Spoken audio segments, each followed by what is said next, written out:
The Adventure of the Empty House by Sir Arthur Conan Doyle. It was in the spring of the year 1894 that all London was interested, and the fashionable world dismayed, by the murder of the Honourable Ronald Adair, under most unusual and inexplicable circumstances. The public has already learned those particulars of the crime which came out in the police investigation, but a good deal was suppressed upon that occasion, since the case for the prosecution was so overwhelmingly strong that it was not necessary to bring forward all the facts. Only now, at the end of nearly 10 years, am I allowed to supply those missing links which make up the whole of that remarkable chain. The crime was of interest in itself, but that interest was as nothing to me compared to the inconceivable sequel which afforded me the greatest shock and surprise of any event in my adventurous life. Even now, after this long interval, I find myself thrilling as I think of it, and feeling once more that sudden flood of joy, amazement, and incredulity which utterly submerge my mind. Let me say to that public which has shown some interest in those glimpses which I have occasionally given them of the thoughts and actions of a very remarkable man, that they are not to blame me if I have not shared my knowledge with them, for I should have considered it my first duty to do so, had I not been barred by a positive prohibition from his own lips, which was only withdrawn upon the 3rd of last month. It can be imagined that my close intimacy with Sherlock Holmes had interested me deeply in crime, and that after his disappearance I never failed to read, with care, the various problems which came before the public. And I even attempted more than once, for my own private satisfaction, to employ his methods in their solution, though with indifferent success. There was none, however, which appealed to me like this tragedy of Ronald Adair. As I read the evidence of the inquest which led up to a verdict of wilful murder against some person or persons unknown, I realized more clearly than I had ever done the loss which the community had sustained by the death of Sherlock Holmes. There were points about this strange business which would, I was sure, have specially appealed to him, and the efforts of the police would have been supplemented or, more probably, anticipated by the trained observation and the alert mind of the first criminal agent in Europe. All day as I drove upon my round, I turned over the case in my mind, and found no explanation which appeared to me to be adequate. At the risk of telling a twice-told tale, I will recapitulate the facts as they were known to the public at the conclusion of the inquest. The Honourable Ronald Adair was the second son of the Earl of Maynooth, at that time governor of one of the Australian colonies. Adair's mother had returned from Australia to undergo the operation for cataract, and she, her son Ronald, and her daughter Hilda were living together at 427 Park Lane. The youth moved in the best society, had, so far as was known, no enemies and no particular vices. He had been engaged to Miss Edith Woodley of Carstairs, but the engagement had been broken off by mutual consent some months before, and there was no sign that it had left any very profound feeling behind it. For the rest, the man's life moved in a narrow and conventional circle, for his habits were quiet and his nature unemotional. Yet it was upon this easy-going young aristocrat that death came in most strange and unexpected form, between the hours of 10 and 11:20 on the night of March the 30th, 1894. Ronald Adair was fond of cards, playing continually, but never for such stakes as would hurt him. He was a member of the Baldwin, the Cavendish, and the Bagatelle card clubs. It was shown that after dinner, on the day of his death, he had played a rubber of whist at the latter club. He had also played there in the afternoon. The evidence of those who had played with him, Mr. Murray, Sir John Hardy, and Colonel Moran, showed that the game was whist, and that there was a fairly equal fall of the cards. Adair might have lost £5, but not more. His fortune was a considerable one, and such a loss could not in any way affect him. He had played nearly every day at one club or other, but he was a cautious player, and usually rose a winner. It came out in evidence that in partnership with Colonel Moran he had actually won as much as £420 in a sitting, some weeks before, from Godfrey Milner and Lord Balmoral. So much for his recent history, as it came out at the inquest. On the evening of the crime, he returned from the club exactly at 10. His mother and sister were out, spending the evening with a relation. The servant deposed that she had heard him enter the front room on the second floor, generally used as his sitting room. She had lit a fire there, and as it smoked, she had opened the window. No sound was heard from the room until 11:20, the hour of the return of Lady Maynooth and her daughter. Desiring to say good night, she attempted to enter her son's room. The door was locked on the inside, and no answer could be got to their cries and knocking. Help was obtained, and the door forced. The unfortunate young man was found lying near the table. His head had been horribly mutilated by an expanding revolver bullet, but no weapon of any sort was to be found in the room. On the table lay 2 banknotes for £10 each, and £17.10 in silver and gold, the money arranged in little piles of varying amount. There were some figures also upon a sheet of paper, with the names of some club friends opposite to them, from which it was conjectured that before his death he was endeavouring to make out his losses or winnings at cards. A minute examination of the circumstances served only to make the case more complex. In the first place, no reason could be given why the young man should have fastened the door upon the inside. There was the possibility that the murderer had done this, and had afterwards escaped by the window. The drop was at least 20 feet, however, and a bed of crocuses in full bloom lay beneath. Neither the flowers nor the earth showed any sign of having been disturbed, nor were there any marks upon the narrow strip of grass which separated the house from the road. Apparently, therefore, it was the young man himself who had fastened the door. But how did he come by his death? No one could have climbed up to the window without leaving traces. Suppose a man had fired through the window. He would indeed be a remarkable shot who could, with a revolver, inflict so deadly a wound. Again, Park Lane is a frequented thoroughfare. There is a cab stand within 100 yards of the house. No one had heard a shot. And yet there was the dead man, and there the revolver bullet, which had mushroomed out as soft-nosed bullets will, and so inflicted a wound which must have caused instantaneous death. Such were the circumstances of the Park Lane mystery, which were further complicated by entire absence of motive, since, as I have said, young Adair was not known to have any enemy, and no attempt had been made to remove the money or valuables in the room. All day I turned these facts over in my mind, endeavouring to hit some theory which could reconcile them all, and to find that line of least resistance which my poor friend had declared to be the starting point of every investigation. I confess that I made little progress. In the evening I strolled across the park and found myself about 6 o'clock at the Oxford Street end of Park Lane. A group of loafers upon the pavements, all staring up at a particular window, directed me to the house which I had come to see. A tall, thin man with coloured glasses, whom I strongly suspected of being a plain-clothes detective, was pointing out some theory of his own, while the others crowded round to listen to what he said. I got as near him as I could, but his observation seemed to me to be absurd, so I withdrew again in some disgust. As I did so, I struck against an elderly, deformed man who had been behind me, and I knocked down several books which he was carrying. I remember that as I picked them up, I observed the title of one of them, The Origin of Tree Worship, and it struck me that the fellow must be some poor bibliophile, who either as a trade or as a hobby was a collector of obscure volumes.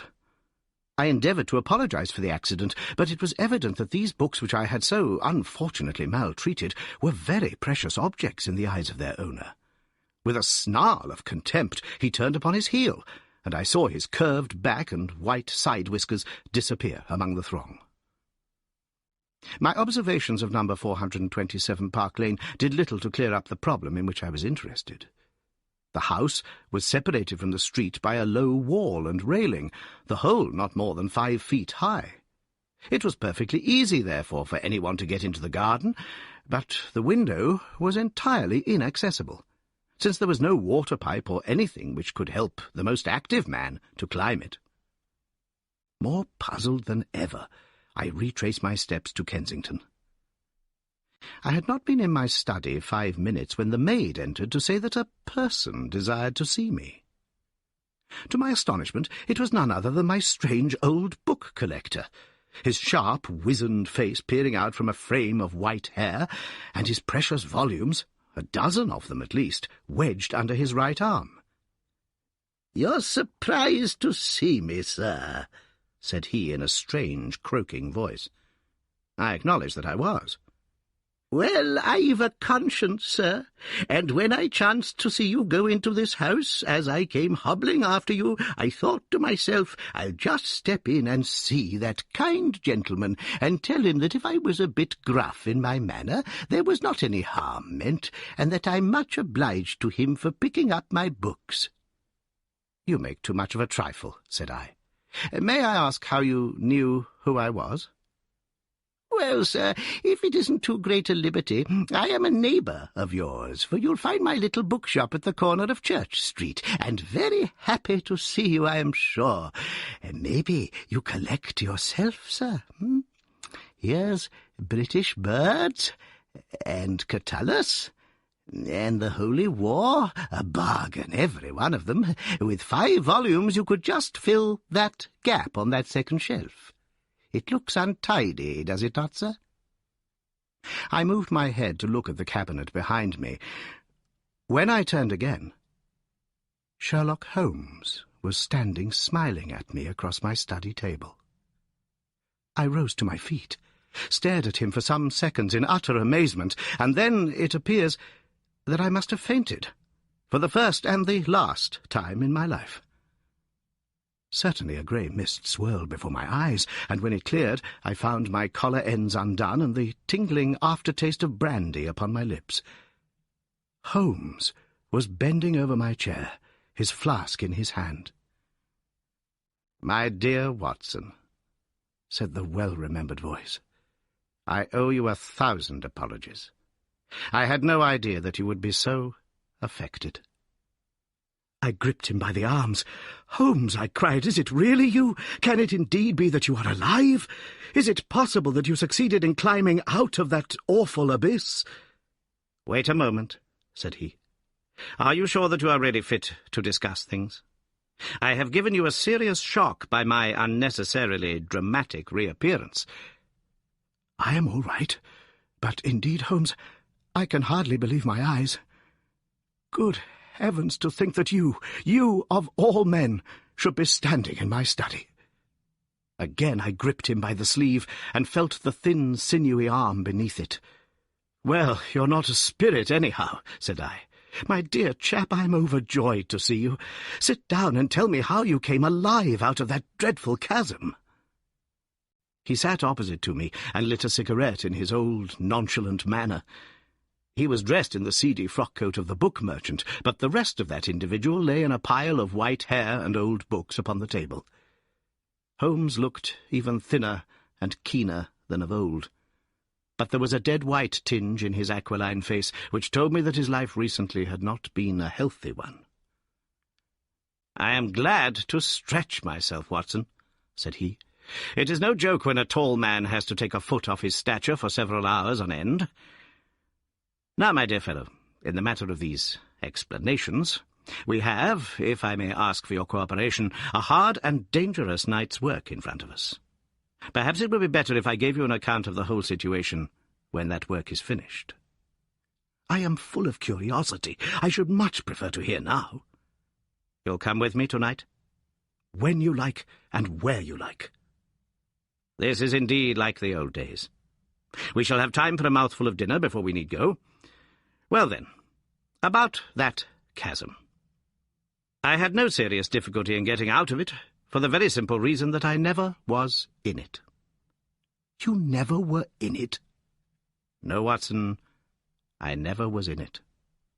My note to you was absolutely genuine. I had little doubt that I had come to the end of my career when I perceived the somewhat sinister figure of the late Professor Moriarty standing upon the narrow pathway which led to safety. I read an inexorable purpose in his grey eyes. I exchanged some remarks with him, therefore, and obtained his courteous permission to write the short note which you afterwards received. I left it with my cigarette-box and my stick, and I walked along the pathway, Moriarty still at my heels. When I reached the end, I stood at bay. He drew no weapon, but he rushed at me and threw his long arms around me. He knew that his own game was up, and was only anxious to revenge himself upon me. We tottered together upon the brink of the fall. I have some knowledge, however, of baritsu, or the Japanese system of wrestling, which has more than once been very useful to me. I slipped through his grip, and he, with a horrible scream, kicked madly for a few seconds and clawed the air with both his hands. But for all his efforts, he could not get his balance, and over he went. With my face over the brink, I saw him fall for a long way. Then he struck a rock, bounded off, and splashed into the water. I listened with amazement to this explanation, which Holmes delivered between the puffs of his cigarette. "But the tracks," I cried. "I saw with my own eyes that 2 went down the path, and none returned." It came about in this way. The instant that the Professor had disappeared, it struck me what a really extraordinarily lucky chance fate had placed in my way. I knew that Moriarty was not the only man who had sworn my death.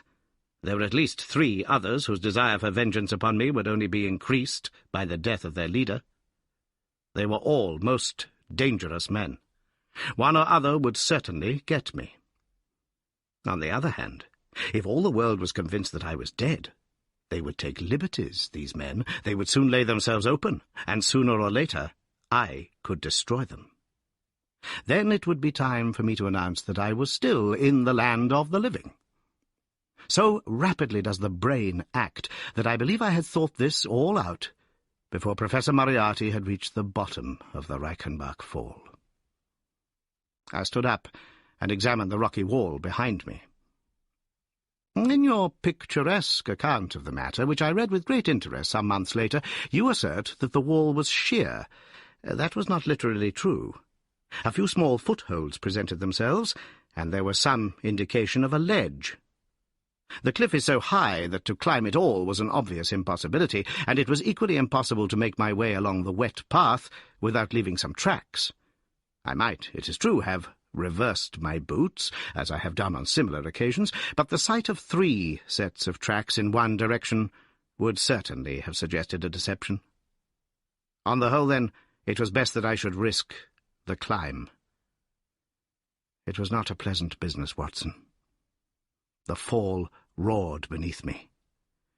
I am not a fanciful person, but I give you my word that I seemed to hear Moriarty's voice screaming at me out of the abyss. A mistake would have been fatal. More than once, as tufts of grass came out in my hand, or my foot slipped in the wet notches of the rock, I thought that I was gone. But I struggled upward, and at last I reached a ledge several feet deep and covered with soft green moss, where I could lie unseen in the most perfect comfort. There I was stretched, when you, my dear Watson, and all your following were investigating in the most sympathetic and inefficient manner the circumstances of my death. At last, when you had all formed your inevitable and totally erroneous conclusions, you departed for the hotel, and I was left alone. I had imagined that I had reached the end of my adventures, but a very unexpected occurrence showed me that there were surprises still in store for me. A huge rock, falling from above, boomed past me, struck the path, and bounded over into the chasm. For an instant I thought that it was an accident, but a moment later, looking up, I saw a man's head against the darkening sky, and another stone struck the very ledge upon which I was stretched, within a foot of my head. Of course, the meaning of this was obvious. Moriarty had not been alone. A confederate, and even that one glance had told me how dangerous a man that confederate was, had kept guard while the Professor had attacked me. From a distance, unseen by me, he had been a witness of his friend's death and of my escape. He had waited, and then making his way round to the top of the cliff, he had endeavoured to succeed where his comrade had failed. I did not take long to think about it, Watson.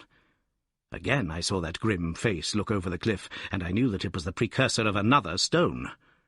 I scrambled down onto the path. I don't think I could have done it in cold blood. It was 100 times more difficult than getting up. But I had no time to think of the danger, for another stone sang past me as I hung by my hands from the edge of the ledge. Halfway down I slipped, but by the blessing of God I landed torn and bleeding upon the path.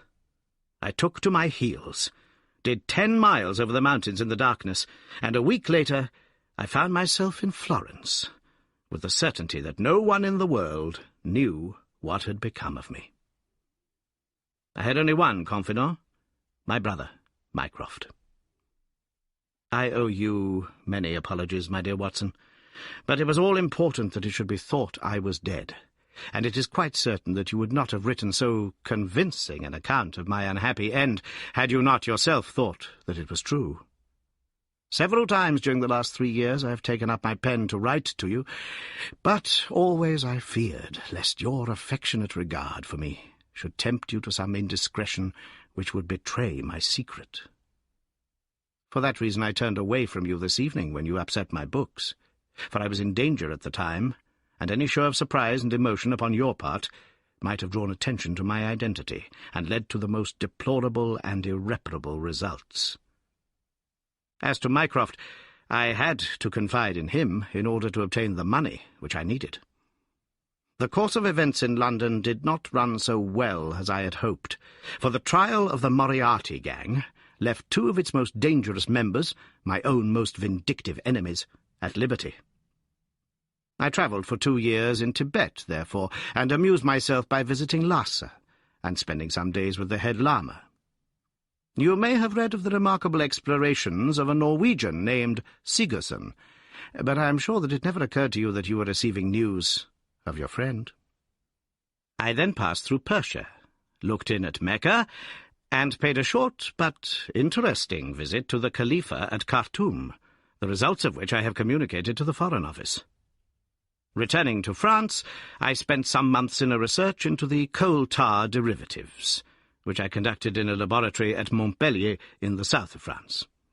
Having concluded this to my satisfaction, and learning that only one of my enemies was now left in London, I was about to return when my movements were hastened by the news of this very remarkable Park Lane mystery, which not only appealed to me by its own merits, but which seemed to offer some most peculiar personal opportunities. I came over at once to London, called in my own person at Baker Street, threw Mrs. Hudson into violent hysterics, and found that Mycroft had preserved my rooms and my papers exactly as they had always been. So it was, my dear Watson, that at 2 o'clock today I found myself in my old armchair, in my own old room, and only wishing that I could have seen my old friend Watson in the other chair, which he has so often adorned. Such was the remarkable narrative to which I listened on that April evening, a narrative which would have been utterly incredible to me had it not been confirmed by the actual sight of the tall, spare figure and the keen, eager face, which I had never thought to see again. In some manner he had learned of my own sad bereavement, and his sympathy was shown in his manner rather than in his words. "Work is the best antidote to sorrow, my dear Watson," said he, "and I have a piece of work for us both tonight, which, if we can bring it to a successful conclusion, will in itself justify a man's life on this planet." In vain I begged him to tell me more. "You will hear and see enough before morning," he answered. "We have 3 years of the past to discuss. Let that suffice until 9:30, when we start upon the notable adventure of the empty house."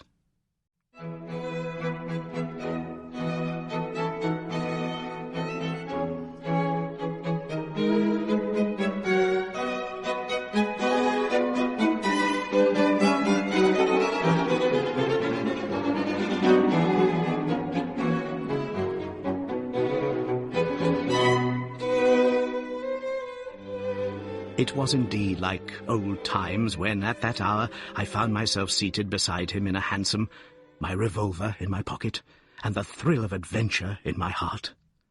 Holmes was cold and stern and silent. As the gleam of the street lamps flashed upon his austere features, I saw that his brows were drawn down in thought and his thin lips compressed. I knew not what wild beast we were about to hunt down in the dark jungle of criminal London, but I was well assured from the bearing of this master huntsman that the adventure was a most grave one, while the sardonic smile which occasionally broke through his ascetic gloom boded little good for the object of our quest.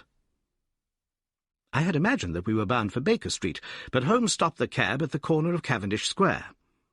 I observed that as he stepped out, he gave a most searching glance to right and left, and at every subsequent street corner he took the utmost pains to assure that he was not followed. Our route was certainly a singular one. Holmes's knowledge of the byways of London was extraordinary, and on this occasion he passed rapidly and with an assured step through a network of mews and stables, the very existence of which I had never known. We emerged at last into a small road lined with old gloomy houses, which led us into Manchester Street, and so to Blandford Street. Here he turned swiftly down a narrow passage, passed through a wooden gate into a deserted yard, and then opened with a key the back door of a house. We entered together, and he closed it behind us. The place was pitch dark, but it was evident to me that it was an empty house. Our feet creaked and crackled over the bare planking, and my outstretched hand touched a wall from which the paper was hanging in ribbons. Holmes's cold, thin fingers closed round my wrist and led me forward down a long hall, until I dimly saw the murky fanlight over the door. Here Holmes turned suddenly to the right, and we found ourselves in a large, square, empty room, heavily shadowed in the corners, but faintly lit in the centre from the lights of the street beyond.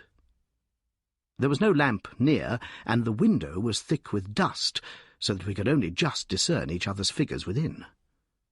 My companion put his hand upon my shoulder, and his lips close to my ear. "Do you know where we are?" he whispered. "Surely that is Baker Street," I answered, staring through the dim window. "Exactly. We are in Camden House, which stands opposite to our own old quarters." "But why are we here?" "Because it commands so excellent a view of that picturesque pile. Might I trouble you, my dear Watson, to draw a little nearer to the window, taking every precaution not to show yourself, and then to look up at our old rooms, the starting point of so many of your little fairy tales? We will see if my 3 years of absence have entirely taken away my power to surprise you." I crept forward and looked across at the familiar window. As my eyes fell upon it, I gave a gasp and a cry of amazement. The blind was down, and a strong light was burning in the room. The shadow of a man who was seated in a chair within was thrown in hard black outline upon the luminous screen of the window. There was no mistaking the poise of the head, the squareness of the shoulders, the sharpness of the features. The face was turned half round, and the effect was that of one of those black silhouettes which our grandparents loved to frame. It was a perfect reproduction of Holmes. So amazed was I that I threw out my hand to make sure that the man himself was standing beside me. He was quivering with silent laughter. "Well," said he. "Good heavens," I cried, "it is marvellous. I trust that age doth not wither, nor custom stale my infinite variety," said he, and I recognized in his voice the joy and pride which the artist takes in his own creation. "It really is rather like me, is it not?" "I should be prepared to swear that it was you." "The credit of the execution is due to Monsieur Oscar Meunier of Grenoble, who spent some days in doing the moulding. It is a bust in wax. The rest I arranged myself during my visit to Baker Street this afternoon." "But why?" Because, my dear Watson, I had the strongest possible reason for wishing certain people to think that I was there, when I was really elsewhere." "And you thought the rooms were watched?" "I knew that they were watched." "By whom?"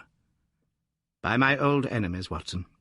By the charming society whose leader lies in the Reichenbach Fall. You must remember that they knew, and only they knew, that I was still alive. Sooner or later they believed that I should come back to my rooms. They watched them continuously, and this morning they saw me arrive." "How do you know?" "Because I recognized their sentinel when I glanced out of my window. He is a harmless enough fellow, Parker by name, a garrotter by trade, and a remarkable performer upon the Jew's harp. I cared nothing for him, but I cared a great deal for the much more formidable person who was behind him, the bosom friend of Moriarty, the man who dropped the rocks over the cliff, the most cunning and dangerous criminal in London. That is the man who is after me tonight, Watson, and that is the man who is quite unaware that we are after him." My friend's plans were gradually revealing themselves. From this convenient retreat, the watchers were being watched, and the trackers tracked. That angular shadow up yonder was the bait, and we were the hunters. In silence we stood together in the darkness and watched the hurrying figures who passed and repassed in front of us. Holmes was silent and motionless, but I could tell that he was keenly alert, and that his eyes were fixed intently upon the stream of passers-by. It was a bleak and boisterous night, and the wind whistled shrilly down the long street. Many people were moving to and fro, most of them muffled in their coats and cravats. Once or twice it seemed to me that I had seen the same figure before, and I especially noticed two men who appeared to be sheltering themselves from the wind in the doorway of a house some distance up the street.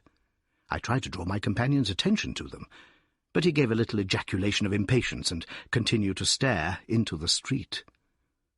More than once he fidgeted with his feet and tapped rapidly with his fingers upon the wall. It was evident to me that he was becoming uneasy, and that his plans were not working out altogether as he had hoped. At last, as midnight approached, and the street gradually cleared, he paced up and down the room in uncontrollable agitation. I was about to make some remark to him when I raised my eyes to the lighted window and again experienced almost as great a surprise as before. I clutched Holmes's arm and pointed upward. "The shadow has moved," I cried. It was indeed no longer the profile, but the back which was turned towards us. 3 years had certainly not smoothed the asperities of his temper, or his impatience with a less active intelligence than his own. "Of course it has moved," said he. "Am I such a farcical bungler, Watson, that I should erect an obvious dummy, and expect that some of the sharpest men in Europe would be deceived by it? We have been in this room 2 hours, and Mrs. Hudson has made some change in that figure 8 times, or once in every quarter of an hour. She works it from the front, so that her shadow may never be seen. Ah!" He drew in his breath with a shrill, excited intake. In the dim light, I saw his head thrown forward, his whole attitude rigid with attention. Outside, the street was absolutely deserted. Those 2 men might still be crouching in the doorway, but I could no longer see them. All was still and dark, save only that brilliant yellow screen in front of us, with the black figure outlined upon its centre. Again, in the utter silence, I heard that thin, sibilant note which spoke of intense, suppressed excitement. An instant later he pulled me back into the blackest corner of the room, and I felt his warning hand upon my lips. The fingers which clutched me were quivering. Never had I known my friend more moved, and yet the dark street still stretched lonely and motionless before us.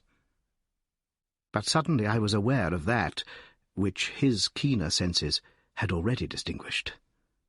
A low, stealthy sound came to my ears, not from the direction of Baker Street, but from the back of the very house in which we lay concealed. A door opened and shut. An instant later, steps crept down the passage, steps which were meant to be silent, but which reverberated harshly through the empty house. Holmes crouched back against the wall, and I did the same, my hand closing upon the handle of my revolver. Peering through the gloom, I saw the vague outline of a man, a shade blacker than the blackness of the open door. He stood for an instant, and then he crept forward, crouching, menacing, into the room. He was within 3 yards of us, this sinister figure, and I had braced myself to meet his spring before I realized that he had no idea of our presence. He passed close beside us, stole over to the window, and very softly and noiselessly raised it for 1/2 foot. As he sank to the level of this opening, the light of the street, no longer dimmed by the dusty glass, fell full upon his face. The man seemed to be beside himself with excitement. His 2 eyes shone like stars, and his features were working convulsively. He was an elderly man, with a thin, projecting nose, a high, bald forehead, and a huge grizzled moustache. An opera hat was pushed to the back of his head, and an evening dress shirt front gleamed out through his open overcoat. His face was gaunt and swarthy, scored with deep, savage lines. In his hand he carried what appeared to be a stick, but as he laid it down upon the floor, it gave a metallic clang. Then, from the pocket of his overcoat, he drew a bulky object, and he busied himself in some task which ended with a loud, sharp click, as if a spring or bolt had fallen into its place. Still kneeling upon the floor, he bent forward and threw all his weight and strength upon some lever, with the result that there came a long, whirling, grinding noise, ending once more in a powerful click. He straightened himself then, and I saw that what he held in his hand was a sort of gun, with a curiously misshapen butt. He opened it at the breech, put something in, and snapped the breech lock. Then, crouching down, he rested the end of the barrel upon the ledge of the open window, and I saw his long moustache droop over the stock, and his eye gleam as it peered along the sights. I heard a little sigh of satisfaction as he cuddled the butt into his shoulder, and saw that amazing target, the black man on the yellow ground, standing clear at the end of his foresight. For an instant he was rigid and motionless. Then his finger tightened on the trigger. There was a strange, loud whiz and a long, silvery tinkle of broken glass. At that instant, Holmes sprang like a tiger onto the marksman's back and hurled him flat upon his face. He was up again in a moment, and with convulsive strength he seized Holmes by the throat, but I struck him on the head with the butt of my revolver, and he dropped again upon the floor.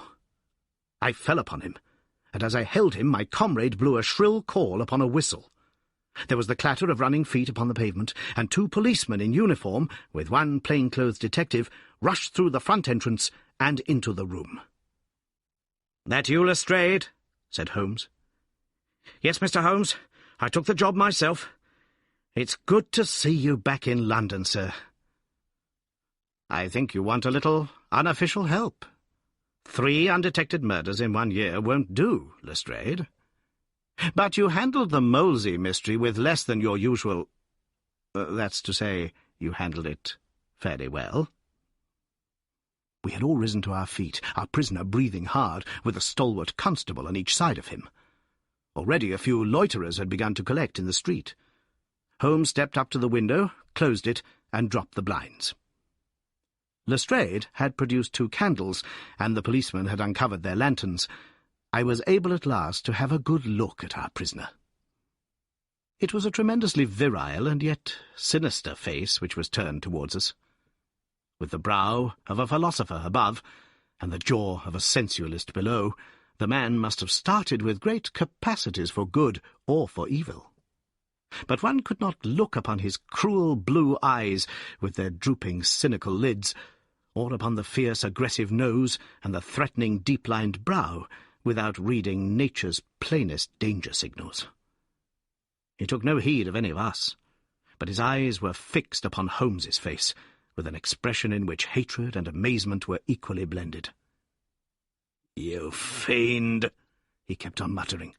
"You clever, clever fiend." "Ah, Colonel," said Holmes, arranging his rumpled collar. "Journeys end in lovers' meetings, as the old play says. I don't think I have had the pleasure of seeing you since you favoured me with those attentions as I lay on the ledge above the Reichenbach Fall." The Colonel still stared at my friend like a man in a trance. "You cunning, cunning fiend," was all that he could say. "I have not introduced you yet," said Holmes. "This gentleman is Colonel Sebastian Moran, once of Her Majesty's Indian Army, and the best heavy game shot that our Eastern Empire has ever produced. I believe I am correct, Colonel, in saying that your bag of tigers still remains unrivalled." The fierce old man said nothing, but still glared at my companion. With his savage eyes and bristling moustache, he was wonderfully like a tiger himself.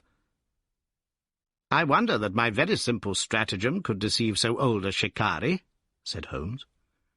"It must be very familiar to you. Have you not tethered a young kid under a tree, lain above it with your rifle, and waited for the bait to bring up your tiger? This empty house is my tree, and you are my tiger.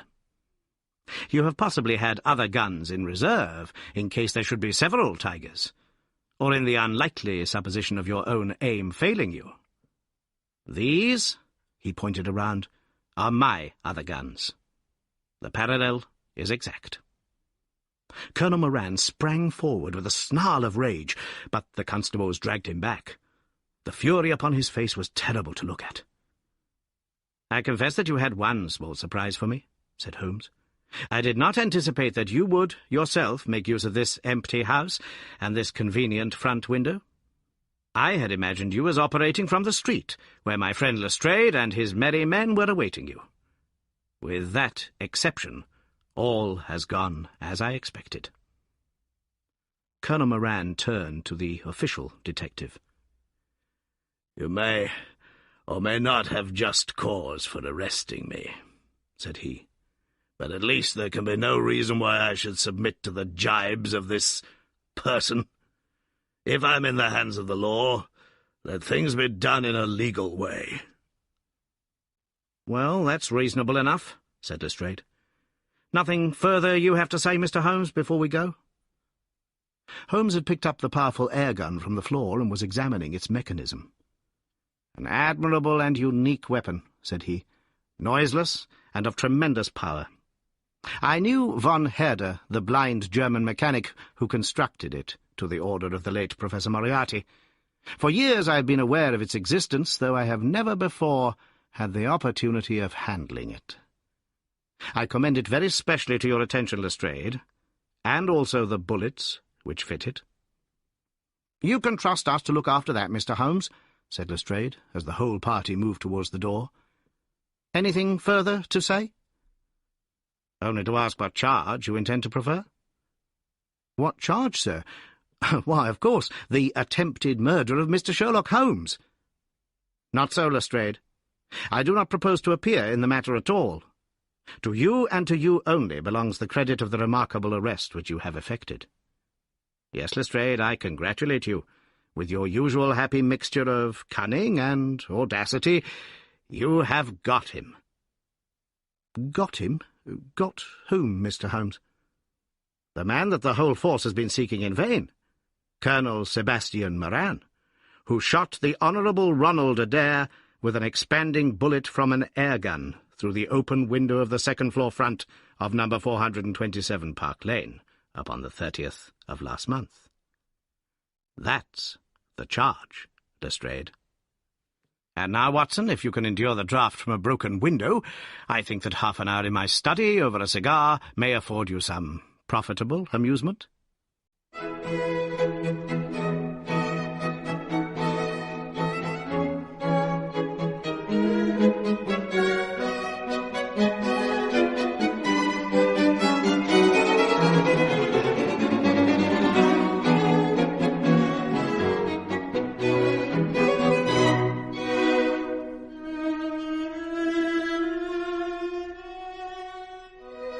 our old chambers had been left unchanged through the supervision of Mycroft Holmes and the immediate care of Mrs. Hudson.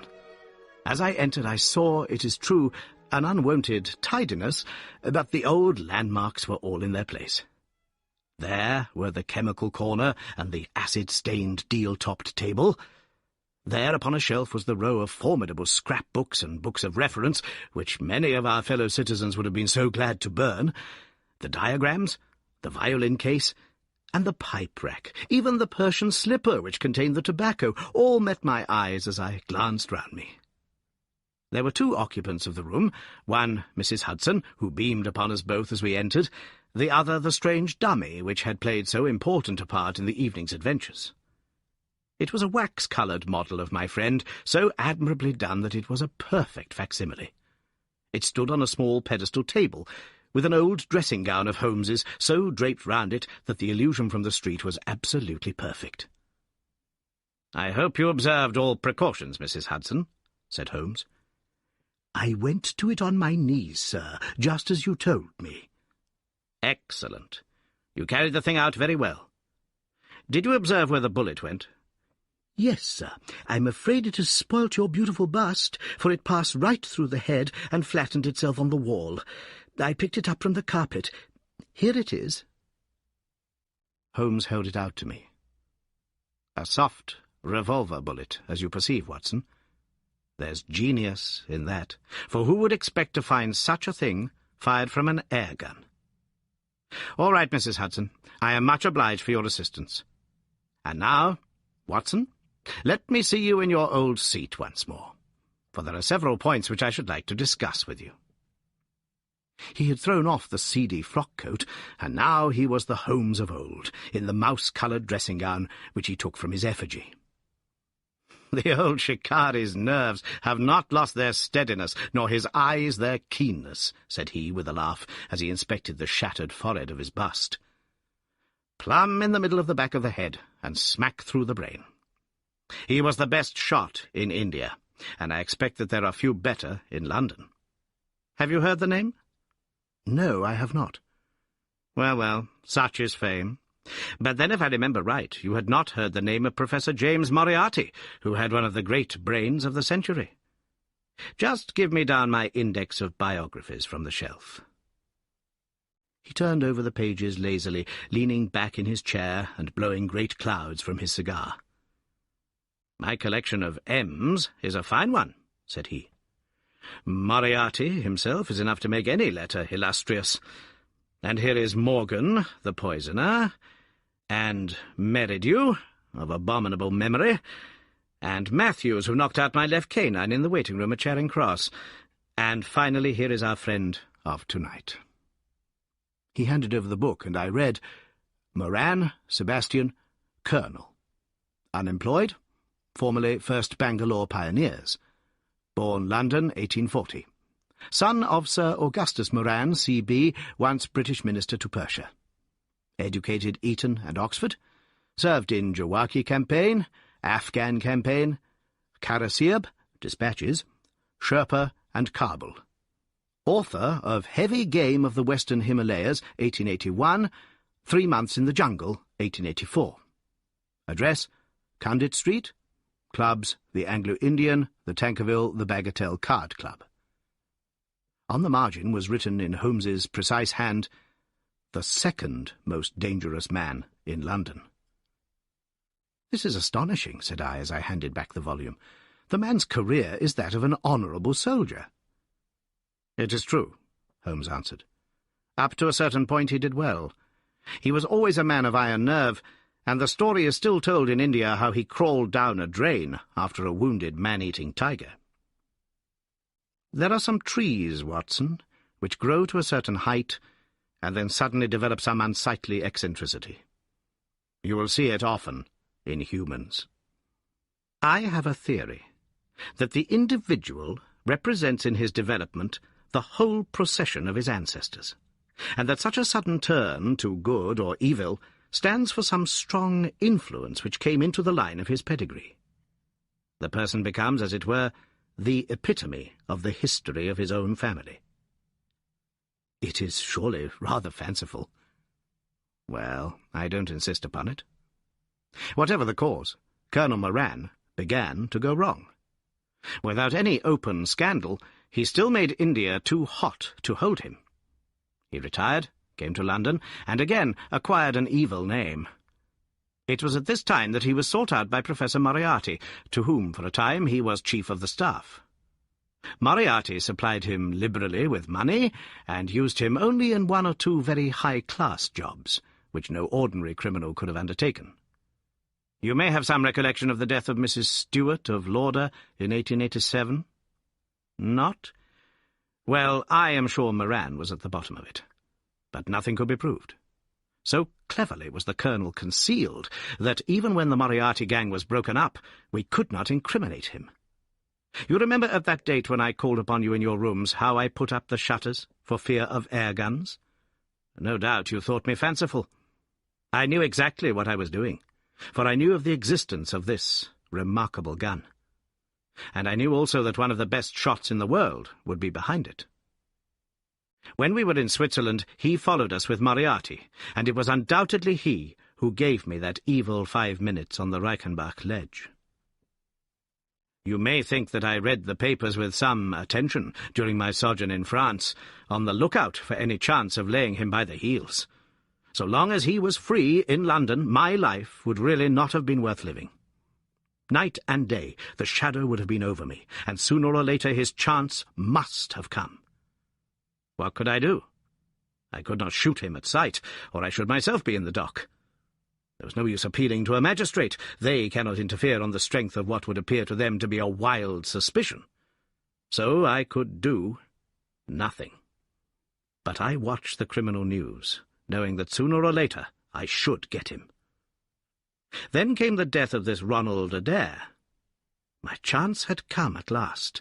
Knowing what I did, was it not certain that Colonel Moran had done it? He had played cards with the lad. He had followed him home from the club. He had shot him through the open window. There was not a doubt of it. The bullets alone are enough to put his head in a noose. I came over at once. I was seen by the sentinel, who would, I knew, direct the Colonel's attention to my presence. He could not fail to connect my sudden return with his crime, and to be terribly alarmed. I was sure that he would make an attempt to get me out of the way at once, and would bring round his murderous weapon for that purpose. I left him an excellent mark in the window, and having warned the police that they might be needed— by the way, Watson, you spotted their presence in that doorway with unerring accuracy— I took up what seemed to me to be a judicious post for observation, never dreaming that he would have chosen the same spot for his attack. Now, my dear Watson, does anything remain for me to explain? Yes, said I. You have not made it clear what was Colonel Moran's motive in murdering the Honourable Ronald Adair. Ah, my dear Watson, there we come into those realms of conjecture, where the most logical mind may be at fault.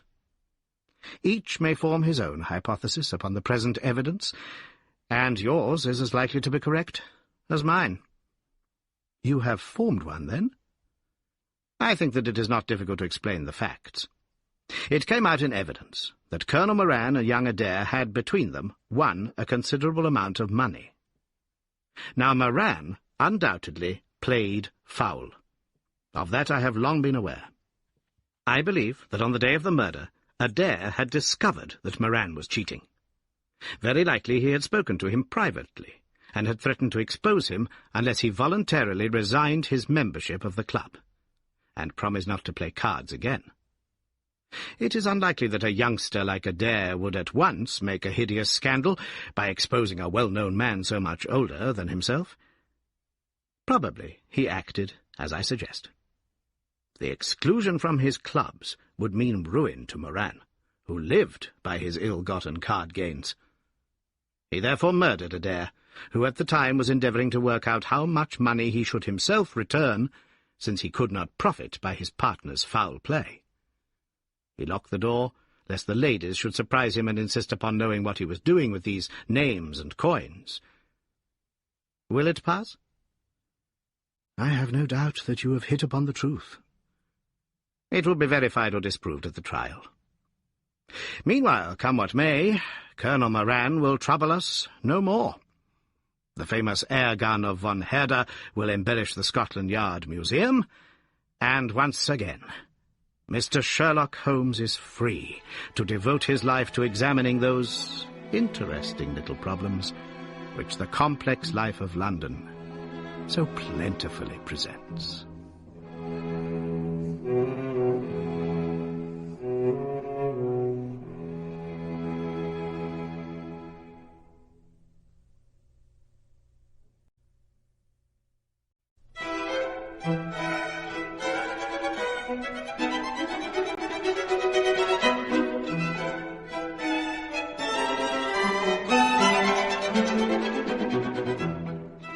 The Adventure of the Norwood Builder.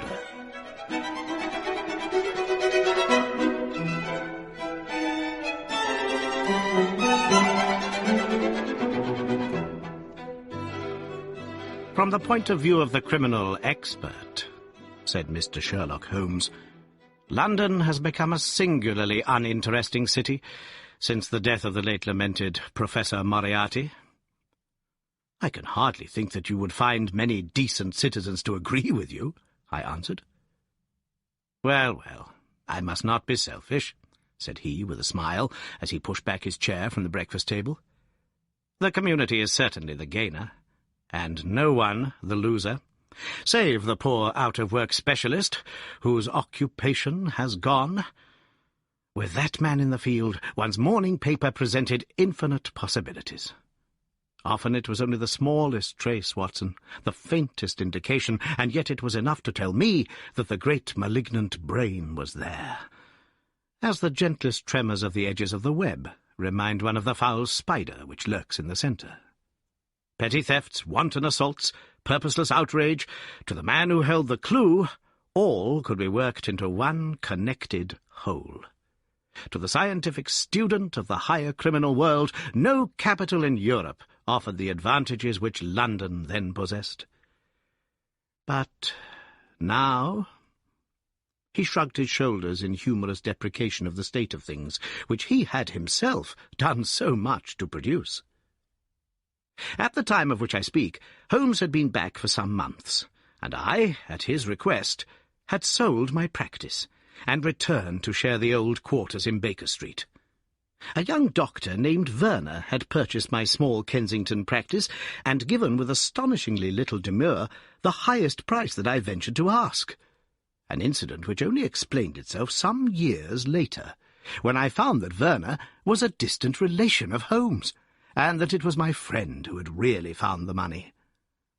Our months of partnership had not been so uneventful as he had stated, for I find, on looking over my notes, that this period includes the case of the papers of ex-President Murillo, and also the shocking affair of the Dutch steamship Friesland, which so nearly cost us both our lives. His cold and proud nature was always averse, however, from anything in the shape of public applause, and he bound me in the most stringent terms to say no further word of himself, his methods, or his successes. A prohibition which, as I have explained, has only now been removed. Mr. Sherlock Holmes was leaning back in his chair after his whimsical protest, and was unfolding his morning paper in a leisurely fashion, when our attention was arrested by a tremendous ring at the bell, followed immediately by a hollow drumming sound, as if someone were beating on the outer door with his fist. As it opened, there came a tumultuous rush into the hall, rapid feet clattered up the stair, and an instant later a wild-eyed and frantic young man, pale, dishevelled, and palpitating, burst into the room. He looked from one to the other of us, and under our gaze of inquiry he became conscious that some apology was needed for this unceremonious entry. "I'm sorry, Mr. Holmes," he cried. "You mustn't blame me. I am nearly mad. Mr. Holmes, I am the unhappy John Hector Macfarlane." He made the announcement as if the name alone would explain both his visit and its manner, but I could see by my companion's unresponsive face that it meant no more to him than to me. "Have a cigarette, Mr. Macfarlane," said he, pushing his case across. "I am sure that with your symptoms my friend Dr. Watson here would prescribe a sedative." The weather has been so very warm these last few days. Now, if you feel a little more composed, I should be glad if you would sit down in that chair and tell us very slowly and quietly who you are and what it is that you want. You mentioned your name as if I should recognize it, but I assure you that beyond the obvious facts that you are a bachelor, a solicitor, a Freemason, and an asthmatic, I know nothing whatever about you. Familiar as I was with my friend's methods, it was not difficult for me to follow his deductions, and to observe the untidiness of attire, the sheaf of legal papers, the watch charm, and the breathing which had prompted them. Our client, however, stared in amazement. "Yes, I am all that, Mr. Holmes, and in addition, I am the most unfortunate man at this moment in London. For heaven's sake, don't abandon me, Mr. Holmes. If they come to arrest me before I have finished my story, make them give me time, so that I may tell you the whole truth. I could go to jail happy if I knew that you were working for me outside." "Arrest you?" said Holmes. "This is really most interesting. On what charge do you expect to be arrested?" "Upon the charge of murdering Mr. Jonas Oldacre of Lower Norwood." My companion's expressive face showed a sympathy which was not, I am afraid, entirely unmixed with satisfaction. "Dear me," said he, "it was only this moment at breakfast that I was saying to my friend Dr. Watson that sensational cases had disappeared out of our papers." Our visitor stretched forward a quivering hand and picked up the Daily Telegraph which still lay upon Holmes's knee. "If you had looked at it, sir, you would have seen at a glance what the errand is on which I have come to you this morning. I feel as if my name and my misfortune must be in every man's mouth." He turned it over to expose the central page. "Here it is, and with your permission I will read it to you. Listen to this, Mr. Holmes. The headlines are, 'Mysterious Affair at Lower Norwood. Disappearance of a well-known builder. Suspicion of murder and arson. A clue to the criminal.' That is the clue which they are already following, Mr. Holmes, and I know that it leads infallibly to me. I have been followed from London Bridge Station, and I am sure that they are only waiting for the warrant to arrest me. It will break my mother's heart. It will break her heart." He wrung his hands in an agony of apprehension, and swayed backward and forward in his chair. I looked with interest upon this man who was accused of being the perpetrator of a crime of violence. He was flaxen-haired, and handsome in a washed-out negative fashion, with frightened blue eyes and a clean-shaven face, with a weak, sensitive mouth. His age may have been about 27, his dress and bearing that of a gentleman. From the pocket of his light summer overcoat protruded the bundle of endorsed papers which proclaimed his profession. "We must use what time we have," said Holmes. "Watson, would you have the kindness to take the paper and read the paragraph in question?" Underneath the vigorous headlines which our client had quoted, I read the following suggestive narrative. "Late last night, or early this morning, an incident occurred at Lower Norwood which points, it is feared, to a serious crime. Mr. Jonas Oldacre is a well-known resident of that suburb, where he has carried on his business as a builder for many years. Mr. Oldacre is a bachelor, 52 years of age, and lives in Deep Dean House, at the Sydenham end of the road of that name. He has had the reputation of being a man of eccentric habits, secretive and retiring. For some years he has practically withdrawn from the business in which he is said to have massed considerable wealth. A small timber yard still exists, however, at the back of the house, and last night, about 12 o'clock, an alarm was given that one of the stacks was on fire. The engines were soon upon the spot, but the dry wood burned with great fury, and it was impossible to arrest the conflagration until the stack had been entirely consumed. Up to this point the incident bore the appearance of an ordinary accident, but fresh indications seemed to point to serious crime.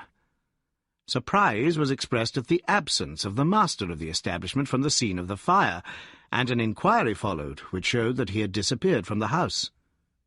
An examination of his room revealed that the bed had not been slept in, that a safe which stood in it was open, that a number of important papers were scattered about the room, and finally that there were signs of a murderous struggle, slight traces of blood being found within the room, and an oaken walking-stick which also showed stains of blood upon the handle. It is known that Mr. Jonas Oldacre had received a late visitor in his bedroom upon that night, and the stick found has been identified as the property of this person, who is a young London solicitor named John Hector Macfarlane, junior partner of Graham and Macfarlane of 426 Gresham Buildings, E.C. The police believe that they have evidence in their possession which supplies a very convincing motive for the crime, and altogether it cannot be doubted that sensational developments will follow. Later, it is rumoured as we go to press that Mr. John Hector Macfarlane has actually been arrested on the charge of the murder of Mr. Jonas Oldacre. It is at least certain that a warrant has been issued. There have been further and sinister developments in the investigation at Norwood. Besides the signs of a struggle in the room of the unfortunate builder, it is now known that the French windows of his bedroom, which is on the ground floor, were found to be open, that there were marks as if some bulky object had been dragged across to the woodpile, and finally it is asserted that charred remains have been found among the charcoal ashes of the fire. The police theory is that a most sensational crime has been committed, that the victim was clubbed to death in his own bedroom, his papers rifled, and his dead body dragged across to the woodstack, which was then ignited so as to hide all traces of the crime. The conduct of the criminal investigation has been left in the experienced hands of Inspector Lestrade of Scotland Yard, who is following up the clues with his accustomed energy and sagacity. Sherlock Holmes listened with closed eyes and fingertips together to this remarkable account. "The case has certainly some points of interest," said he in his languid fashion. "May I ask in the first place, Mr. Macfarlane, how it is that you are still at liberty, since there appears to be enough evidence to justify your arrest?" "I live at Torrington Lodge, Blackheath, with my parents, Mr. Holmes, but last night, having to do business very late with Mr. Jonas Oldacre, I stayed at an hotel in Norwood and came to my business from there. I knew nothing of this affair until I was in the train. When I read what you have just heard, I at once saw the horrible danger of my position, and I hurried to put the case into your hands. I have no doubt that I should have been arrested either at my city office or at my home. A man followed me from London Bridge Station, and I have no doubt— Great heaven! What is that?" It was a clang of the bell, followed instantly by heavy steps upon the stair. A moment later, our old friend Lestrade appeared in the doorway. Over his shoulder I caught a glimpse of one or two uniformed policemen outside. "Mr. John Hector Macfarlane," said Lestrade. Our unfortunate client rose with a ghastly face. "I arrest you for the wilful murder of Mr. Jonas Oldacre of Lower Norwood." Macfarlane turned to us with a gesture of despair and sank into his chair once more, like one who is crushed. "One moment, Lestrade," said Holmes. "Half an hour more or less can make no difference to you, and the gentleman was about to give us an account of this very interesting affair, which might aid us in clearing it up." "I think there will be no difficulty in clearing it up," said Lestrade grimly. "None the less, with your permission, I should be much interested to hear his account." "Well, Mr. Holmes, it is difficult for me to refuse you anything, for you have been of use to the force once or twice in the past, and we owe you a good turn at Scotland Yard," said Lestrade. "At the same time I must remain with my prisoner, and I am bound to warn him that anything he may say will appear in evidence against him." "I wish nothing better," said our client. "All I ask is that you should hear and recognize the absolute truth." Lestrade looked at his watch. "I'll give you half an hour," said he.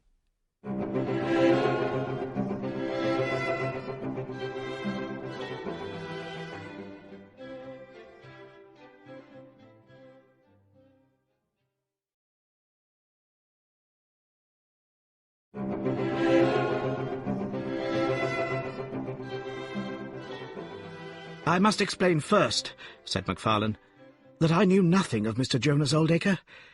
His name was familiar to me, for many years ago my parents were acquainted with him, but they drifted apart. I was very much surprised, therefore, when yesterday, about 3 o'clock in the afternoon, he walked into my office in the city. But I was still more astonished when he told me the object of his visit. He had in his hand several sheets of a notebook covered with scribbled writing.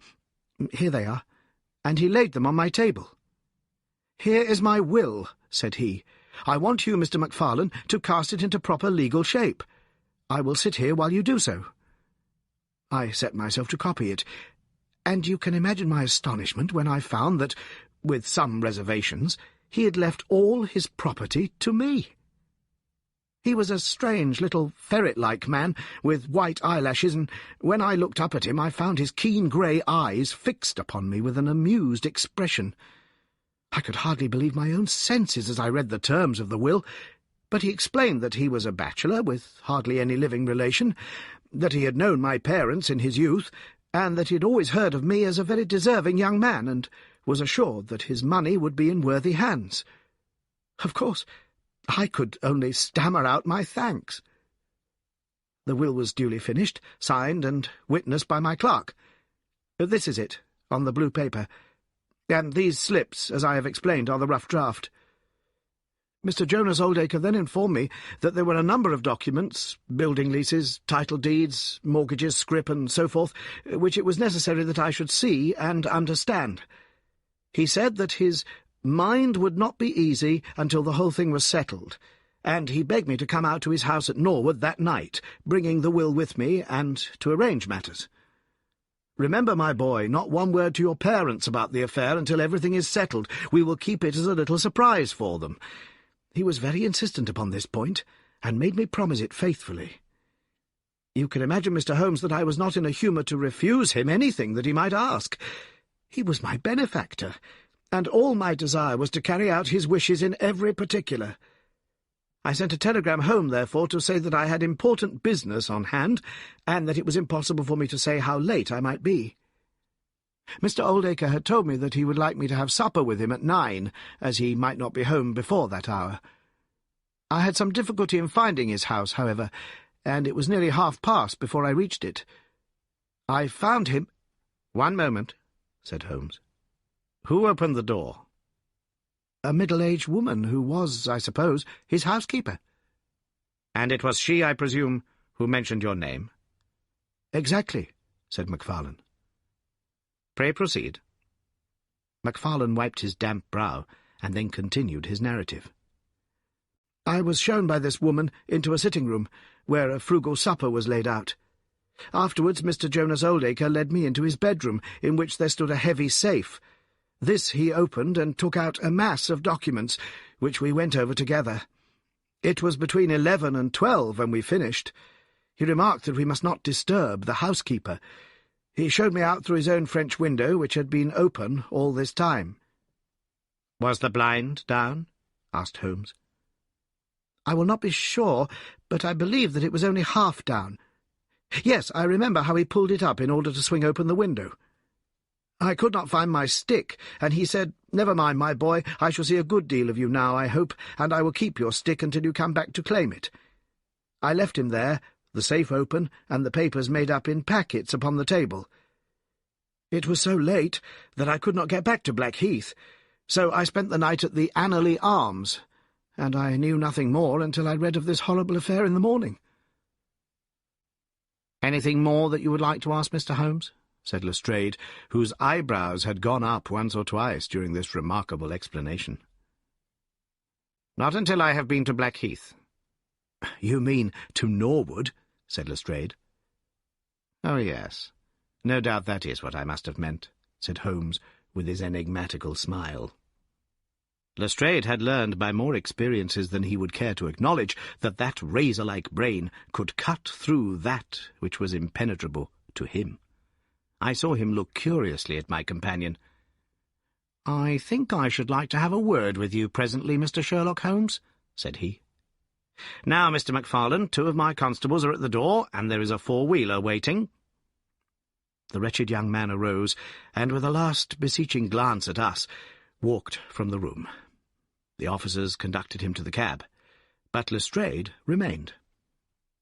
Holmes had picked up the pages which formed the rough draft of the will, and was looking at them with the keenest interest upon his face. "There are some points about that document, Lestrade, are there not?" said he, pushing them over. The official looked at them with a puzzled expression. "I can read the first few lines, and these in the middle of the second page, and one or two at the end. Those are as clear as print," said he. "But the writing in between is very bad, and there are 3 places where I cannot read it at all." "What do you make of that?" said Holmes. "Well, what do you make of it?" "That it was written in a train. The good writing represents stations, the bad writing movement, and the very bad writing passing over points. A scientific expert would pronounce at once that this was drawn up on a suburban line, since nowhere, save in the immediate vicinity of a great city, could there be so quick a succession of points. Granting that his whole journey was occupied in drawing up the will, then the train was an express, only stopping once between Norwood and London Bridge." Lestrade began to laugh. "You are too many for me when you begin to get on to your theories, Mr. Holmes," said he. "How does this bear on the case?" "Well, it corroborates the young man's story, to the extent that the will was drawn up by Jonas Oldacre in his journey yesterday. It is curious, is it not, that a man should draw up so important a document in so haphazard a fashion? It suggests that he did not think it was going to be of much practical importance. If a man drew up a will which he did not intend ever to be effective, he might do it so." "Well, he drew up his own death warrant at the same time," said Lestrade. "Oh, you think so?" "Don't you?" "Well, it is quite possible, but the case is not clear to me yet." "Not clear? Well, if that isn't clear, what could be clear? Here is a young man who learns suddenly that if a certain older man dies, he will succeed to a fortune. What does he do? He says nothing to anyone, but he arranges that he shall go out on some pretext to see his client that night. He waits until the only other person in the house is in bed, and then in the solitude of a man's room he murders him, burns his body in the woodpile, and departs to a neighbouring hotel. The bloodstains in the room and also on the stick are very slight. It is probable that he imagined his crime to be a bloodless one, and hoped that if the body were consumed it would hide all traces of the method of his death, traces which, for some reason, must have pointed to him. Is not all this obvious?" "It strikes me, my good Lestrade, as being just a trifle too obvious," said Holmes. "You do not add imagination to your other great qualities, but if you could for one moment put yourself in the place of this young man, would you choose the very night after the will had been made to commit your crime? Would it not seem dangerous to you to make so very close a relation between the 2 incidents? Again, would you choose an occasion when you are known to be in the house, when a servant has let you in? And finally, would you take the great pains to conceal the body, and yet leave your own stick as a sign that you were the criminal? Confess, Lestrade, that all this is very unlikely." "As to the stick, Mr. Holmes, you know as well as I do that a criminal is often flurried, and does such things which a cool man would avoid. He was very likely afraid to go back to the room.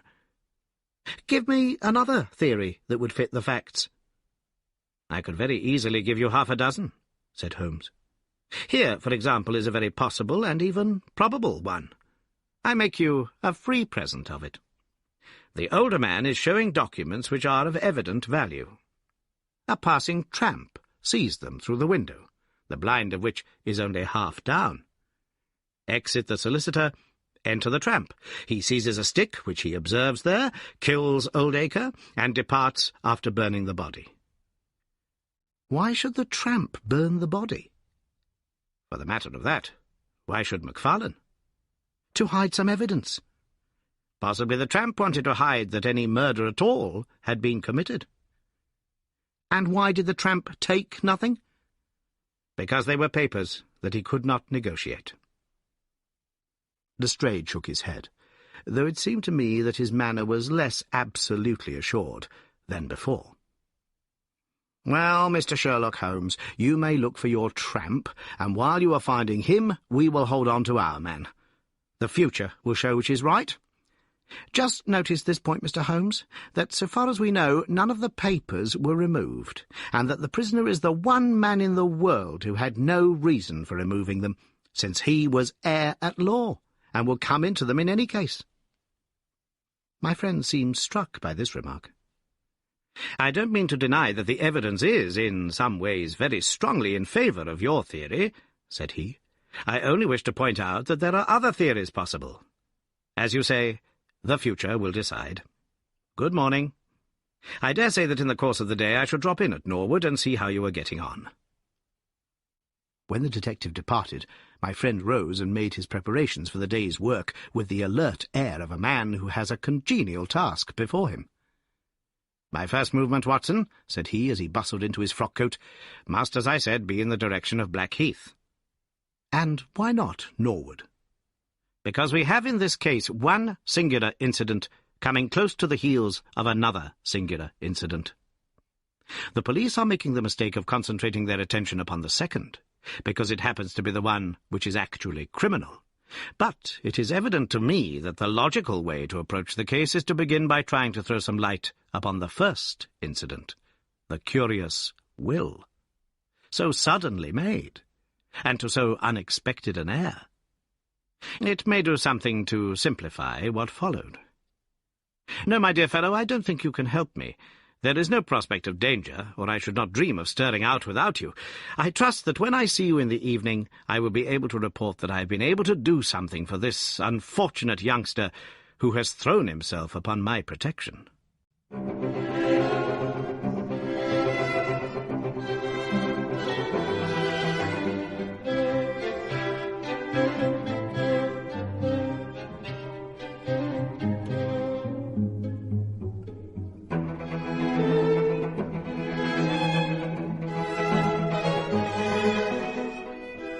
It was late when my friend returned, and I could see by a glance at his haggard and anxious face that the high hopes with which he had started had not been fulfilled. For an hour he droned away upon his violin, endeavouring to soothe his own ruffled spirits. At last he flung down the instrument and plunged into a detailed account of his misadventures. "It's all going wrong, Watson. All as wrong as it can go. I kept a bold face before Lestrade, but upon my soul, I believe that for once the fellow is on the right track, and we are on the wrong. All my instincts are one way, and all the facts are the other, and I much fear that British juries have not yet attained that pitch of intelligence when they will give the preference to my theories over Lestrade's facts." "Did you go to Blackheath?" "Yes, Watson, I went there, and I found very quickly that the late lamented Oldacre was a pretty considerable blackguard. The father was away in search of his son. The mother was at home, a little fluffy, blue-eyed person in a tremor of fear and indignation. Of course, she would not admit even the possibility of his guilt, but she would not express either surprise or regret over the fate of Oldacre. On the contrary, she spoke of him with such bitterness that she was unconsciously considerably strengthening the case of the police, for, of course, if her son had heard her speak of the man in this fashion, it would predispose him towards hatred and violence. "He was more like a malignant and cunning ape than a human being," said she, "and he always was, ever since he was a young man." "You knew him at that time?" said I. "Yes, I knew him well. In fact, he was an old suitor of mine. Thank heaven that I had the sense to turn away from him and to marry a better, if poorer, man. I was engaged to him, Mr. Holmes, when I heard a shocking story of how he had turned a cat loose in an aviary, and I was so horrified at his brutal cruelty that I would have nothing more to do with him." She rummaged in a bureau, and presently she produced a photograph of a woman shamefully defaced and mutilated with a knife. "That is my own photograph," she said. "He sent it to me in that state, with his curse upon my wedding morning." "Well," said I, "at least he has forgiven you now, since he has left all his property to your son."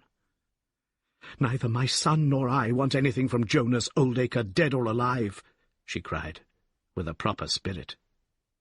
"There is a God in heaven, Mr. Holmes, and that same God who has punished that wicked man will show in his own good time that my son's hands are guiltless of his blood." Well, I tried one or two leads, but could get at nothing which would help our hypothesis, and several points which would make against it. I gave it up at last, and off I went to Norwood. This place, Deep Dean House, is a big modern villa of staring brick, standing back in its own grounds, with a laurel-clumped lawn in front of it. To the right, and some distance back from the road, was the timber yard, which had been the scene of the fire. Here's a rough plan on a leaf of my notebook. This window on the left is the one which opens into Oldacre's room. You can look into it from the road, you see. That is about the only bit of consolation I have had today. Lestrade was not there, but his head constable did the honours. They had just found a great treasure trove.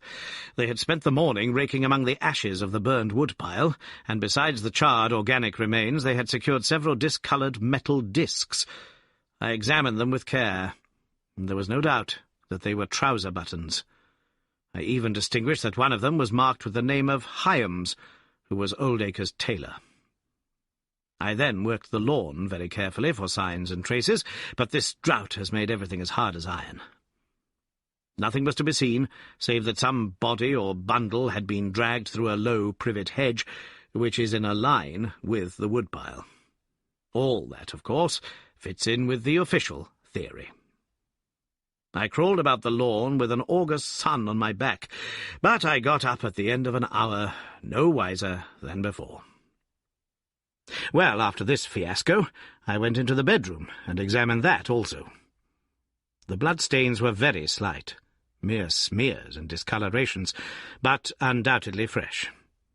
The stick had been removed, but there also the marks were slight. There is no doubt about the stick belonging to our client. He admits it. Footmarks of both men could be made out on the carpet, but none of any third person, which again is a trick for the other side. They were piling up their score all the time, and we were at a standstill. Only one little gleam of hope did I get, and yet it amounted to nothing. I examined the contents of the safe, most of which had been taken out and left on the table.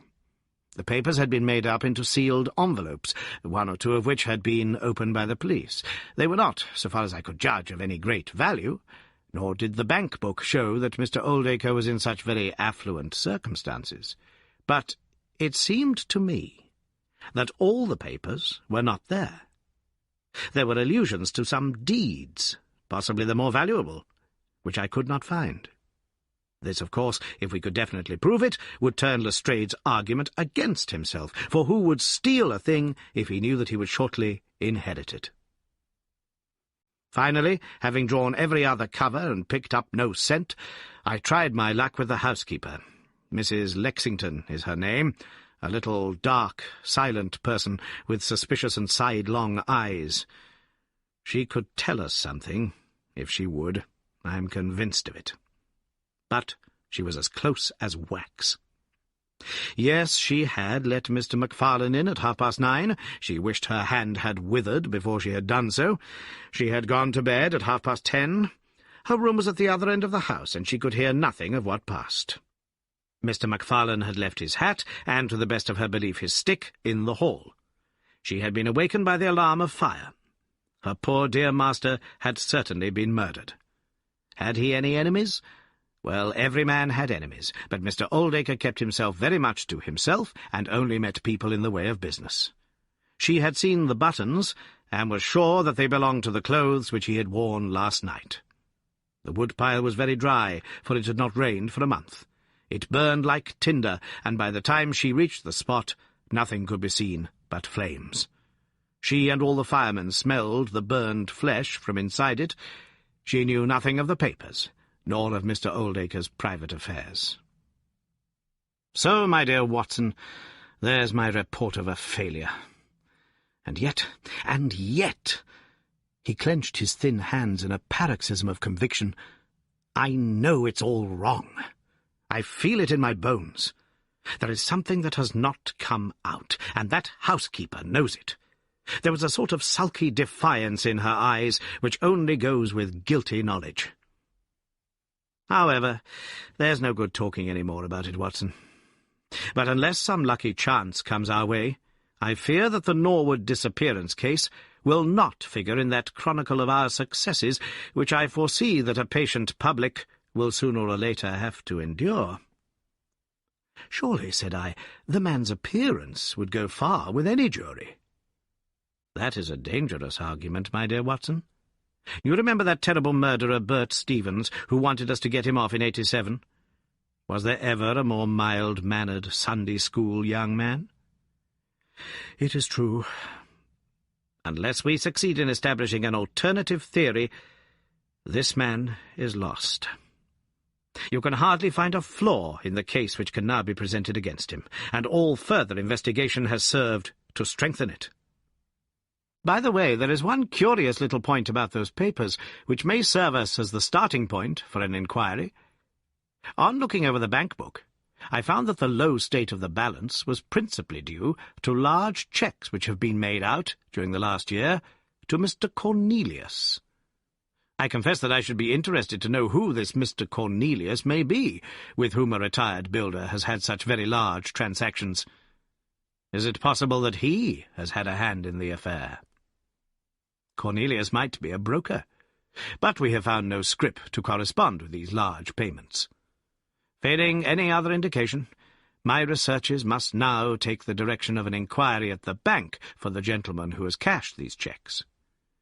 But I fear, my dear fellow, that our case will end ingloriously by Lestrade hanging our client, which will certainly be a triumph for Scotland Yard.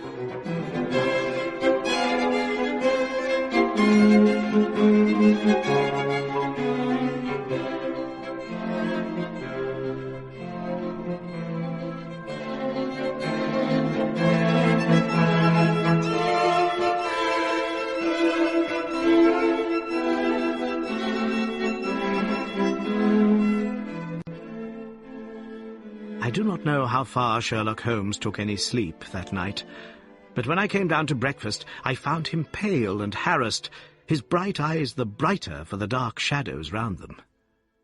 The carpet round his chair was littered with cigarette ends, and with the early editions of the morning papers. An open telegram lay upon the table. "What do you think of this, Watson?" he asked, tossing it across. It was from Norwood, and ran as follows. "Important fresh evidence to hand. Macfarlane's guilt definitely established. Advise you to abandon case. Lestrade."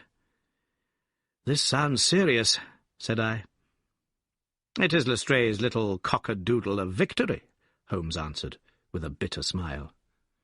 "And yet it may be premature to abandon the case.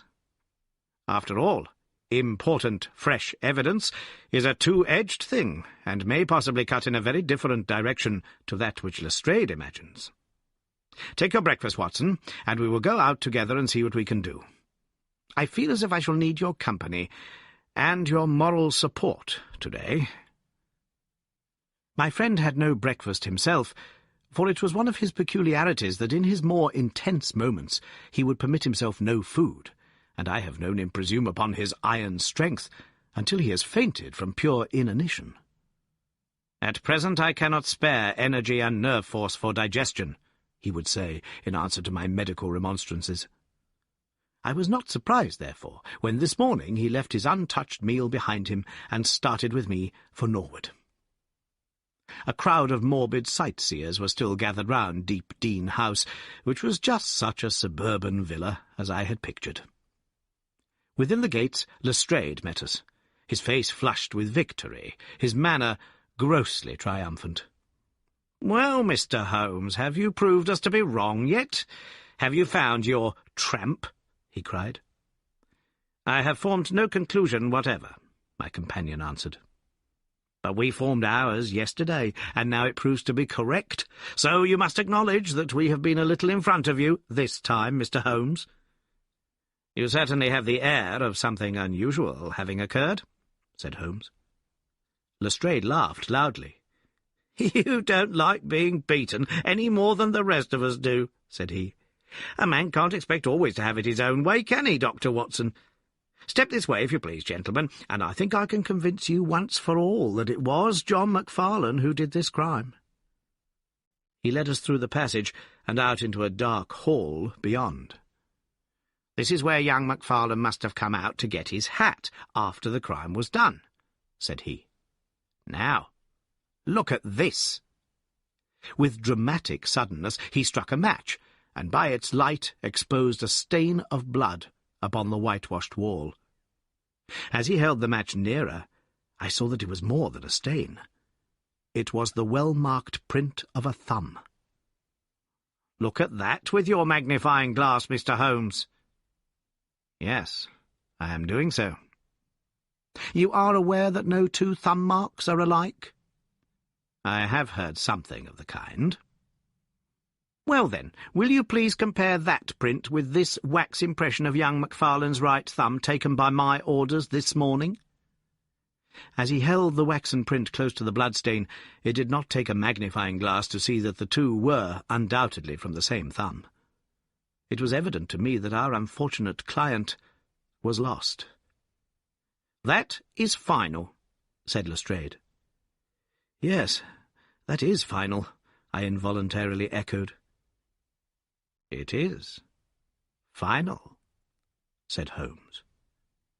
Something in his tone caught my ear, and I turned to look at him. An extraordinary change had come over his face. It was writhing with inward merriment. His two eyes were shining like stars. It seemed to me that he was making desperate efforts to restrain a convulsive attack of laughter. "Dear me, dear me," he said at last. "Well now, who would have thought it? And how deceptive appearances may be, to be sure. Such a nice young man to look at.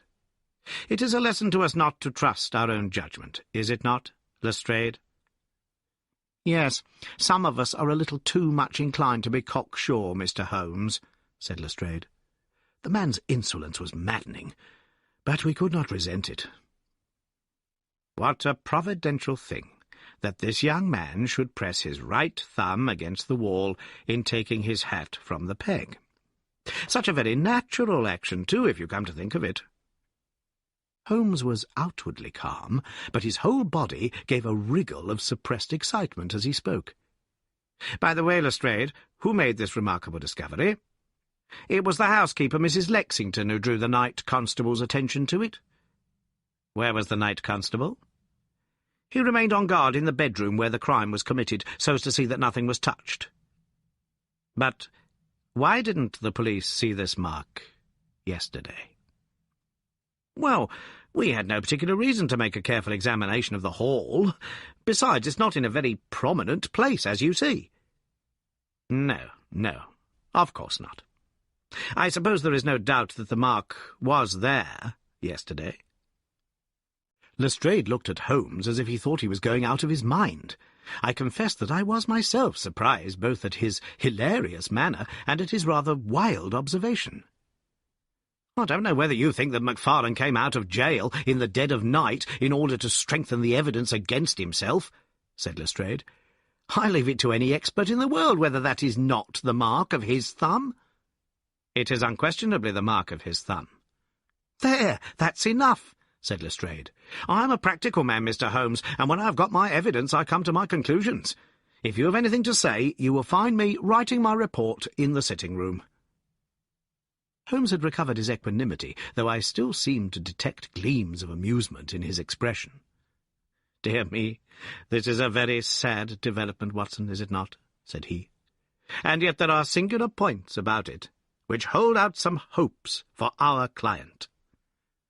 "I am delighted to hear it," said I heartily. "I was afraid it was all up with him."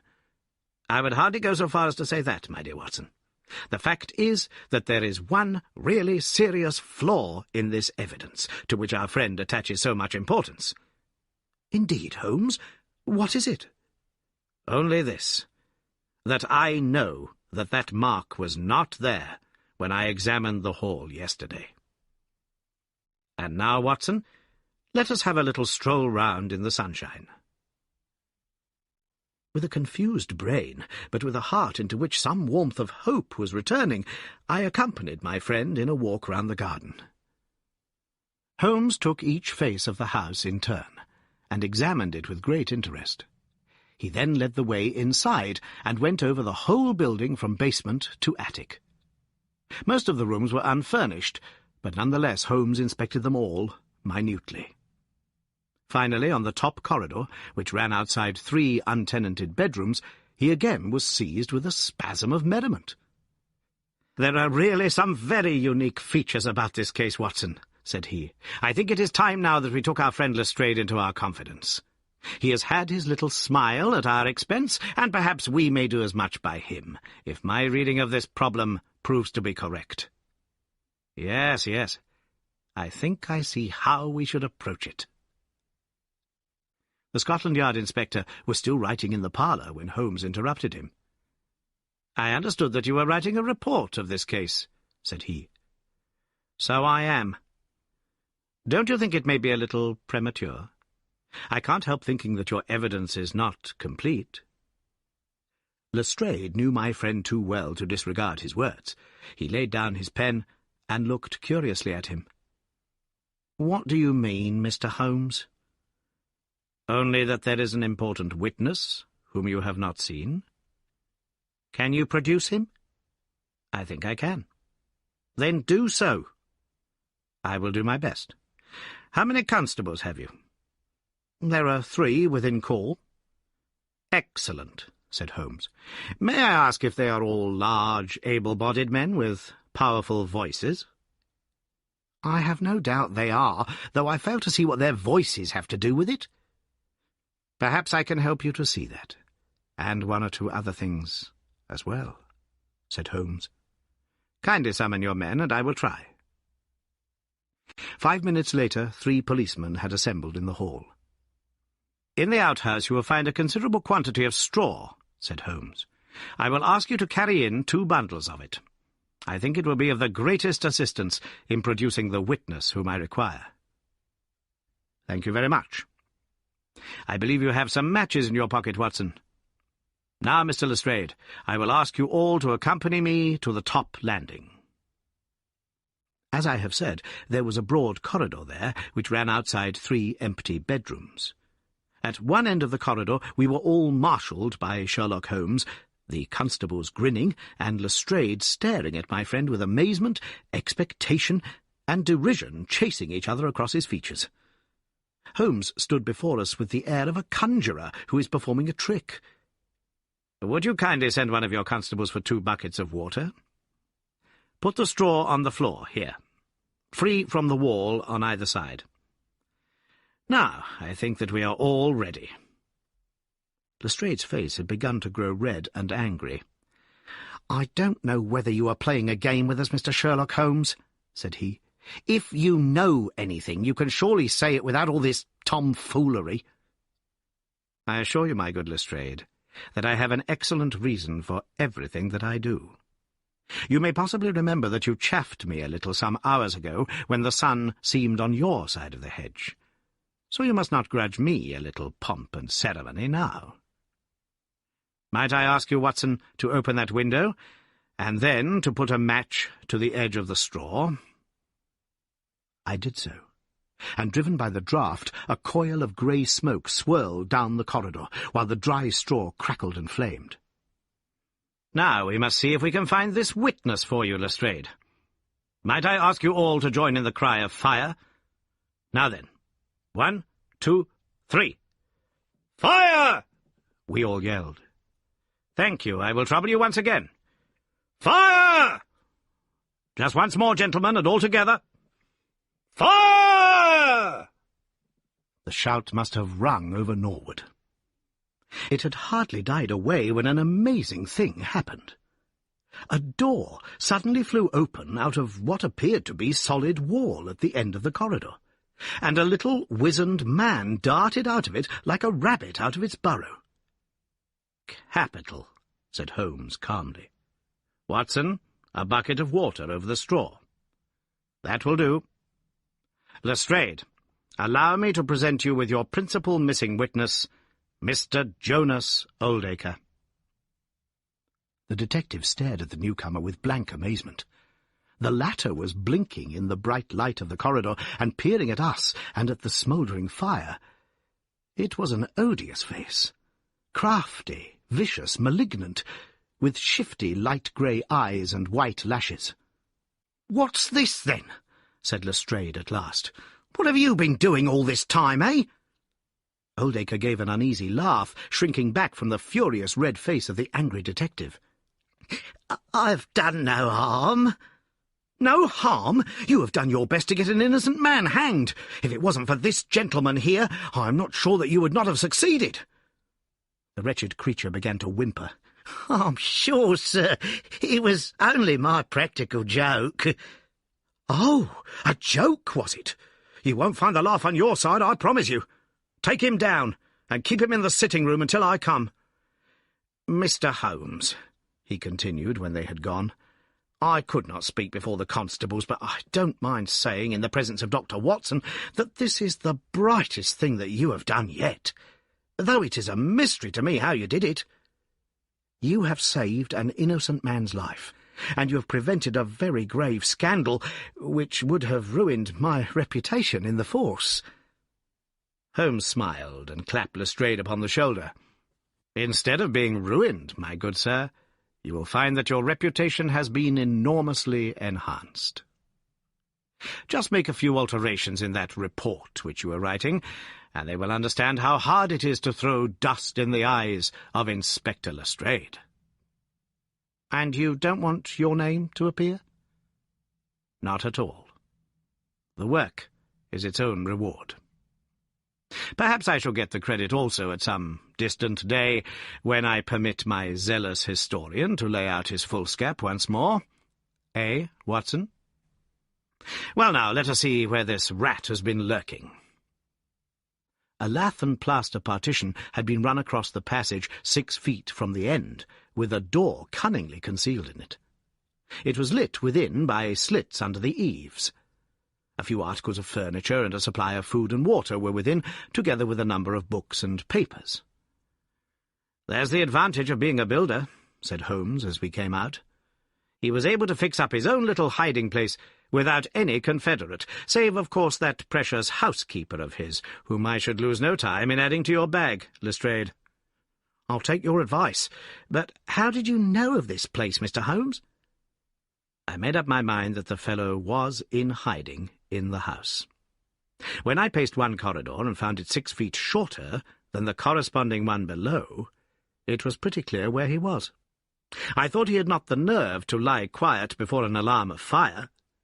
We could, of course, have gone in and taken him, but it amused me to make him reveal himself.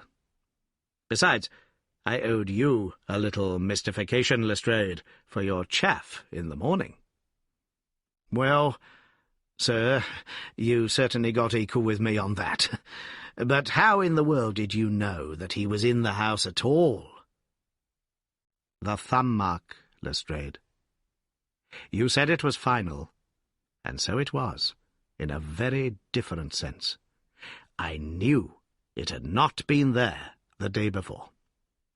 I pay a good deal of attention to matters of detail, as you may have observed, and I had examined the hall, and was sure that the wall was clear. Therefore, it had been put on during the night." "But how?" "Very simply. When those packets were sealed up, Jonas Oldacre got Macfarlane to secure one of the seals by putting his thumb upon the soft wax. It would be done so quickly and so naturally that I dare say the young man himself has no recollection of it. Very likely it just so happened, and Oldacre had himself no notion of the use he would put it to. Brooding over the case in that den of his, it suddenly struck him what absolutely damning evidence he could make against Macfarlane by using that thumb mark. It was the simplest thing in the world for him to take a wax impression from the seal, to moisten it in as much blood as he could get from a pinprick, and to put the mark upon the wall during the night, either with his own hand or with that of his housekeeper. If you examine among those documents which he took with him into his retreat, I will lay you a wager that you find the seal with the thumb mark upon it." "Wonderful," said Lestrade. "Wonderful. It's all as clear as crystal, as you put it. But what is the object of this deep deception, Mr. Holmes?" It was amusing to me to see how the detective's overbearing manner had changed suddenly to that of a child asking questions of its teacher. "Well, I don't think that is very hard to explain. A very deep, malicious, vindictive person is the gentleman who is now waiting us downstairs. You know that he was once refused by Macfarlane's mother? You don't. I told you that you should go to Blackheath first, and Norwood afterwards. Well, this injury, as he would consider it, has rankled in his wicked, scheming brain, and all his life he has longed for vengeance, but never seen his chance. During the last year or two, things have gone against him. Secret speculation, I think. And he finds himself in a bad way. He determines to swindle his creditors, and for this purpose he pays large cheques to a certain Mr. Cornelius, who is, I imagine, himself under another name. I have not traced these cheques yet, but I have no doubt that they were banked under that name at some provincial town, where Oldacre, from time to time, led a double existence. He intended to change his name altogether, draw this money, and vanish, starting life again elsewhere. Well, that's likely enough.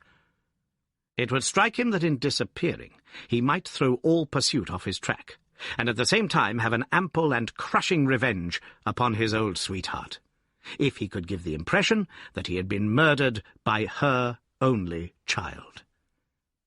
It was a masterpiece of villainy, and he carried it out like a master.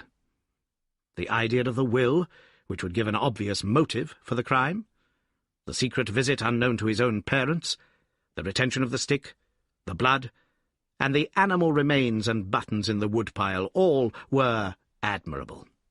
It was a net from which it seemed to me a few hours ago that there was no possible escape. But he had not that supreme gift of the artist, the knowledge of when to stop. He wished to improve that which was already perfect, to draw the rope tighter yet round the neck of his unfortunate victim. And so he ruined all. Let us descend, Lestrade. There are just one or two questions that I would ask him. The malignant creature was seated in his own parlour, with a policeman upon each side of him. "It was a joke, my good sir, a practical joke, nothing more," he whined incessantly. "I assure you, sir, that I simply concealed myself in order to see the effect of my disappearance, and I'm sure that you would not be so unjust as to imagine that I would have allowed any harm to befall poor young Mr. Macfarlane." "That's for a jury to decide," said Lestrade. "Anyhow, we shall have you on a charge of conspiracy, if not for attempted murder. And you'll probably find that your creditors will impound the banking account of Mr. Cornelius," said Holmes. The little man started, and turned his malignant eyes upon my friend. "I have to thank you for a good deal," said he. "Perhaps I'll pay my debt some day." Holmes smiled indulgently. "I fancy that for some few years you will find your time very fully occupied," said he. "By the way, what was it you put into the woodpile besides your old trousers? A dead dog, or rabbits, or what?" "You won't tell? Dear me, how very unkind of you. Well, I dare say that a couple of rabbits would account both for the blood and for the charred ashes. If ever you write an account, Watson, you can make rabbits serve your turn."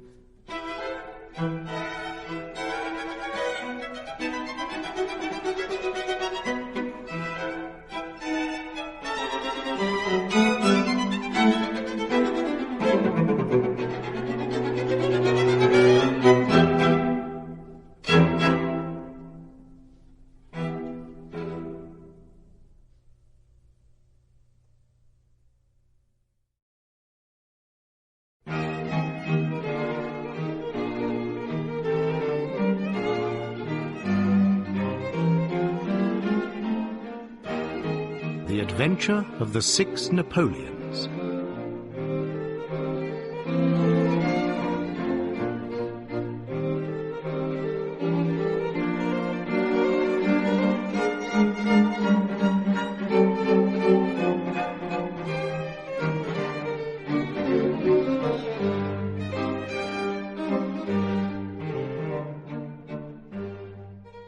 It was no very unusual thing for Mr. Lestrade of Scotland Yard to look in upon us of an evening, and his visits were welcome to Sherlock Holmes, for they enabled him to keep in touch with all that was going on at the police headquarters.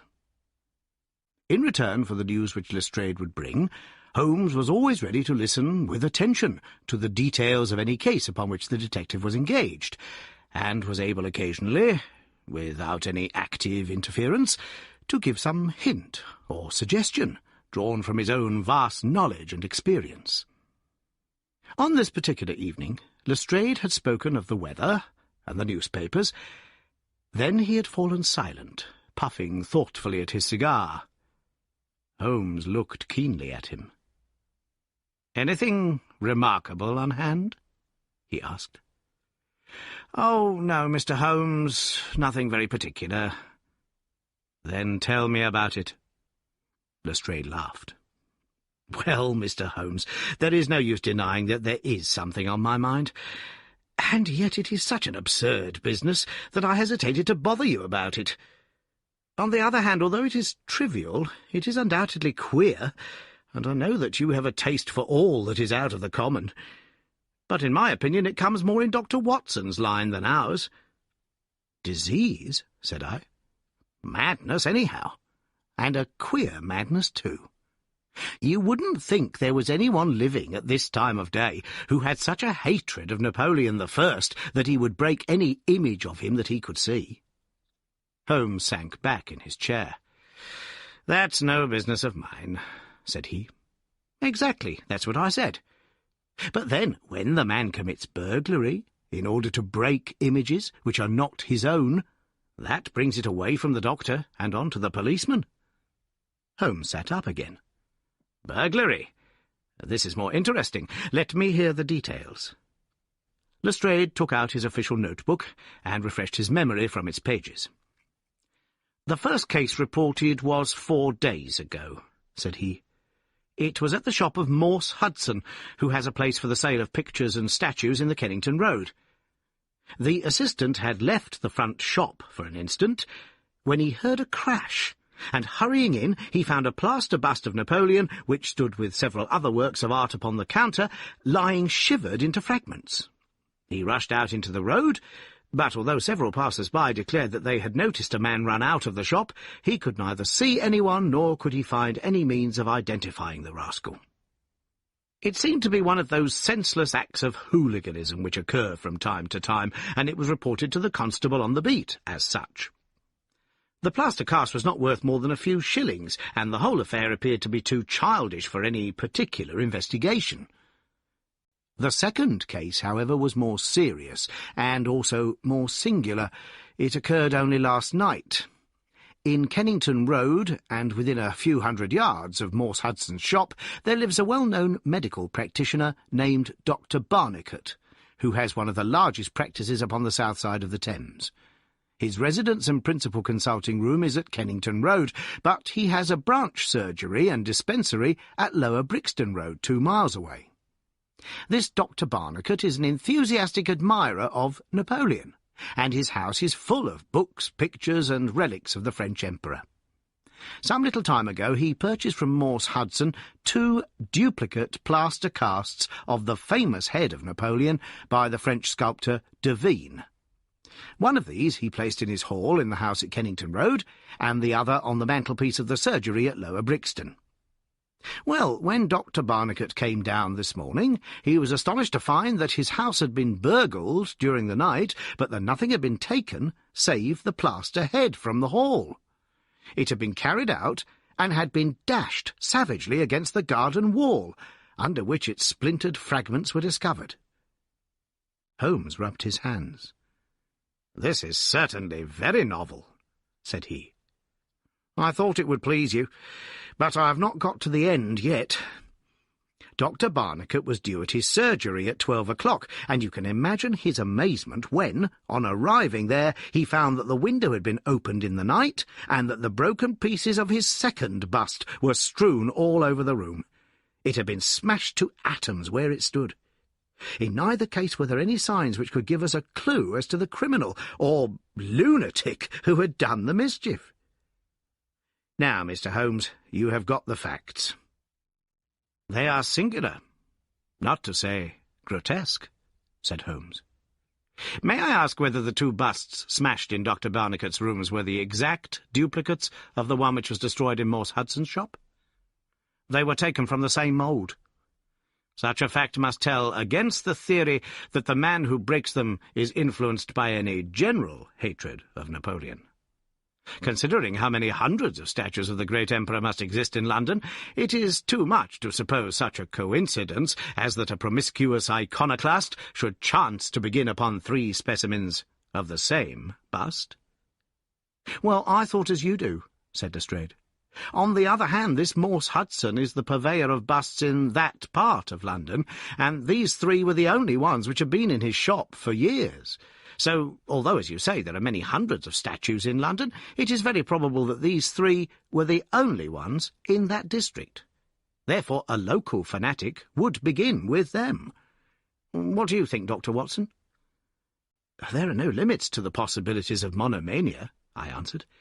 "There is the condition which the modern French psychologists have called the idée fixe, which may be trifling in character, and accompanied by complete sanity in every other way. A man who had read deeply about Napoleon, or who had possibly received some hereditary family injury through the Great War, might conceivably form such an idée fixe, and, under its influence, be capable of any fantastic outrage."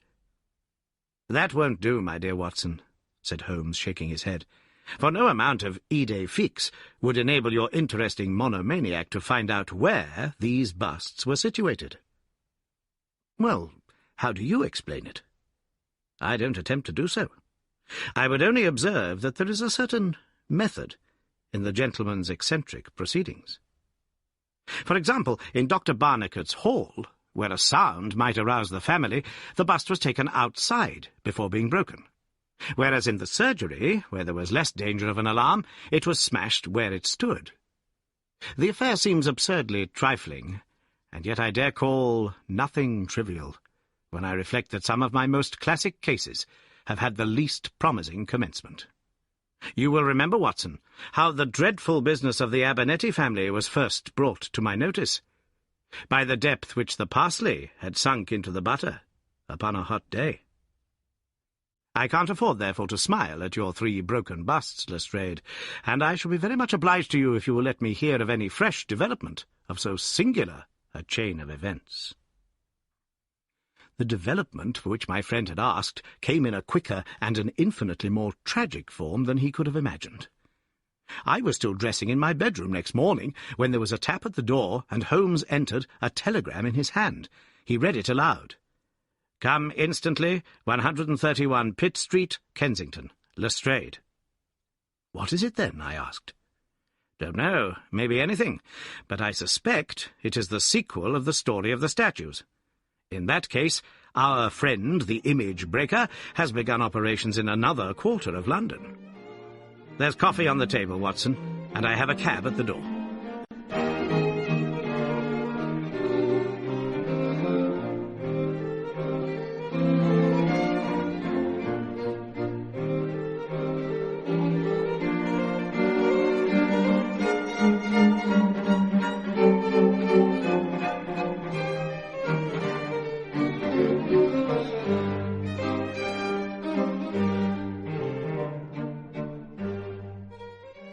In half an hour we had reached Pitt Street, a quiet little backwater just beside one of the briskest currents of London life.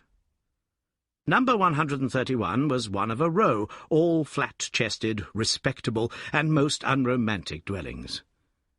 As we drove up, we found the railings in front of the house lined by a curious crowd. Holmes whistled. "By George, it's attempted murder at the least. Nothing less will hold the London message boy. There's a deed of violence indicated in that fellow's round shoulders and outstretched neck. What's this, Watson? The top step swilled down and the other one's dry? Footsteps enough, anyhow. Well, there's Lestrade at the front window, and we shall soon know all about it." The official received us with a very grave face and showed us into a sitting-room, where an exceedingly unkempt and agitated elderly man, clad in a flannel dressing-gown, was pacing up and down. He was introduced to us as the owner of the house, Mr. Horace Harker of the Central Press Syndicate. "It's the Napoleon bust business again," said Lestrade. "You seemed interested last night, Mr. Holmes, so I thought perhaps you'd be glad to be present now that the affair has taken a very much graver turn." "What has it turned to, then?" "To murder. Mr. Harker, will you tell these gentlemen exactly what has occurred?"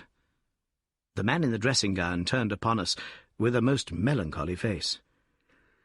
"It's an extraordinary thing," said he, "that all my life I have been collecting other people's news, and now that a real piece of news has come my own way, I'm so confused and bothered that I can't put two words together. If I'd come in here as a journalist, I should have interviewed myself and had 2 columns in every evening paper. As it is, I'm giving away valuable copy by telling my story over and over to a string of different people, and I can make no use of it myself. However, I've heard your name, Mr. Sherlock Holmes, and if you'll only explain this queer business, I shall be paid for my trouble in telling you the story." Holmes sat down and listened. "It all seems to centre round that bust of Napoleon which I bought for this very room about 4 months ago. I picked it up cheap from Harding Brothers, 2 doors from the High Street station. A great deal of my journalistic work is done at night, and I often write until the early morning. So it was today. I was sitting in my den, which is at the back of the top of the house, about 3 o'clock, when I was convinced that I heard some sounds downstairs. I listened, but they were not repeated, and I concluded that they came from outside. Then, suddenly, about 5 minutes later, there came a most horrible yell. The most dreadful sound, Mr. Holmes, that ever I heard. It will ring in my ears as long as I live. I sat frozen with horror for a minute or two. Then I seized the poker and went downstairs. When I entered this room, I found the window wide open, and I at once observed that the bust was gone from the mantelpiece. Why any burglar should take such a thing passes my understanding, for it was only a plaster cast and of no real value whatever. You can see for yourself that anyone going out through that open window could reach the front doorstep by taking a long stride. This was clearly what the burglar had done, so I went round and opened the door. Stepping out into the dark, I nearly fell over a dead man who was lying there. I ran back for a light, and there was the poor fellow, a great gash in his throat and the whole place swimming in blood. He lay on his back, his knees drawn up and his mouth horribly open. I shall see him in my dreams. I had just time to blow on my police whistle, and then I must have fainted, for I knew nothing more until I found the policeman standing over me in the hall." "Well, who was the murdered man?" asked Holmes. "There's nothing to show who he was," said Lestrade. "You shall see the body at the mortuary, but we have made nothing of it up to now. He is a tall man, sunburned, very powerful, not more than 30. He is poorly dressed, and yet does not appear to be a labourer. A horn-handled clasp knife was lying in a pool of blood beside him. Whether it was the weapon which did the deed, or whether it belonged to the dead man, I do not know. There was no name on his clothing, and nothing in his pockets save an apple, some string, a shilling map of London, and a photograph. Here it is." It was evidently taken by a snapshot from a small camera. It represented an alert, sharp-featured simian man with thick eyebrows and a very peculiar projection of the lower part of the face, like the muzzle of a baboon. "And what became of the bust?" asked Holmes, after a careful study of this picture. "We had news of it just before you came. It has been found in the front garden of an empty house in Camden House Road. It was broken into fragments. I'm going round now to see it. Will you come?" "Certainly. I must just take one look round." He examined the carpet and the window. "The fellow had either very long legs or was a most active man," said he. With an area beneath, it was no mean feat to reach that window ledge and open that window. Getting back was comparatively simple. "Are you coming with us to see the remains of your bust, Mr. Harker?" The disconsolate journalist had seated himself at a writing table. "I must try and make something of it," said he, "though I have no doubt that the first editions of the evening papers are out already with full details. It's like my luck. You remember when the Stand fell at Doncaster? Well, I was the only journalist in the Stand, and my journal the only one that had no account of it, for I was too shaken to write it. And now I'll be too late with a murder done on my own doorstep." As we left the room, we heard his pen travelling shrilly over the foolscap. The spot where the fragments of the bust had been found was only a few hundred yards away. For the first time our eyes rested upon this presentment of the great emperor, which seemed to raise such frantic and destructive hatred in the mind of the unknown. It lay scattered in splintered shards upon the grass. Holmes picked up several of them and examined them carefully. I was convinced from his intent face and his purposeful manner that at last he was upon a clue. "Well?" asked Lestrade. Holmes shrugged his shoulders. "We have a long way to go yet," said he. And yet... Well, we have some suggestive facts to act upon. The possession of this trifling bust was worth more in the eyes of this strange criminal than a human life. That is one point. Then there is the singular fact that he did not break it in the house, or immediately outside the house, if to break it was his sole object. He was rattled and bustled by meeting this other fellow. He hardly knew what he was doing. Well, that's likely enough. But I wish to call your attention very particularly to the position of this house, in the garden of which the bust was destroyed. Lestrade looked about him. It was an empty house, and so he knew that he would not be disturbed in the garden. Yes, but there is another empty house farther up the street, which he must have passed before he came to this one. Why did he not break it there, since it is evident that every yard that he carried it increased the risk of someone meeting him? "I give it up," said Lestrade. Holmes pointed to the street lamp above our heads. He could see what he was doing here, and he could not there. That was his reason. "By Jove, that's true," said the detective. "Now that I come to think of it, Dr. Barnicot's bust was broken not far from his red lamp. Well, Mr. Holmes, what are we to do with that fact?" "To remember it, to docket it. We may come on something later which will bear upon it. What steps do you propose to take now, Lestrade?" "The most practical way of getting at it, in my opinion, is to identify the dead man. There should be no difficulty about that. When we have found who he is and who his associates are, we should have a good start in learning what he was doing in Pitt Street last night, and who it was who met him and killed him on the doorstep of Mr. Horace Harker. Don't you think so?" "No doubt. And yet it is not quite the way in which I should approach the case." "What would you do, then?" "Oh, you must not let me influence you in any way. I suggest that you go on your line and I on mine. We can compare notes afterwards, and each will supplement the other." "Very good," said Lestrade. "If you are going back to Pitt Street, you might see Mr. Horace Harker. Tell him from me that I have quite made up my mind, and that it is certain that a dangerous, homicidal lunatic, with Napoleonic delusions, was in his house last night. It will be useful for his article."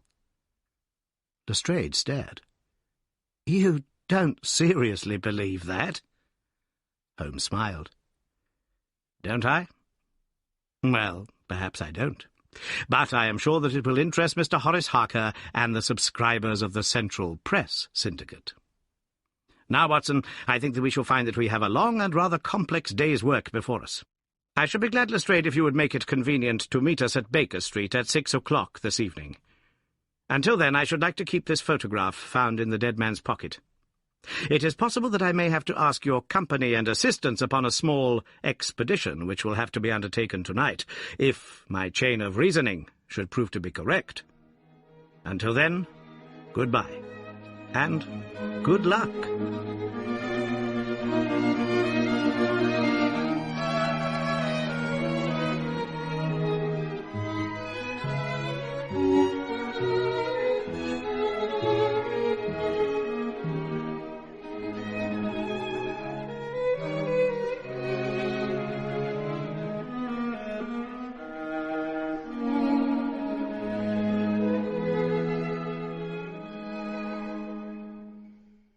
Sherlock Holmes and I walked together to the High Street, where we stopped at the shop of Harding Brothers, whence the bust had been purchased. A young assistant informed us that Mr. Harding would be absent until afternoon, and that he was himself a newcomer who could give us no information. Holmes's face showed his disappointment and annoyance. "Well, well, we can't expect to have it all our own way, Watson," he said at last. "We must come back in the afternoon if Mr. Harding will not be here until then. I am, as you have no doubt surmised, endeavouring to trace these busts to their source, in order to find if there is not something peculiar which may account for their remarkable fate. Let us make for Mr. Morse Hudson of the Kennington Road, and see if he can throw any light upon the problem." A drive of an hour brought us to the picture dealer's establishment. He was a small, stout man, with a red face and a peppery manner. "Yes, sir, on my very counter, sir," said he. "What we pay rates and taxes for I don't know, when any ruffian can come in and break one's goods. Yes, sir, it was I who sold Dr. Barnacle his 2 statues. Disgraceful, sir. A nihilist plot, that's what I make it. No one but an anarchist would go about breaking statues. Red Republicans, that's what I call them. Who did I get the statues from? I don't see what that has to do with it. Well, if you really want to know, I got them from Gelder and Company in Church Street, Stepney. They're a well-known house in the trade, and have been this 20 years. How many had I? 3. 2 and 1 are 3. 2 of Dr. Barnacle's and 1 smashed in broad daylight on my own counter. Do I know that photograph? No, I don't. Yes, I do, though. Why, it's Beppo. He was a kind of Italian piecework man who made himself useful in the shop. He could carve a bit, and gild and frame, and do odd jobs. The fellow left me last week, and I've heard nothing of him since. No, I don't know where he came from, nor where he went to. I had nothing against him while he was here. He was gone 2 days before the bust was smashed." "Well, that's all we could reasonably expect from Morse Hudson," said Holmes, as we emerged from the shop. "We have this Beppo as a common factor both in Kennington and in Kensington, so that is worth a 10-mile drive. Now, Watson, let us make for Gelder and Company of Stepney, the source and origin of the busts. I shall be surprised if we don't get some help down there." In rapid succession we passed through the fringe of fashionable London, hotel London, theatrical London, literary London, commercial London, and finally maritime London, till we came to a riverside city of 100,000 souls, where the tenement houses swelter and reek with the outcasts of Europe. Here, in a broad thoroughfare, once the abode of wealthy city merchants, we found the sculpture works for which we searched. Outside was a considerable yard full of monumental masonry. Inside was a large room in which 50 workers were carving or moulding. The manager, a big blonde German, received us civilly and gave a clear answer to all Holmes's questions. A reference to his books showed that hundreds of casts had been taken from a marble copy of Devine's head of Napoleon, but that the 3 which had been sent to Morse Hudson a year or so before had been half of a batch of 6, the other 3 being sent to Harding Brothers of Kensington. There was no reason why those 6 should be different from any of the other casts. He could suggest no possible cause why anyone should wish to destroy them. In fact, he laughed at the idea. Their wholesale price was 6 shillings, but the retailer would get 12 or more. The cast was taken in 2 moulds from each side of the face, and then these 2 profiles of plaster of Paris were joined together to make the complete bust. The work was usually done by Italians in the room we were in. When finished, the busts were put on a table in the passage to dry, and afterwards stored. That was all he could tell us. But the production of the photograph had a remarkable effect upon the manager. His face flushed with anger, and his brows knotted over his blue Teutonic eyes. "Ah, the rascal!" he cried. "Yes, indeed, I know him very well. This has always been a respectable establishment, and the only time that we have ever had the police in it was over this very fellow. It was more than a year ago now. He knifed another Italian in the street, and then he came to the works with the police on his heels, and he was taken here. Beppo was his name. His second name I never knew. Served me right for engaging a man with such a face. But he was a good workman, one of the best." "What did he get?" "The man lived, and he got off with a year. I have no doubt he is out now, but he is not there to show his nose here.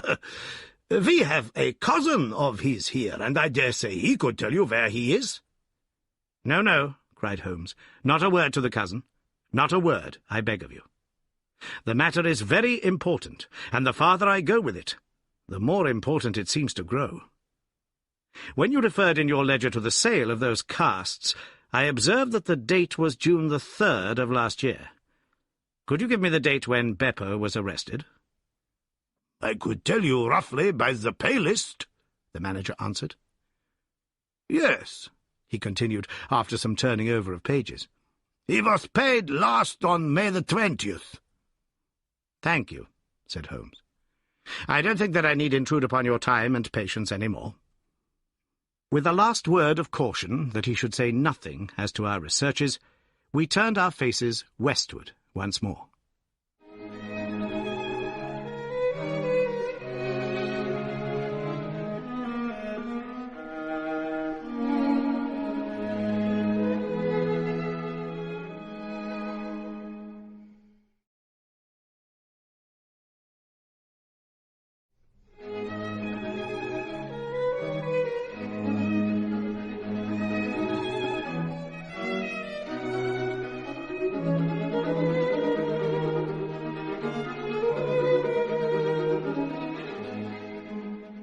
The afternoon was far advanced before we were able to snatch a hasty luncheon at a restaurant.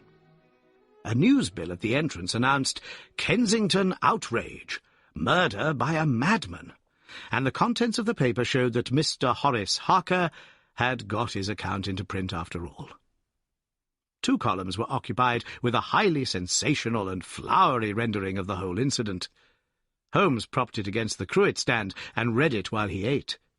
Once or twice he chuckled. "This is all right, Watson," said he. "Listen to this.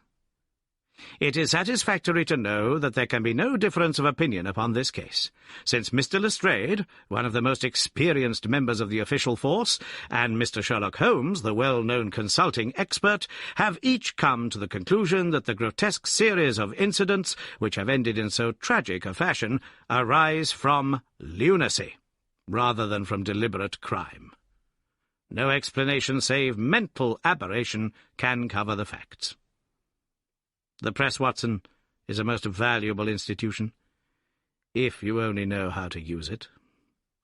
And now, if you have quite finished, we will hark back to Kensington and see what the manager of Harding Brothers has to say on the matter." The founder of that great emporium proved to be a brisk, crisp little person, very dapper and quick, with a clear head and a ready tongue. "Yes, sir, I have already read the account in the evening papers. Mr. Horace Harker is a customer of ours. We supplied him with the bust some months ago. We ordered 3 busts of that sort from Gelder and Company of Stepney. They are all sold now." "To whom?" "Oh, I dare say by consulting our sales books we could very easily tell you. Yes, we have the entries here. 1 to Mr. Harker, you see, and 1 to Mr. Josiah Brown of Laburnum Lodge, Laburnum Vale, Chiswick, and 1 to Mr. Sanderford of Lower Grove Road, Reading. No, I have never seen this face which you show me in the photograph. You would hardly forget it, would you, sir? For I've seldom seen an uglier. Have we any Italians on the staff? Yes, sir, we have several among our workpeople and cleaners. I dare say they might get a peep at that sales book if they wanted to. There is no particular reason for keeping a watch upon that book. Well, well, it's a very strange business, and I hope that you will let me know if anything comes of your inquiries." Holmes had taken several notes during Mr. Harding's evidence, and I could see that he was thoroughly satisfied by the turn which affairs were taking. He made no remark, however, save that unless we hurried, we should be late for our appointment with Lestrade. Sure enough, when we reached Baker Street, the detective was already there, and we found him pacing up and down in a fever of impatience. His look of importance showed that his day's work had not been in vain. "Well," he asked, "what luck, Mr. Holmes?" "We have had a very busy day, and not entirely a wasted one," my friend explained. "We have seen both the retailers and also the wholesale manufacturers. I can trace each of the busts now from the beginning." "The busts?" cried Lestrade. "Well, well, you have your own methods, Mr. Sherlock Holmes, and it is not for me to say a word against them, but I think I have done a better day's work than you. I have identified the dead man." "You don't say so." "And found a cause for the crime." "Splendid." "We have an inspector who makes a speciality of Saffron Hill and the Italian quarter. Well, this dead man had some Catholic emblem round his neck, and that, along with his colour, made me think he was from the south. Inspector Hill knew him the moment he caught sight of him. His name is Pietro Venucci, from Naples, and he's one of the greatest cutthroats in London. He is connected with the Mafia, which, as you know, is a secret political society enforcing its decrees by murder. Now, you see how the affair begins to clear up? The other fellow is probably an Italian also, and a member of the Mafia. He has broken the rules in some fashion. Pietro is set upon his track. Probably the photograph we found in his pocket is the man himself, so that he may not knife the wrong person. He dogs the fellow, he sees him enter a house, he waits outside for him, and in the scuffle he receives his own death wound. How is that, Mr. Sherlock Holmes?" Holmes clapped his hands approvingly. "Excellent, Lestrade, excellent," he cried. "But I didn't quite follow your explanation of the destruction of the busts." "The busts? You never can get those busts out of your head. After all, that is nothing, petty larceny, 6 months at the most. It is the murder that we are really investigating, and I tell you that I am gathering all the threads into my hands." "And the next stage?" "Is a very simple one. I shall go down with Hill to the Italian quarter, find the man whose photograph we have got, and arrest him on the charge of murder. Will you come with us?" "I think not. I fancy we can attain our end in a simpler way. I can't say for certain, because it all depends. Well, it all depends upon a factor which is completely outside our control. But I have great hopes, in fact the betting is exactly 2-1, that if you will come with us tonight, I shall be able to help you to lay him by the heels." "In the Italian quarter?" "No, I fancy Chiswick is an address which is more likely to find him. If you'll come with me to Chiswick tonight, Lestrade, I'll promise to go to the Italian quarter with you tomorrow, and no harm will be done by the delay. And now I think that a few hours' sleep would do us all good, for I do not propose to leave before 11 o'clock, and it is unlikely that we shall be back before morning. You'll dine with us, Lestrade, and then you are welcome to the sofa until it is time for us to start. In the meantime, Watson, I should be glad if you would ring for an express messenger, for I have a letter to send, and it is important that it should go at once." Holmes spent the evening in rummaging among the files of the old daily papers with which one of our lumber rooms was packed. When at last he descended, it was with triumph in his eyes, but he said nothing to either of us as to the result of his researches. For my own part, I had followed step by step the methods by which he had traced the various windings of this complex case, and though I could not yet perceive the goal which we would reach, I understood clearly that Holmes expected this grotesque criminal to make an attempt upon the 2 remaining busts, one of which, I remembered, was at Chiswick. No doubt the object of our journey was to catch him in the very act, and I could not but admire the cunning with which my friend had inserted a wrong clue in the evening paper, so as to give the fellow the idea that he could continue his scheme with impunity. I was not surprised when Holmes suggested that I should take my revolver with me. He had himself picked up the loaded hunting crop, which was his favourite weapon.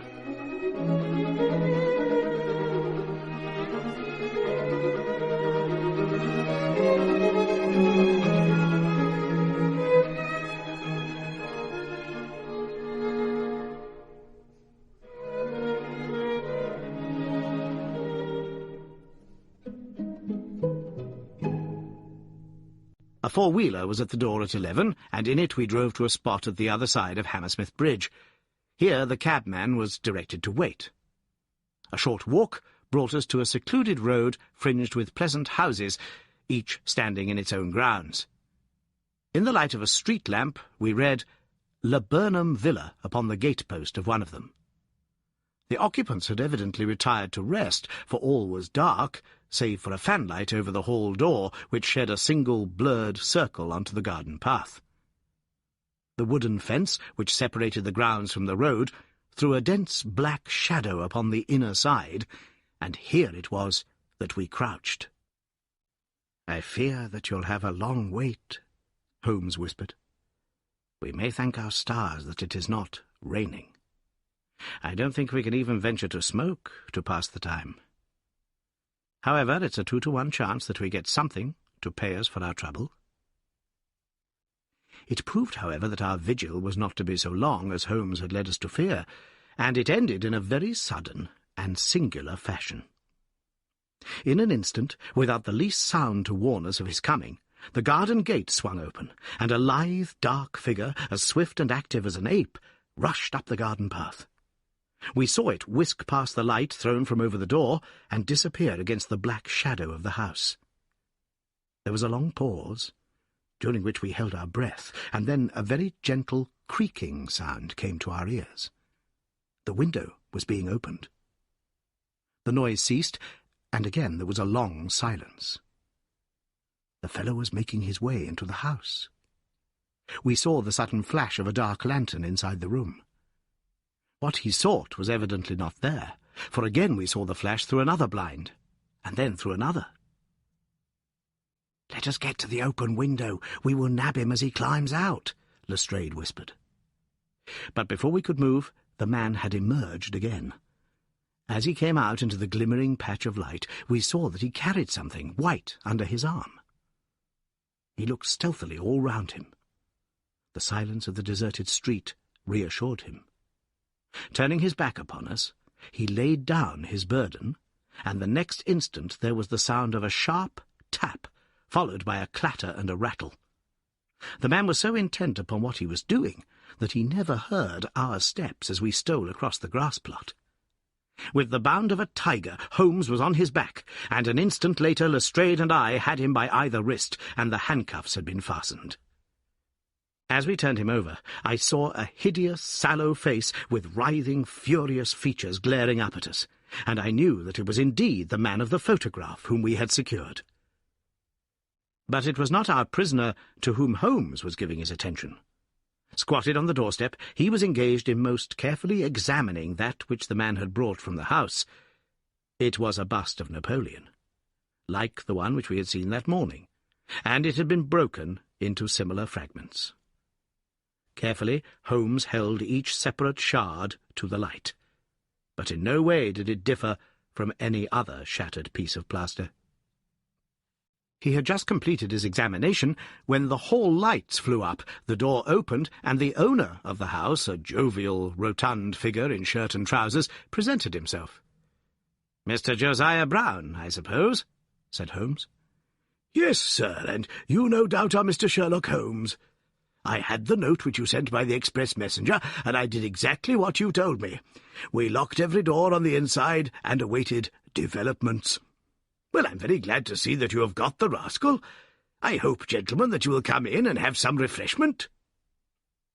However, Lestrade was anxious to get his man into safe quarters, so within a few minutes our cab had been summoned, and we were all four upon our way to London.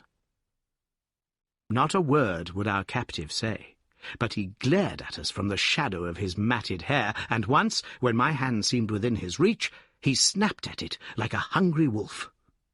We stayed long enough at the police station to learn that a search of his clothing revealed nothing save a few shillings and a long sheath knife, the handle of which bore copious traces of recent blood. "That's all right," said Lestrade as we parted. "Hill knows all these gentry, and he will give a name to him. You'll find that my theory of the Mafia will work out all right. But I'm sure I'm exceedingly obliged to you, Mr. Holmes, for the workmanlike way in which you laid hands upon him. I don't quite understand it all yet." "I fear it is rather too late an hour for explanations," said Holmes. "Besides, there are one or two details which are not finished off, and it is one of those cases which are worth working out to the very end. If you will come round once more to my rooms at 6 o'clock tomorrow, I think I shall be able to show you that even now you have not grasped the entire meaning of this business, which presents some features which make it absolutely original in the history of crime. If ever I permit you to chronicle any more of my little problems, Watson, I foresee that you will enliven your pages by an account of the singular adventure of the Napoleonic busts." When we met again next evening, Lestrade was furnished with much information concerning our prisoner. His name, it appeared, was Beppo, second name unknown. He was a well-known ne'er-do-well among the Italian colony. He had once been a skilful sculptor, and had earned an honest living, but he had taken to evil courses, and had twice already been in jail, once for a petty theft, and once, as we had already heard, for stabbing a fellow countryman. He could talk English perfectly well. His reasons for destroying the busts were still unknown, and he refused to answer any questions upon the subject. But the police had discovered that these same busts might very well have been made by his own hands, since he was engaged in this class of work at the establishment of Gelder and Company. To all this information, much of which we already knew, Holmes listened with polite attention. But I, who knew him so well, could clearly see that his thoughts were elsewhere, and I detected a mixture of mingled uneasiness and expectation beneath that mask which he was wont to assume. At last he started in his chair, and his eyes brightened. There had been a ring at the bell. A minute later we heard steps upon the stairs, and an elderly, red-faced man with grizzled side-whiskers was ushered in. In his right hand he carried an old-fashioned carpet-bag, which he placed upon the table. "Is Mr. Sherlock Holmes here?" My friend bowed and smiled. "Mr. Sandeford of Reading, I suppose?" said he. "Yes, sir. I fear that I am a little late, but the trains were awkward. You wrote to me about a bust that is in my possession?" "Exactly." "I have your letter here. You said, 'I desire to possess a copy of Devine's Napoleon, and am prepared to pay you £10 for the one which is in your possession.' Is that right?" "Certainly." "I was very much surprised at your letter, for I could not imagine how you knew that I owned such a thing." "Of course you must have been surprised, but the explanation is very simple. Mr. Harding of Harding Brothers said that they had sold you their last copy, and he gave me your address." "Oh, that was it, was it? Did he tell you what I paid for it?" "No, he did not." "Well, I am an honest man, though not a very rich one. I only gave 15 shillings for the bust, and I think you ought to know that before I take £10 from you." "I am sure the scruple does you honour, Mr. Sandeford, but I have named that price, so I intend to stick to it." "Well, it's very handsome of you, Mr. Holmes. I brought the bust up with me, as you asked me to do. Here it is." He opened his bag, and at last we saw placed upon our table a complete specimen of that bust, which we had already seen more than once in fragments. Holmes took a paper from his pocket and laid a £10 note upon the table. "You will kindly sign that paper, Mr. Sandeford, in the presence of these witnesses. It is simply to say that you transfer every possible right that you ever had in the bust to me. I am a methodical man, you see, and you never know what turn events might take afterwards." Thank you, Mr. Sandiford. Here is your money, and I wish you a very good evening. When our visitor had disappeared, Sherlock Holmes's movements were such as to rivet our attention. He began by taking a clean white cloth from a drawer and laying it over the table. Then he placed his newly acquired bust in the centre of the cloth. Finally, he picked up his hunting crop and struck Napoleon a sharp blow on the top of the head. The figure broke into fragments, and Holmes bent eagerly over the shattered remains. Next instant, with a loud shout of triumph, he held up one splinter, in which a round, dark object was fixed, like a plum in a pudding. "Gentlemen," he cried, "let me introduce you to the famous Black Pearl of the Borgias." Lestrade and I sat silent for a moment, and then, with a spontaneous impulse, we both broke out clapping, as at the well-wrought crisis of a play. A flush of colour sprang to Holmes's pale cheeks, and he bowed to us like the master dramatist who receives the homage of his audience. It was at such moments that for an instant he ceased to be a reasoning machine, and betrayed his human love for admiration and applause. The same singularly proud and reserved nature which turned away with disdain from popular notoriety was capable of being moved to its depths by spontaneous wonder and praise from a friend. "Yes, gentlemen," said he, "it is the most famous pearl now existing in the world, and it has been my good fortune, by a connected chain of inductive reasoning, to trace it from the Prince of Colonna's bedroom at the Dacre Hotel, where it was lost, to the interior of this, the last of the 6 busts of Napoleon, which were manufactured by Gelder and Company of Stepney. You will remember, Lestrade, the sensation caused by the disappearance of this valuable jewel, and the vain efforts of the London police to recover it. I was myself consulted upon the case, but I was unable to throw any light upon it. Suspicion fell upon the maid of the Princess, who was an Italian, and it was proved that she had a brother in London, but we failed to trace any connection between them. The maid's name was Lucretia Venucci, and there is no doubt in my mind that this Pietro, who was murdered 2 nights ago, was the brother. I have been looking up the dates in the old files of the paper, and I find that the disappearance of the pearl was exactly 2 days before the arrest of Beppo, for some crime of violence, an event which took place in the factory of Gelder and Company at the very moment when these busts were being made. Now, you clearly see the sequence of events, though you see them, of course, in the inverse order to the way in which they presented themselves to me. Beppo had the pearl in his possession.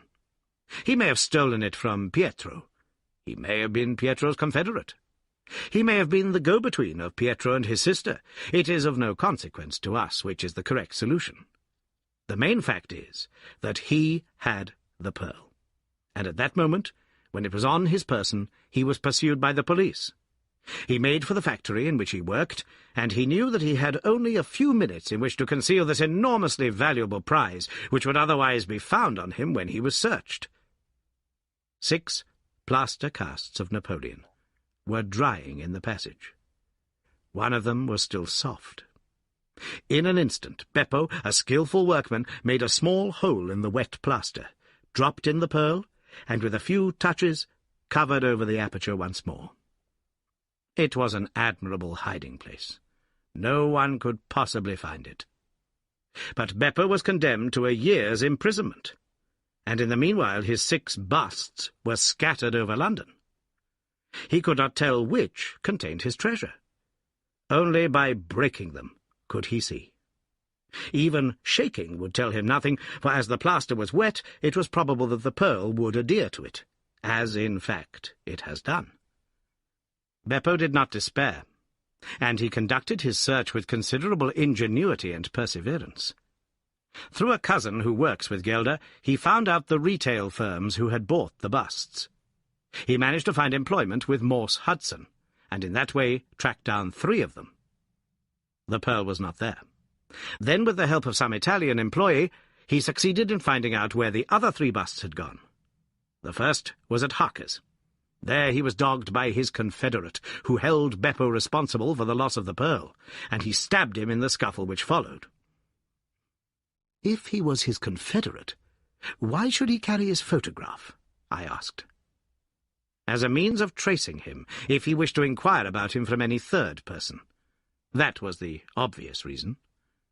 Well, after the murder, I calculated that Beppo would probably hurry rather than delay his movements. He would fear that the police would read his secret, and so he hastened on before they should get ahead of him. Of course, I could not say that he had not found the pearl in Harker's bust. I had not even concluded for certain that it was the pearl, but it was evident to me that he was looking for something, since he carried the bust past the other houses in order to break it in the garden, which had a lamp overlooking it. Since Harker's bust was 1 in 3, the chances were exactly as I told you, 2 to 1 against the pearl being inside it. There remained 2 busts, and it was obvious that he would go for the London one first. I warned the inmates of the house so as to avoid a second tragedy, and we went down with the happiest results. By that time, of course, I knew for certain that it was the Borgia pearl that we were after. The name of the murdered man linked the one event with the other. There only remained a single bust, the Reading one, and the pearl must be there. I bought it, in your presence, from the owner, and there it lies. We sat in silence for a moment. "Well," said Lestrade, "I've seen you handle a good many cases, Mr. Holmes, but I don't know that I ever knew a more workmanlike one than that." "We're not jealous of you at Scotland Yard. No, sir, we are very proud of you.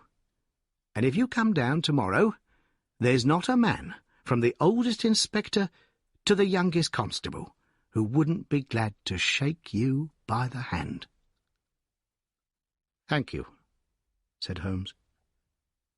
"Thank you." And as he turned away, it seemed to me that he was more nearly moved by the softer human emotions than I had ever seen him. A moment later he was the cold and practical thinker once more. "Put the pearl in the safe, Watson," said he, "and get out the papers of the Conk-Singleton forgery case. Goodbye, Lestrade. If any little problem comes your way, I shall be happy if I can to give you a hint or two as to its solution."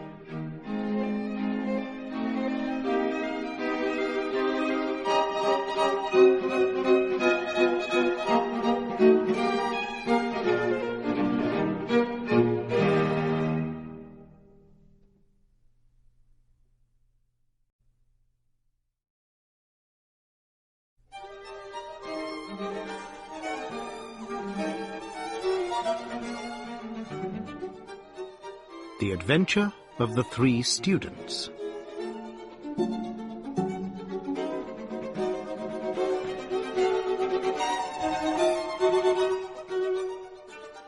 It was in the year 95 that a combination of events, into which I need not enter, caused Mr. Sherlock Holmes and myself to spend some weeks in one of our great university towns, and it was during this time that the small but instructive adventure which I am about to relate befell us.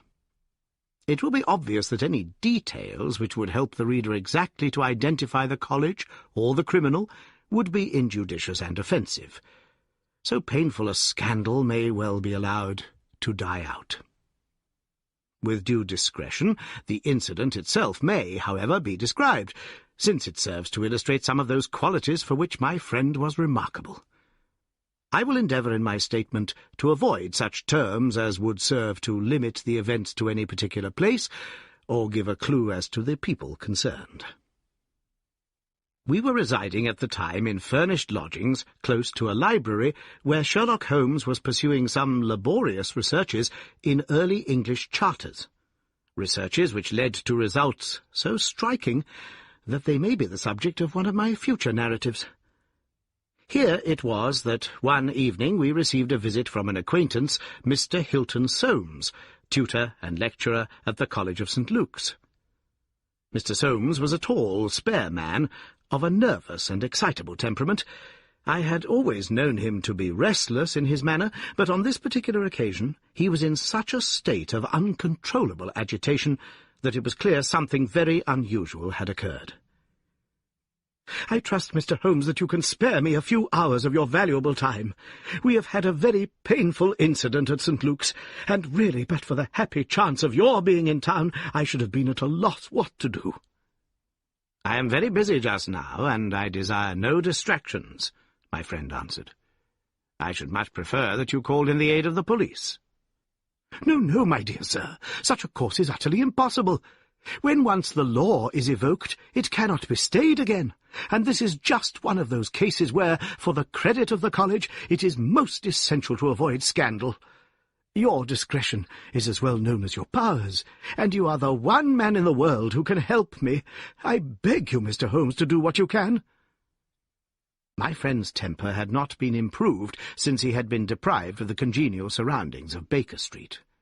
Without his scrapbooks, his chemicals, and his homely untidiness, he was an uncomfortable man. He shrugged his shoulders in ungracious acquiescence, while our visitor, in hurried words and with much excitable gesticulation, poured forth his story. "I must explain to you, Mr. Holmes, that tomorrow is the first day of the examination for the Fortescue Scholarship. I am one of the examiners. My subject is Greek, and the first of the papers consists of a large passage of Greek translation, which the candidate has not seen. This passage is printed on the examination paper, and it would naturally be an immense advantage if the candidate could prepare it in advance. For this reason, great care is taken to keep the paper secret. Today, about 3 o'clock, the proofs of this paper arrive from the printers. The exercise consists of half a chapter of Thucydides. I had to read it over carefully, as the text must be absolutely correct. At 4:30 my task was not yet completed. I had, however, promised to take tea in a friend's rooms, so I left the proof upon my desk. I was absent rather more than an hour. You are aware, Mr. Holmes, that our college doors are double, a green baize one within and a heavy oak one without. As I approached my outer door, I was amazed to see a key in it. For an instant I imagined that I had left my own there, but on feeling in my pocket I found that it was all right. The only duplicate which existed, so far as I knew, was that which belonged to my servant, Bannister, a man who has looked after my room for 10 years, and whose honesty is absolutely above suspicion. I found that the key was indeed his, that he had entered my room to know if I wanted tea, and that he had very carelessly left the key in the door when he came out. His visit to my room must have been within a very few minutes of my leaving it. His forgetfulness about the key would have mattered little upon any other occasion, but on this one day it has produced the most deplorable consequences. The moment I looked at my table, I was aware that someone had rummaged among my papers. The proof was in 3 long slips. I had left them all together. Now I found that one of them was lying on the floor, one was on the side table near the window, and the third was where I had left it. Holmes stirred for the first time. "The first page on the floor, the second in the window, the third where you left it," said he. "Exactly, Mr. Holmes. You amaze me. How could you possibly know that?" "Pray continue your very interesting statement." "For an instant I imagined that Bannister had taken the unpardonable liberty of examining my papers. He denied it, however, with the utmost earnestness, and I am convinced that he was speaking the truth. The alternative was that someone passing had observed the key in the door, had known that I was out, and had entered to look at the papers. A large sum of money is at stake, for the scholarship is a very valuable one, and an unscrupulous man might very well run a risk in order to gain an advantage over his fellows. Bannister was very much upset by the incident. He had nearly fainted when we found that the papers had undoubtedly been tampered with. I gave him a little brandy and left him collapsed in a chair, while I made a most careful examination of the room. I soon saw that the intruder had left other traces of his presence beside the rumpled papers. On the table in the window were several shreds from a pencil which had been sharpened. A broken tip of lead was lying there also. Evidently the rascal had copied the paper in a great hurry, had broken his pencil, and had been compelled to put a fresh point to it. "Excellent," said Holmes, who was recovering his good humour as his attention became more engrossed by the case. "Fortune has been your friend." This was not all. I have a new writing table with a fine surface of red leather. I am prepared to swear, and so is Bannister, that it was smooth and unstained. Now I found a clean cut in it, about 3 inches long, not a mere scratch, but a positive cut. Not only this, but on the table I found a small ball of black dough or clay, with specks of something which looks like sawdust in it. I am convinced that these marks were left by the man who rifled the papers. There were no footmarks, and no other evidence as to his identity. I was at my wits' end, when suddenly the happy thought occurred to me that you were in the town, and I came straight round to put the matter into your hands. Do help me, Mr. Holmes.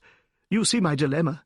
Either I must find the man, or else the examination must be postponed until fresh papers are prepared, and since this cannot be done without explanation, there will ensue a hideous scandal, which will throw a cloud not only on the college, but on the university.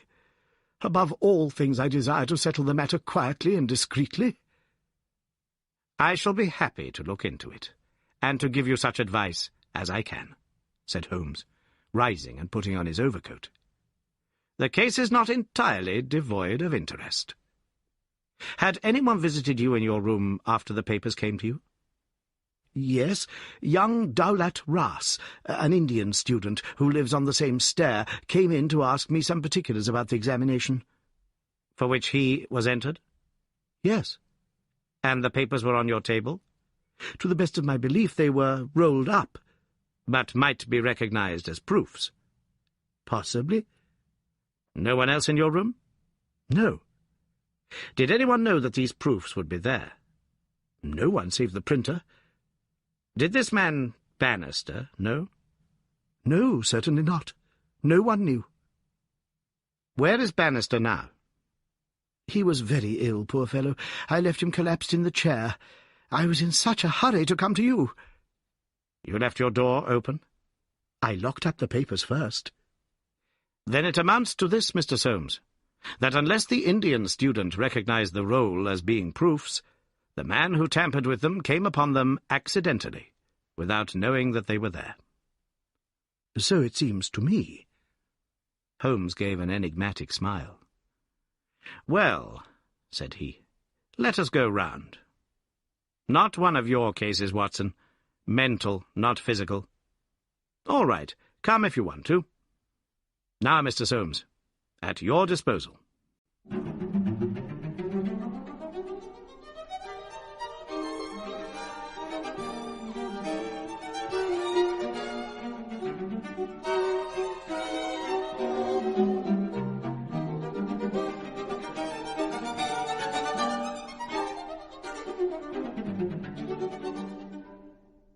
The sitting-room of our client opened by a long, low, latticed window onto the ancient lichen-tinted court of the old college. A Gothic arched door led to a worn stone staircase. On the ground floor was the tutor's room. Above were 3 students, 1 on each story. It was already twilight when we reached the scene of our problem.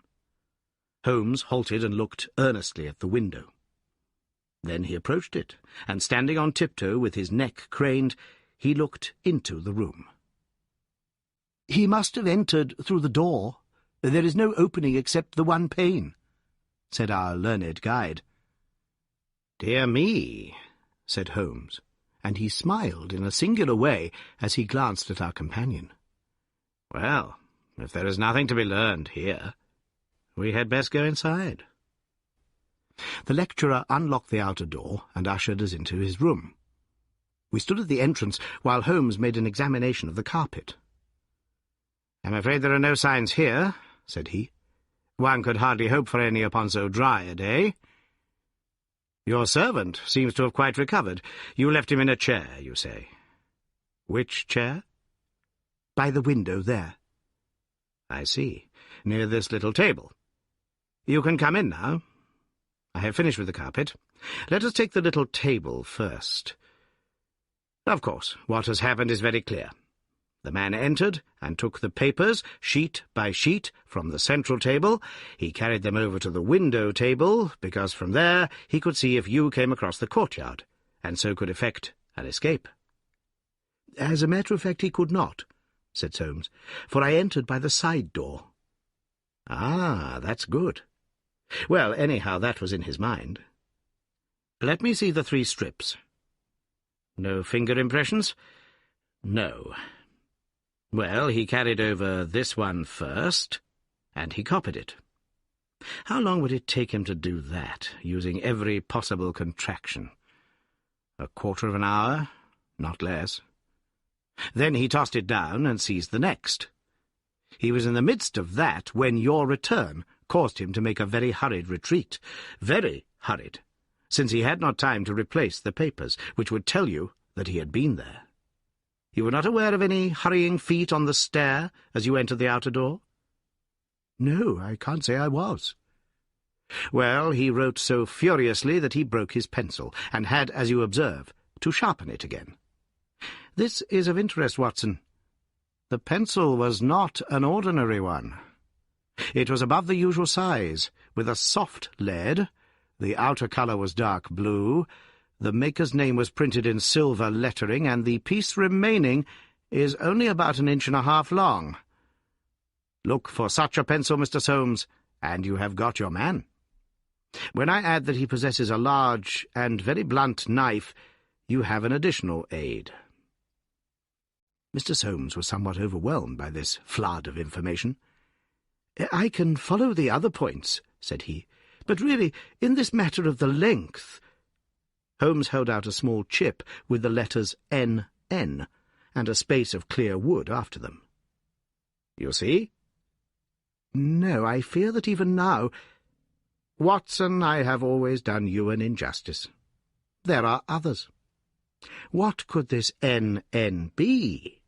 It is at the end of a word. You are aware that Johann Faber is the most common maker's name? Is it not clear that there is just as much of the pencil left as usually follows the Johann?" He held the small table sideways to the electric light.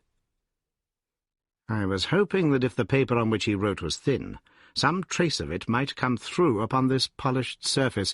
No, I see nothing. I don't think there is anything more to be learned here. Now for the central table. This small pellet is, I presume, the black, doughy mass you spoke of. Roughly pyramidal in shape, and hollowed out, I perceive. As you say, there appear to be grains of sawdust in it. Dear me, this is very interesting.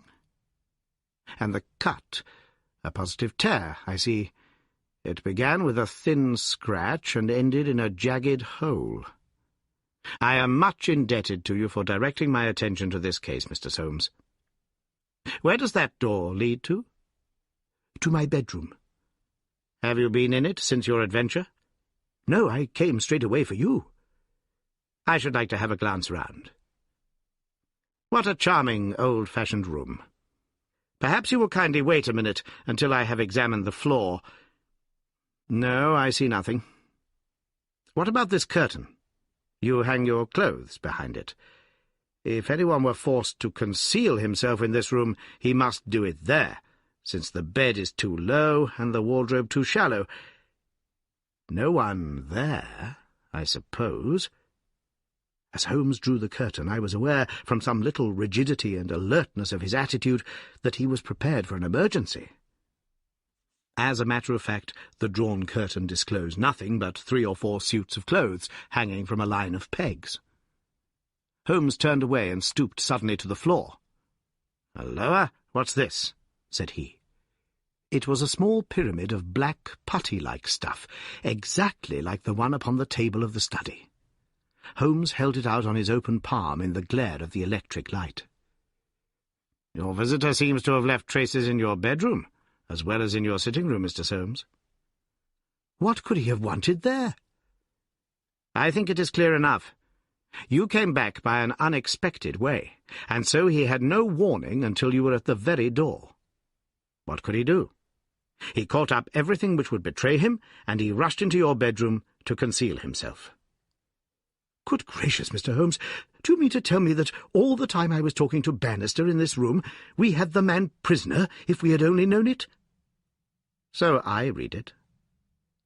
Surely there is another alternative, Mr. Holmes?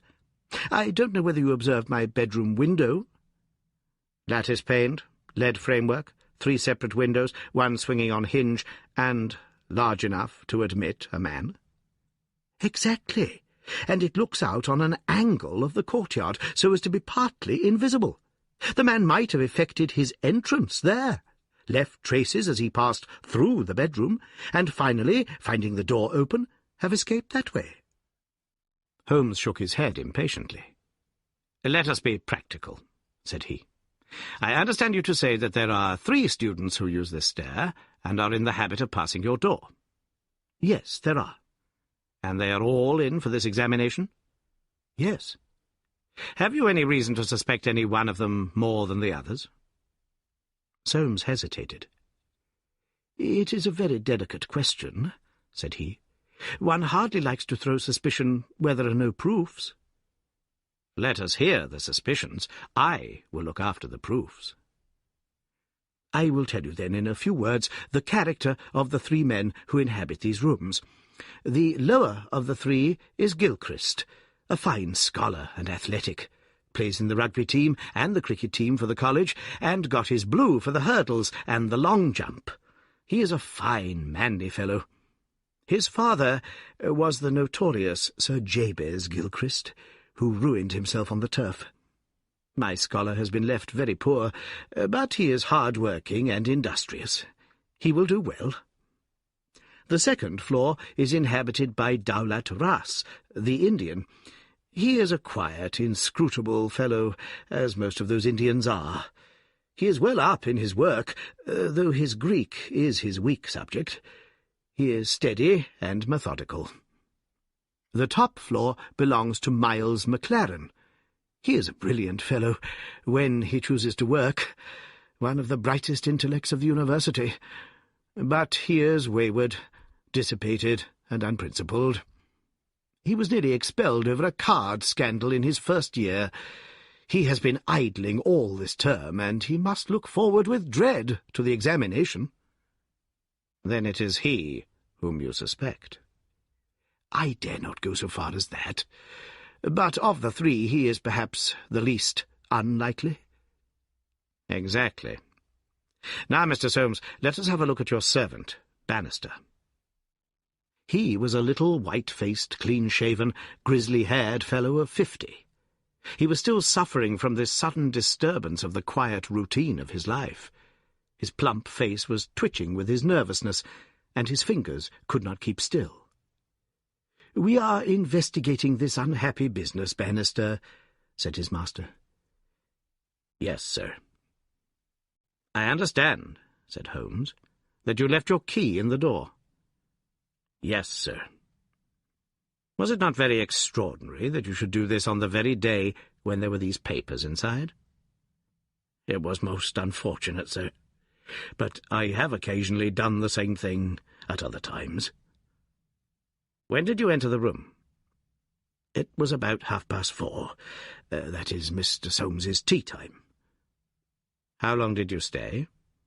"When I saw that he was absent, I withdrew at once." "Did you look at these papers on the table?" "No, sir, certainly not." "How came you to leave the key in the door?" "I had the tea tray in my hand. I thought I would come back for the key. Then I forgot." "Has the outer door a spring lock?" "No, sir." "Then it was open all the time?" "Yes, sir." "Anyone in the room could get out?" "Yes, sir." "When Mr. Soames returned and called for you, were you very much disturbed?" "Yes, sir. Such a thing has never happened during the many years that I have been here. I nearly fainted, sir." "So I understand. Where were you when you began to feel bad?" Where was I, sir? Why, here, near the door. That is singular, because you sat down in that chair over yonder, near the corner. Why did you pass these other chairs? I don't know, sir. It didn't matter to me where I sat. I really don't think he knew much about it, Mr. Holmes. He was looking very bad, quite ghastly. You stayed here when your master left? Only for a minute or so. Then I locked the door and went to my room. Whom do you suspect? Oh, I would not venture to say, sir. I don't believe there is any gentleman in this university who is capable of profiting by such an action. No, sir, I'll not believe it. Thank you. That will do, said Holmes. Oh, one more word. You have not mentioned to any of the three gentlemen whom you attend that anything is amiss? No, sir, not a word. You haven't seen any of them? No, sir. Very good. Now, Mr. Soames, we will take a walk in the quadrangle, if you please. 3 yellow squares of light shone above us in the gathering gloom. Your 3 birds are all in their nests, said Holmes, looking up. Halloa, what's that? One of them seems restless enough. It was the Indian, whose dark silhouette appeared suddenly upon his blind. He was pacing swiftly up and down his room. I should like to have a peep at each of them, said Holmes. Is it possible? No difficulty in the world, Soames answered. This set of rooms is quite the oldest in the college, and it is not unusual for visitors to go over them. Come along, and I will personally conduct you. No names, please, said Holmes, as we knocked at Gilchrist's door. A tall, flaxen-haired, slim young fellow opened it, and made us welcome when he understood our errand. There were some really curious pieces of medieval domestic architecture within. Holmes was so charmed with one of them that he insisted on drawing it in his notebook, broke his pencil, had to borrow one from our host, and finally borrowed a knife to sharpen his own. The same curious accident happened to him in the rooms of the Indian. A silent little hook-nosed fellow who eyed us askance, and was obviously glad when Holmes's architectural studies had come to an end. I could not see that in either case Holmes had come upon the clue for which he was searching. Only at the third did our visit prove abortive. The outer door would not open to our knock, and nothing more substantial than a torrent of bad language came from behind it. "I don't care who you are. You can go to blazes," roared the angry voice. "Tomorrow's the exam, and I won't be drawn by anyone." "A rude fellow," said our guide, flushing with anger as we withdrew down the stair. Of course he did not realize that it was I who was knocking, but none the less his conduct was very uncourteous, and indeed, under the circumstances, rather suspicious. Holmes's response was a curious one. "Can you tell me his exact height?" he asked. "Really, Mr. Holmes, I cannot undertake to say. He is taller than the Indian, not so tall as Gilchrist. I suppose 5'6" would be about it." "That is very important," said Holmes. "And now, Mr. Soames, I wish you good night." Our guide cried aloud in his astonishment and dismay. "Good gracious, Mr. Holmes, you are surely not going to leave me in this abrupt fashion? You don't seem to realize the position. Tomorrow is the examination. I must take some definite action tonight. I cannot allow the examination to be held if one of the papers has been tampered with. The situation must be faced." "You must leave it as it is. I shall drop round early tomorrow morning and chat the matter over. It is possible that I may be in a position then to indicate some course of action. Meanwhile, you change nothing. Nothing at all." "Very good, Mr. Holmes." "You can be perfectly easy in your mind. We shall certainly find some way out of your difficulties. I will take the black clay with me, also the pencil cuttings. Goodbye." When we were out in the darkness of the quadrangle, we again looked up at the windows. The Indian still paced his room. The others were invisible. "Well, Watson, what do you think of it?" Holmes asked, as we came out into the main street. "Quite a little parlour game. Sort of three-card trick, is it not? There are your 3 men. It must be one of them. You take your choice. Which is yours?" "The foul-mouthed fellow at the top. He is the one with the worst record. And yet that Indian was a sly fellow also. Why should he be pacing his room all the time?" "There is nothing in that. Many men do it when they are trying to learn anything by heart." He looked at us in a queer way. "So would you, if a flock of strangers came in on you when you were preparing for an examination next day, and every moment was of value. No, I see nothing in that. Pencils, too, and knives, all were satisfactory. But that fellow does puzzle me." "Who?" "Why, Bannister, the servant. What's his game in the matter?" "He impressed me as being a perfectly honest man." "So he did me. That's the puzzling part. Why should a perfectly honest man— Well, here's a large stationer's. We shall begin our researches here." There were only 4 stationers of any consequence in the town, and at each Holmes produced his pencil chips and bid high for a duplicate. All were agreed that one could be ordered, but that it was not a usual size of pencil, and that it was seldom kept in stock. My friend did not appear to be depressed by his failure, but shrugged his shoulders in half-humorous resignation. "No good, my dear Watson. This, the best and only final clue, has run to nothing. But indeed, I have little doubt that we can build up a sufficient case without it." "By Jove, my dear fellow, it is nearly 9, and the landlady babbled of green peas at 7:30. What with your eternal tobacco, Watson, and your irregularity at meals, I expect that you will get notice to quit, and that I shall share your downfall. Not, however, before we have solved the problem of the nervous tutor, the careless servant, and the 3 enterprising students."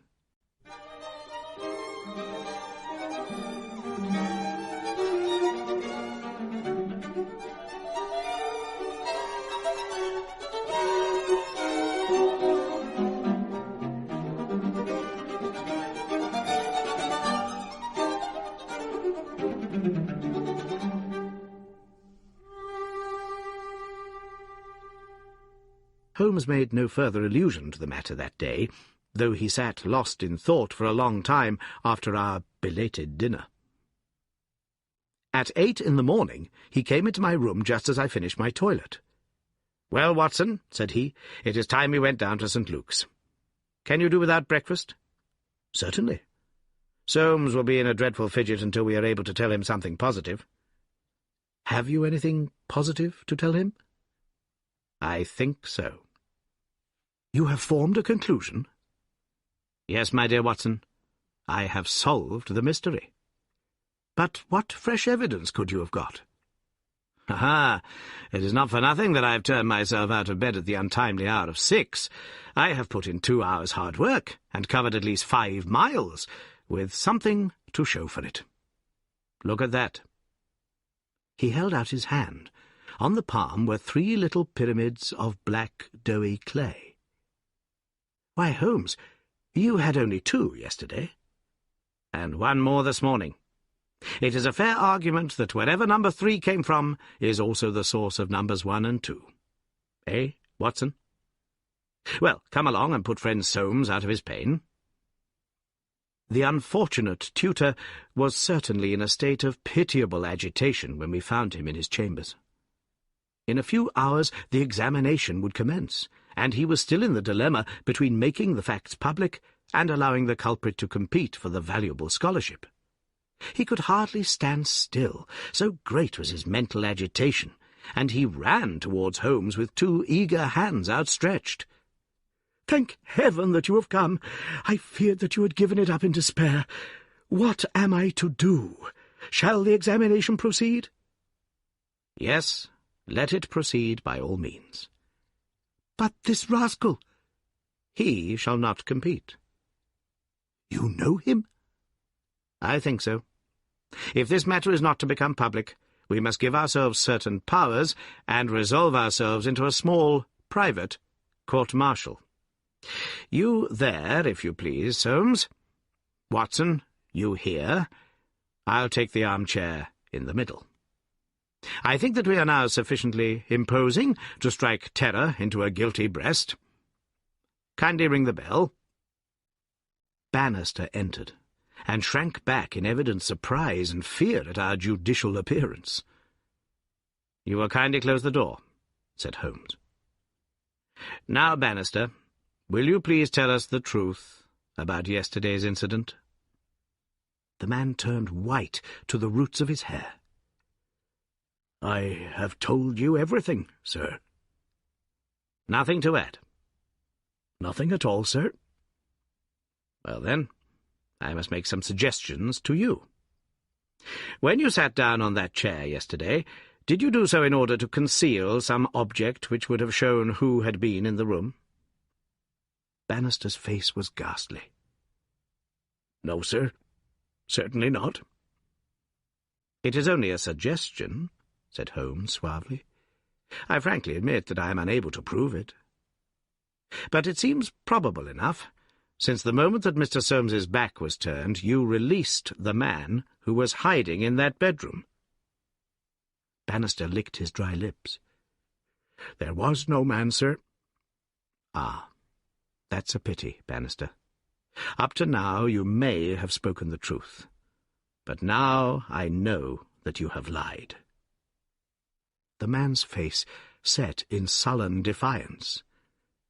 "There was no man, sir." Come, Bannister." "No, sir. There was no one." "In that case you can give us no further information. Would you please remain in the room? Stand over there near the bedroom door. Now, Soames, I am going to ask you to have the great kindness to go up to the room of young Gilchrist, and to ask him to step down into yours." An instant later the tutor returned, bringing with him the student. He was a fine figure of a man, tall, lithe, and agile, with a springy step and a pleasant, open face. His troubled blue eyes glanced at each of us, and finally rested with an expression of blank dismay upon Bannister in the farther corner. "Just close the door," said Holmes. "Now, Mr. Gilchrist, we are all quite alone here, and no one need ever know one word of what passes between us. We can be perfectly frank with each other. We want to know, Mr. Gilchrist, how you, an honourable man, ever came to commit such an action as that of yesterday." The unfortunate young man staggered back, and cast a look full of horror and reproach at Bannister. No, Mr. Gilchrist, sir. I never said a word. Never one word," cried the servant. "No, but you have now," said Holmes. "Now, sir, you must see that after Bannister's words your position is hopeless, and that your only chance lies in a frank confession." For a moment Gilchrist, with upraised hand, tried to control his writhing features. The next he had thrown himself on his knees beside the table, and burying his face in his hands he had burst into a storm of passionate sobbing. Come, said Holmes kindly. "It is human to err, and at least no one can accuse you of being a callous criminal. Perhaps it would be easier for you if I were to tell Mr. Soames what occurred, and you can check me where I am wrong. Shall I do so? Well, don't trouble to answer. Listen, and see that I do you no injustice. From the moment, Mr. Soames, that you said to me that no one, not even Bannister, could have told that the papers were in your room, the case began to take a definite shape in my mind. The printer one could, of course, dismiss. He could examine the papers in his own office. The Indian I also thought nothing of. If the proofs were in a roll, he could not possibly know what they were. On the other hand, it seemed an unthinkable coincidence that a man should dare to enter the room, and that, by chance, on that very day the papers were on the table. I dismissed that. The man who entered knew that the papers were there. How did he know? When I approached your room, I examined the window. You amused me by supposing that I was contemplating the possibility of someone having, in broad daylight, under the eyes of all these opposite rooms, forced himself through it. Such an idea was absurd. I was measuring how tall a man would need to be in order to see, as he passed, what papers were on the central table. I am 6 feet high, and I could do it with an effort. No one less than that would have a chance. Already, you see, I had reason to think that if one of your 3 students was a man of unusual height, he was the most worth watching of the 3. I entered, and I took you into my confidence as to the suggestions of the side table. Of the centre table I could make nothing, until in your description of Gilchrist you mentioned that he was a long-distance jumper. Then the whole thing came to me in an instant, and I only needed certain corroborative proofs, which I speedily obtained. What happened was this. This young fellow had employed his afternoon at the athletic grounds, where he had been practicing the jump. He returned carrying his jumping shoes, which are provided, as you are aware, with several sharp spikes. As he passed your window, he saw, by means of his great height, these proofs upon your table, and conjectured what they were. No harm would have been done, had it not been that, as he passed your door, he perceived the key, which had been left by the carelessness of your servant. A sudden impulse came over him to enter, and see if they were indeed the proofs. It was not a dangerous exploit, for he could always pretend that he had simply looked in to ask a question. Well, when he saw that they were indeed the proofs, it was then that he yielded to temptation. He put his shoes on the table. What was it you put on that chair near the window? Gloves, said the young man. Holmes looked triumphantly at Bannister. He put his gloves on the chair, and he took the proofs, sheet by sheet, to copy them. He thought the tutor must return by the main gate, and that he would see him. As we know, he came back by the side gate. Suddenly he heard him at the very door. There was no possible escape.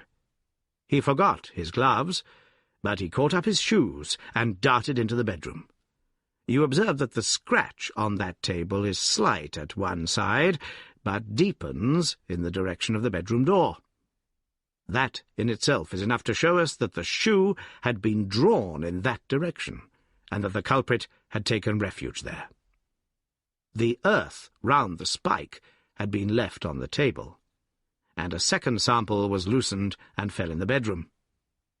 I may add that I walked out to the athletic grounds this morning, saw that tenacious black clay is used in the jumping pit, and carried away a specimen of it, together with some of the fine tan or sawdust which is strewn over it to prevent the athlete from slipping. Have I told the truth, Mr. Gilchrist? The student had drawn himself erect. Yes, sir. It is true, said he. Good heavens, have you nothing to add? Cried Soames. Yes, sir, I have. But the shock of this disgraceful exposure has bewildered me. I have a letter here, Mr. Soames, which I wrote to you early this morning in the middle of a restless night. It was before I knew that my sin had found me out. Here it is, sir. You will see that I have said I have determined not to go in for the examination. I have been offered a commission in the Rhodesian police, and I am going out to South Africa at once. I am indeed pleased to hear that you did not intend to profit by your unfair advantage, said Soames. But why did you change your purpose? Gilchrist pointed to Bannister. There is the man who set me in the right path, said he. Come now, Bannister, said Holmes. It will be clear to you from what I have said that only you could have let this young man out, since you were left in the room, and must have locked the door when you went out. As to his escaping by that window, it was incredible. Can you not clear up the last point in this mystery and tell us the reasons for your action? "It was simple enough, sir, if you only had known. But with all your cleverness, it was impossible that you could know. Time was, sir, when I was butler to old Sir Jabez Gilchrist, this young gentleman's father. When he was ruined, I came to the college as servant. But I never forgot my old employer, because he was down in the world. I watched his son all I could for the sake of the old days. Well, sir, when I came into this room yesterday, when the alarm was given, the very first thing I saw was Mr. Gilchrist's tan gloves a-lying in that chair. I knew those gloves well, and I understood their message. If Mr. Soames saw them, the game was up. I flopped down into that chair, and nothing would budge me until Mr. Soames, he went for you. Then out came my poor young master, whom I had dandled on my knee, and confessed it all to me. Wasn't it natural, sir, that I should save him? And wasn't it natural also that I should try to speak to him as his dead father would have done, and make him understand that he could not profit by such a deed? Could you blame me, sir?" "No, indeed," said Holmes heartily, springing to his feet. "Well, Soames, I think we have cleared your little problem up, and our breakfast awaits us at home. Come, Watson. As to you, sir, I trust that a bright future awaits you in Rhodesia. For once, you have fallen low. Let us see in the future how high you can rise."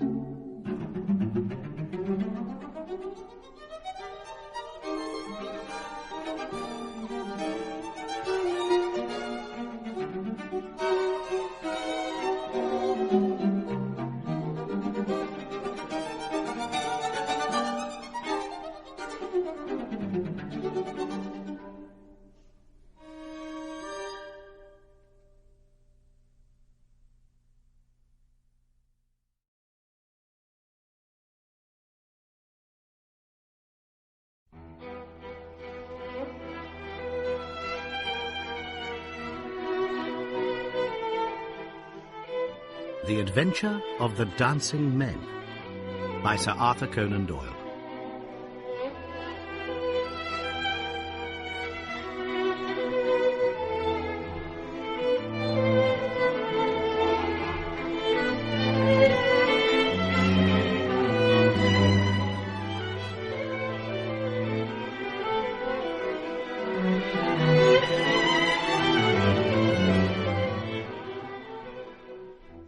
Holmes had been seated for some hours in silence, with his long, thin back curved over a chemical vessel in which he was brewing a particularly malodorous product.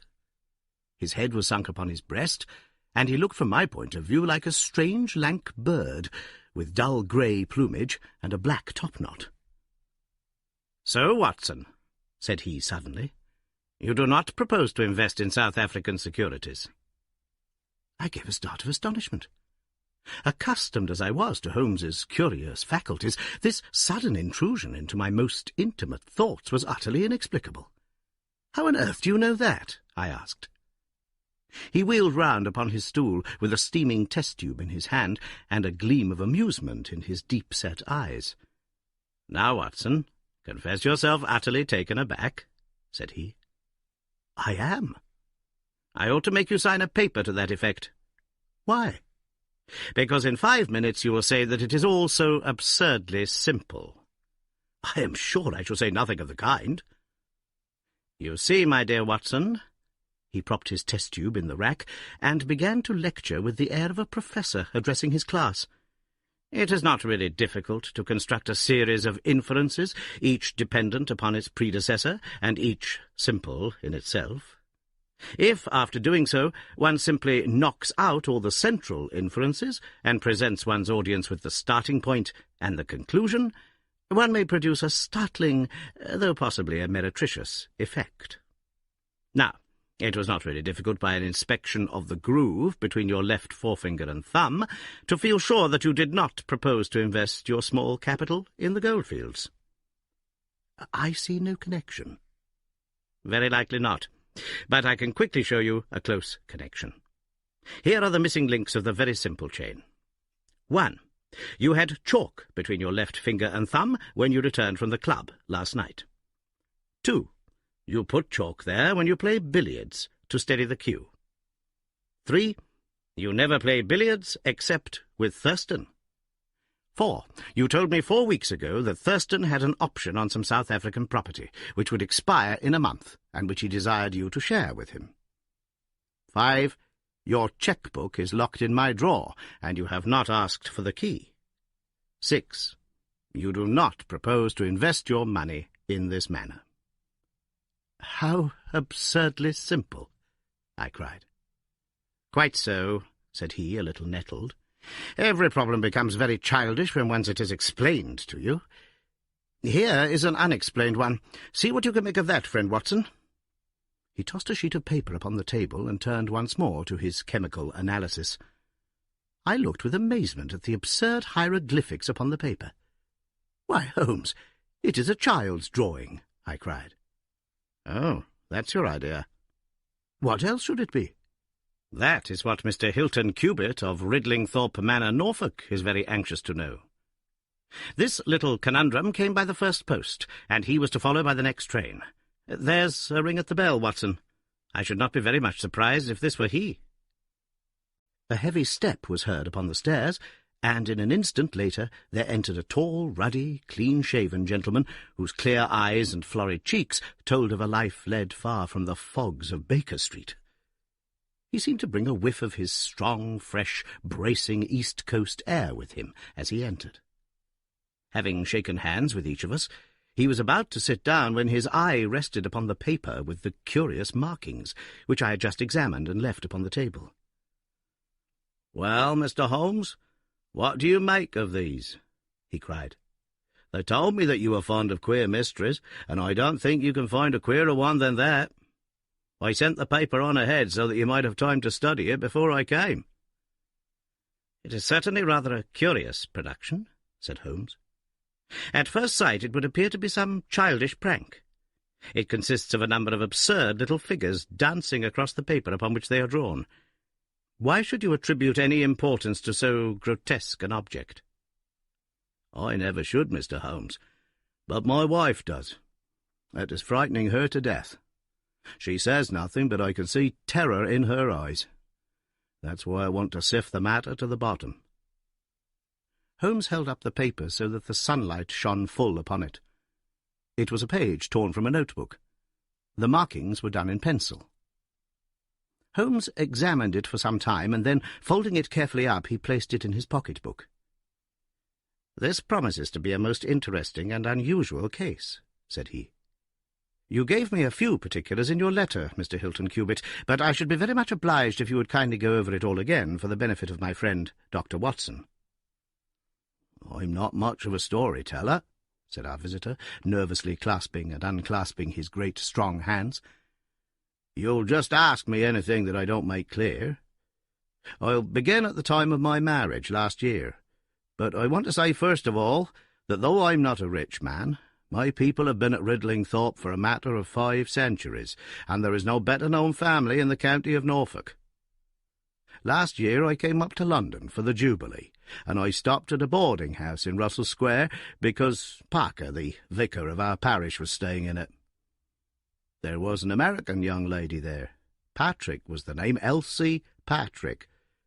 In some way we became friends, until before my month was up I was as much in love as a man could be. We were quietly married at a registry office, and we returned to Norfolk a wedded couple. You'll think it very mad, Mr. Holmes, that a man of a good old family should marry a wife in this fashion, knowing nothing of her past or of her people, but if you saw her and knew her, it would help you to understand. She was very straight about it, was Elsie. I can't say that she did not give me every chance of getting out of it if I wished to do so. I have had some very disagreeable associations in my life. I wish to forget all about them. I will rather never allude to the past, for it is very painful to me.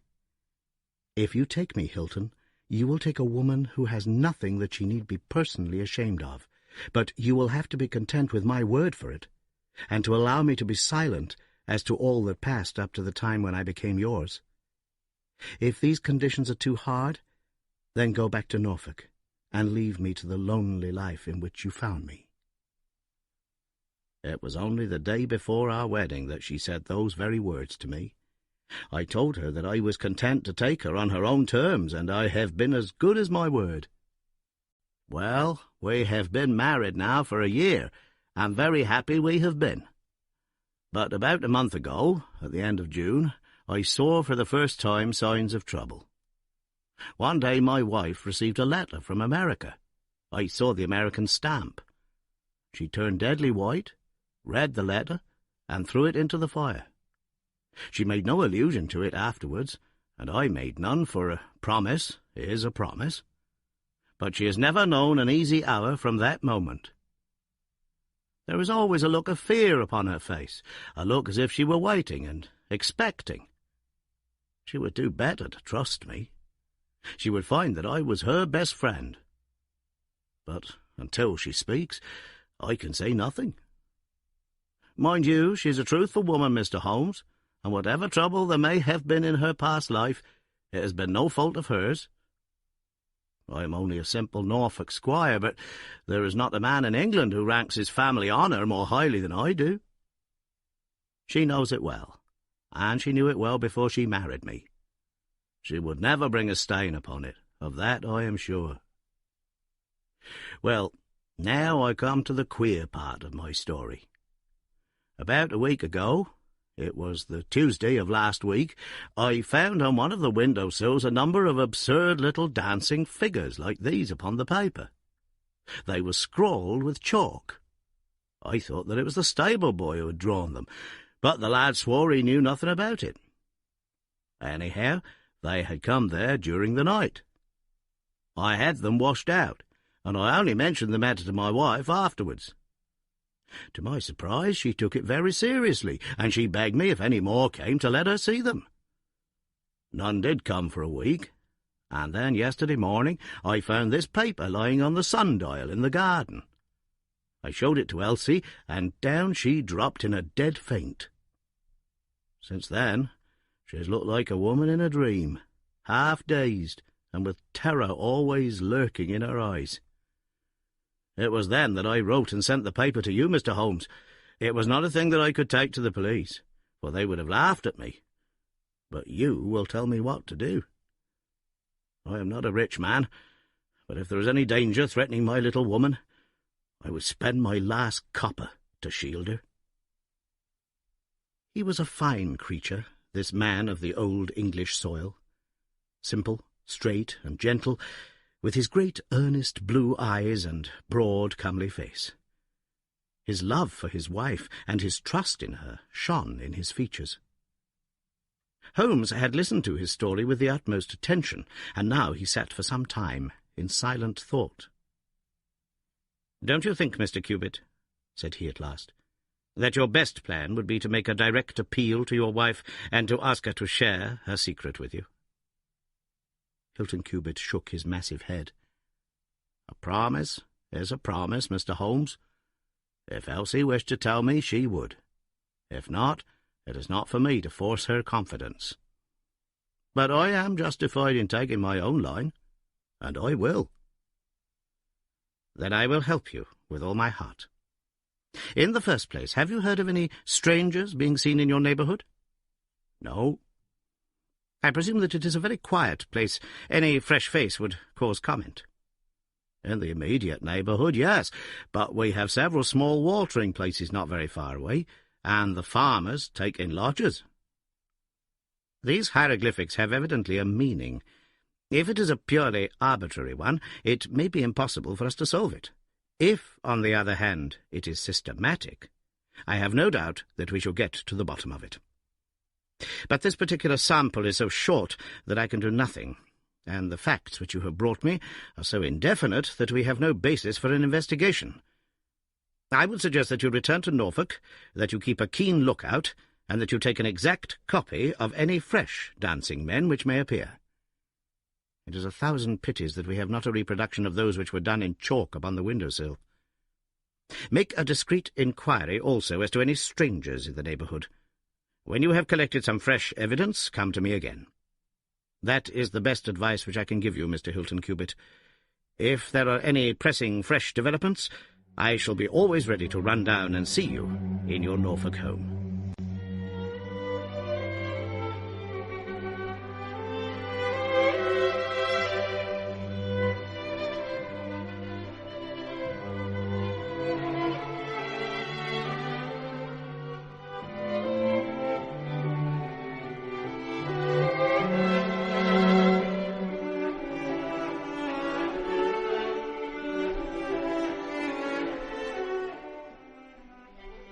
The interview left Sherlock Holmes very thoughtful, and several times in the next few days I saw him take his slip of paper from his notebook and look long and earnestly at the curious figures inscribed upon it.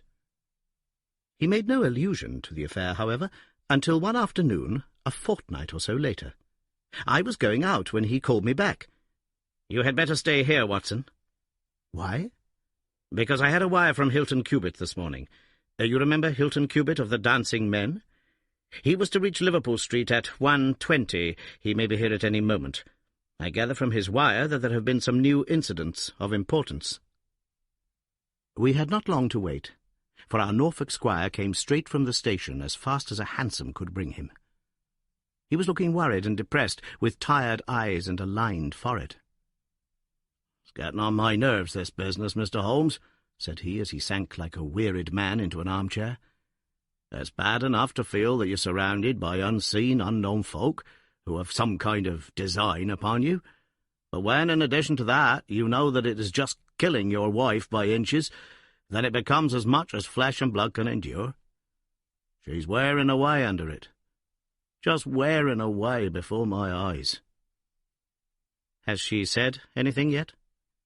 "No, Mr. Holmes, she has not. And yet there have been times when the poor girl has wanted to speak, and yet could not quite bring herself to take the plunge. I have tried to help her, but I dare say I did it clumsily, and scared her from it.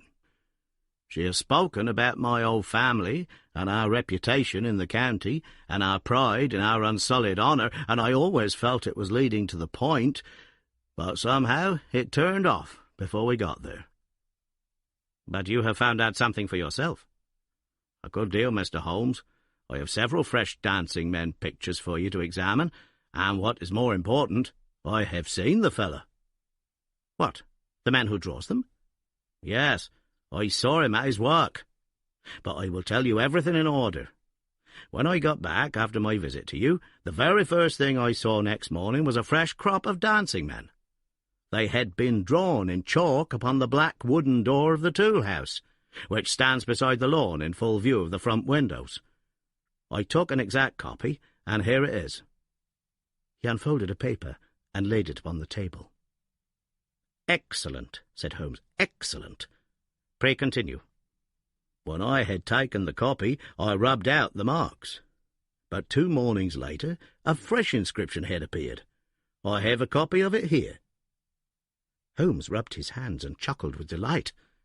"Our material is rapidly accumulating," said he. 3 days later, a message was left scrawled upon paper and placed under a pebble upon the sundial. Here it is. The characters are, as you see, exactly the same as the last one. And after that, I determined to lie in wait, so I got out my revolver, and I sat up in my study, which overlooks the lawn and garden. About 2 in the morning, I was seated by the window, all being dark, save for the moonlight outside, when I heard steps behind me, and there was my wife, in her dressing-gown. She implored me to come to bed. I told her frankly that I wished to see who it was who played such absurd tricks upon us. She answered that it was some senseless practical joke, and that I should not take any notice of it. "If it really annoys you, Hilton, we might go and travel, you and I, and so avoid this nuisance." "What? Be driven out of our own house by a practical joker?" said I. "Why, we should have the whole county laughing at us." "Well, come to bed," said she, "and we can discuss it in the morning." Suddenly, as she spoke, I saw her white face grow whiter yet in the moonlight, and her hand tightened upon my shoulder. Something was moving in the shadow of the tool-house. I saw a dark, creeping figure, which crawled round the corner and squatted in front of the door. Seizing my pistol, I was rushing out, when my wife threw her arms round me and held me with convulsive strength. I tried to throw her off, but she clung to me most desperately. At last I got clear, but by the time I had opened the door and reached the house, the creature was gone. He had left a trace of his presence, however, for there on the door was the very same arrangement of dancing men which had already twice appeared, and which I have copied on that paper. There was no other sign of the fellow anywhere, though I ran all over the grounds. And yet the amazing thing is that he must have been there all the time, for when I examined the door again, in the morning, he had scrawled some more of his pictures under the line which I had already seen. Have you that fresh drawing? Yes, it is very short, but I made a copy of it, and here it is. Again he produced a paper. Tell me, said Holmes, and I could see by his eyes that he was much excited, was this a mere addition to the first, or did it appear to be entirely separate? It was on a different panel of the door. Excellent. This is far the most important of all for our purpose. It fills me with hopes. Now, Mr. Hilton Cubitt, please continue your most interesting statement. I have nothing more to say, Mr. Holmes, except that I was angry with my wife that night for having held me back when I might have caught the skulking rascal. She said that she feared that I might come to harm. For an instant it had crossed my mind that perhaps what she really feared was that he might come to harm, for I could not doubt that she knew who this man was, and what he meant by these strange signals. But there is a tone in my wife's voice, Mr. Holmes, and a look in her eyes which forbid doubt, and I am sure that it was indeed my own safety that was in her mind. There's the whole case, and now I want your advice as to what I ought to do. My own inclination is to put half a dozen of my farm lads in the shrubbery, and when this fellow comes again, to give him such a hiding that he will leave us in peace for the future. I fear it is too deep a case for such simple remedies, said Holmes. How long can you stay in London? I must go back today. I would not leave my wife alone all night for anything. She is very nervous, and begged me to come back. I dare say you are right. But if you could have stopped, I might possibly have been able to return with you in a day or two.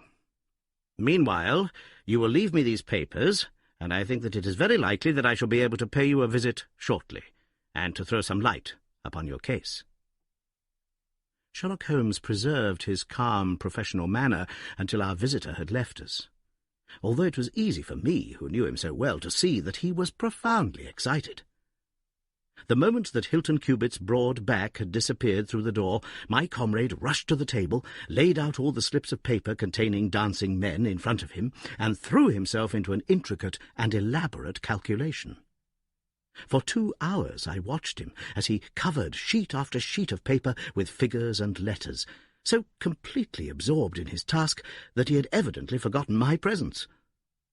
Sometimes he was making progress, and whistled and sang at his work. Sometimes he was puzzled, and would sit for long spells with a furrowed brow and a vacant eye.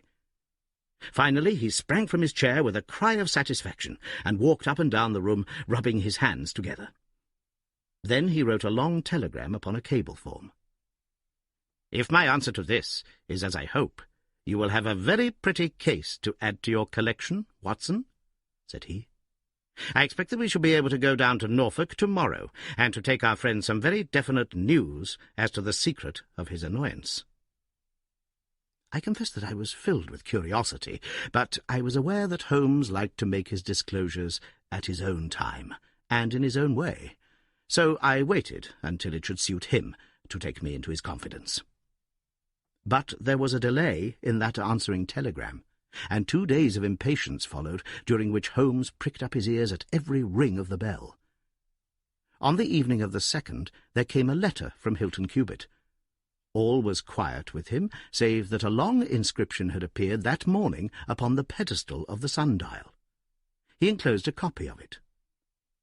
Holmes bent over this grotesque frieze for some minutes, and then suddenly sprang to his feet with an exclamation of surprise and dismay. His face was haggard with anxiety. "We have let this affair go far enough," said he. "Is there a train to North Walsham tonight?" I turned up the timetable. The last had just gone. "Then we shall breakfast early and take the very first in the morning," said Holmes.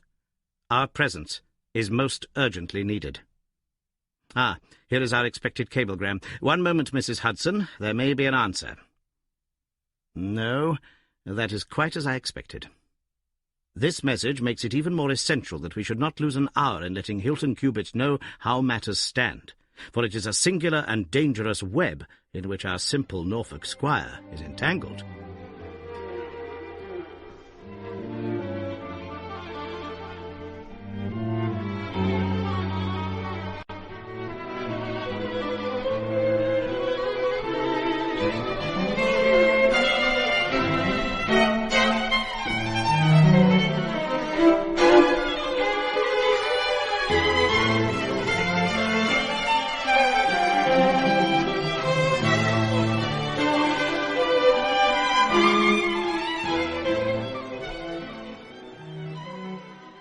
So, indeed, it proved. And as I come to the dark conclusion of a story which had seemed to me to be only childish and bizarre, I experience once again the dismay and horror with which I was filled. Would that I had some brighter ending to communicate to my readers, but these are the chronicles of fact, and I must follow to their dark crisis the strange chain of events which for some days made Ridlingthorpe Manor a household word through the length and breadth of England. We had hardly alighted at North Walsham and mentioned the name of our destination when the station-master hurried towards us. "I suppose that you are the detectives from London," said he. A look of annoyance passed over Holmes's face.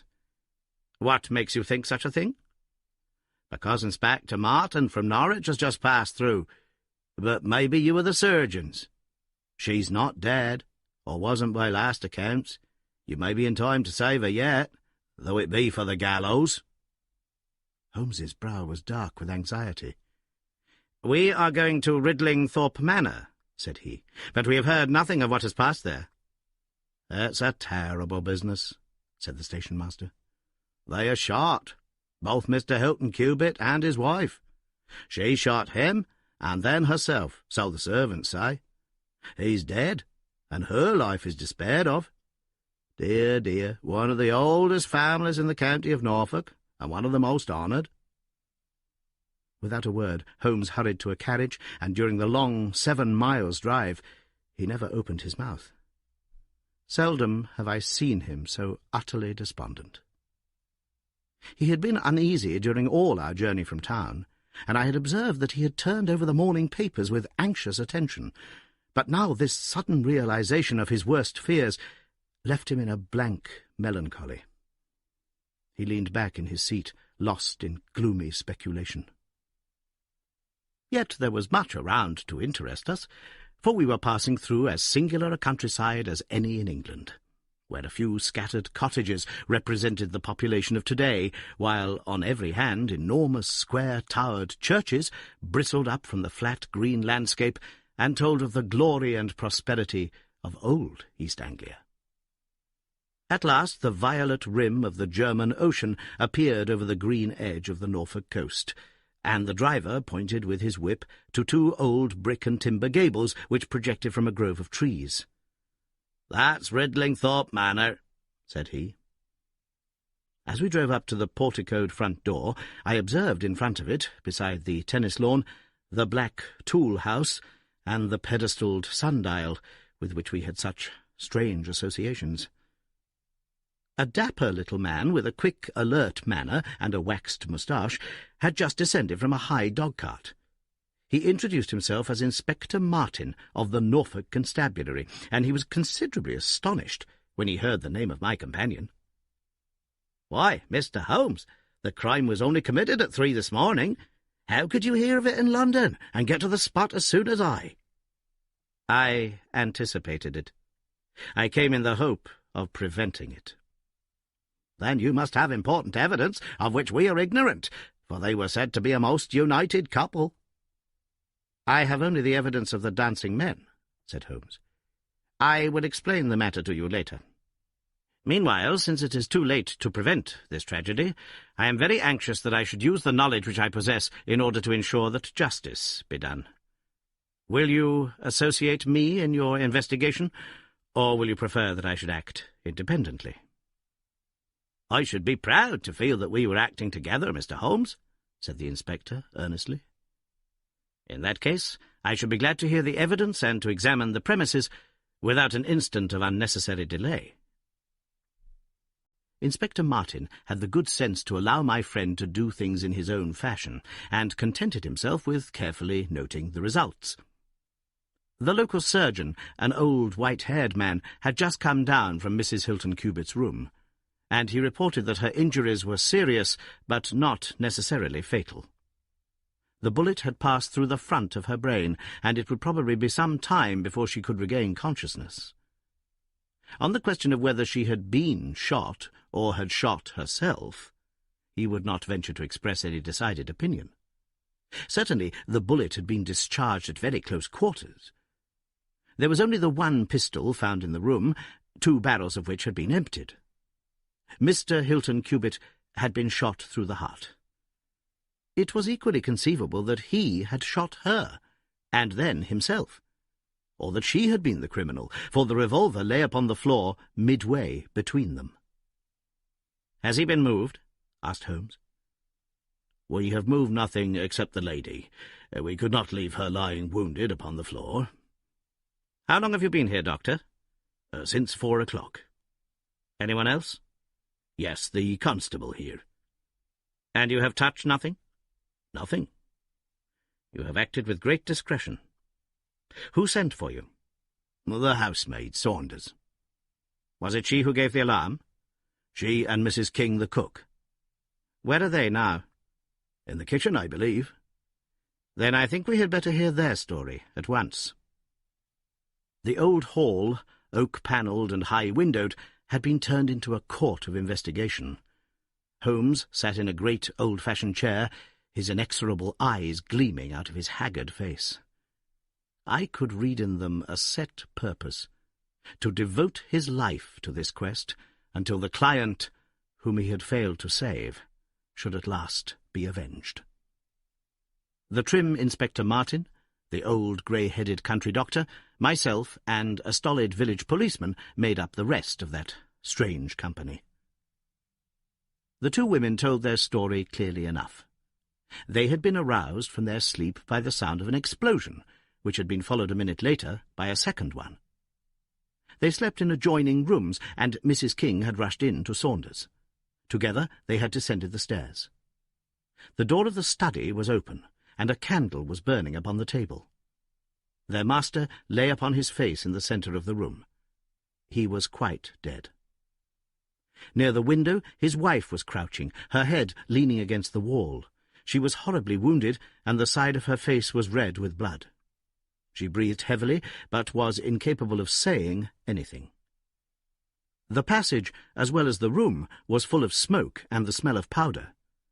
The window was certainly shut and fastened upon the inside. Both women were positive upon the point. They had at once sent for the doctor and for the constable. Then, with the aid of the groom and the stable-boy, they had conveyed their injured mistress to her room. Both she and her husband had occupied the bed. She was clad in her dress, he in his dressing-gown over his night-clothes. Nothing had been moved in the study. So far as they knew, there had never been any quarrel between husband and wife. They had always looked upon them as a very united couple. These were the main points of the servants' evidence. In answer to Inspector Martin, they were clear that every door was fastened upon the inside, and that no one could have escaped from the house. In answer to Holmes, they both remembered that they were conscious of the smell of powder from the moment that they ran out of their rooms upon the top floor. "I commend that fact very carefully to your attention," said Holmes to his professional colleague. "And now I think that we are in a position to undertake a thorough examination of the room." The study proved to be a small chamber, lined on 3 sides with books, and with a writing table facing an ordinary window, which looked out upon the garden. Our first attention was given to the body of the unfortunate squire, whose huge frame lay stretched across the room. His disordered dress showed that he had been hastily aroused from sleep. The bullet had been fired at him from the front, and had remained in his body after penetrating the heart. His death had certainly been instantaneous and painless. There was no powder marking either upon his dressing gown or on his hands. According to the country surgeon, the lady had stains upon her face, but none upon her hand.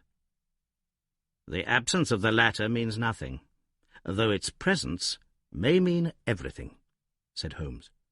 Unless the powder from a badly fitting cartridge happens to spurt backwards, one may fire many shots without leaving a sign. I would suggest that Mr. Cubitt's body may now be removed. I suppose, Doctor, you have not recovered the bullet which wounded the lady?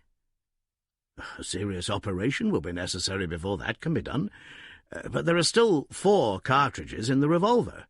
2 have been fired and 2 wounds inflicted, so that each bullet can be accounted for. So it would seem, said Holmes. Perhaps you can account also for the bullet which has so obviously struck the edge of the window. He had turned suddenly, and his long, thin finger was pointing to a hole which had been drilled right through the lower window sash, about an inch above the bottom. "By George!" cried the inspector. "How ever did you see that?" "Because I looked for it." "Wonderful," said the country doctor. "You are certainly right, sir. Then a 3rd shot has been fired, and therefore a 3rd person must have been present. But who could that have been? And how could he have got away?" "That is the problem which we are now about to solve," said Sherlock Holmes. "You remember, Inspector Martin, when the servants said that on leaving their room they were at once conscious of a smell of powder, I remarked that the point was an extremely important one?" "Yes, sir, but I confess I did not quite follow you." "It suggested that at the time of the firing the window, as well as the door of the room, had been open. Otherwise the fumes of powder could not have been blown so rapidly through the house. A draught in the room was necessary for that. Both door and window were only open for a very short time, however." "How do you prove that?" "Because the candle was not guttered." "Capital!" cried the inspector. "Capital!" Feeling sure that the window had been open at the time of the tragedy, I conceived that there might have been a 3rd person in the affair, who stood outside this opening and fired through it. Any shot directed at this person might hit the sash. I looked, and there, sure enough, was the bullet mark. "But how came the window to be shut and fastened?" The woman's first instinct would be to shut and fasten the window. "But, hullo, what is this?" It was a lady's handbag which stood upon the study table, a trim little handbag of crocodile skin and silver. Holmes opened it and turned the contents out. There were 20 50-pound notes of the Bank of England, held together by an india-rubber band. Nothing else. "This must be preserved, for it will figure in the trial," said Holmes, as he handed the bag with its contents to the inspector. "It is now necessary that we should try to throw some light upon this 3rd bullet, which has clearly, from the splintering of the wood, been fired from inside the room. I should like to see Mrs. King, the cook, again." "You said, Mrs. King, that you were awakened by a loud explosion. When you said that, did you mean that it seemed to you to be louder than the 2nd one?" "Well, sir, it wakened me from my sleep, so it's hard to judge, but it did seem very loud." "You don't think that it might have been 2 shots fired almost at the same instant?" "I'm sure I couldn't say, sir." "I believe that it was undoubtedly so. I rather think, Inspector Martin, that we have now exhausted all that this room can teach us. If you will kindly step round with me, we shall see what fresh evidence the garden has to offer." A flower bed extended up to the study window, and we all broke into an exclamation as we approached it. The flowers were trampled down, and the soft soil was imprinted all over with footmarks. Large, masculine feet they were, with peculiarly long, sharp toes. Holmes hunted about among the grass and leaves like a retriever after a wounded bird. Then, with a cry of satisfaction, he bent forward and picked up a little brazen cylinder. "I thought so," said he. "The revolver had an ejector, and here is the third cartridge. I really think, Inspector Martin, that our case is almost complete." The country inspector's face had shown his intense amazement at the rapid and masterful progress of Holmes's investigation. At first he had shown some disposition to assert his own position, but now he was overcome with admiration and ready to follow without question wherever Holmes led. "Whom do you suspect?" he asked. "I'll go into that later. There are several points in this problem which I have not been able to explain to you yet. Now that I have got so far, I had best proceed on my own lines, and then clear the whole matter up once and for all." "Just as you wish, Mr. Holmes, so long as we get our man." "I have no desire to make mysteries, but it is impossible at the moment of action to enter into long and complex explanations. I have the threads of this affair all in my hand. Even if this lady should never recover consciousness, we can still reconstruct the events of last night and ensure that justice be done. First of all, I wish to know whether there is any inn in this neighbourhood known as Elridge's." The servants were cross-questioned, but none of them had heard of such a place. The stable-boy threw a light upon the matter by remembering that a farmer of that name lived some miles off in the direction of East Ruston. "Is it a lonely farm?" "Very lonely, sir." "Perhaps they have not heard yet of all that happened here during the night." "Maybe not, sir." Holmes thought for a little, and then a curious smile played over his face. "Saddle a horse, my lad," said he. "I shall wish you to take a note to Elridge's farm." He took from his pocket the various slips of the dancing men. With these in front of him, he worked for some time at the study table. Finally, he handed a note to the boy, with directions to put it into the hands of the person to whom it was addressed, and especially to answer no questions of any sort which might be put to him. I saw the outside of the note, addressed in straggling, irregular characters, very unlike Holmes's usual precise hand. It was consigned to Mr. Abe Slaney, Elridge's Farm, East Ruston, Norfolk. "I think, Inspector," Holmes remarked, "that you would do well to telegraph for an escort, as, if my calculations prove to be correct, you may have a particularly dangerous prisoner to convey to the county jail.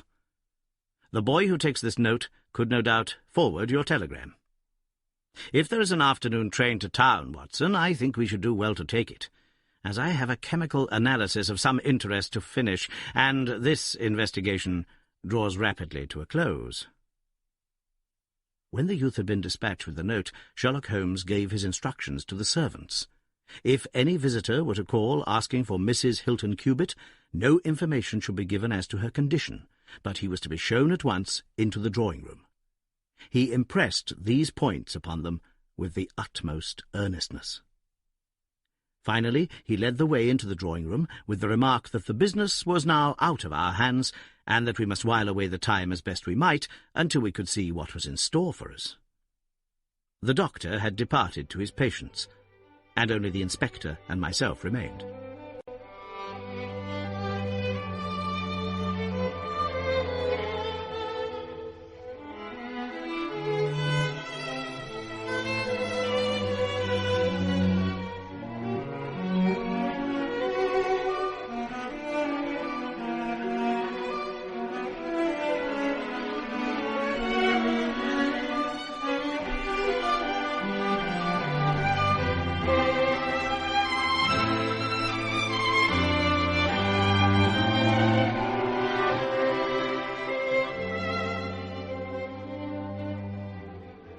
"I think that I can help you to pass an hour in an interesting and profitable manner," said Holmes, drawing his chair up to the table and spreading out in front of him the various papers upon which were recorded the antics of the dancing men. "As to you, friend Watson, I owe you every atonement for having allowed your natural curiosity to remain so long unsatisfied. To you, Inspector, the whole incident may appeal as a remarkable professional study. I must tell you, first of all, the interesting circumstances connected with the previous consultations which Mr. Hilton Cubitt has had with me in Baker Street." He then shortly recapitulated the facts which have already been recorded. "I have here in front of me these singular productions, at which one might smile, had they not proved themselves to be the forerunners of so terrible a tragedy. I am fairly familiar with all forms of secret writings, and am myself the author of a trifling monograph upon the subject, in which I analyse 160 separate ciphers, but I confess that this is entirely new to me. The object of those who invented the system has apparently been to conceal that these characters convey a message, and to give the idea that they are the mere random sketches of children. Having once recognized, however, that the symbols stood for letters, and having applied the rules which guide us in all forms of secret writings, the solution was easy enough. The first message submitted to me was so short that it was impossible for me to do more than to say with some confidence that this symbol stood for E. As you are aware, E is the most common letter in the English alphabet, and it predominates to so marked an extent that even in a short sentence one would expect to find it most often. Out of 15 symbols in the first message, 4 were the same, so it was reasonable to set this down as E. It is true that in some cases the figure was bearing a flag, and in some cases not, but it was probable, from the way in which the flags were distributed, that they were used to break the sentence up into words. I accepted this as a hypothesis. But now came the real difficulty of the inquiry. The order of the English letters after E is by no means well marked, and any preponderance which may be shown in an average of a printed sheet may be reversed in a single short sentence. Speaking roughly, T, A, O, I, N, S, H, R, D, and L are the numerical order in which letters occur. But T, A, O, and I are very nearly abreast of each other, and it would be an endless task to try each combination until a meaning was arrived at. I therefore waited for fresh material. In my second interview with Mr. Hilton Cubitt, he was able to give me 2 other short sentences and 1 message, which appeared, since there was no flag, to be a single word. Here are the symbols. Now, in the single word, I have already got the 2 E's, coming second and fourth in a word of 5 letters. It might be sever, or lever, or never. There can be no question that the latter, as a reply to an appeal, is far the most probable, and the circumstances pointed to its being a reply written by the lady. Accepting it as correct, we are now able to say that these symbols stand respectively for N, V, and R. Even now I was in considerable difficulty, but a happy thought put me in possession of several other letters. It occurred to me that if these appeals came, as I expected, from someone who had been intimate with the lady in her early life, a combination which contained 2 E's, with 3 letters between, might very well stand for the name Elsie. On examination I found that such a combination formed the termination of the message, which was 3 times repeated. It was certainly some appeal to Elsie. In this way I had got my L, S, and I. But what appeal could it be? There were only 4 letters in the word which preceded Elsie, and it ended in E. Surely the word must be come. I tried all other 4 letters ending in E, but could find none to fit the case. So now I was in possession of C, O, and M, and I was in a position to attack the first message once more. dividing it into words and putting dots for each symbol which was still unknown. So treated, it worked out in this fashion. .m .ere .e sl.ne. Now, the first letter can only be A, which is a most useful discovery, since it occurs no fewer than 3 times in this short sentence. And the H is also apparent in the second word. Now it becomes am here. A.E S-L-A-N-E dot. Or, filling in the obvious vacancies in the name, am here Abe Slaney. I had so many letters now that I could proceed with considerable confidence to the second message, which worked out in this fashion. A.E.L.R.I.E.S. Here I could only make sense by putting T and G for the missing letters, and supposing that the name was that of some house or inn at which the writer was staying. Inspector Martin and I had listened with the utmost interest to the full and clear account of how my friend had produced results which had led to so complete a command over our difficulties. "What did you do then, sir?" asked the inspector.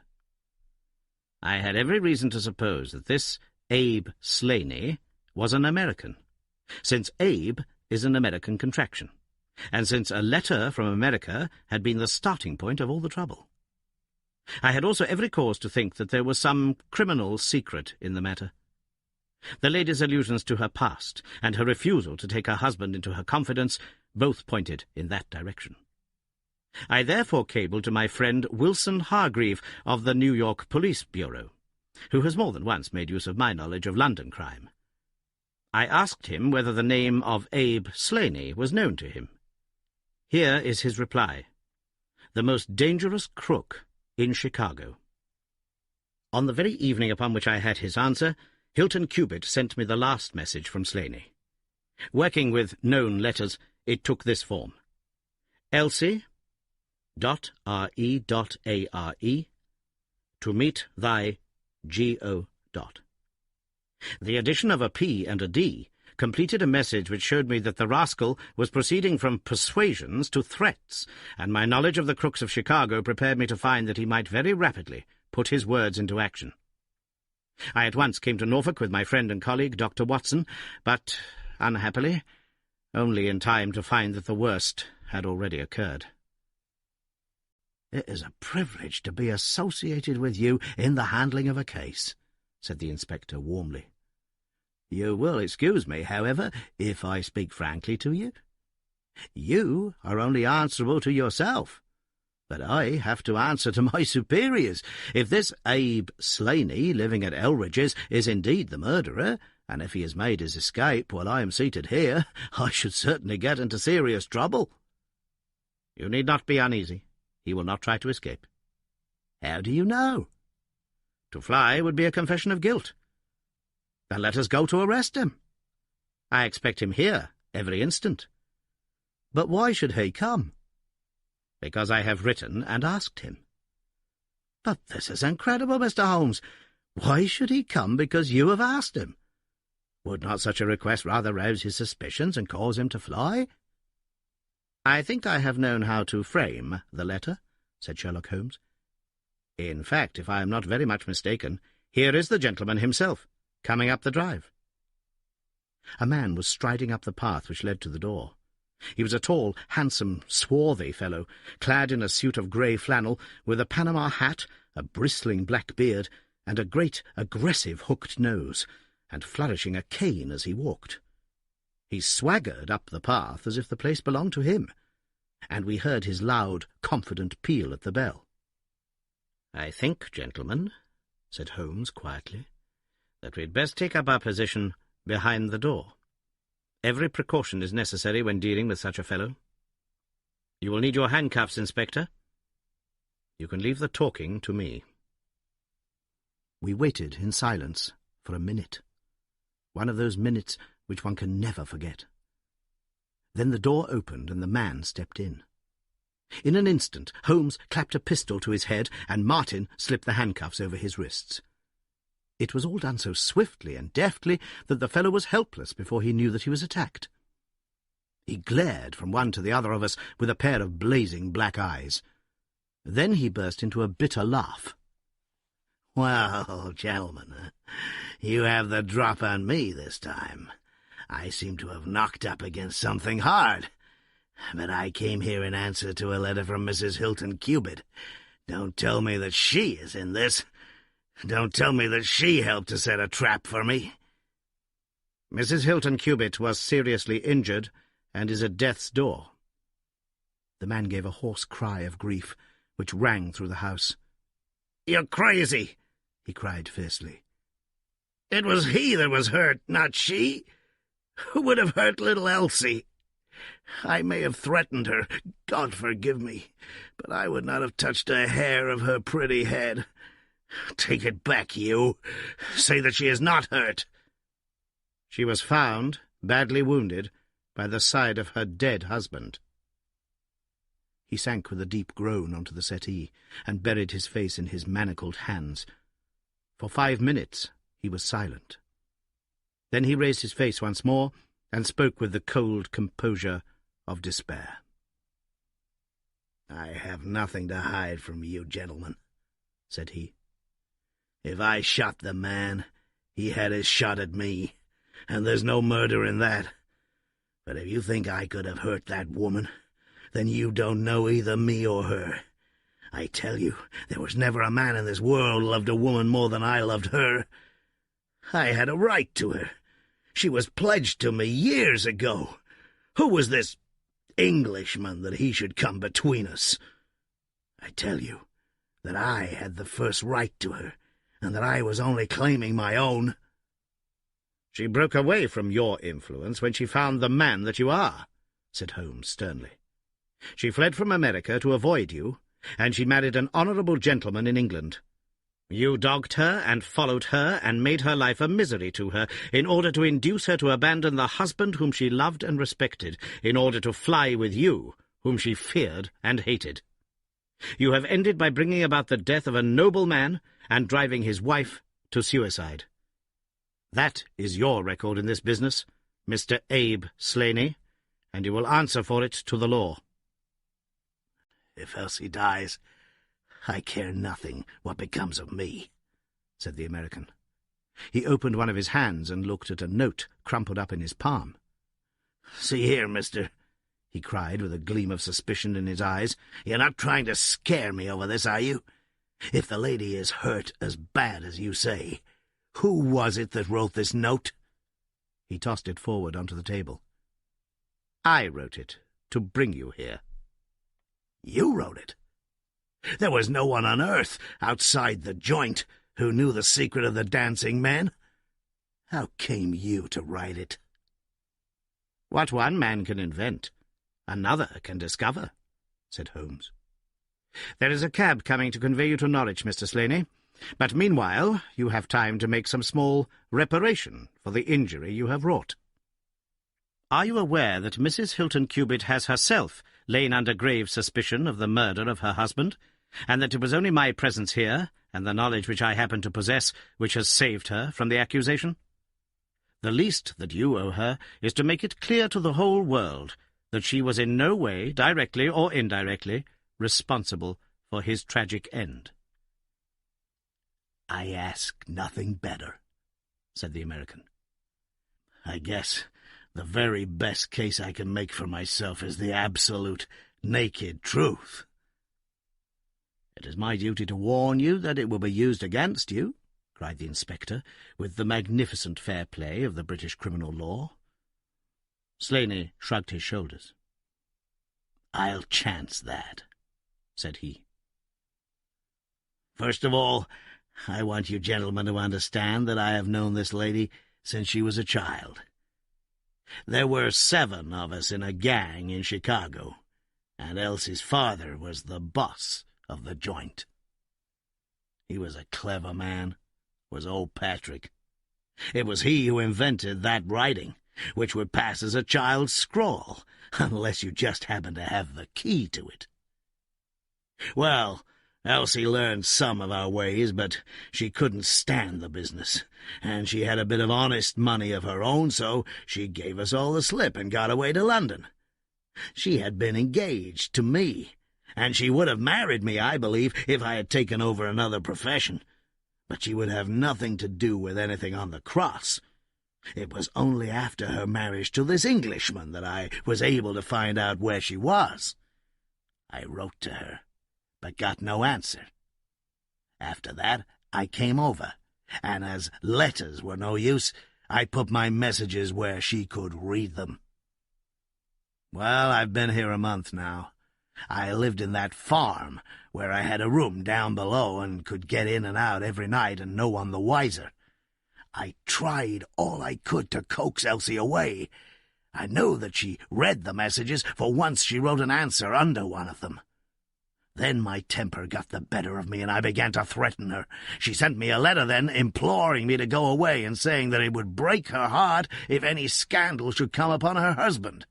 She said that she would come down when her husband was asleep at 3 in the morning and speak with me through the end window if I would go away afterwards and leave her in peace.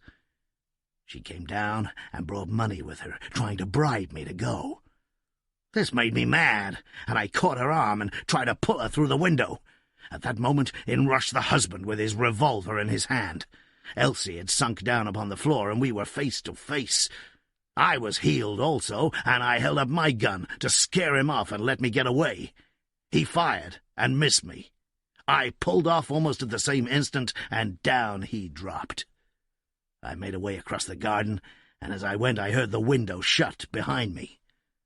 Well, that's God's truth, gentlemen, every word of it, and I heard no more about it until that lad came riding up with a note, which made me walk in here like a jay and give myself into your hands." A cab had driven up whilst the American had been talking. 2 uniformed policemen sat inside. Inspector Martin rose and touched his prisoner on the shoulder. "It is time for us to go." "Can I see her first?" "No, she is not conscious. Mr. Sherlock Holmes, I only hope that, if ever again I have an important case, I shall have the good fortune to have you by my side." We stood at the window and watched the cab drive away. As I turned back, my eye caught the pellet of paper which the prisoner had tossed upon the table. It was the note with which Holmes had decoyed him. "See if you can read it, Watson," said he with a smile. It contained no word, but a little line of dancing men. "If you use the code which I have explained," said Holmes, "you will find that it simply means, 'Come here at once.'" I was convinced that it was an invitation which he would not refuse, since he could never imagine that it could come from anyone but the lady. And so, my dear Watson, we have ended by turning the dancing men to good when they have so often been the agents of evil. And I think that I have fulfilled my promise of giving you something unusual for your notebook. 3:40 is our train, and I fancy we shall be back in Baker Street for dinner. Only one word of epilogue. The American, Abe Slaney, was condemned to death at the Winter Assizes at Norwich, but his penalty was changed to penal servitude in consideration of mitigating circumstances, and the certainty that Hilton Cubitt had fired the first shot. Of Mrs. Hilton Cubitt, I only know that I have heard she recovered entirely, and that she still remains a widow, devoting her whole life to the care of the poor and to the administration of her husband's estate.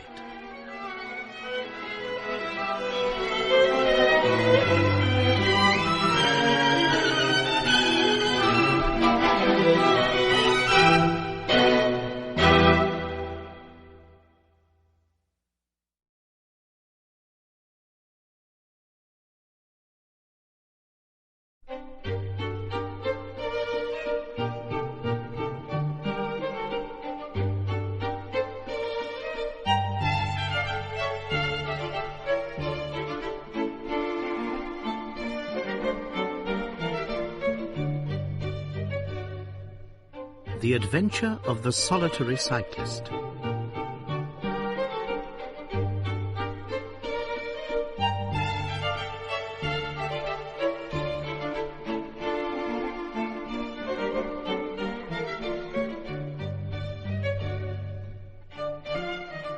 From the years 1894 to 1901 inclusive, Mr. Sherlock Holmes was a very busy man.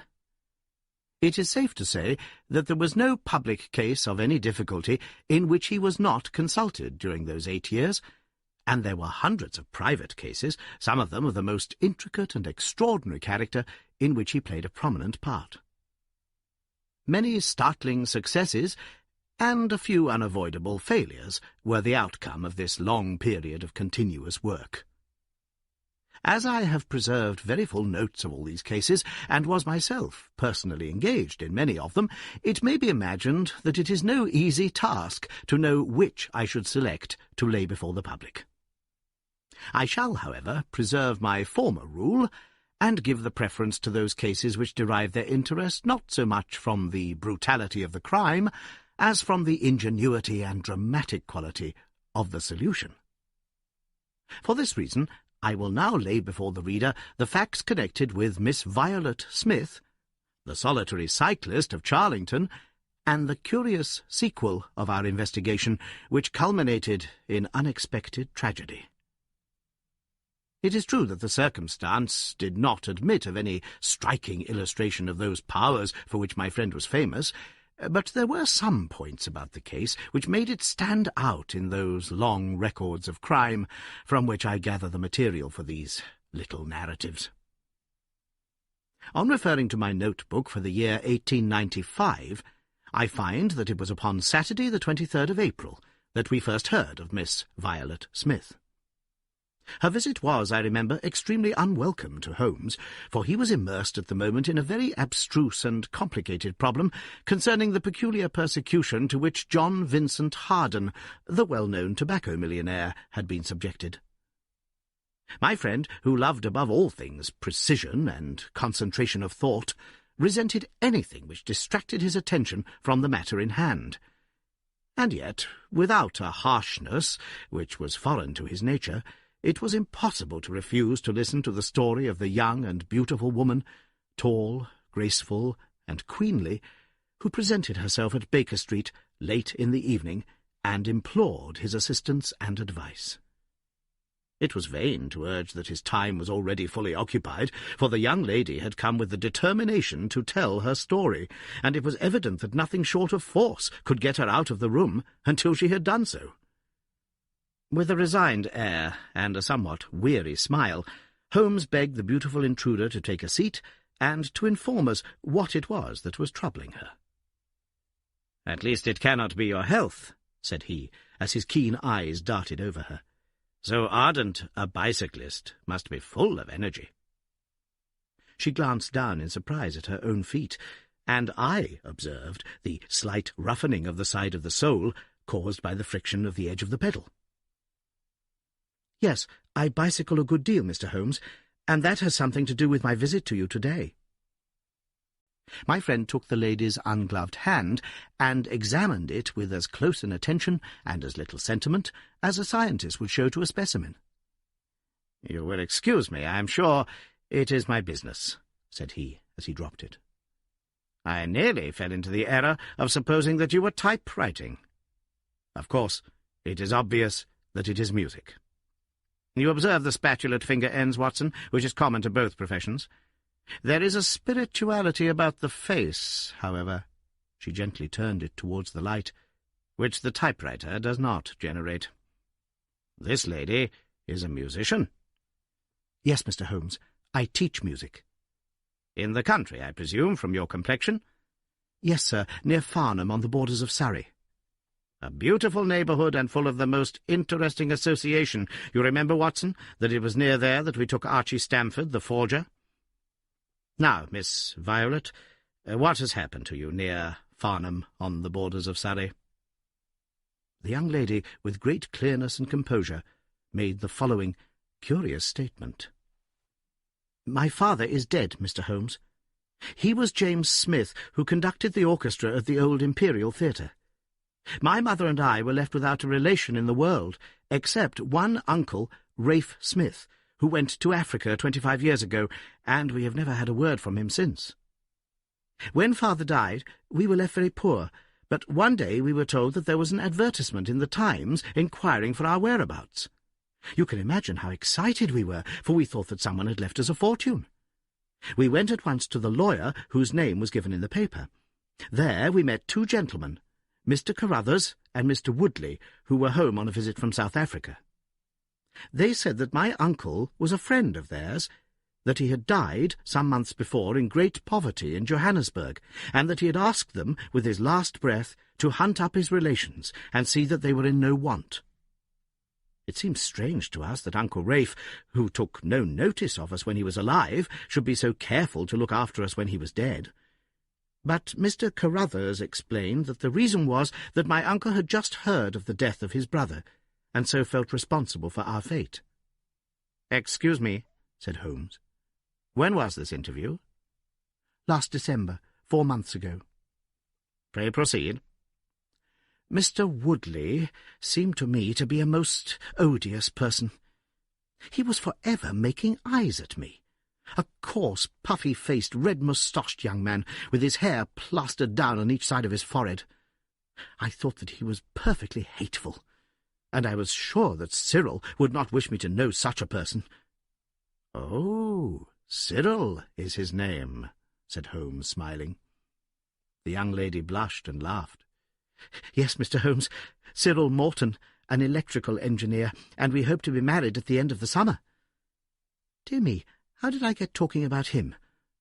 What I wished to say was that Mr. Woodley was perfectly odious, but that Mr. Carruthers, who was a much older man, was more agreeable. He was a dark, sallow, clean-shaven, silent person, but he had polite manners and a pleasant smile. He inquired how we were left, and on finding that we were very poor, he suggested that I should come and teach music to his only daughter, aged 10. I said that I did not like to leave my mother, on which he suggested that I should go home to her every week-end, and he offered me 100 a year, which was certainly splendid pay. So it ended by my accepting, and I went down to Chiltern Grange, about 6 miles from Farnham. Mr. Carruthers was a widower, but he had engaged a lady housekeeper, a very respectable elderly person called Mrs. Dixon, to look after his establishment. The child was a dear, and everything promised well. Mr. Carruthers was very kind and very musical, and we had most pleasant evenings together. Every week-end I went home to my mother in town. The first flaw in my happiness was the arrival of the red-moustached Mr. Woodley. He came for a visit of a week, and, oh, it seemed 3 months to me. He was a dreadful person, a bully to everyone else, but to me something infinitely worse. He made odious love to me, boasted of his wealth, said that if I married him I could have the finest diamonds in London, and finally, when I would have nothing to do with him, he seized me in his arms one day after dinner. He was hideously strong, and swore that he would not let me go until I had kissed him. Mr. Carruthers came in and tore him from me, on which he turned upon his own host, knocking him down and cutting his face open. That was the end of his visit, as you can imagine. Mr. Carruthers apologized to me next day, and assured me that I should never be exposed to such an insult again. I have not seen Mr. Woodley since. And now, Mr. Holmes, I come at last to the special thing which has caused me to ask your advice today. You must know that every Saturday forenoon I ride on my bicycle to Farnham Station in order to get the 12:22 to town. The road from Chiltern Grange is a lonely one, and at one spot it is particularly so, for it lies for over a mile between Charlington Heath upon one side and the woods which lie round Charlington Hall upon the other. You could not find a more lonely tract of road anywhere, and it is quite rare to meet so much as a cart or a peasant until you reach the high road near Crooksbury Hill. 2 weeks ago I was passing this place when I chanced to look back over my shoulder, and about 200 yards behind me I saw a man, also on a bicycle. He seemed to be a middle-aged man with a short, dark beard. I looked back before I reached Farnham, but the man was gone, so I thought no more about it. But you can imagine how surprised I was, Mr. Holmes, when on my return on the Monday I saw the same man on the same stretch of road. My astonishment was increased when the incident occurred again, exactly as before, on the following Saturday and Monday.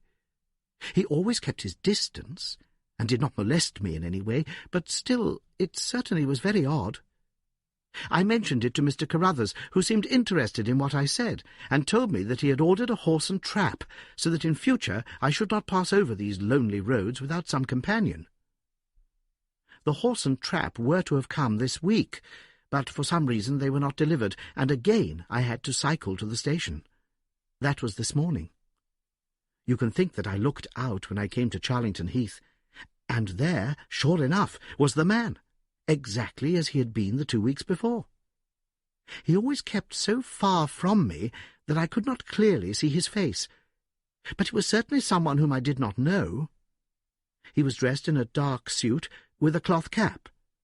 The only thing about his face that I could clearly see was his dark beard. Today I was not alarmed, but I was filled with curiosity, and I determined to find out who he was and what he wanted. I slowed down my machine, but he slowed down his. Then I stopped altogether, but he stopped also. Then I laid a trap for him. There is a sharp turning of the road, and I pedalled very quickly round this, and then I stopped and waited. I expected him to shoot round and pass me before he could stop, but he never appeared. Then I went back and looked round the corner. I could see a mile of road, but he was not on it. To make it the more extraordinary, there was no side road at this point down which he could have gone. Holmes chuckled and rubbed his hands. "This case certainly presents some features of its own," said he. "How much time elapsed between your turning the corner and your discovery that the road was clear?" 2 or 3 minutes. Then he could not have retreated down the road. And you say that there are no side roads? None. Then he certainly took a footpath on one side or the other. It could not have been on the side of the heath, or I should have seen him. So, by the process of exclusion, we arrive at the fact that he made his way towards Charlington Hall, which, as I understand, is situated in its own grounds on one side of the road. Anything else? Nothing, Mr. Holmes, save that I was so perplexed that I felt I should not be happy until I had seen you and had your advice. Holmes sat in silence for some little time. "Where is the gentleman to whom you are engaged?" he asked at last. "He is in the Midland Electrical Company at Coventry." "He would not pay you a surprise visit?" "Oh, Mr. Holmes, as if I should not know him." "Have you any other admirers?" "Several before I knew Cyril." "And since?" "There was this dreadful man Woodley, if you can call him an admirer." "No one else?" Our fair client seemed a little confused. "Who was he?" asked Holmes. "Oh, it may be a mere fancy of mine, but it had seemed to me sometimes that my employer, Mr. Carruthers, takes a great deal of interest in me. We are thrown rather together. I play his accompaniments in the evening. He has never said anything. He is a perfect gentleman, but a girl always knows." "Ah!" Holmes looked grave. "What does he do for a living?" "He is a rich man." "No carriages or horses?" "Well, at least he is fairly well-to-do, but he goes into the city 2 or 3 times a week. He is deeply interested in South African gold shares." "You will let me know any fresh development, Miss Smith. I am very busy just now, but I will find time to make some inquiries into your case. In the meantime, take no step without letting me know. Goodbye, and I trust that we shall have nothing but good news from you." "It is part of the settled order of nature that such a girl should have followers," said Holmes, as he pulled at his meditative pipe. "But for choice, not on bicycles in lonely country roads. Some secretive lover, beyond all doubt. But there are curious and suggestive details about the case, Watson." "That he should appear only at that point." "Exactly. Our first effort must be to find who are the tenants of Charlington Hall. Then, again, how about the connection between Carruthers and Woodley, since they appear to be men of such a different type? How came they both to be so keen upon looking up Rafe Smith's relations? One more point. What sort of a menage is it which pays double the market price for a governess, but does not keep a horse, although 6 miles from the station? Odd, Watson. Very odd. You will go down? No, my dear fellow. You will go down. This may be some trifling intrigue, and I cannot break my other important research for the sake of it. On Monday you will arrive early at Farnham. You will conceal yourself near Charlington Heath. You will observe these facts for yourself, and act as your own judgment advises. Then, having inquired as to the occupants of the hall, you will come back to me and report. And now, Watson, not another word of the matter until we have a few solid stepping stones on which we may hope to get across to our solution.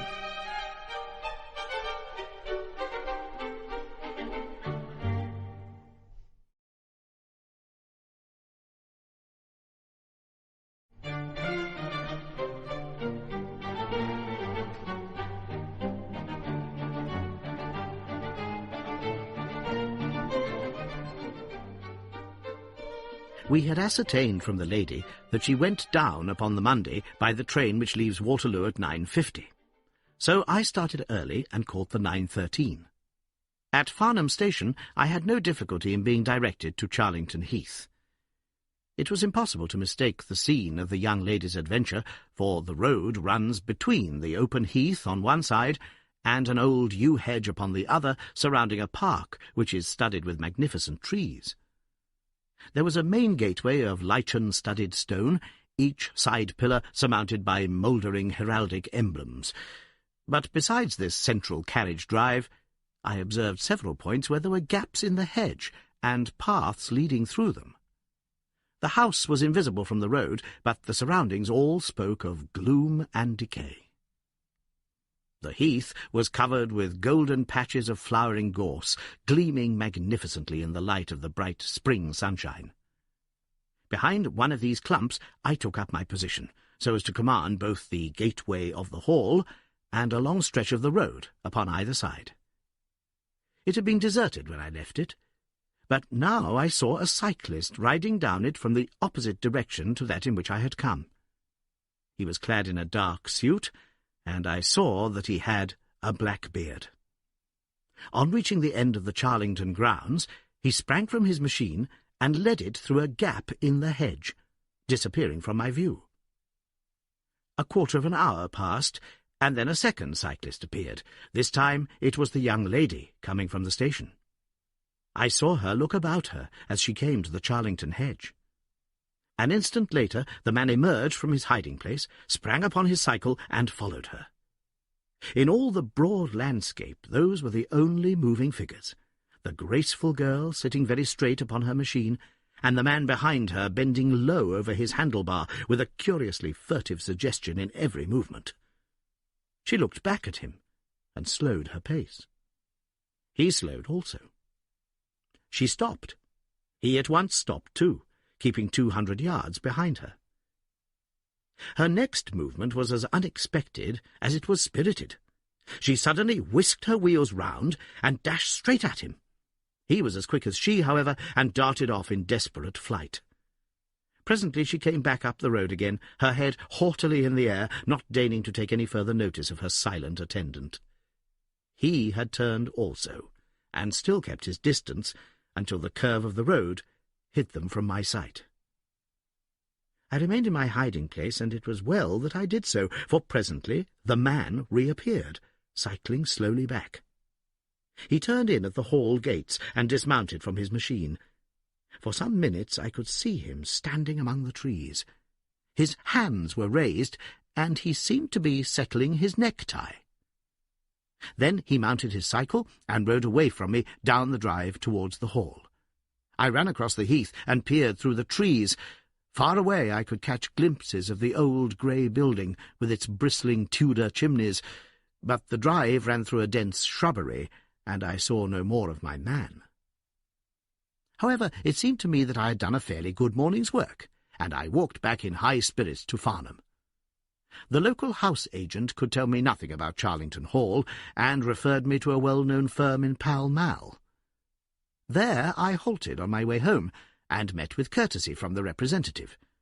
No, I could not have Charlington Hall for the summer. I was just too late. It had been let about a month ago. Mr. Williamson was the name of the tenant. He was a respectable elderly gentleman. The polite agent was afraid he could say no more, as the affairs of his clients were not matters which he could discuss.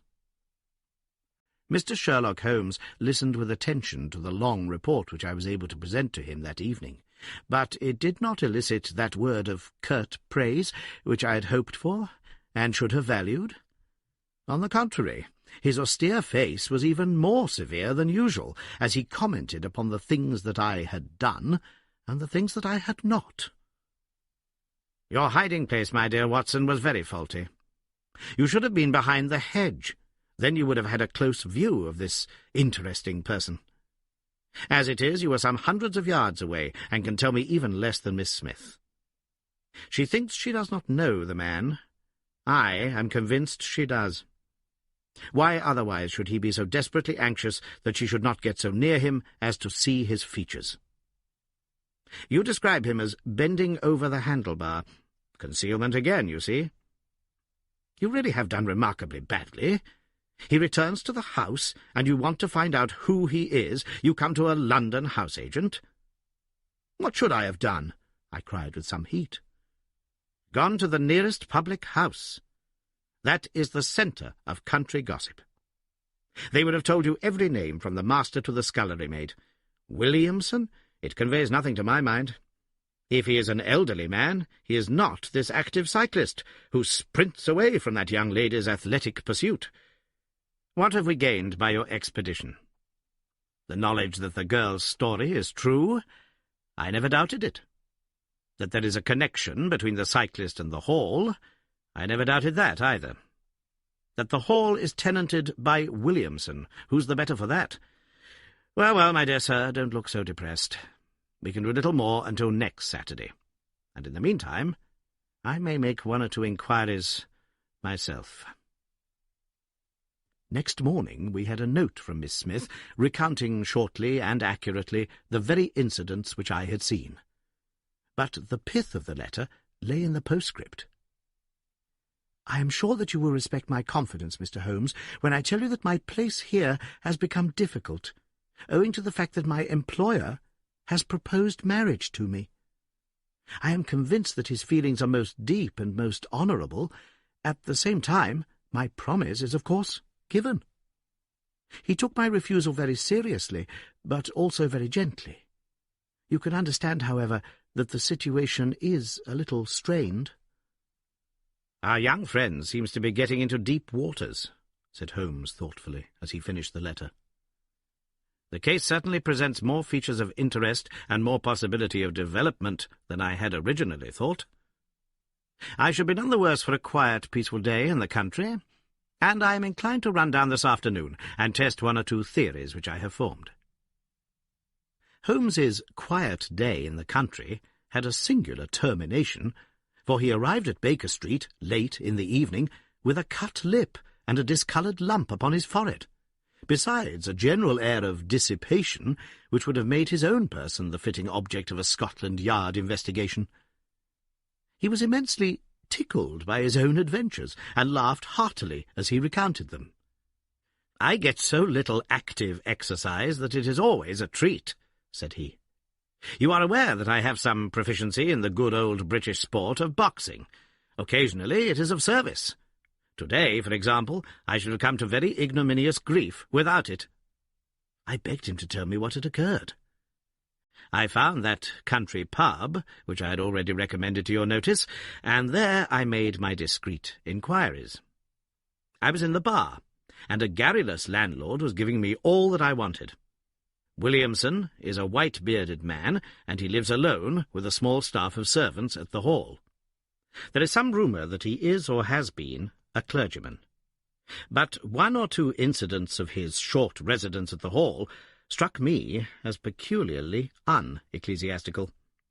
I have already made some inquiries at a clerical agency, and they tell me that there was a man of that name in orders, whose career has been a singularly dark one.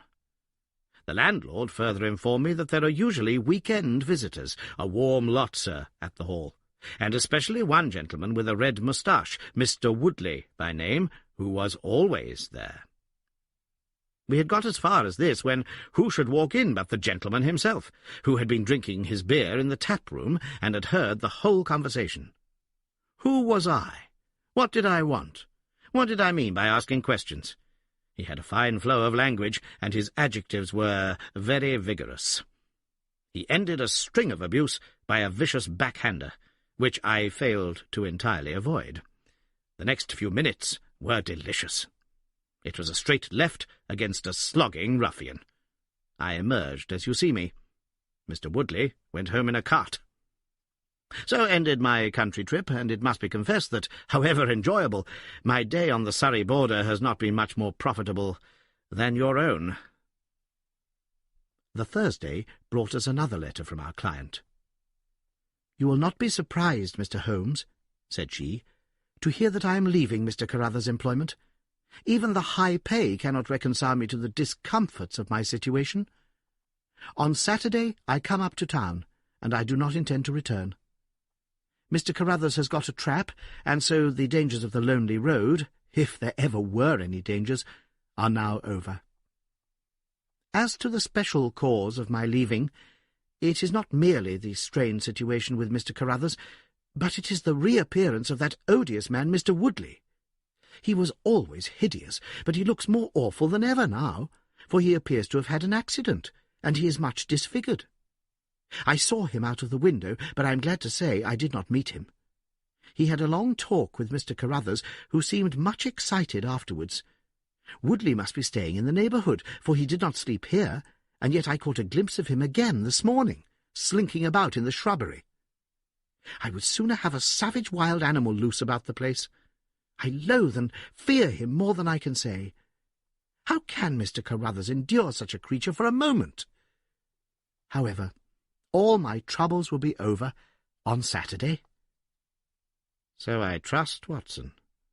So I trust," said Holmes gravely. "There is some deep intrigue going on round that little woman, and it is our duty to see that no one molests her upon that last journey. I think, Watson, that we must spare time to run down together on Saturday morning and make sure that this curious and inconclusive investigation has no untoward ending." I confess that I had not up to now taken a very serious view of the case, which had seemed to me rather grotesque and bizarre than dangerous. That a man should lie in wait for and follow a very handsome woman is no unheard-of thing, and if he has so little audacity that he not only dared not address her, but even fled from her approach, he was not a very formidable assailant. The ruffian Woodley was a very different person, but except on one occasion he had not molested our client, and now he visited the house of Carruthers without intruding upon her presence. The man on the bicycle was doubtless a member of those week-end parties at the Hall, of which the publican had spoken, but who he was, or what he wanted, was as obscure as ever. It was the severity of Holmes's manner, and the fact that he slipped a revolver into his pocket before leaving our rooms, which impressed me with a feeling that tragedy might prove to lurk behind this curious train of events.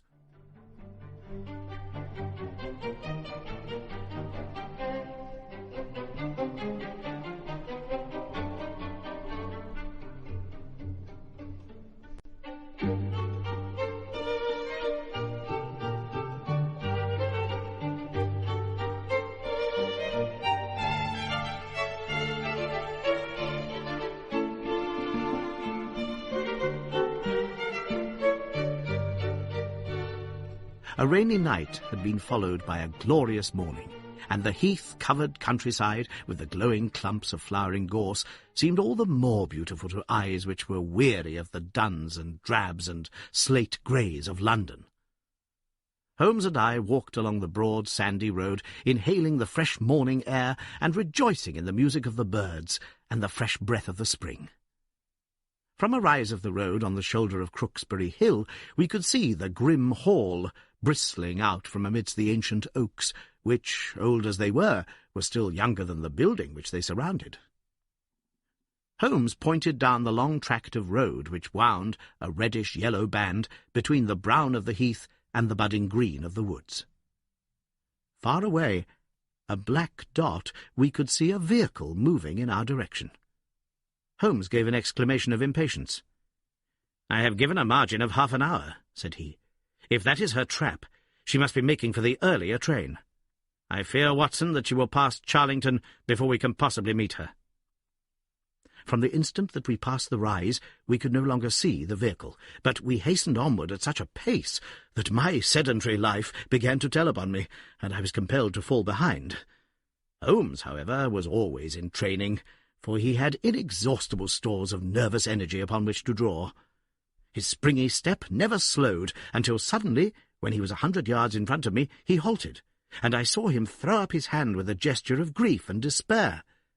At the same instant, an empty dog-cart, the horse cantering, the reins trailing, appeared round the curve of the road and rattled swiftly towards us. "Too late, Watson! Too late!" cried Holmes as I ran, panting, to his side. "Fool that I was not to allow for that earlier train! It's abduction, Watson, abduction, murder, heaven knows what. Block the road, stop the horse. That's right. Now jump in, and let us see if I can repair the consequences of my own blunder." We had sprung into the dog-cart, and Holmes, after turning the horse, gave it a sharp cut with the whip, and we flew back along the road. As we turned the curve, the whole stretch of road between the hall and the heath was opened up. I grasped Holmes's arm. "That's the man!" I gasped. A solitary cyclist was coming towards us. His head was down, and his shoulders rounded, as he put every ounce of energy that he possessed onto the pedals. He was flying like a racer. Suddenly he raised his bearded face, saw us close to him, and pulled up, springing from his machine. That coal-black beard was in singular contrast to the pallor of his face, and his eyes were as bright as if he had a fever. He stared at us, and at the dog-cart. Then a look of amazement came over his face. "Halloa! Stop there!" he shouted, holding his bicycle to block our road. "Where did you get that dog-cart? Pull up, man!" he yelled, drawing a pistol from his side pocket. "Pull up, I say, or by George I'll put a bullet into your horse!" Holmes threw the reins into my lap and sprang down from the cart. "You're the man we want to see. Where is Miss Violet Smith?" he said in his quick, clear way. "That's what I'm asking you. You're in her dog-cart. You ought to know where she is." "We met the dog-cart on the road. There was no one in it. We drove back to help the young lady." "Good Lord! Good Lord, what shall I do?" cried the stranger in an ecstasy of despair.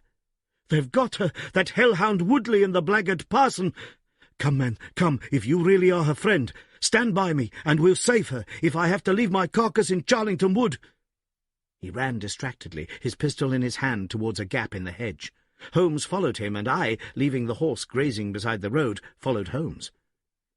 "This is where they came through," said he, pointing to the marks of several feet upon the muddy path. "Halloa! Stop a minute. Who is this in the bush?" It was a young fellow about 17, dressed like an ostler, with leather cords and gaiters. He lay upon his back, his knees drawn up, a terrible cut upon his head. He was insensible, but alive. A glance at his wound told me that it had not penetrated the bone. "That's Peter, the groom," cried the stranger. "He drove her. The beasts have pulled him off and clubbed him. Let him lie. We can't do him any good, but we may save her from the worst fate that can befall a woman." We ran frantically down the path, which wound among the trees. We had reached the shrubbery which surrounded the house when Holmes pulled up. "They didn't go to the house. Here are their marks on the left, here, beside the laurel bushes." "Ah, I said so." As he spoke, a woman's shrill scream, a scream which vibrated with a frenzy of horror, burst from the thick green clump of bushes in front of us. It ended suddenly on its highest note, with a choke and a gurgle. "This way! This way! They're in the bowling alley!" cried the stranger, darting through the bushes. "Ah, the cowardly dogs! Follow me, gentlemen! Too late by the living jingo!" We had broken suddenly into a lovely glade of green sward, surrounded by ancient trees. On the farther side of it, under the shadow of a mighty oak, there stood a singular group of 3 people. One was a woman, our client, drooping and faint, a handkerchief round her mouth. Opposite her stood a brutal, heavy-faced, red-moustached young man, his gaitered legs parted wide, one arm akimbo, the other waving a riding-crop, his whole attitude suggestive of triumphant bravado. Between them, an elderly, grey-bearded man, wearing a short surplice over a light tweed suit, had evidently just completed the wedding service, for he pocketed his prayer-book as we appeared, and slapped the sinister bridegroom upon the back in jovial congratulation. "They're married," I gasped. "Come on," cried our guide. "Come on!" He rushed across the glade, Holmes and I at his heels. As we approached, the lady staggered against the trunk of the tree for support. Williamson, the ex-clergyman, bowed to us with mock politeness, and the bully, Woodley, advanced with a shout of brutal and exultant laughter. "You can take your beard off, Bob," said he. "I know you right enough. Well, you and your pals have just come in time for me to be able to introduce you to Mrs. Woodley." Our guide's answer was a singular one. He snatched off the dark beard which had disguised him and threw it on the ground, disclosing a long, sallow, clean-shaven face below it. Then he raised his revolver and covered the young ruffian, who was advancing upon him with his dangerous riding-crop swinging in his hand. "Yes," said our ally, "I am Bob Carruthers, and I'll see this woman righted, if I have to swing for it. I told you what I'd do if you molested her, and by the Lord, I'll be as good as my word." "You're too late. She's my wife." "No, she's your widow." His revolver cracked, and I saw the blood spurt from the front of Woodley's waistcoat. He spun round with a scream and fell upon his back, his hideous red face turning suddenly to a dreadful mottled pallor.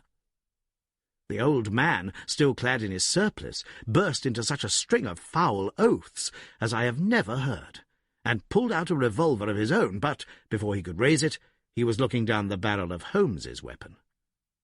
"Enough of this," said my friend coldly. "Drop that pistol. Watson, pick it up. Hold it to his head. Thank you. You, Carruthers, give me that revolver.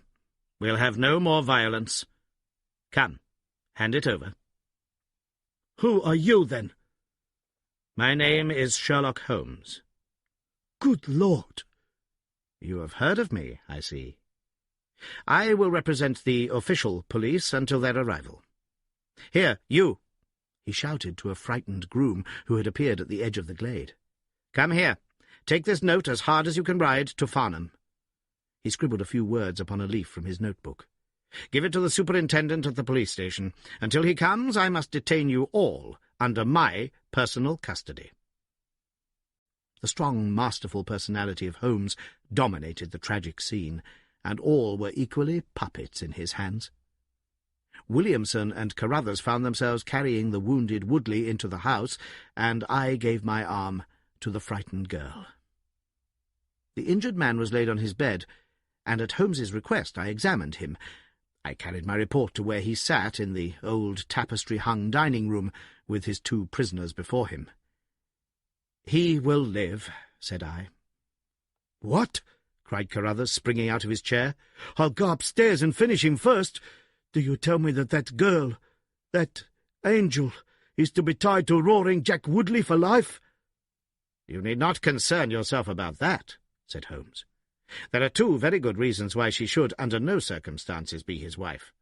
In the first place, we are very safe in questioning Mr. Williamson's right to solemnize a marriage." "I have been ordained," cried the old rascal. "And also unfrocked." "Once a clergyman, always a clergyman." "I think not. How about the licence?" "We had a licence for the marriage. I have it here in my pocket." "Then you got it by a trick. But in any case, a forced marriage is no marriage. But it is a very serious felony, as you will discover before you have finished. You'll have time to think the point out during the next 10 years or so, unless I am mistaken." As to you, Carruthers, you would have done better to keep your pistol in your pocket. I begin to think so, Mr. Holmes. But when I thought of all the precautions I had taken to shield this girl, for I loved her, Mr. Holmes, and it is the only time that I ever knew what love was, it fairly drove me mad to think that she was in the power of the greatest brute and bully in South Africa, a man whose name is a holy terror from Kimberley to Johannesburg. Why, Mr. Holmes, you'll hardly believe it, but ever since that girl has been in my employment, I never once let her go past this house where I knew the rascals were lurking without following her on my bicycle, just to see that she came to no harm. I kept my distance from her, and I wore a beard so that she should not recognize me, for she is a good and high-spirited girl, and she wouldn't have stayed in my employment long if she had thought that I was following her about the country roads. Why didn't you tell her of her danger? Because then again she would have left me, and I couldn't bear to face that. Even if she couldn't love me, it was a great deal to me just to see her dainty form about the house, and to hear the sound of her voice. Well, said I, you call that love, Mr. Carruthers, but I should call it selfishness. Maybe the two things go together. Anyhow, I couldn't let her go. Besides, with this crowd about, it was well that she should have someone near to look after her. Then, when the cable came, I knew they were bound to make a move. What cable? Carruthers took a telegram from his pocket. That's it, said he. It was short and concise. The old man is dead. Said Holmes. I think I see how things worked, and I can understand how this message would, as you say, bring them to a head. But while you wait, you might tell me what you can. The old reprobate with the surplice burst into a volley of bad language. By heaven, said he, if you squeal at us, Bob Carruthers, I'll serve you as you served Jack Woodley. You can bleat about the girl to your heart's content, for that's your own affair, but if you round on your pals to this plain-clothes copper, it will be the worst day's work that ever you did. Your reverence need not be excited, said Holmes, lighting a cigarette. The case is clear enough against you, and all I ask is a few details for my private curiosity. However, if there's any difficulty in your telling me, I'll do the talking, and then you will see how far you have a chance of holding back your secrets. In the first place, 3 of you came from South Africa on this game. You Williamson, you Carruthers, and Woodley. Lie number 1, said the old man. I never saw either of them until 2 months ago, and I've never been in Africa in my life, so you can put that in your pipe and smoke it, Mr. Busybody Holmes. What he says is true, said Carruthers. Well, well, 2 of you came over. His reverence is our own homemade article. You had known Rafe Smith in South Africa. You had reason to believe he would not live long. You found out that his niece would inherit his fortune. How's that, eh? Carruthers nodded, and Williamson swore. She was next of kin, no doubt, and you were aware that the old fellow would make no will. Couldn't read or write, said Carruthers. So you came over, the 2 of you, and hunted up the girl. The idea was that one of you was to marry her, and the other have a share of the plunder. For some reason, Woodley was chosen as the husband. Why was that? We played cards for her on the voyage. He won. I see. You got the young lady into your service, and there Woodley was to do the courting. She recognized the drunken brute that he was, and would have nothing to do with him. Meanwhile, your arrangement was rather upset by the fact that you had yourself fallen in love with the lady. You could no longer bear the idea of this ruffian owning her. No, by George, I couldn't. There was a quarrel between you. He left you in a rage and began to make his own plans independently of you. It strikes me, Williamson, there isn't very much that we can tell this gentleman, cried Carruthers with a bitter laugh. Yes, we quarrelled, and he knocked me down. I am level with him on that, anyhow. Then I lost sight of him. That was when he picked up with this outcast padre here. I found that they had set up housekeeping together at this place, on the line that she had to pass for the station. I kept my eye on her after that, for I knew there was some devilry in the wind. I saw them from time to time, for I was anxious to know what they were after. 2 days ago, Woodley came up to my house with this cable, which showed that Rafe Smith was dead. He asked me if I would stand by the bargain. I said I would not. He asked me if I would marry the girl myself and give him a share. I said I would willingly do so, but that she would not have me. He said, let us get her married first, and after a week or two she may see things a bit different. I said I would have nothing to do with violence. So he went off cursing like the foul-mouthed blackguard that he was, and swearing that he would have her yet. She was leaving me this weekend, and I had got a trap to take her to the station, but I was so uneasy in my mind that I followed her on my bicycle. She had got a start, however, and before I could catch her, the mischief was done. The first thing I knew about it was when I saw you two gentlemen driving back in her dog-cart. Holmes rose and tossed the end of his cigarette into the grate. "I have been very obtuse, Watson," said he. "When in your report you said that you had seen the cyclist, as you thought, arrange his necktie in the shrubbery, that alone should have told me all. However, we may congratulate ourselves upon a curious and, in some respects, a unique case. I perceive 3 of the county constabulary in the drive, and I am glad to see that the little ostler is able to keep pace with them. So it is likely that neither he nor the interesting bridegroom will be permanently damaged by their morning's adventures. I think, Watson, that in your medical capacity you might wait upon Miss Smith and tell her that if she is sufficiently recovered, we shall be happy to escort her to her mother's home. If she is not quite convalescent, you will find that a hint that we were about to telegraph to a young electrician in the Midlands would probably complete the cure. As to you, Mr. Carruthers, I think that you have done what you could to make amends for your share in an evil plot. There is my card, sir, and if my evidence can be of help in your trial, it shall be at your disposal." In the whirl of our incessant activity, it has often been difficult for me, as the reader has probably observed, to round off my narratives and to give those final details which the curious might expect. Each case has been the prelude to another, and the crisis once over, the actors have passed forever out of our busy lives. I find, however, a short note at the end of my manuscript dealing with this case, in which I have put it upon record that Miss Violet Smith did indeed inherit a large fortune, and that she is now the wife of Cyril Morton, the senior partner of Morton and Kennedy, the famous Westminster electricians. Williamson and Woodley were both tried for abduction and assault, the former getting 7 years and the latter 10.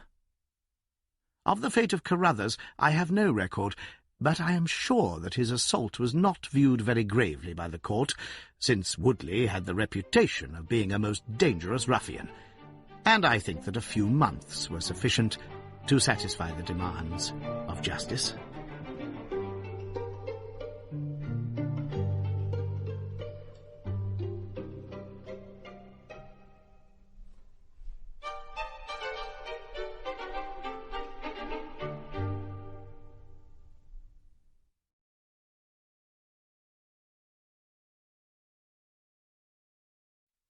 The Adventure of the Priory School.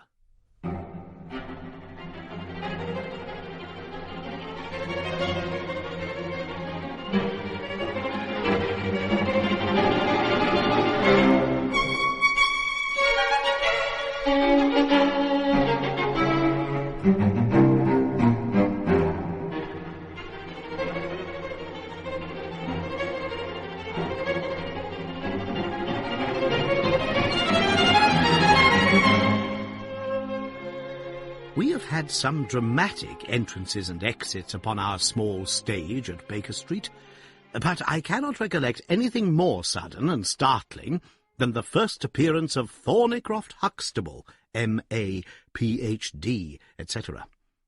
His card which seemed too small to carry the weight of his academic distinctions, preceded him by a few seconds, and then he entered himself, so large, so pompous, and so dignified that he was the very embodiment of self-possession and solidity.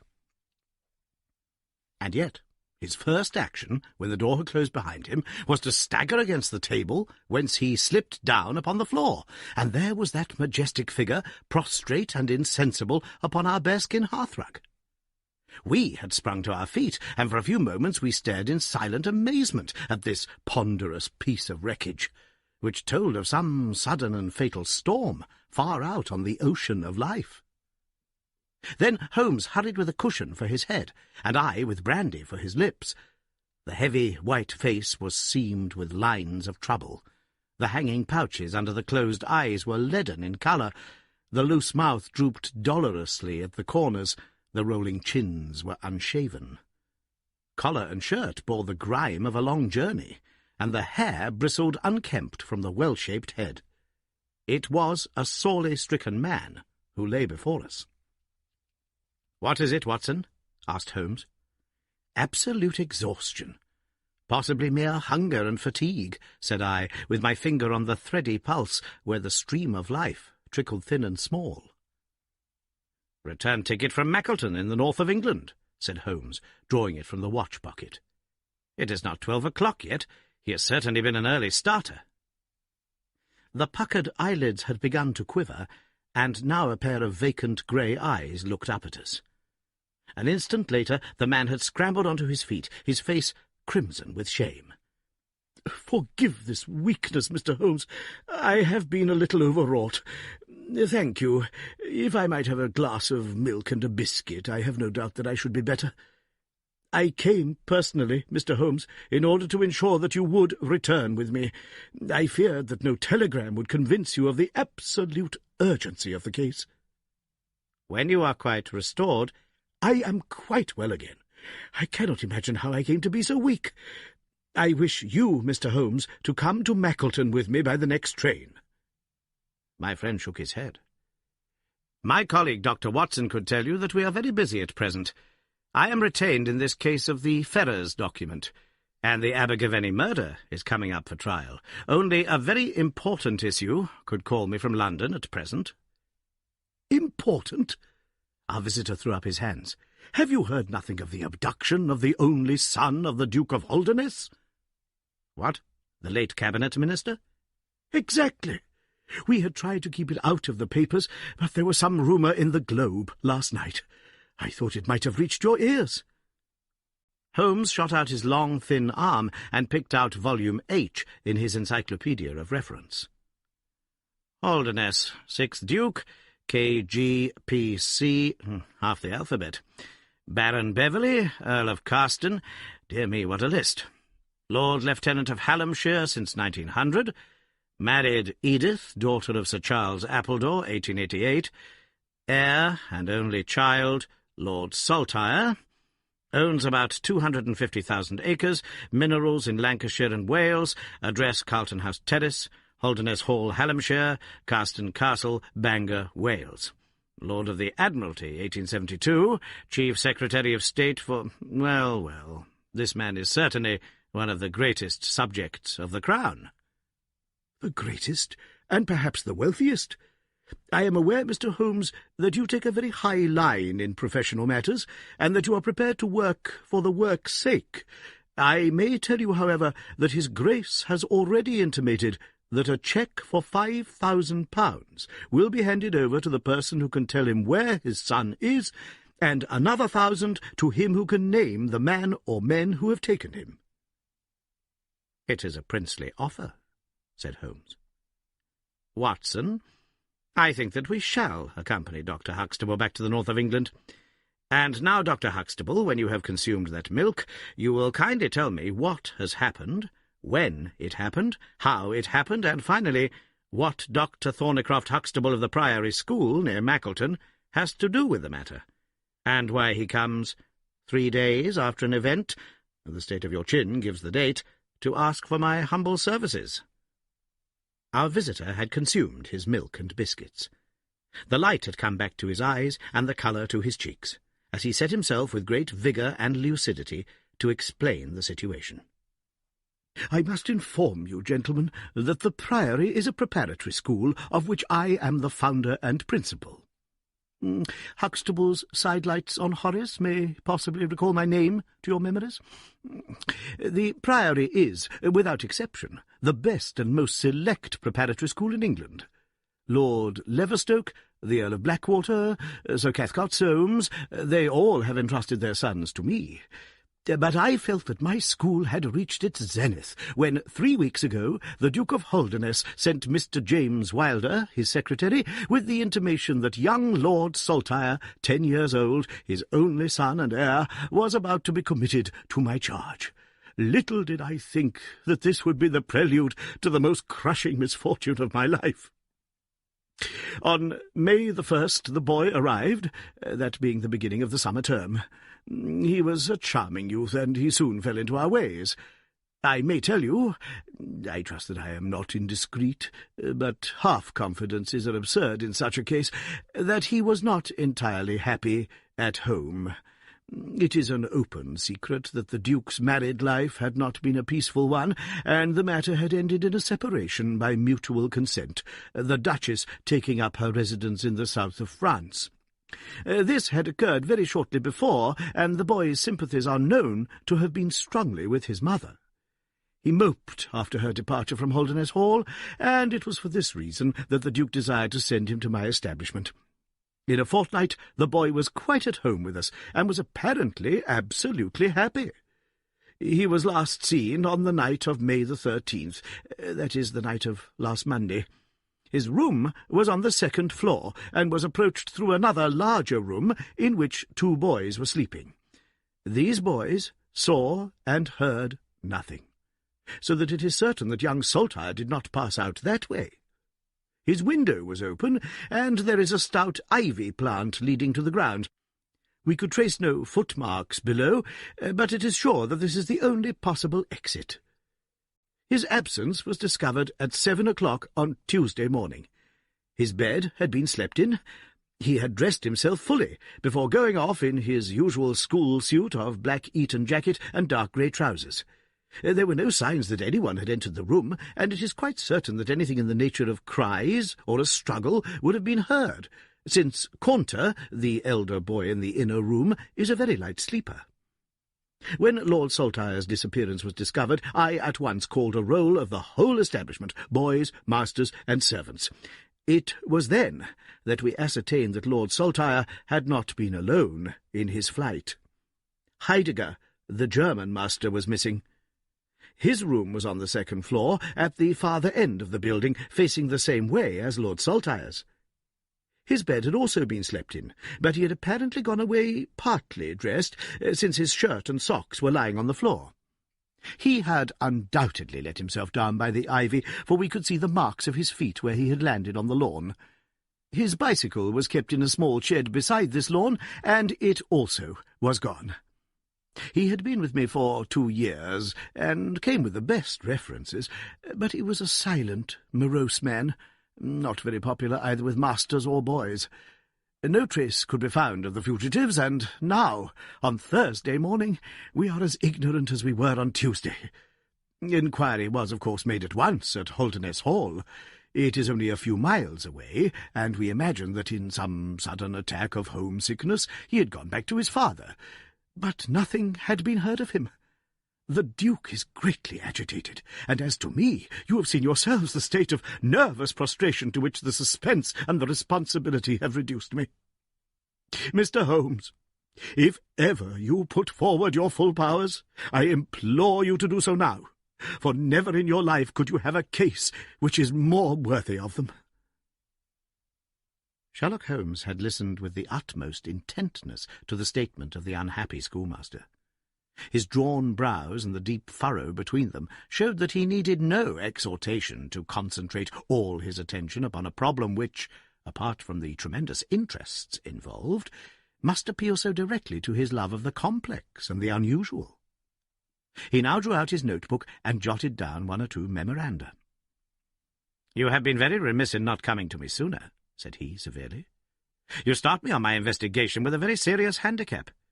It is inconceivable, for example, that this ivy and this lawn would have yielded nothing to an expert observer. I am not to blame, Mr. Holmes. His Grace was extremely desirous to avoid all public scandal. He was afraid of his family unhappiness being dragged before the world. He has a deep horror of anything of the kind. But there has been some official investigation. Yes, sir, and it has proved most disappointing. An apparent clue was at once obtained, since a boy and a young man were reported to have been seen leaving a neighbouring station by an early train. Only last night we had news that the couple had been hunted down in Liverpool, and they proved to have no connection whatever with the matter in hand. Then it was that in my despair and disappointment, after a sleepless night, I came straight to you by the early train. I suppose the local investigation was relaxed while this false clue was being followed up. It was entirely dropped. So that 3 days have been wasted. The affair has been most deplorably handled. I feel it, and admit it. And yet the problem should be capable of ultimate solution. I shall be very happy to look into it. Have you been able to trace any connection between the missing boy and this German master? None at all. Was he in the master's class? No, he never exchanged a word with him, so far as I know. That is certainly very singular. Had the boy a bicycle? No. Was any other bicycle missing? No. Is that certain? Quite. Well, now, you do not mean to seriously suggest that this German rode off upon a bicycle in the dead of the night, bearing the boy in his arms? Certainly not. Then what is the theory in your mind? The bicycle may have been a blind. It may have been hidden somewhere, and the pair gone off on foot. Quite so, but it seems rather an absurd blind, does it not? Were there other bicycles in this shed? Several. Would he not have hidden a couple, had he desired to give the idea that they had gone off upon them? I suppose he would. Of course he would. The blind theory won't do. But the incident is an admirable starting point for an investigation. After all, a bicycle is not an easy thing to conceal or to destroy. One other question. Did anyone call to see the boy on the day before he disappeared? No. Did he get any letters? Yes, one letter. From whom? From his father. Do you open the boy's letters? No. How do you know it was from the father? The coat of arms was on the envelope, and it was addressed in the Duke's peculiar stiff hand. Besides, the Duke remembers having written. When had he a letter before that? Not for several days. Had he ever one from France? No, never. You see the point of my questions, of course. Either the boy was carried off by force, or he went of his own free will. In the latter case, you would expect that some prompting from outside would be needed to make so young a lad do such a thing. If he has had no visitors, that prompting must have come in letters. Hence I try to find out who were his correspondents. I fear I cannot help you much. His only correspondent, so far as I know, was his own father, who wrote to him on the very day of his disappearance. Were the relations between father and son very friendly? His Grace is never very friendly with anyone. He is completely immersed in large public questions, and is rather inaccessible to all ordinary emotions, but he was always kind to the boy in his own way. But the sympathies of the latter were with the mother? Yes. Did he say so? No. The Duke, then? Good heavens, no. Then how could you know? I have had some confidential talks with Mr. James Wilder, his Grace's secretary. It was he who gave me the information about Lord Saltire's feelings. I see. By the way, that last letter of the Duke's, was it found in the boy's room after he was gone? No, he had taken it with him. I think, Mr. Holmes, it is time that we were leaving for Euston. I will order a four-wheeler. In a quarter of an hour we shall be at your service. If you are telegraphing home, Mr. Huxtable, it would be well to allow the people in your neighbourhood to imagine that the inquiry is still going on in Liverpool, or wherever else that red herring led your pack. In the meantime, I will do a little quiet work at your own doors. and perhaps the scent is not so cold, but the two old hounds, like Watson and myself, may get a sniff of it.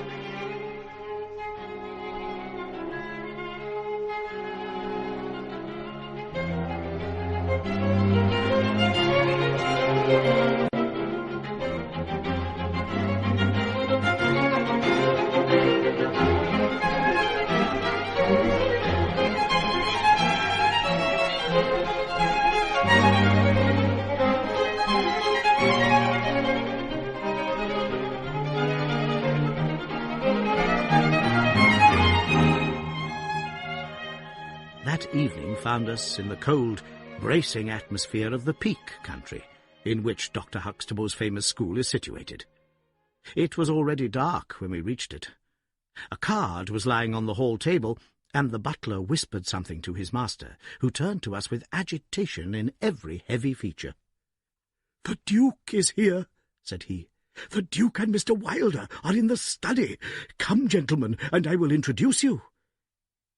I was, of course, familiar with the pictures of the famous statesman, but the man himself was very different from his representation. He was a tall and stately person, scrupulously dressed, with a drawn, thin face, and a nose which was grotesquely curved and long. His complexion was of a dead pallor, which was more startling by contrast with a long, dwindling beard of vivid red, which flowed down over his white waistcoat, with his watch-chain gleaming through its fringe. Such was the stately presence who looked stonily at us from the centre of Dr. Huxtable's hearthrug.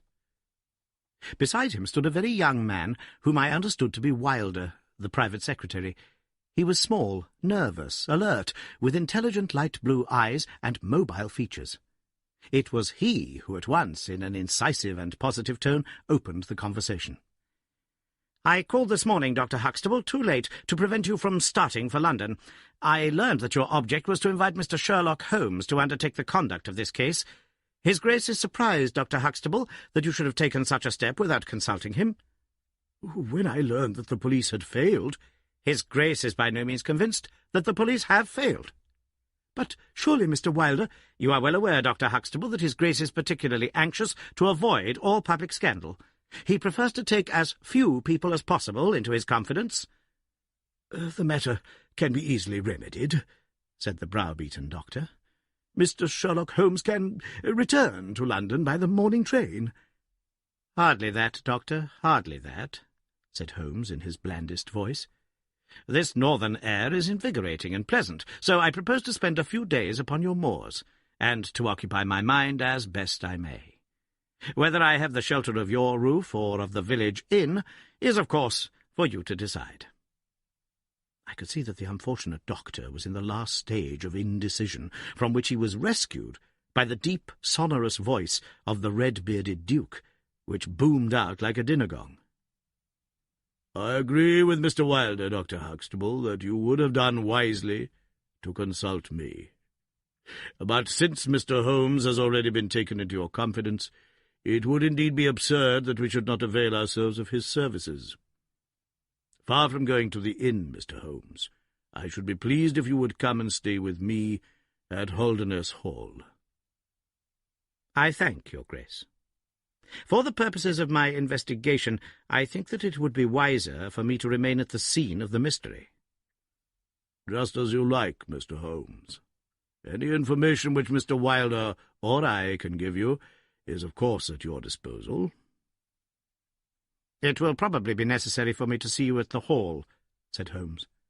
"I would only ask you now, sir, whether you have formed any explanation in your own mind as to the mysterious disappearance of your son."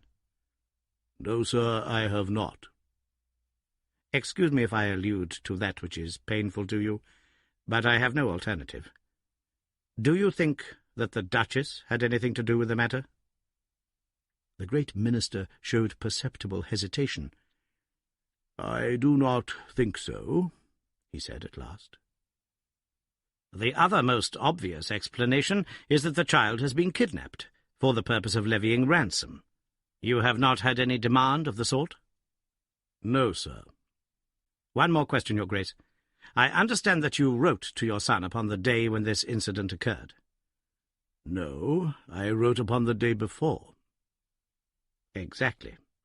But he received it on that day. Yes. Was there anything in your letter which might have unbalanced him or induced him to take such a step? No, sir, certainly not. Did you post that letter yourself? The nobleman's reply was interrupted by his secretary, who broke in with some heat. "His Grace is not in the habit of posting letters himself," said he. "This letter was laid with others upon the study table, and I myself put them in the post-bag." "You are sure this one was among them?" "Yes, I observed it." "How many letters did your Grace write that day?"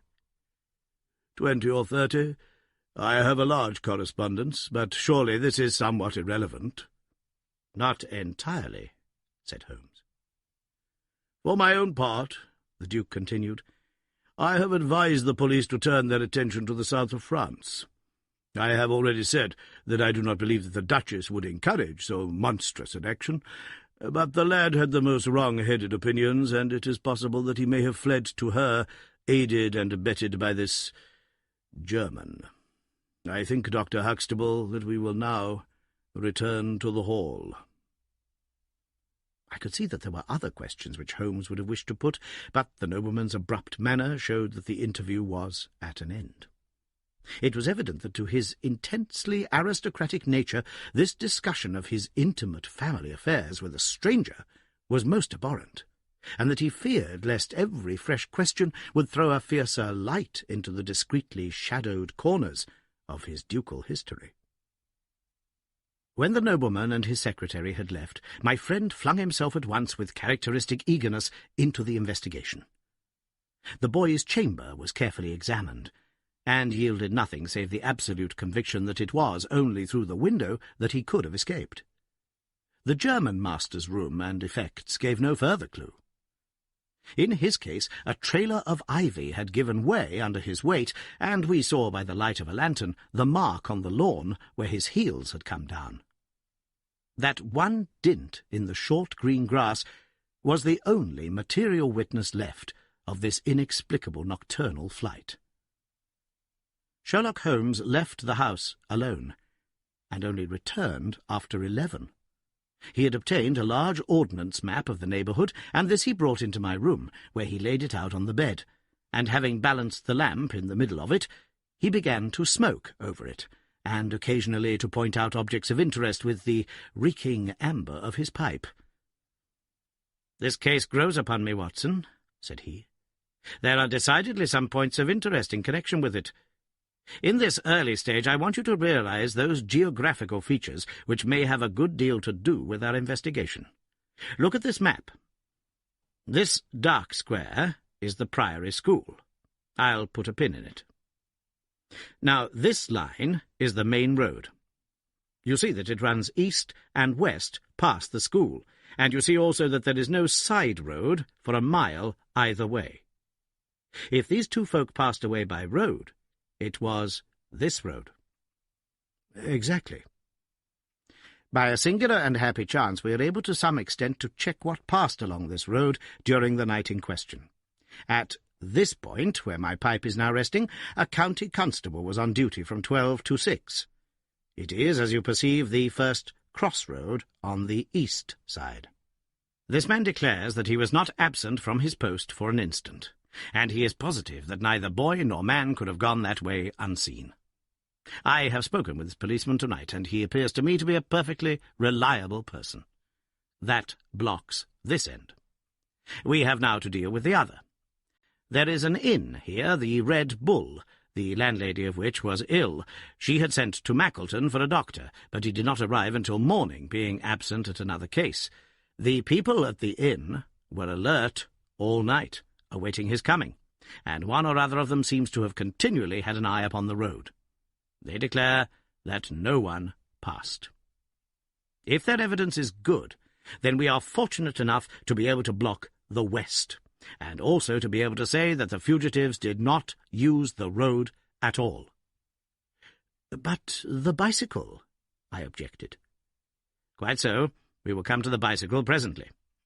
To continue our reasoning, if these people did not go by the road, They must have traversed the country to the north of the house or to the south of the house. That is certain. Let us weigh the one against the other.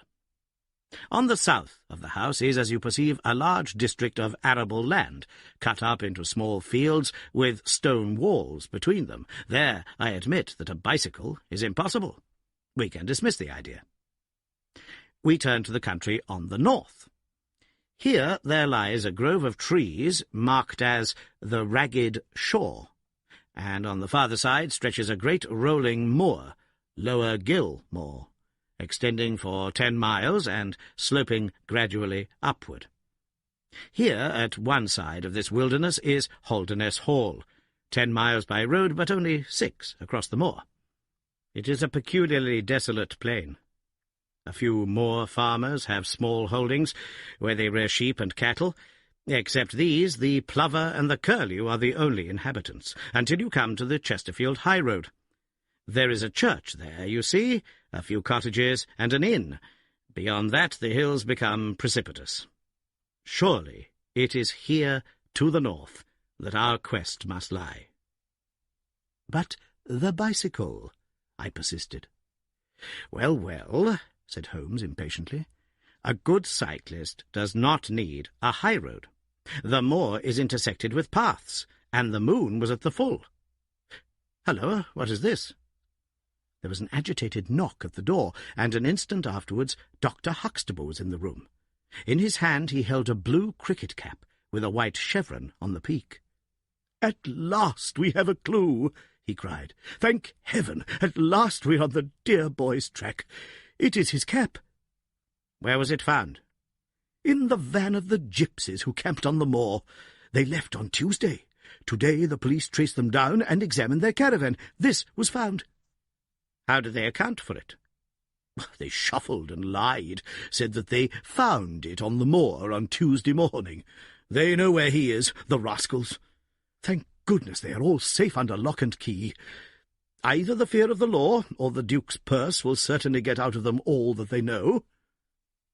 "So far, so good," said Holmes, when the doctor had at last left the room. "It at least bears out the theory that it is on the side of the Lower Gill Moor that we must hope for results. The police have really done nothing locally, save the arrest of these gypsies. Look here, Watson. There is a watercourse across the moor. You see it marked here in the map? In some parts it widens into a morass. This is particularly so in the region between Holderness Hall and the school. It is vain to look elsewhere for tracks in this dry weather, but at that point there is certainly a chance of some record being left. I will call you early tomorrow morning, and you and I will try if we can throw some little light upon the mystery."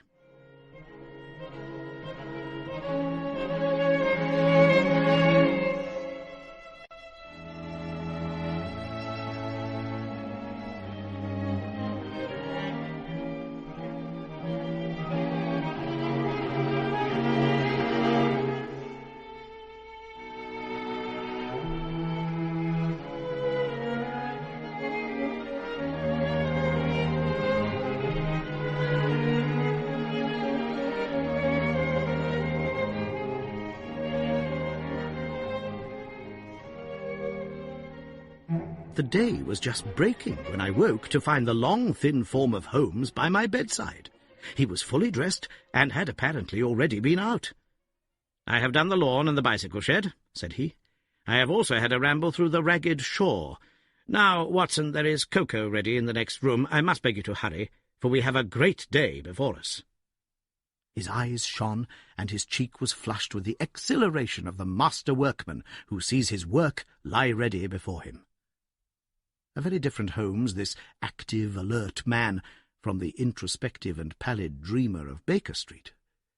I felt, as I looked upon that supple figure, alive with nervous energy, that it was indeed a strenuous day that awaited us. And yet it opened in the blackest disappointment. With high hopes we struck across the peaty russet moor, intersected with 1,000 sheep paths, until we came to the broad light green belt which marked the morass between us and Holderness. Certainly, if the lad had gone homeward, he must have passed this, and he could not pass it without leaving his traces. But no sign of him or the German could be seen. With a darkening face, my friend strode along the margin, eagerly observant of every muddy stain upon the mossy surface. Sheep marks there were in profusion, and at one place, some miles down, cows had left their tracks. Nothing more. "Check number 1, said Holmes, looking gloomily over the rolling expanse of the moor. "There is another morass down yonder, and a narrow neck between. Halloa, halloa, halloa! What have we here?" We had come on a small black ribbon of pathway. In the middle of it, clearly marked on the sodden soil, was the track of a bicycle. "Hurrah!" I cried. "We have it!" But Holmes was shaking his head, and his face was puzzled and expectant rather than joyous. "A bicycle, certainly, but not the bicycle," said he. "I am familiar with 42 different impressions left by tyres. This, as you perceive, is a Dunlop, with a patch upon the outer cover. Heidegger's tyres were Palmer's, leaving longitudinal stripes. Aveling, the mathematical master, was sure upon the point. Therefore, it is not Heidegger's track." "The boy's, then?" "Possibly, if we could prove a bicycle to have been in his possession, but this we have utterly failed to do. This track, as you perceive, was made by a rider who was going from the direction of the school." "Or towards it." "No, no, my dear Watson. The more deeply sunk impression is, of course, the hind wheel, upon which the weight rests.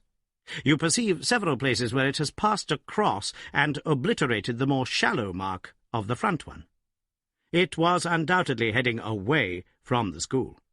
It may or may not be connected with our inquiry, but we will follow it backwards before we go any farther." We did so, and at the end of a few hundred yards lost the tracks as we emerged from the boggy portion of the moor. Following the path backwards, we picked out another spot where a spring trickled across it. Here, once again, was the mark of the bicycle, though nearly obliterated by the hoofs of cows. After that there was no sign, but the path ran right on into Ragged Shaw, the wood which backed on to the school. From this wood the cycle must have emerged. Holmes sat down on a boulder and rested his chin in his hands. I had smoked 2 cigarettes before he moved. "Well, well," said he at last, "it is of course possible that a cunning man might change the tyres of his bicycle in order to leave unfamiliar tracks. A criminal who was capable of such a thought is a man whom I should be proud to do business with. We will leave this question undecided and hark back to our morass again, for we have left a good deal unexplored." We continued our systematic survey of the edge of the sodden portion of the moor, and soon our perseverance was gloriously rewarded. Right across the lower part of the bog lay a miry path. Holmes gave a cry of delight as he approached it. An impression, like a fine bundle of telegraph wires, ran down the centre of it. It was the Palmer tyres. "Here is Herr Heidegger, sure enough," cried Holmes exultantly. "My reasoning seems to have been pretty sound, Watson. I congratulate you. But we have a long way still to go. Kindly walk clear of the path. Now let us follow the trail. I fear that it will not lead very far." We found, however, as we advanced, that this portion of the moor is intersected with soft patches, and though we frequently lost sight of the track, we always succeeded in picking it up once more. "Do you observe," said Holmes, "that the rider is now undoubtedly forcing the pace? There can be no doubt of it. Look at this impression, where you get both tyres clear. The one is as deep as the other. That can only mean that the rider is throwing his weight onto the handlebar, as a man does when he is sprinting. By Jove, he has had a fall." There was a broad, irregular smudge covering some yards of the track. Then there were a few footmarks, and the tyres reappeared once more. "A side-slip?" I suggested. Holmes held up a crumpled branch of flowering gorse. To my horror, I perceived that the yellow blossoms were all dabbled with crimson. On the path, too, and among the heather, were dark stains of clotted blood. "Bad," said Holmes. "Bad. Stand clear, Watson. Not an unnecessary footstep. What do I read here? He fell wounded. He stood up. He remounted. He proceeded. But there is no other track. Cattle on this side path. He was surely not gored by a bull. Impossible. But I see no traces of anyone else. We must push on, Watson. Surely, with Staines as well as the track to guide us, he cannot escape us now." Our search was not a very long one. The tracks of the tire began to curve fantastically upon the wet and shining path. Suddenly, as I looked ahead, the gleam of metal caught my eye from amid the thick gorse bushes. Out of them we dragged a bicycle, Palmer-tired, one pedal bent, and the whole front of it horribly smeared and slobbered with blood. On the other side of the bushes a shoe was projecting. We ran round, and there lay the unfortunate rider. He was a tall man, full-bearded, with spectacles, one glass of which had been knocked out. The cause of his death was a frightful blow upon the head, which had crushed in part of his skull. That he could have gone on after receiving such an injury said much for the vitality and courage of the man. He wore shoes, but no socks, and his open coat disclosed a nightshirt beneath it. It was undoubtedly the German master. Holmes turned the body over reverently and examined it with great attention. He then sat in deep thought for a time, and I could see by his ruffled brow that this grim discovery had not, in his opinion, advanced us much in our inquiry. "It is a little difficult to know what to do, Watson," said he at last. "My own inclinations are to push this inquiry on, for we have already lost so much time that we cannot afford to waste another hour. On the other hand, we are bound to inform the police of the discovery, and to see that this poor fellow's body is looked after. I could take a note back, but I need your company and assistance. Wait a bit, there is a fellow cutting peat up yonder. Bring him over here, and he will guide the police." I brought the peasant across, and Holmes dispatched the frightened man with a note to Dr. Huxtable. "Now, Watson," said he, "we have picked up 2 clues this morning. One is the bicycle with the Palmer tire, and we see what that has led to. The other is the bicycle with the patched Dunlop. Before we start to investigate that, let us try to realize what we do know, so as to make the most of it, and to separate the essential from the accidental. First of all, I wish to impress upon you that the boy certainly left of his own free will. He got down from his window, and he went off either alone or with someone. That is sure." I assented. "Well, now, let us turn to this unfortunate German master. The boy was fully dressed when he fled. Therefore he foresaw what he would do. But the German went without his socks. He certainly acted on very short notice." "Undoubtedly." "Why did he go?" "Because from his bedroom window he saw the flight of the boy, because he wished to overtake him and bring him back. He seized his bicycle, pursued the lad, and in pursuing him met his death." "So it would seem." Now I come to the critical part of my argument. The natural action of a man in pursuing a little boy would be to run after him. He would know that he could overtake him.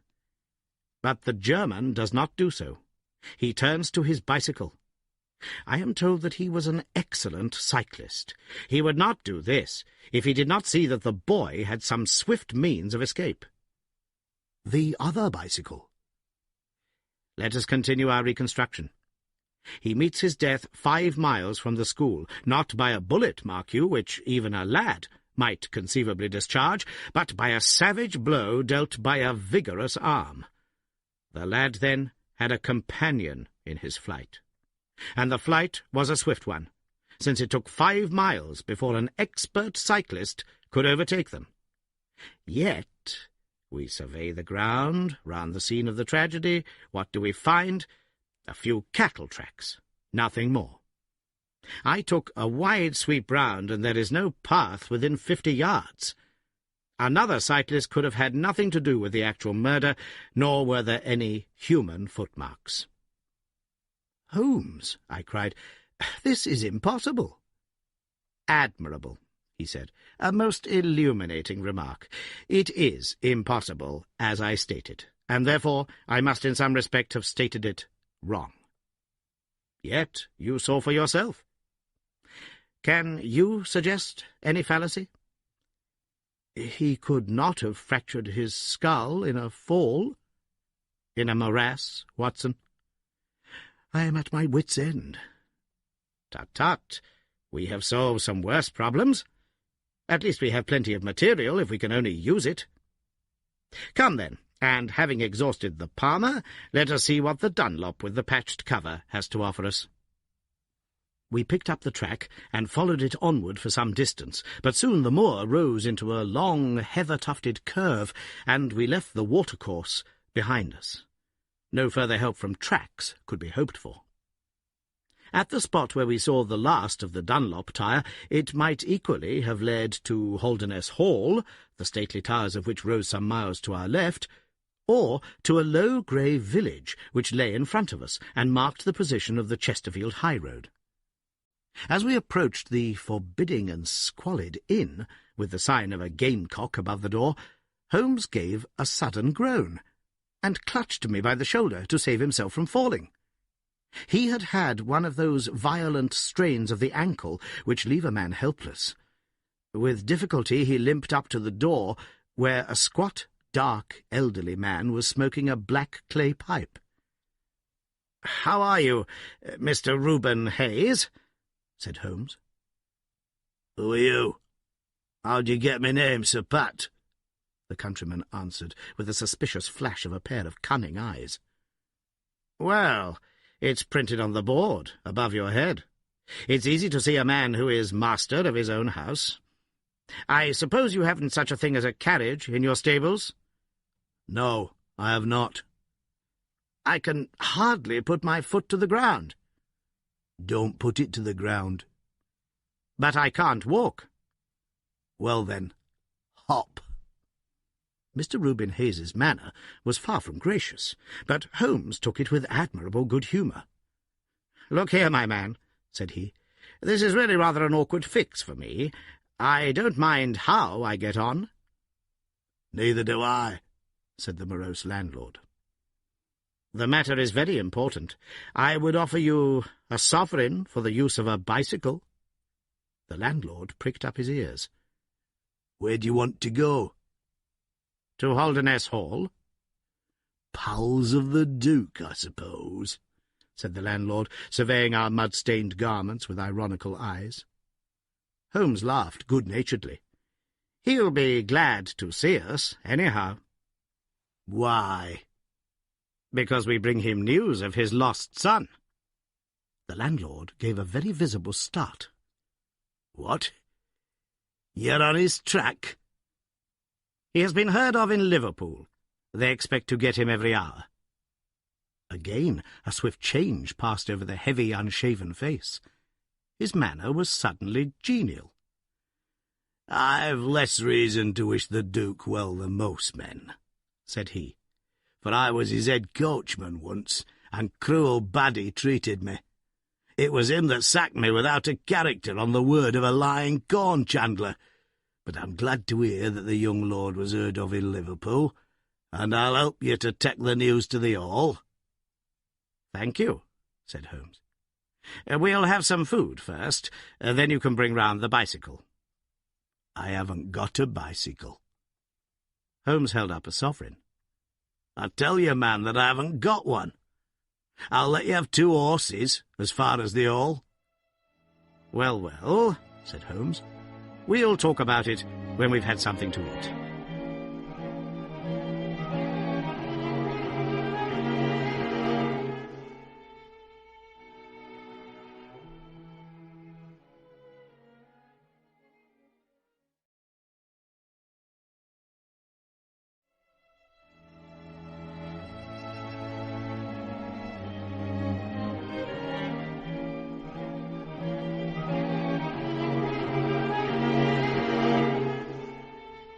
When we were left alone in the stone-flagged kitchen, it was astonishing how rapidly that sprained ankle recovered. It was nearly nightfall, and we had eaten nothing since early morning, so that we spent some time over our meal.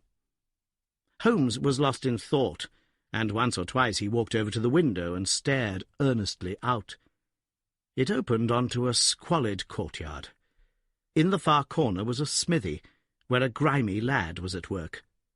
On the other side were the stables. Holmes had sat down again after one of these excursions, when he suddenly sprang out of his chair with a loud exclamation. "By heaven, Watson, I believe that I've got it!" he cried. "Yes, yes, it must be so." "Watson, do you remember seeing any cow tracks today?" "Yes, several." "Where?" "Well, everywhere. They were at the morass, and again on the path, and again near where poor Heidegger met his death." "Exactly. Well now, Watson, how many cows did you see on the moor?" "I don't remember seeing any." "Strange, Watson, that we should see tracks all along our line, but never a cow on the whole moor. Very strange, Watson, eh?" "Yes, it is strange." "Now, Watson, make an effort. Throw your mind back. Can you see those tracks upon the path?" "Yes, I can." "Can you recall that the tracks were sometimes like that, Watson?" He arranged a number of breadcrumbs. "And sometimes like this? And occasionally like this? Can you remember that?" "No, I cannot." "But I can. I could swear to it. However, we will go back at our leisure and verify it. What a blind beetle I have been not to draw my conclusion." "And what is your conclusion?" "Only that it is a remarkable cow which walks, canters, and gallops. By George, Watson, it was no brain of a country publican that thought out such a blind as that. The coast seems to be clear, save for that lad in the smithy. Let us slip out and see what we can see." There were two rough-haired, unkempt horses in the tumble-down stable. Holmes raised the hind leg of one of them and laughed aloud. "Old shoes, but newly shod. Old shoes, but new nails. This case deserves to be a classic. Let us go across to the smithy." The lad continued his work without regarding us. I saw Holmes's eye darting to right and left among the litter of iron and wood which was scattered about the floor. Suddenly, however, we heard a step behind us, and there was the landlord, his heavy eyebrows drawn over his savage eyes, his swarthy features convulsed with passion. He held a short metal-headed stick in his hand, and he advanced in so menacing a fashion that I was right glad to feel the revolver in my pocket. "You infernal spies!" the man cried. "What are you doing there?" "Why, Mr. Reuben Hayes," said Holmes coolly, "one might think that you were afraid of our finding something out." The man mastered himself with a violent effort, and his grim mouth loosened into a false laugh, which was more menacing than his frown. "You're welcome to all you can find out in my smithy," said he. "But look here, mister, I don't care for folk poking about my place without my leave, so the sooner you pay your score and get out of this, the better I shall be pleased." "All right, Mr. Hayes. No harm meant," said Holmes. "We have been having a look at your horses, but I think I'll walk, after all. It's not far, I believe." "Not more than 2 miles to the All Gates. That's the road, to the left." He watched us with sullen eyes until we had left his premises. We did not go very far along the road, for Holmes stopped the instant that the curve hid us from the landlord's view. "We were warm, as the children say, at that inn," said he. "I seem to grow colder every step that I take away from it. No, I can't possibly leave it." "I am convinced," said I, "that this Reuben Hayes knows all about it. A more self-evident villain I never saw." "Oh, He impressed you in that way, did he? There are the horses. There is the smithy. Yes, it is an interesting place, this Fighting Cock. I think we shall have another look at it, in an unobtrusive way. A long sloping hillside, dotted with grey limestone boulders, stretched behind us. We had turned off the road, and were making our way up the hill, when, looking in the direction of Holderness Hall, I saw a cyclist coming swiftly along. "Get down, Watson," cried Holmes, with a heavy hand upon my shoulder. We had hardly sunk from view when the man flew past us on the road. Amid a rolling cloud of dust, I caught a glimpse of a pale, agitated face, a face with horror in every lineament, the mouth open, the eyes staring wildly in front. It was like some strange caricature of the dapper James Wilder, whom we had seen the night before. "The Duke's secretary," cried Holmes. "Come, Watson, let us see what he does." We scrambled from rock to rock, until in a few moments we had made our way to a point from which we could see the front door of the inn. Wilder's bicycle was leaning against the wall beside it. No one was moving about the house, nor could we catch a glimpse of any faces at the windows. Slowly the twilight crept down as the sun sank behind the high towers of Holderness Hall. Then, in the gloom, we saw the two side lamps of a trap light up in the stable yard of the inn, and shortly afterwards heard the rattle of hoofs as it wheeled out into the road, and tore off at a furious pace in the direction of Chesterfield. "What do you make of that, Watson?" Holmes whispered. "It looks like a flight. A single man in a dog-cart, so far as I could see. Well, it certainly was not Mr. James Wilder, for there he is, at the door." A red square of light had sprung out of the darkness. In the middle of it was the black figure of the secretary, his head advanced, peering out into the night. It was evident that he was expecting someone. Then at last there were steps in the road. A second figure was visible for an instant against the light, the door shut, and all was black once more. 5 minutes later, a lamp was lit in a room upon the first floor. "It seems to be a curious class of custom that is done by the Fighting Cock," said Holmes. "The bar is on the other side." "Quite so. These are what one may call the private guests. Now, what in the world is Mr. James Wilder doing in that den at this hour of night? And who is the companion who comes to meet him there? Come, Watson, we must really take a risk and try to investigate this a little more closely." Together we stole down to the road and crept across to the door of the inn. The bicycle still leaned against the wall. Holmes struck a match and held it to the back wheel, and I heard him chuckle as the light fell upon a patched Dunlop tire. Up above us was the lighted window. "I must have a peep through that, Watson. If you bend your back and support yourself upon the wall, I think that I can manage."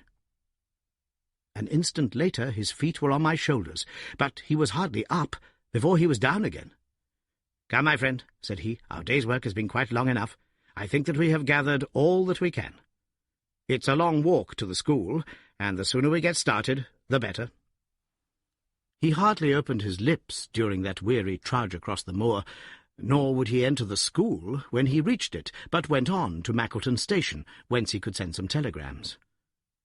Late at night I heard him consoling Dr. Huxtable, prostrated by the tragedy of his master's death. And later still he entered my room as alert and vigorous as he had been when he started in the morning. "All goes well, my friend," said he. "I promise that before tomorrow evening we shall have reached the solution of the mystery."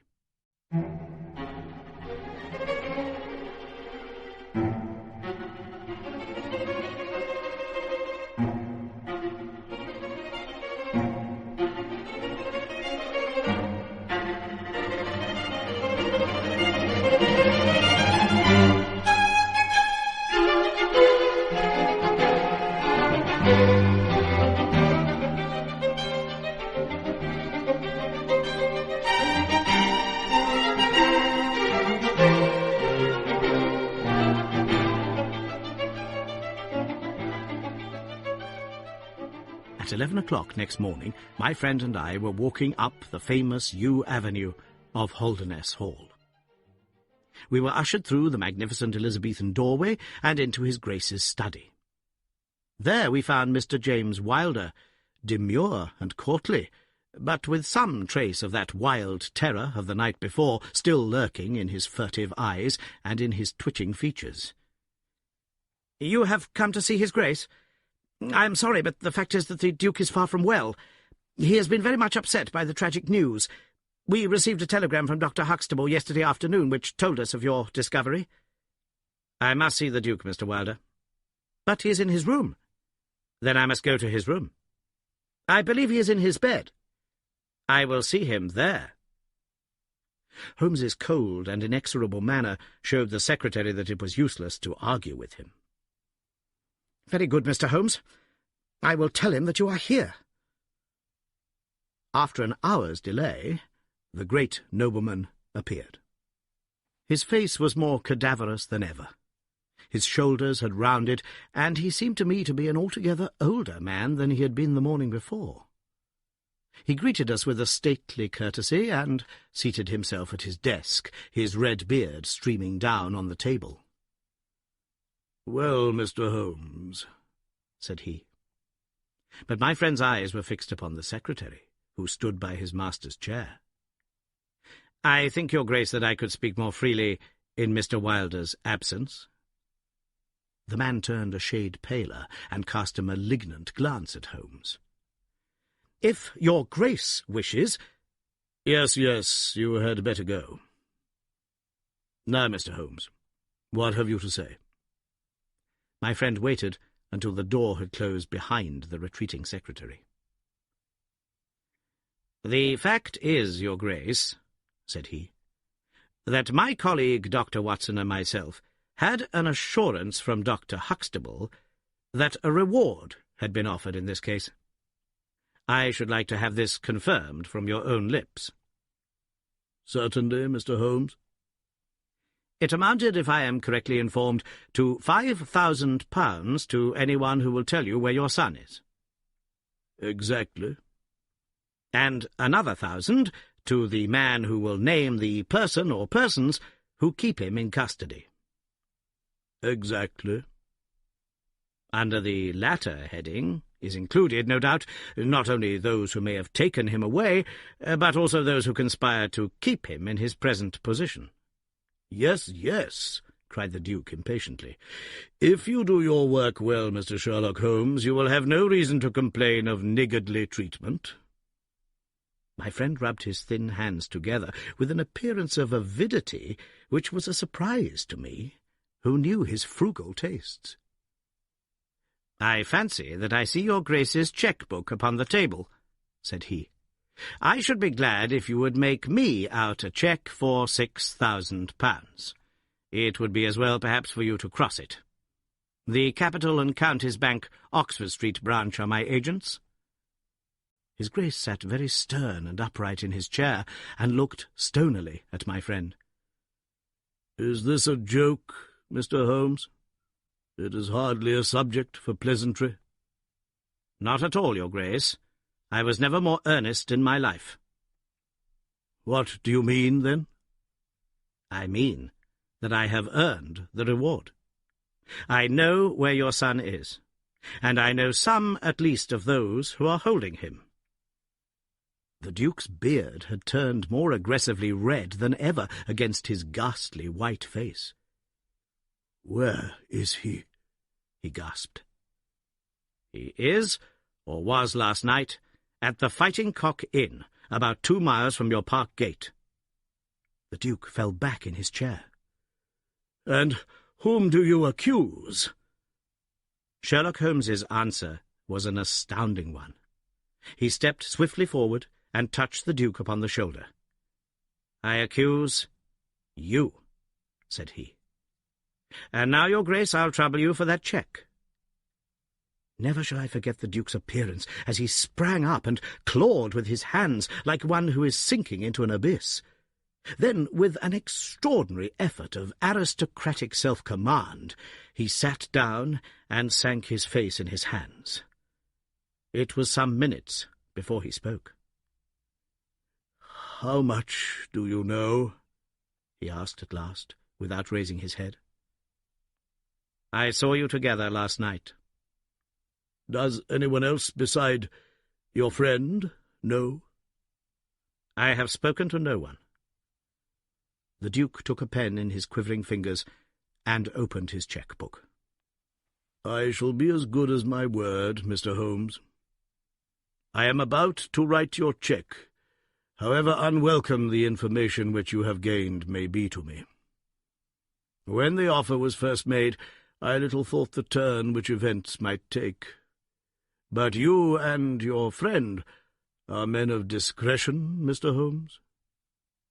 "I hardly understand, Your Grace." "I must put it plainly, Mr. Holmes. If only you too know of this incident, there is no reason why it should go any farther. I think £12,000 is the sum that I owe you, is it not?" But Holmes smiled and shook his head. "I fear, Your Grace, that matters can hardly be arranged so easily. There is the death of this schoolmaster to be accounted for." "But James knew nothing of that. You cannot hold him responsible for that. It was the work of this brutal ruffian whom he had the misfortune to employ." "I must take the view, Your Grace, that when a man embarks upon a crime, he is morally guilty of any other crime which may spring from it." "Morally, Mr. Holmes? No doubt you are right. But surely not in the eyes of the law. A man cannot be condemned for a murder at which he was not present, and which he loathes and abhors as much as you do. The instant that he heard of it, he made a complete confession to me. So filled was he with horror and remorse, he lost not an hour in breaking entirely with the murderer. Oh, Mr. Holmes, you must save him. You must save him. I tell you that you must save him." The Duke had dropped the last attempt at self-command, and was pacing the room with a convulsed face and with his clenched hands raving in the air. At last he mastered himself and sat down once more at his desk. "I appreciate your conduct in coming here before you spoke to anyone else," said he. "At least we may take counsel how far we can minimize this hideous scandal." "Exactly," said Holmes. "I think, Your Grace, that this can only be done by absolute frankness between us.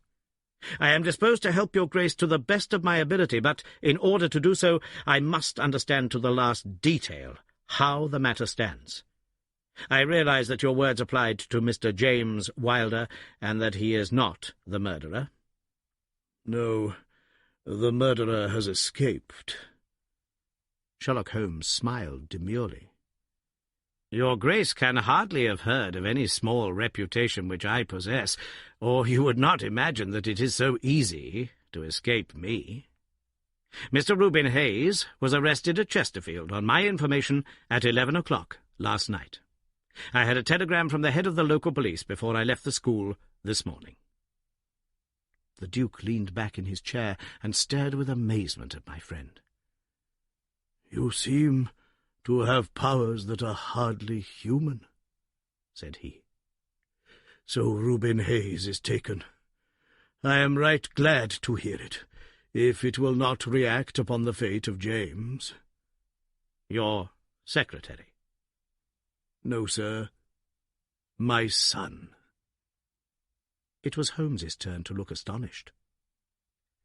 "I confess that this is entirely new to me, Your Grace. I must beg you to be more explicit." "I will conceal nothing from you. I agree with you that complete frankness, however painful it may be to me, is the best policy in this desperate situation to which James's folly and jealousy have reduced us. When I was a very young man, Mr. Holmes, I loved, with such a love as comes only once in a lifetime. I offered the lady marriage, but she refused it on the grounds that such a match might mar my career. Had she lived, I would certainly never have married anyone else. She died, and left this one child, whom for her sake I have cherished and cared for. I could not acknowledge the paternity to the world, but I gave him the best of educations, and since he came to manhood I have kept him near my person. He surprised my secret, and has presumed ever since upon the claim which he has upon me, and upon his power of provoking a scandal which would be abhorrent to me. His presence had something to do with the unhappy issue of my marriage. Above all, he hated my young, legitimate heir, from the first, with a persistent hatred. You may well ask me why, under these circumstances, I still kept James under my roof. I answer that it was because I could see his mother's face in his, and that for her dear sake there was no end to my long suffering. All her pretty ways, too. There was not one of them which he could not suggest and bring back to my memory. I could not send him away. But I feared so much lest he should do Arthur, that is, Lord Saltire, a mischief, that I dispatched him for safety to Dr. Huxtable's school. James came into contact with this fellow Hayes, because the man was a tenant of mine, and James acted as agent. The fellow was a rascal from the beginning, but in some extraordinary way James became intimate with him. He had always a taste for low company. When James determined to kidnap Lord Saltire, it was of this man's service that he availed himself. You remember that I wrote to Arthur upon that last day? Well, James opened the letter and inserted a note asking Arthur to meet him in a little wood called the Ragged Shaw, which is near to the school. He used the Duchess's name, and in that way got the boy to come. That evening James bicycled over. I am telling you what he has himself confessed to me. And he told Arthur, whom he met in the wood, that his mother longed to see him, that she was awaiting him on the moor, and that if he would come back into the wood at midnight he would find a man with a horse who would take him to her. Poor Arthur fell into the trap. He came to the appointment and found this fellow Hayes with a led pony. Arthur mounted, and they set off together. It appears, though this James only heard yesterday, that they were pursued, that Hayes struck the pursuer with his stick, and that the man died of his injuries. Hayes brought Arthur to his public house, the Fighting Cock, where he was confined in an upper room, under the care of Mrs. Hayes, who is a kindly woman, but entirely under the control of her brutal husband. Well, Mr. Holmes, that was the state of affairs when I first saw you 2 days ago. I had no more idea of the truth than you. You will ask me what was James's motive in doing such a deed. I answer that there was a great deal which was unreasoning and fanatical in the hatred which he bore my heir. In his view, he should himself have been heir of all my estates, and he deeply resented those social laws which made it impossible. At the same time, he had a definite motive also. He was eager that I should break the entail, and he was of opinion that it lay in my power to do so. He intended to make a bargain with me, to restore Arthur if I would break the entail, and so make it possible for the estate to be left to him by will. He knew well that I should never willingly invoke the aid of the police against him. I say that he would have proposed such a bargain to me, but he did not actually do so, for events moved too quickly for him, and he had not time to put his plans into practice. What brought all his wicked scheme to wreck was your discovery of this man Heidegger's dead body. James was seized with horror at the news. It came to us yesterday as we sat together in this study. Dr. Huxtable had sent a telegram. James was so overwhelmed with grief and agitation that my suspicions, which had never been entirely absent, rose instantly to a certainty, and I taxed him with the deed. He made a complete, voluntary confession. Then he implored me to keep his secret for 3 days longer, so as to give his wretched accomplice a chance of saving his guilty life. I yielded, as I have always yielded, to his prayers, and instantly James hurried off to the Fighting Cock to warn Hayes and give him the means of flight. I could not go there by daylight without provoking comment, but as soon as night fell I hurried off to see my dear Arthur. I found him safe and well, but horrified beyond expression by the dreadful deed he had witnessed.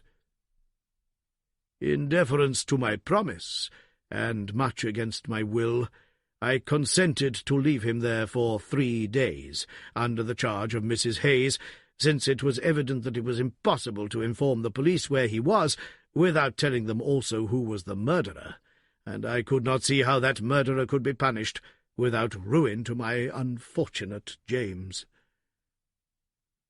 You asked for frankness, Mr. Holmes, and I have taken you at your word, for I have now told you everything without an attempt at circumlocution or concealment. Do you, in turn, be as frank with me? I will, said Holmes. In the first place, Your Grace, I am bound to tell you that you have placed yourself in a most serious position in the eyes of the law. You have condoned a felony, and you have aided the escape of a murderer, for I cannot doubt that any money which was taken by James Wilder to aid his accomplice in his flight came from your Grace's purse. The Duke bowed his assent. This is indeed a most serious matter. Even more culpable, in my opinion, Your Grace, is your attitude towards your younger son. You leave him in this den for 3 days. Under solemn promises. What are promises to such people as these? You have no guarantee that he will not be spirited away again. To humour your guilty older son, you have exposed your innocent younger son to imminent and unnecessary danger. It was a most unjustifiable action.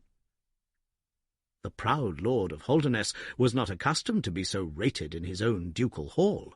The blood flushed into his high forehead, but his conscience held him dumb. I will help you, but on one condition only. It is that you ring for the footman and let me give such orders as I like. Without a word, the Duke pressed the electric bell. A servant entered. You will be glad to hear, said Holmes, that your young master is found. It is the Duke's desire that the carriage shall go at once to the Fighting Cock Inn to bring Lord Saltire home. Now, said Holmes, when the rejoicing lackey had disappeared, having secured the future, we can afford to be more lenient with the past. I am not in an official position, and there is no reason, so long as the ends of justice are served, why I should disclose all that I know. As to Hayes, I say nothing. The gallows awaits him, and I would do nothing to save him from it. What he will divulge I cannot tell, but I have no doubt that your Grace could make him understand that it is to his interest to be silent. From the police point of view, he will have kidnapped the boy for the purpose of ransom. If they do not themselves find it out, I see no reason why I should prompt them to take a broader point of view. I would warn your Grace, however, that the continued presence of Mr. James Wilder in your household can only lead to misfortune. I understand that, Mr. Holmes, and it is already settled that he shall leave me forever, and go to seek his fortune in Australia. In that case, your Grace, since you have yourself stated that any unhappiness in your married life was caused by his presence, I would suggest that you make such amends as you can to the Duchess, and that you try to resume those relations which have been so unhappily interrupted. That also I have arranged, Mr. Holmes. I wrote to the Duchess this morning. In that case, said Holmes, rising, I think that my friend and I can congratulate ourselves upon several most happy results from our little visit to the north. There is one other small point upon which I desire some light. This fellow Hayes had shod his horses with shoes which counterfeited the tracks of cows. Was it from Mr. Wilder that he learned so extraordinary a device? The Duke stood in thought for a moment, with a look of intense surprise on his face. Then he opened a door and showed us into a large room furnished as a museum. He led the way to a glass case in a corner and pointed to the inscription. "These shoes," it ran, "were dug up in the moat of Holderness Hall. They are for the use of horses, but they are shaped below with a cloven foot of iron so as to throw pursuers off the track. They are supposed to have belonged to some of the marauding barons of Holderness in the Middle Ages." Holmes opened the case, and, moistening his finger, he passed it along the shoe. A thin film of recent mud was left upon his skin. "Thank you," said he, as he replaced the glass. "It is the second most interesting object that I have seen in the north." "And the first?" Holmes folded up his cheque and placed it carefully in his notebook. "I am a poor man," said he, as he patted it affectionately and thrust it into the depths of his inner pocket.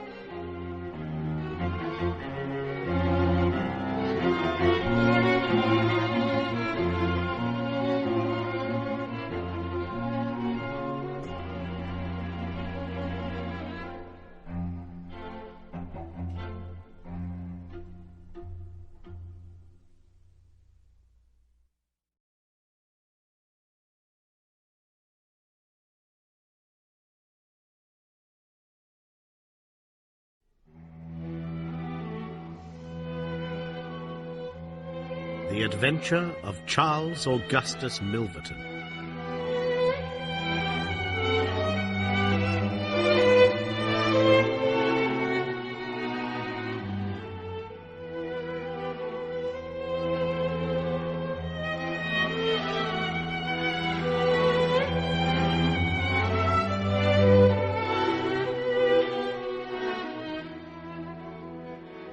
It is years since the incidents of which I speak took place, and yet it is with diffidence that I allude to them. For a long time, even with the utmost discretion and reticence, it would have been impossible to make the facts public. But now the principal person concerned is beyond the reach of human law, and with due suppression the story may be told in such fashion as to injure no one. It records an absolutely unique experience in the career both of Mr. Sherlock Holmes and of myself. The reader will excuse me if I conceal the date or any other fact by which he might trace the actual occurrence. We had been out for one of our evening rambles, Holmes and I, and had returned about 6 o'clock on a cold, frosty winter's evening. As Holmes turned up the lamp, the light fell upon a card on the table. He glanced at it, and then, with an ejaculation of disgust, threw it on the floor.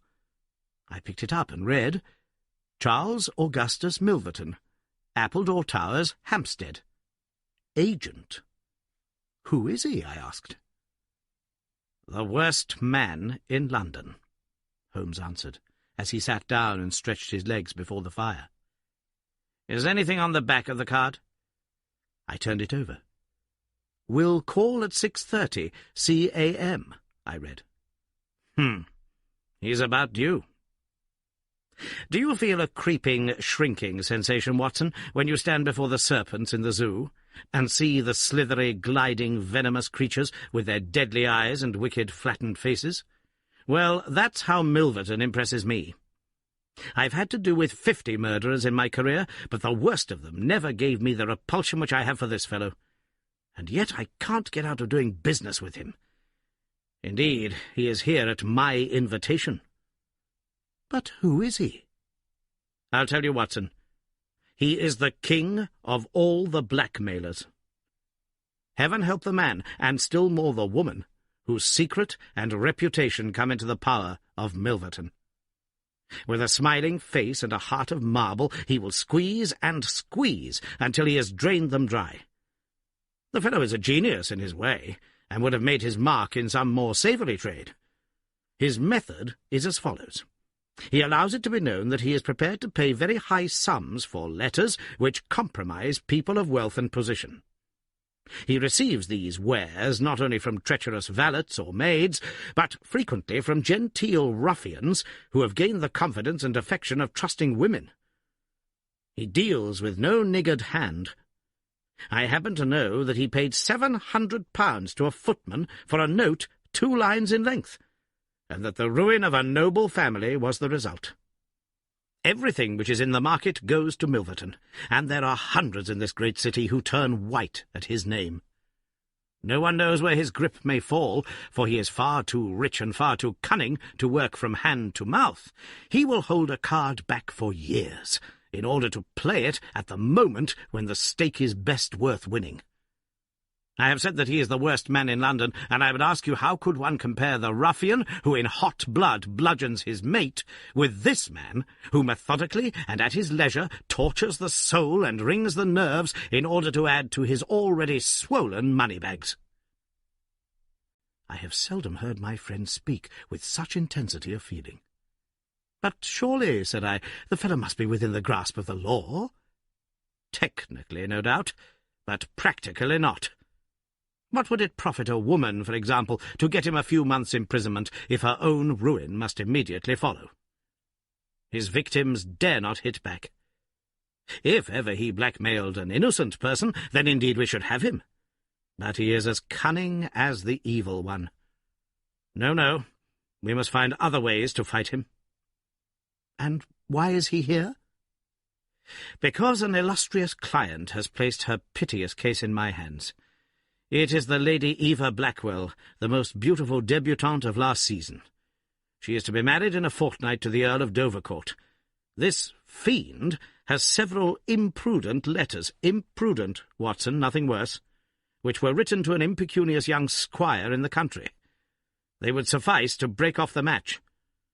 Milverton will send the letters to the Earl unless a large sum of money is paid him. I have been commissioned to meet him and to make the best terms I can." At that instant there was a clatter and a rattle in the street below. Looking down, I saw a stately carriage and pair, the brilliant lamps gleaming on the glossy haunches of the noble chestnuts. A footman opened the door, and a small, stout man in a shaggy astrakhan overcoat descended. A minute later, he was in the room. Charles Augustus Milverton was a man of 50, with a large intellectual head, a round, plump, hairless face, a perpetual frozen smile, and 2 keen grey eyes which gleamed brightly from behind broad, gold-rimmed glasses. There was something of Mr. Pickwick's benevolence in his appearance, marred only by the insincerity of the fixed smile, and by the hard glitter of those restless and penetrating eyes. His voice was as smooth and suave as his countenance, as he advanced with a plump little hand extended, murmuring his regret for having missed us at his first visit. Holmes disregarded the outstretched hand, and looked at him with a face of granite. Milverton's smile broadened. He shrugged his shoulders, removed his overcoat, folded it with great deliberation over the back of a chair, and then took a seat. "This gentleman," said he, with a wave in my direction, "is it discreet? Is it right?" "Dr. Watson is my friend and partner." "Very good, Mr. Holmes. It is only in your client's interest that I protested. The matter is so very delicate." "Dr. Watson has already heard of it." "Then we can proceed to business. You say that you are acting for Lady Eva. Has she empowered you to accept my terms?" "What are your terms?" £7,000. "And the alternative?" "My dear sir, it is painful for me to discuss it, but if the money is not paid on the 14th, there certainly will be no marriage on the 18th. His insufferable smile was more complacent than ever. Holmes thought for a little. "You appear to me," he said at last, "to be taking matters too much for granted. I am, of course, familiar with the contents of these letters. My client will certainly do what I may advise. I shall counsel her to tell her future husband the whole story, and to trust to his generosity." Milverton chuckled. "You evidently do not know the Earl," said he. From the baffled look upon Holmes's face, I could see clearly that he did. "What harm is there in the letters?" he asked. "They are sprightly, very sprightly," Milverton answered. "The lady was a charming correspondent, but I can assure you that the Earl of Dovercourt would fail to appreciate them. However, since you think otherwise, we will let it rest at that. It is purely a matter of business.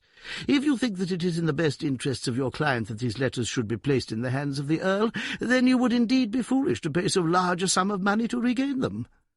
He rose and seized his astrakhan coat. Holmes was grey with anger and mortification. "Wait a little," he said. "You go too fast. We should certainly make every effort to avoid scandal in so delicate a matter." Milverton relapsed into his chair. "I was sure that you would see it in that light," he purred. "At the same time," Holmes continued, "Lady Eva is not a wealthy woman. I assure you that £2,000 would be a drain upon her resources, and that the sum you name is utterly beyond her power. I beg, therefore, that you will moderate your demands, and that you will return the letters at the price I indicate, which is, I assure you, the highest that you can get." Milverton's smile broadened, and his eyes twinkled humorously. "I am aware that what you say is true about the lady's resources," said he. "At the same time, you must admit that the occasion of a lady's marriage is a very suitable time for her friends and relatives to make some little effort upon her behalf. They may hesitate as to an acceptable wedding present. Let me assure them that this little bundle of letters would give more joy than all the candelabra and butter dishes in London." "It is impossible," said Holmes. Dear me, how unfortunate," cried Milverton, taking out a bulky pocket-book. "I cannot help thinking that ladies are ill-advised in not making an effort. Look at this." He held up a little note with a coat of arms upon the envelope. "That belongs to... well, perhaps it is hardly fair to tell the name until tomorrow morning, but at that time it will be in the hands of the lady's husband, and all because she will not find a beggarly sum which she could get by turning her diamonds into paste. It is such a pity. Now, you remember the sudden end of the engagement between the Honourable Miss Miles and Colonel Dorking? Only 2 days before the wedding there was a paragraph in the Morning Post to say that it was all off. And why? It is almost incredible, but the absurd sum of £1,200 would have settled the whole question. Is it not pitiful? And here I find you, a man of sense, boggling about terms, when your client's future and honour are at stake. You surprise me, Mr. Holmes." "What I say is true," Holmes answered. "The money cannot be found. Surely it is better for you to take the substantial sum which I offer than to ruin this woman's career, which can profit you in no way." "There you make a mistake, Mr. Holmes. An exposure would profit me indirectly to a considerable extent. I have 8 or 10 similar cases maturing. If it was circulated among them that I had made a severe example of the Lady Eva, I should find all of them much more open to reason. You see my point?" Holmes sprang from his chair. "Get behind him, Watson. Don't let him out. Now, sir, let us see the contents of that notebook." Milverton had glided as quick as a rat to the side of the room, and stood with his back against the wall. Mr. Holmes, he said, turning the front of his coat and exhibiting the butt of a large revolver, which projected from the inside pocket. "I have been expecting you to do something original. This has been done so often, and what good has ever come from it? I assure you that I am armed to the teeth, and I am perfectly prepared to use my weapons, knowing that the law will support me. Besides, your supposition that I would bring the letters here in a notebook is entirely mistaken. I would do nothing so foolish. And now, gentlemen, I have 1 or 2 little interviews this evening, and it is a long drive to Hampstead." He stepped forward, took up his coat, laid his hand on his revolver, and turned to the door. I picked up a chair, but Holmes shook his head, and I laid it down again. With a bow, a smile, and a twinkle, Milverton was out of the room, and a few moments after we heard the slam of the carriage door and the rattle of the wheels as he drove away. Holmes sat motionless by the fire, his hands buried deep in his trouser pockets, his chin sunk upon his breast, his eyes fixed upon the glowing embers. For half an hour he was silent and still. Then, with the gesture of a man who has taken his decision, he sprang to his feet and passed into his bedroom. A little later, a rakish young workman with a goatee beard and a swagger lit his clay pipe at the lamp before descending into the street. "I'll be back sometime, Watson," said he, and vanished into the night. I understood that he had opened his campaign against Charles Augustus Milverton. But I little dreamed the strange shape which that campaign was destined to take.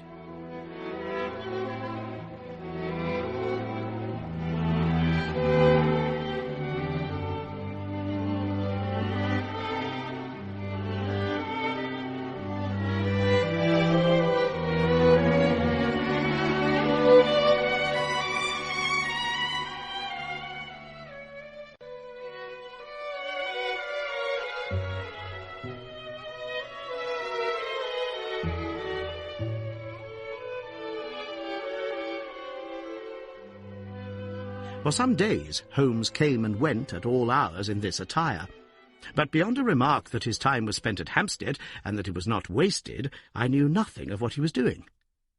At last, however, on a wild, tempestuous evening, when the wind screamed and rattled against the windows, he returned from his last expedition, and, having removed his disguise, he sat before the fire and laughed heartily in his silent, inward fashion. "You would not call me a marrying man, Watson?" "No, indeed." "You'll be interested to hear that I am engaged." "My dear fellow, I congrat—" "To Milverton's housemaid." "Good heavens, Holmes!" "I wanted information, Watson." "Surely you have gone too far." "It was a most necessary step. I am a plumber with a rising business, Escott by name. I have walked out with her each evening, and I have talked with her. Good heavens, those talks! However, I have got all I wanted. I know Milverton's house as I know the palm of my hand." "But the girl, Holmes?" He shrugged his shoulders. "You can't help it, my dear Watson. You must play your cards as best you can when such a stake is on the table. However, I rejoice to say that I have a hated rival, who will certainly cut me out the instant that my back is turned. What a splendid night it is!" "You like this weather?" "It suits my purpose." "Watson, I mean to burgle Milverton's house tonight." I had a catching of the breath, and my skin went cold at the words, which were slowly uttered in a tone of concentrated resolution. As a flash of lightning in the night shows up in an instant every detail of a wild landscape, so, at one glance, I seemed to see every possible result of such an action. The detection, the capture, the honoured career ending in irreparable failure and disgrace. My friend himself lying at the mercy of the odious Milverton. "For heaven's sake, Holmes, think what you are doing," I cried. "My dear fellow, I have given it every consideration. I am never precipitate in my actions, nor would I adopt so energetic and, indeed, so dangerous a course if any other were possible. Let us look at the matter clearly and fairly. I suppose that you will admit that the action is morally justifiable, though technically criminal. To burgle his house is no more than to forcibly take his pocket-book, an action in which you were prepared to aid me." I turned it over in my mind. "Yes," I said, It is morally justifiable, so long as our object is to take no articles save those which are used for an illegal purpose. Exactly. Since it is morally justifiable, I have only to consider the question of personal risk. Surely a gentleman should not lay much stress upon this, when a lady is in most desperate need of his help. You will be in such a false position. Well, that is part of the risk. There is no other possible way of regaining these letters. The unfortunate lady has not the money, and there are none of her people in whom she could confide.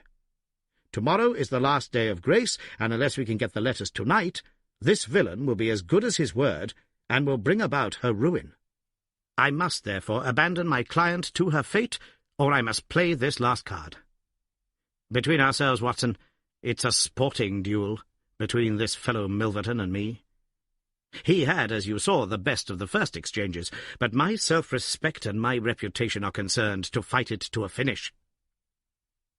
Well, I don't like it, but I suppose it must be, said I. When do we start? You are not coming? Then you are not going, said I.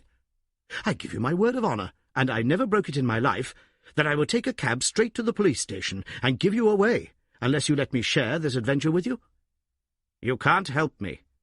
How do you know that? You can't tell what may happen. Anyway, my resolution is taken. Other people besides you have self-respect and even reputations. Holmes had looked annoyed, but his brow cleared, and he clapped me on the shoulder. Well, well, my dear fellow, be it so. We have shared this same room for some years, and it would be amusing if we ended by sharing the same cell. You know, Watson, I don't mind confessing to you that I have always had an idea that I would have made a highly efficient criminal. This is the chance of my lifetime in that direction. See here." He took a neat little leather case out of a drawer, and opening it, he exhibited a number of shining instruments. "This is a first-class, up-to-date burgling kit, with nickel-plated jemmy, diamond-tipped glass cutter, adaptable keys, and every modern improvement which the march of civilization demands. Here, too, is my dark lantern. Everything is in order. Have you a pair of silent shoes?" "I have rubber-soled tennis shoes." "Excellent. And a mask?" "I can make a couple out of black silk." "I can see that you have a strong natural turn for this sort of thing. Very good. Do you make the masks? We shall have some cold supper before we start. It is now 9:30. At 11 we shall drive as far as Church Row. It is a quarter of an hour's walk from there to Appledore Towers. We shall be at work before midnight. Milverton is a heavy sleeper and retires punctually at 10:30. With any luck, we shall be back here by 2, with the Lady Eva's letters in my pocket." Holmes and I put on our dress clothes, so that we might appear to be 2 theatre-goers, homeward bound. In Oxford Street we picked up a hansom and drove to an address in Hampstead. Here we paid off our cab, and with our great coats buttoned up, for it was bitterly cold, and the wind seemed to blow through us, we walked along the edge of the heath.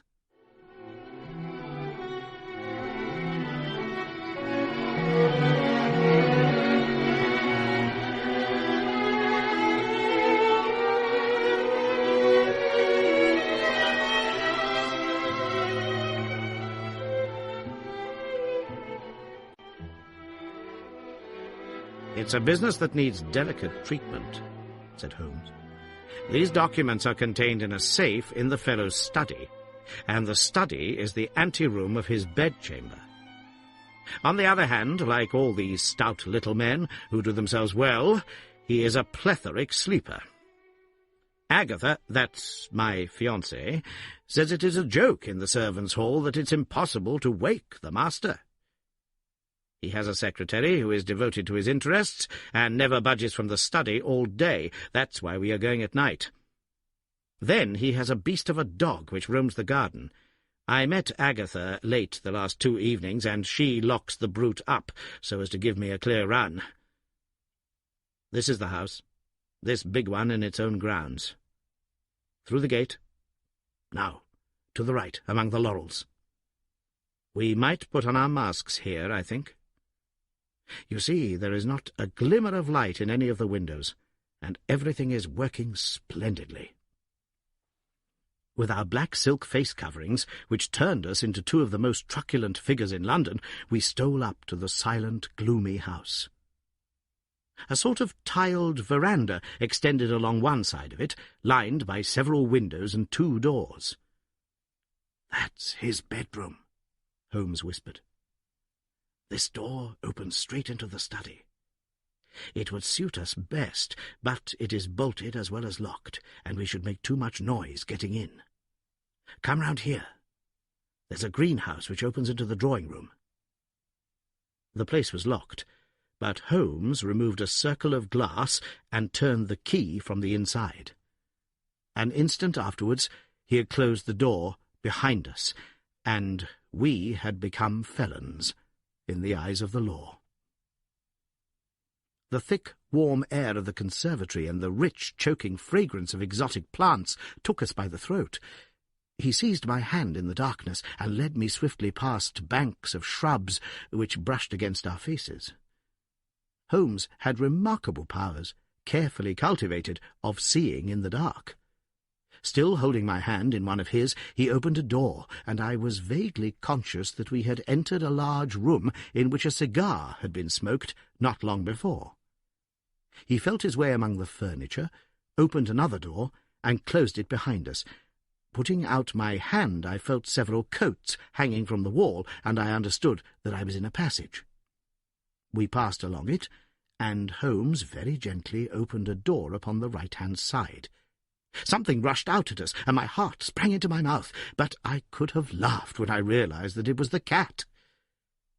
A fire was burning in this new room, and again the air was heavy with tobacco smoke. Holmes entered on tiptoe, waited for me to follow, and then very gently closed the door. We were in Milverton's study, and a portière at the farther side showed the entrance to his bedroom. It was a good fire, and the room was illuminated by it. Near the door I saw the gleam of an electric switch, but it was unnecessary, even if it had been safe, to turn it on. At one side of the fireplace was a heavy curtain, which covered the bay window we had seen from outside. On the other side was the door which communicated with the veranda. A desk stood in the centre, with a turning chair of shining red leather. Opposite was a large bookcase, with a marble bust of Athene on the top. In the corner, between the bookcase and the wall, there stood a tall green safe, the firelight flashing back from the polished brass knobs upon its face. Holmes stole across and looked at it. Then he crept to the door of the bedroom and stood with slanting head, listening intently. No sound came from within. Meanwhile, it had struck me that it would be wise to secure our retreat through the outer door, so I examined it. To my amazement, it was neither locked nor bolted. I touched Holmes on the arm, and he turned his masked face in that direction. I saw him start, and he was evidently as surprised as I. "I don't like it," he whispered, putting his lips to my very ear. "I can't quite make it out. Anyhow, we have no time to lose." "Can I do anything?" "Yes, stand by the door. If you hear anyone come, bolt it on the inside, and we can get away as we came. If they come the other way, we can get through the door if our job is done, or hide behind these window curtains if it is not. Do you understand?" I nodded and stood by the door. My first feeling of fear had passed away, and I thrilled now with a keener zest than I had ever enjoyed when we were the defenders of the law instead of its defiers. The high object of our mission, the consciousness that it was unselfish and chivalrous, the villainous character of our opponent, all added to the sporting interest of the adventure. Far from feeling guilty, I rejoiced and exulted in our dangers. With a glow of admiration I watched Holmes unrolling his case of instruments and choosing his tool with the calm, scientific accuracy of a surgeon who performs a delicate operation. I knew that the opening of safes was a particular hobby with him, and I understood the joy which it gave him to be confronted with this green and gold monster, the dragon which held in its maw the reputations of many fair ladies. Turning up the cuffs of his dress coat, he had placed his overcoat on a chair. Holmes laid out 2 drills, a jemmy, and several skeleton keys. I stood at the centre door with my eyes glancing at each of the others, ready for any emergency, though indeed my plans were somewhat vague as to what I should do if we were interrupted. For half an hour Holmes worked with concentrated energy, laying down one tool, picking up another, handling each with the strength and delicacy of the trained mechanic. Finally I heard a click. The broad green door swung open, and inside I had a glimpse of a number of paper packets, each tied, sealed, and inscribed. Holmes picked one out, but it was hard to read by the flickering fire, and he drew out his little dark lantern, for it was too dangerous, with Milverton in the next room, to switch on the electric light. Suddenly I saw him halt, listen intently, and then, in an instant, he had swung the door of the safe to, picked up his coat, stuffed his tools into the pockets, and darted behind the window curtain, motioning me to do the same. It was only when I joined him there that I heard what had alarmed his quicker senses. There was a noise somewhere within the house. A door slammed in the distance. Then a confused, dull murmur broke itself into the measured thud of heavy footsteps rapidly approaching. They were in the passage outside the room. They paused at the door. The door opened. There was a sharp snick as the electric light was turned on. The door closed once more, and the pungent reek of a strong cigar was borne to our nostrils. Then the footsteps continued backward and forward, within a few yards of us. Finally there was a creak from a chair, and the footsteps ceased. Then a key clicked in a lock, and I heard the rustle of papers. So far I had not dared to look out, but now I gently parted the division of the curtains in front of me and peeped through. From the pressure of Holmes's shoulder against mine, I knew that he was sharing my observations. Right in front of us, and almost within our reach, was the broad, rounded back of Milverton. It was evident that we had entirely miscalculated his movements, that he had never been to his bedroom, but that he had been sitting up in some smoking or billiard room in the farther wing of the house, the windows of which we had not seen. His broad, grizzled head, with its shining patch of baldness, was in the immediate foreground of our vision. He was leaning far back in the red leather chair, his legs outstretched, a long black cigar projecting at an angle from his mouth. He wore a semi-military smoking jacket, claret-coloured, with a black velvet collar. In his hand he held a long legal document, which he was reading in an indolent fashion, blowing rings of tobacco smoke from his lips as he did so. There was no promise of a speedy departure in his composed bearing and his comfortable attitude. I felt Holmes's hand steal into mine and give me a reassuring shake, as if to say that the situation was within his powers, and that he was easy in his mind. I was not sure whether he had seen what was only too obvious from my position, that the door of the safe was imperfectly closed, and that Milverton might at any moment observe it. In my own mind I had determined that if I was sure from the rigidity of his gaze that it had caught his eye, I would at once spring out, throw my greatcoat over his head, pinion him, and leave the rest to Holmes. But Milverton never looked up. He was languidly interested by the papers in his hand, and page after page was turned as he followed the argument of the lawyer. At least, I thought, when he has finished the document and the cigar, he will go to his room. But before he had reached the end of either, there came a remarkable development which turned our thoughts into quite another channel.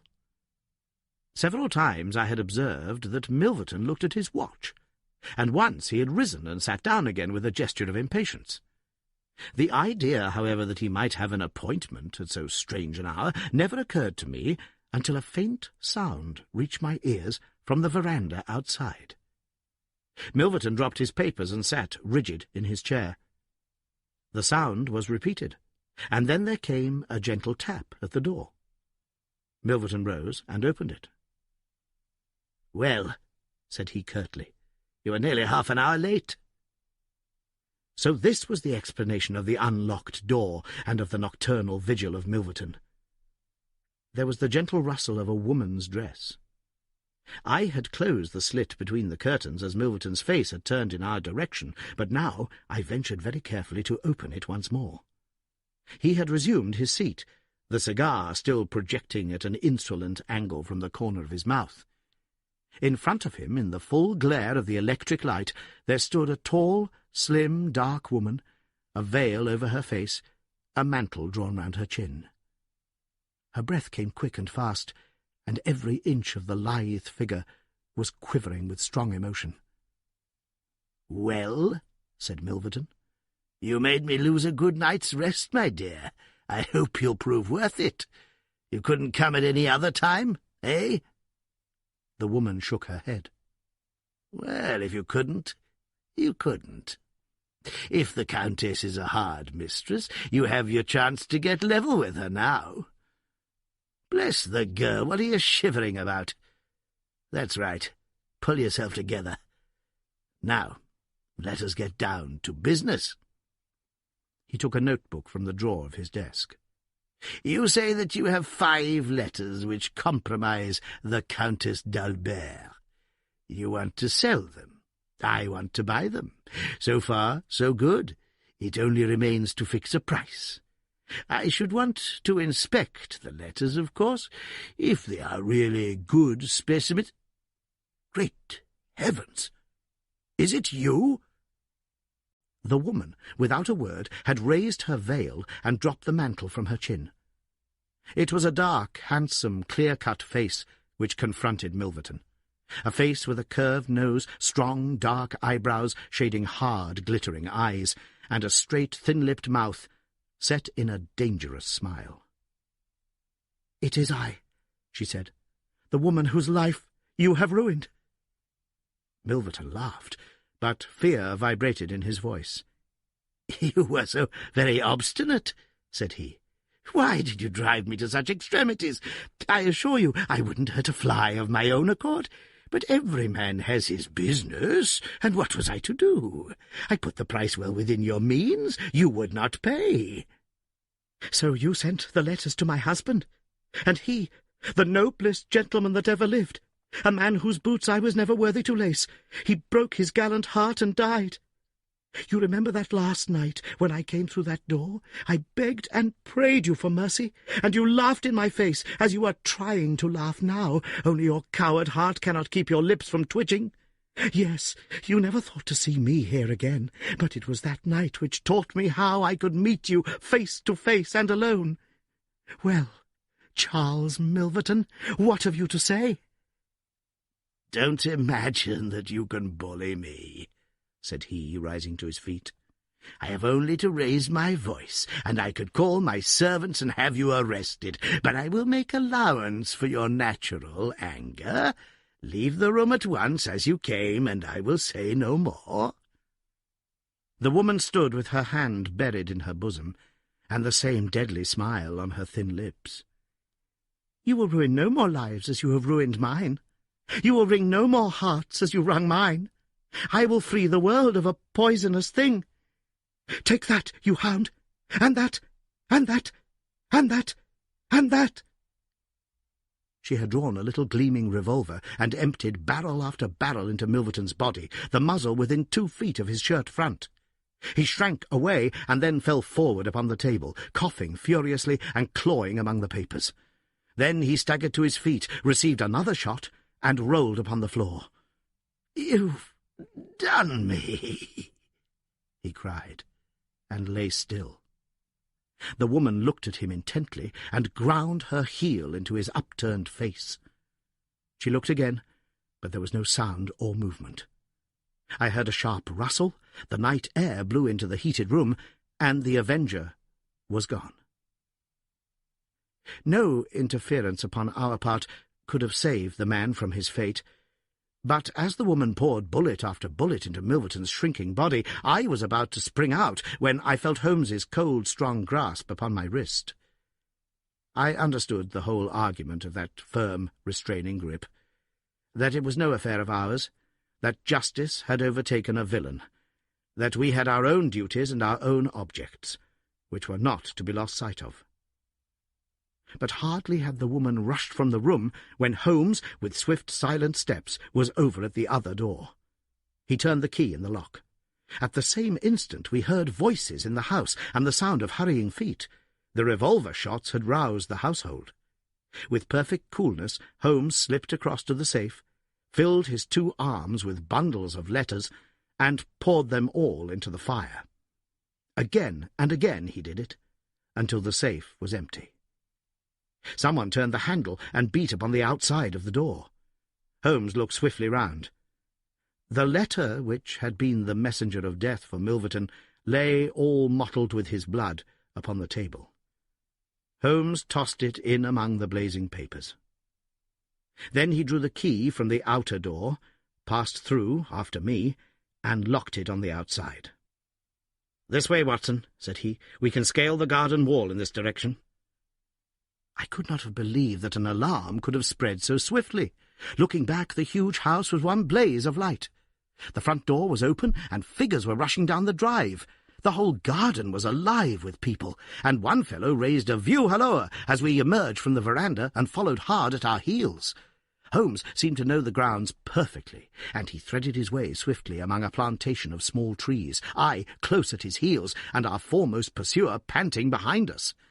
It was a 6-foot wall which barred our path, but he sprang to the top and over. As I did the same, I felt the hand of the man behind me grab at my ankle, but I kicked myself free and scrambled over a grass-strewn coping.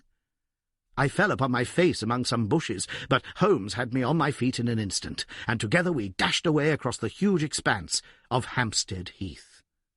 We had run 2 miles, I suppose, before Holmes at last halted and listened intently.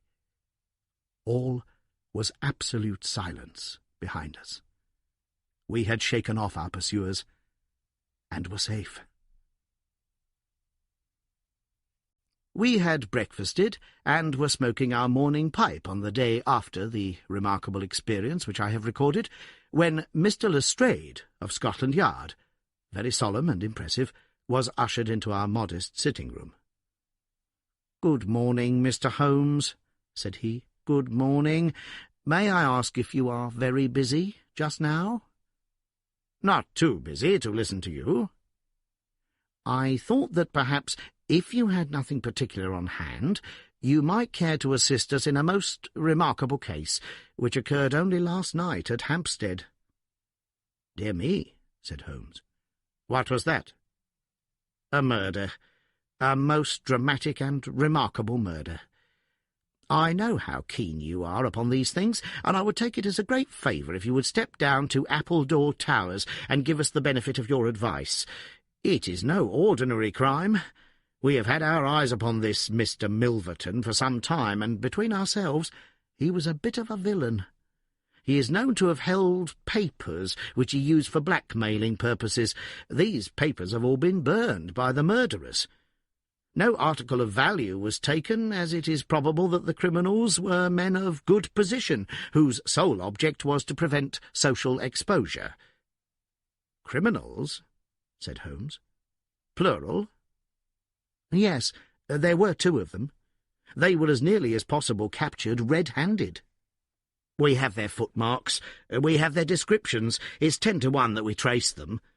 The first fellow was a bit too active, but the second was caught by the under-gardener and only got away after a struggle.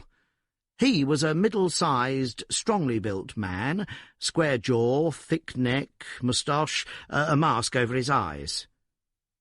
"That's rather vague," said Sherlock Holmes. "Why, it might be a description of Watson." "It's true," said the inspector with amusement. "It might be a description of Watson." "Well, I am afraid I can't help you, Lestrade," said Holmes. "The fact is that I knew this fellow Milverton, that I considered him one of the most dangerous men in London, and that I think there are certain crimes which the law cannot touch, and which, therefore, to some extent, justify private revenge. No, it's no use arguing. I have made up my mind. My sympathies are with the criminals, rather than with the victim, and I will not handle this case." Holmes had not said one word to me about the tragedy which we had witnessed, but I observed all the morning that he was in his most thoughtful mood, and he gave me the impression from his vacant eyes and his abstracted manner of a man who is striving to recall something to his memory. We were in the middle of our lunch when he suddenly sprang to his feet. "By Jove, Watson, I've got it!" he cried. "Take your hat. Come with me." He hurried at his top speed down Baker Street and along Oxford Street until we had almost reached Regent Circus. Here, on the left hand, there stands a shop window, filled with photographs of the celebrities and beauties of the day. Holmes's eyes fixed themselves upon one of them, and, following his gaze, I saw the picture of a regal and stately lady in court dress, with a high diamond tiara upon her noble head. I looked at that delicately curved nose, at the marked eyebrows, at the straight mouth and the strong little chin beneath it. Then I caught my breath as I read the time-honoured title of the great nobleman and statesman whose wife she had been. My eyes met those of Holmes, and he put his finger to his lips as we turned away from the window.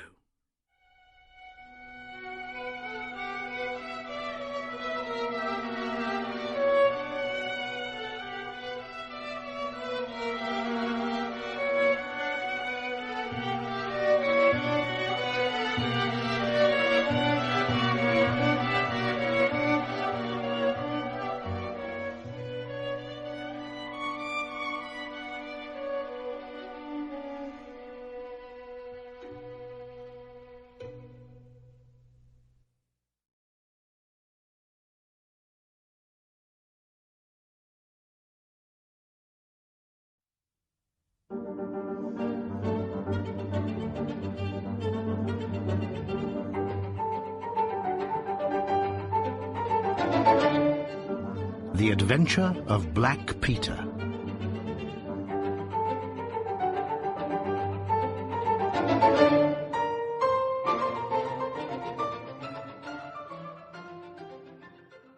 I have never known my friend to be in better form, both mental and physical, than in the year 95.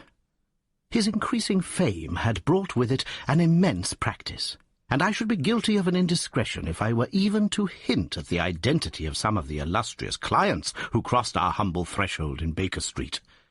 Holmes, however, like all great artists, lived for his art's sake, and save in the case of the Duke of Holderness, I have seldom known him claim any large reward for his inestimable services. So unworldly was he, or so capricious, that he frequently refused his help to the powerful and wealthy, where the problem made no appeal to his sympathies, while he would devote weeks of most intense application to the affairs of some humble client whose case presented those strange and dramatic qualities which appealed to his imagination and challenged his ingenuity. In this memorable year, 95, a curious and incongruous succession of cases had engaged his attention, ranging from his famous investigation of the sudden death of Cardinal Tosca, an inquiry which was carried out by him at the express desire of His Holiness the Pope, down to his arrest of Wilson, the notorious canary trainer, which removed a plague spot from the East End of London. Close on the heels of these two famous cases came the tragedy of Woodman's Lee, and the very obscure circumstances which surrounded the death of Captain Peter Carey. No record of the doings of Mr. Sherlock Holmes would be complete, which did not include some account of this very unusual affair. During the first week of July, my friend had been absent so often and so long from our lodgings that I knew he had something on hand. The fact that several rough-looking men called during that time and inquired for Captain Basil made me understand that Holmes was working somewhere under one of the numerous disguises and names with which he concealed his own formidable identity. He had at least 5 small refuges in different parts of London in which he was able to change his personality. He said nothing of his business to me, and it was not my habit to force a confidence. The first positive sign which he gave me of the direction which his investigation was taking was an extraordinary one. He had gone out before breakfast, and I had sat down to mine, when he strode into the room, his hat upon his head, and a huge barbed-headed spear tucked like an umbrella under his arm. "Good gracious, Holmes," I cried, "you don't mean to say that you have been walking about London with that thing?" "I drove to the butcher's and back." "The butcher's?" "And I return with an excellent appetite. There can be no question, my dear Watson, of the value of exercise before breakfast. But I am prepared to bet you that you will not guess the form that my exercise has taken." "I will not attempt it." He chuckled as he poured out the coffee. "If you could have looked into Allardyce's back shop, you would have seen a dead pig swung from a hook in the ceiling, and a gentleman in his shirt sleeves furiously stabbing at it with this weapon.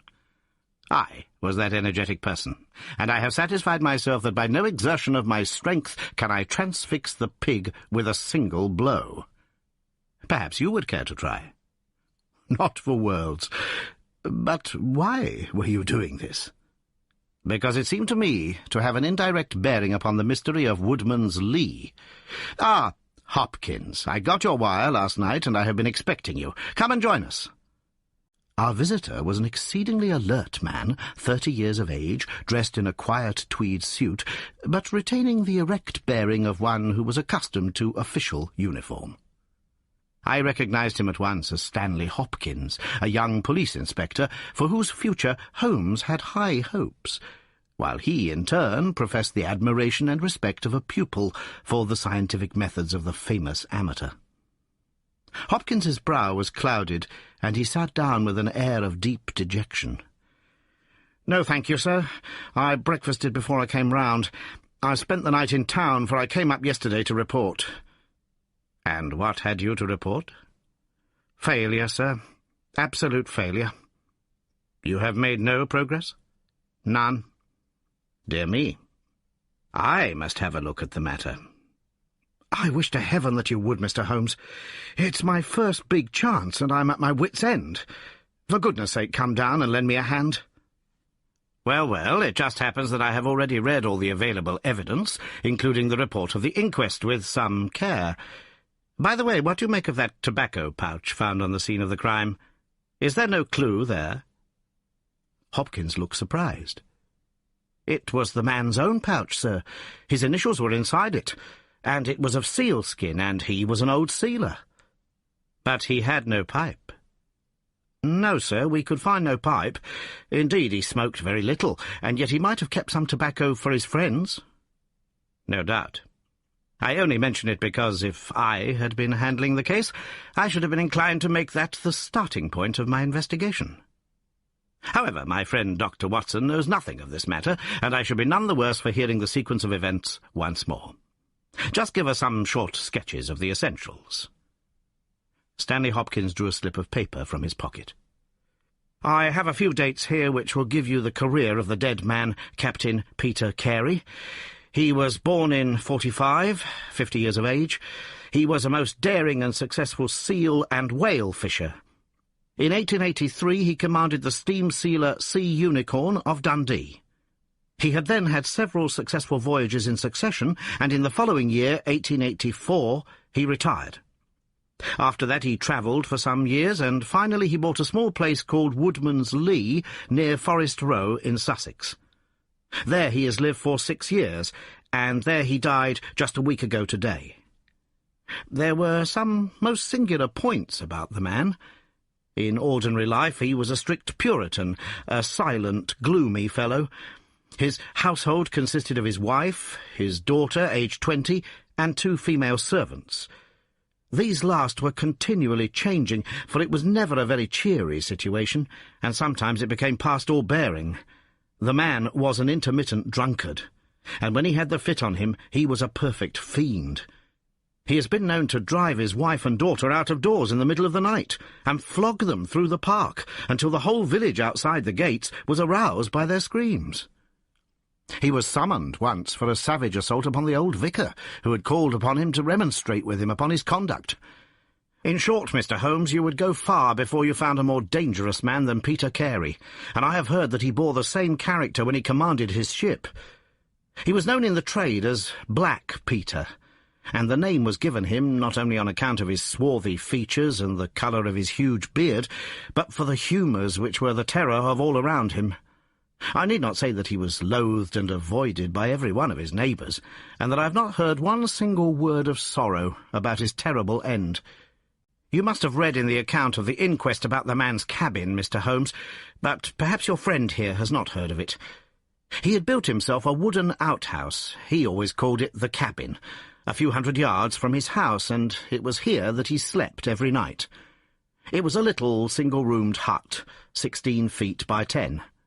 He kept the key in his pocket, made his own bed, cleaned it himself, and allowed no other foot to cross the threshold. There are small windows on each side, which were covered by curtains and never opened.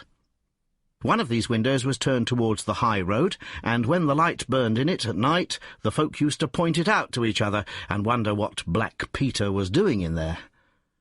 That's the window, Mr. Holmes, which gave us one of the few bits of positive evidence that came out at the inquest. You remember that a stonemason named Slater, walking from Forest Row about 1 o'clock in the morning, 2 days before the murder, stopped as he passed the grounds and looked at the square of light still shining among the trees. He swears that the shadow of a man's head turned sideways was clearly visible on the blind, and that this shadow was certainly not that of Peter Carey, whom he knew well. It was that of a bearded man, but the beard was short and bristled forward in a way very different from that of the captain. So he says. But he had been 2 hours in the public house, and it is some distance from the road to the window. Besides, this refers to the Monday, and the crime was done upon the Wednesday. On the Tuesday, Peter Carey was in one of his blackest moods, flushed with drink and as savage as a dangerous wild beast. He roamed about the house, and the women ran for it when they heard him coming. Late in the evening he went down to his own hut. About 2 o'clock the following morning, his daughter, who slept with her window open, heard a most fearful yell from that direction. But it was no unusual thing for him to bawl and shout when he was in drink, so no notice was taken. On rising at 7, one of the maids noticed that the door of the hut was open. But so great was the terror which the man caused that it was midday before anyone would venture down to see what had become of him. Peeping into the open door, they saw a sight which sent them flying with white faces into the village. Within an hour I was on the spot and had taken over the case. Well, I have fairly steady nerves, as you know, Mr. Holmes, but I give you my word that I got a shake when I put my head into that little house. It was droning like a harmonium with the flies and bluebottles, and the floor and walls were like a slaughterhouse. He had called it a cabin, and a cabin it was, sure enough, for you would have thought that you were in a ship. There was a bunk at one end, a sea chest, maps and charts, a picture of the sea unicorn, a line of logbooks on a shelf, all exactly as one would expect to find in a captain's room. And there, in the middle of it, was the man himself, his face twisted like a lost soul in torment, and his great brindled beard stuck upward in his agony. Right through his broad breast a steel harpoon had been driven, and it had sunk deep into the wood of the wall behind him. He was pinned like a beetle on a card. Of course he was quite dead, and had been so from the instant that he had uttered that last yell of agony. I know your methods, sir, and I applied them. Before I permitted anything to be moved, I examined most carefully the ground outside, and also the floor of the room. There were no footmarks. Meaning that you saw none. I assure you, sir, that there were none. My good Hopkins, I have investigated many crimes, but I have never yet seen one which was committed by a flying creature. As long as the criminal remains upon 2 legs, so long must there be some indentation, some abrasion, some trifling displacement, which can be detected by the scientific searcher. It is incredible that this blood-bespattered room contained no trace which could have aided us. I understand, however, from the inquest that there were some objects which you failed to overlook. The young inspector winced at my companion's ironical comments. I was a fool not to call you in at the time, Mr. Holmes. However, that's past praying for now. Yes, there were several objects in the room which called for special attention. One was the harpoon with which the deed was committed. It had been snatched down from a rack on the wall. 2 others remained there, and there was a vacant place for the third. On the stock was engraved SSC Unicorn, Dundee. This seemed to establish that the crime had been done in a moment of fury, and that the murderer had seized the first weapon which came in his way. The fact that the crime was committed at 2 in the morning, and yet Peter Carey was fully dressed, suggested that he had an appointment with the murderer, which is borne out by the fact that a bottle of rum and 2 dirty glasses stood upon the table. "Yes," said Holmes, "I think that both inferences are permissible. Was there any other spirit but rum in the room?" "Yes, there was a tantalus containing brandy and whisky on the sea-chest. It is of no importance to us, however, since the decanters were full, and it had therefore not been used." "For all that, its presence had some significance," said Holmes. "However, let us hear some more about the objects which do seem to you to bear upon the case." "There was the tobacco pouch upon the table." "What part of the table?"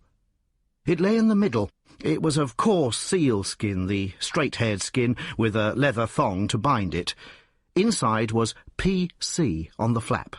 There was half an ounce of strong ship's tobacco in it." "Excellent. What more?" Stanley Hopkins drew from his pocket a drab-covered notebook. The outside was rough and worn, the leaves discoloured. On the first page were written the initials J.H.N. and the date 1883. Holmes laid it on the table and examined it in his minute way, while Hopkins and I gazed over each shoulder. On the second page were the printed letters C.P.R., and then came several sheets of numbers. Another heading was Argentine, another Costa Rica, and another San Paulo, each with pages of signs and figures after it. "What do you make of these?" asked Holmes. "They appear to be lists of stock exchange securities. I thought that J.H.N. were the initials of a broker, and that C.P.R. may have been his client." "Try Canadian Pacific Railway," said Holmes. Stanley Hopkins swore between his teeth and struck his thigh with his clenched hand. "What a fool I have been!" he cried. "Of course it is as you say. Then J.H.N. are the only initials we have to solve. I've already examined the old stock exchange lists, and I can find no one in 1883 either in the house or among the outside brokers whose initials correspond with these. Yet I feel that the clue is the most important one that I hold. You will admit, Mr. Holmes, that there is a possibility that these initials are those of the second person who was present, in other words, of the murderer.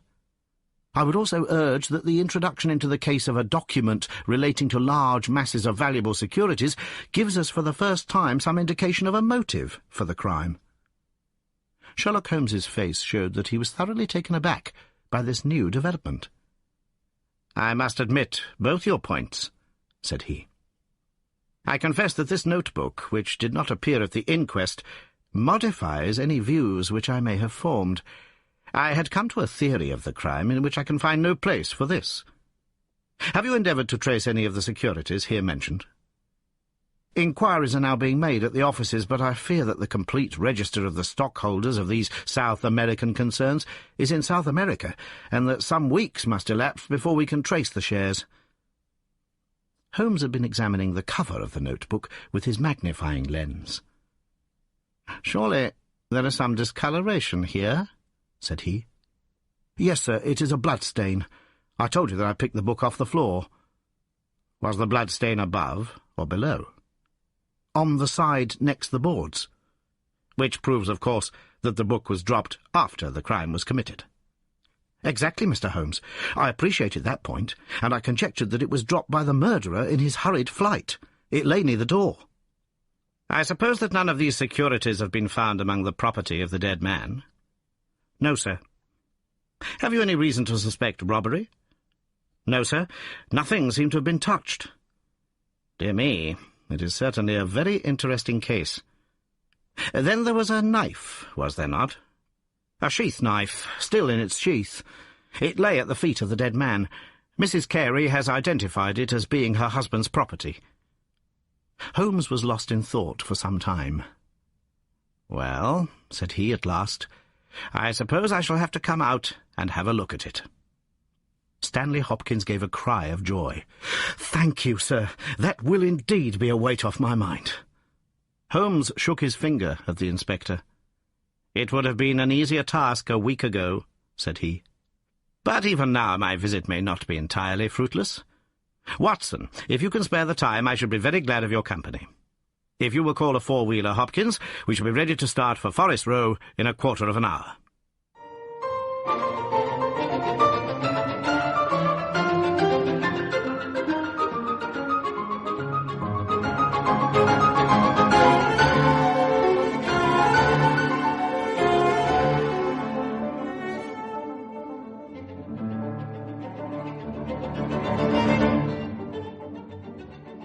Alighting at the small wayside station, we drove for some miles through the remains of widespread woods, which were once part of that great forest which for so long held the Saxon invaders at bay. The impenetrable Weald, for 60 years the bulwark of Britain. Vast sections of it have been cleared, for this is the seat of the first ironworks of the country, and the trees have been felled to smelt the ore. Now the richer fields of the north have absorbed the trade, and nothing save these ravaged groves and great scars in the earth show the work of the past. Here, in a clearing upon the green slope of a hill, stood a long, low stone house, approached by a curving drive running through the fields. Nearer the road, and surrounded on 3 sides by bushes, was a small outhouse, one window and the door facing in our direction. It was the scene of the murder. Stanley Hopkins led us first to the house, where he introduced us to a haggard, grey-haired woman, the widow of the murdered man, whose gaunt and deep-lined face, with the furtive look of terror in the depths of her red-rimmed eyes, told of the years of hardship and ill-usage which she had endured. With her was her daughter, a pale, fair-haired girl, whose eyes blazed defiantly at us as she told us that she was glad that her father was dead, and that she blessed the hand which had struck him down. It was a terrible household that Black Peter Carey had made for himself, and it was with a sense of relief that we found ourselves in the sunlight again, and making our way along a path which had been worn across the fields by the feet of the dead man. The outhouse was the simplest of dwellings, wooden-walled, shingle-roofed, one window beside the door, and one on the farther side. Stanley Hopkins drew the key from his pocket and had stooped to the lock when he paused, with a look of attention and surprise upon his face. "Someone has been tampering with it," he said. There could be no doubt of the fact. The woodwork was cut, and the scratches showed white through the paint, as if they had been that instant done. Holmes had been examining the window. "Someone has tried to force this also. Whoever it was has failed to make his way in. He must have been a very poor burglar." "This is a most extraordinary thing," said the inspector. "I could swear that these marks were not here yesterday evening." "Some curious person from the village, perhaps?" I suggested. "Very unlikely. Few of them would dare to set foot in the grounds, far less try to force their way into the cabin. What do you think of it, Mr. Holmes?" "I think that fortune is very kind to us." "You mean that the person will come again?" "It is very probable. He came expecting to find the door open. He tried to get in with the blade of a very small penknife. He could not manage it. What would he do? Come again next night with a more useful tool? So I should say. It will be our fault if we are not there to receive him. Meanwhile, let me see inside of the cabin." The traces of the tragedy had been removed, but the furniture within the little room still stood as it had been on the night of the crime. For 2 hours, with most intense concentration, Holmes examined every object in turn, but his face showed that his quest was not a successful one. Once only he paused in his patient investigation. "Have you taken anything off this shelf, Hopkins?" "No, I have moved nothing." "Something has been taken. There is less dust in this corner of the shelf than elsewhere. It may have been a book lying on its side. It may have been a box. Well, I can do nothing more. Let us walk in these beautiful woods, Watson, and give a few hours to the birds and the flowers. We shall meet you here later, Hopkins, and see if we can come to closer quarters with the gentleman who has paid this visit in the night.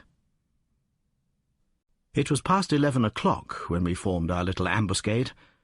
Hopkins was for leaving the door of the hut open, but Holmes was of the opinion that this would rouse the suspicions of the stranger. The lock was a perfectly simple one, and only a strong blade was needed to push it back. Holmes also suggested that we should wait, not inside the hut, but outside it, among the bushes which grew round the farther window. In this way we should be able to watch our man if he struck a light, and see what his object was in this stealthy nocturnal visit.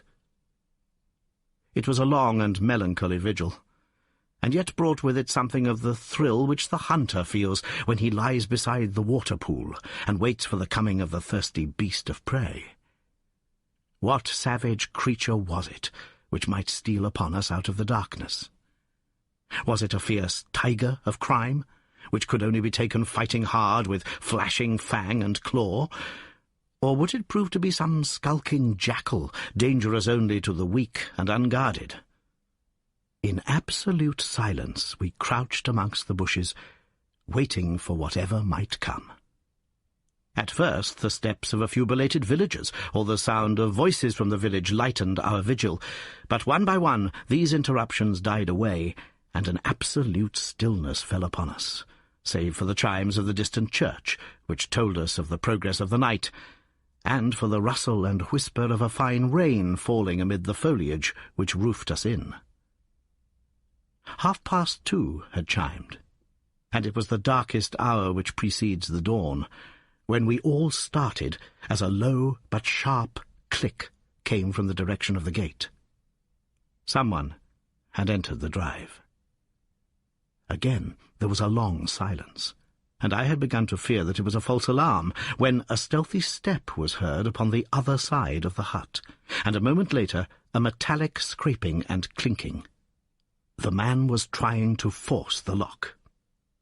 This time his skill was greater, or his tool was better, for there was a sudden snap and the creak of the hinges. Then a match was struck, and next instant the steady light from a candle filled the interior of the hut. Through the gauze curtain our eyes were all riveted upon the scene within. The nocturnal visitor was a young man, frail and thin, with a black moustache which intensified the deadly pallor of his face. He could not have been much above 20 years of age. I have never seen any human being who appeared to be in such a pitiable fright, for his teeth were visibly chattering, and he was shaking in every limb. He was dressed like a gentleman, in Norfolk jacket and knickerbockers, with a cloth cap upon his head. We watched him, staring round with frightened eyes. Then he laid the candle end upon the table and disappeared from our view into one of the corners. He returned with a large book, one of the log books which formed a line upon the shelves. Leaning on the table, he rapidly turned over the leaves of this volume until he came to the entry which he sought. Then, with an angry gesture of his clenched hand, he closed the book, replaced it in the corner, and put out the light. He had hardly turned to leave the hut when Hopkins's hand was on the fellow's collar, and I heard his loud gasp of terror as he understood that he was taken. The candle was relit, and there was our wretched captive, shivering and cowering in the grasp of the detective. He sank down upon the sea-chest and looked helplessly from one of us to the other. "Now, my fine fellow," said Stanley Hopkins, "who are you, and what do you want here?" The man pulled himself together and faced us with an effort at self-composure. "You are detectives, I suppose," said he. "You imagine I am connected with the death of Captain Peter Carey. I assure you that I am innocent." "We'll see about that," said Hopkins. "First of all, what is your name?" "It is John Hopley Nelligan." I saw Holmes and Hopkins exchange a quick glance. "What are you doing here?" "Can I speak confidentially?" "No, certainly not." "Why should I tell you?" "If you have no answer, it may go badly with you at the trial." The young man winced. "Well, I will tell you," he said. Why should I not? And yet I hate to think of this old scandal gaining a new lease of life. Did you ever hear of Dawson and Nelligan?" I could see from Hopkins's face that he never had, but Holmes was keenly interested. "You mean the West Country bankers?" said he. "They failed for $1 million, ruined half the county families of Cornwall, and Nelligan disappeared." "Exactly. Nelligan was my father." At last we were getting something positive. And yet it seemed a long gap between an absconding banker and Captain Peter Carey pinned against the wall with one of his own harpoons. We all listened intently to the young man's words. "It was my father who was really concerned. Dawson had retired. I was only 10 years of age at the time, but I was old enough to feel the shame and horror of it all. It has always been said that my father stole all the securities and fled. It is not true. It was his belief that if he were given time in which to realize them, all would be well, and every creditor paid in full. He started in his little yacht for Norway just before the warrant was issued for his arrest. I can remember that last night when he bade farewell to my mother. He left us a list of the securities he was taking, and he swore that he would come back with his honour cleared, and that none who had trusted him would suffer. Well, no word was ever heard from him again. Both the yacht and he vanished utterly. We believed, my mother and I, that he and it, with the securities that he had taken with him, were at the bottom of the sea. We had a faithful friend, however, who is a businessman, and it was he who discovered some time ago that some of the securities which my father had with him had reappeared on the London market.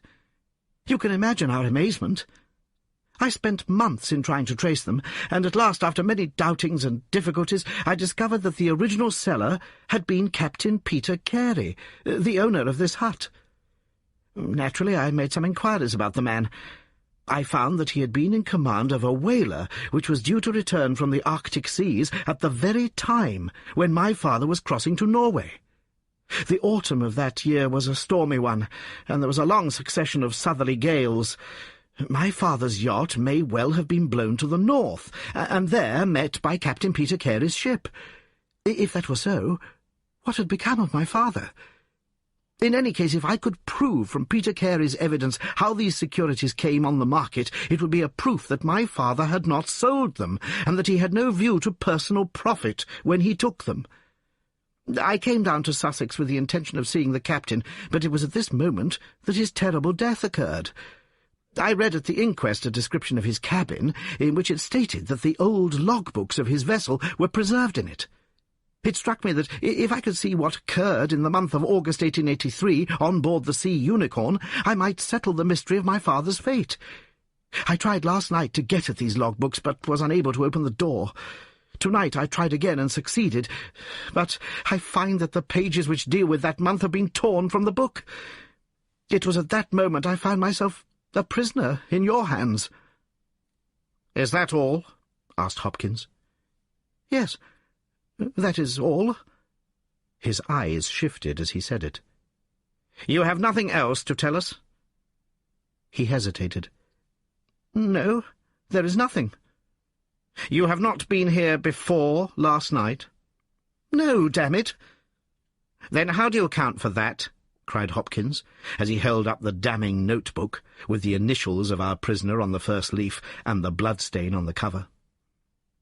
The wretched man collapsed. He sank his face in his hands and trembled all over. "Where did you get it?" he groaned. "I did not know. I thought I had lost it at the hotel."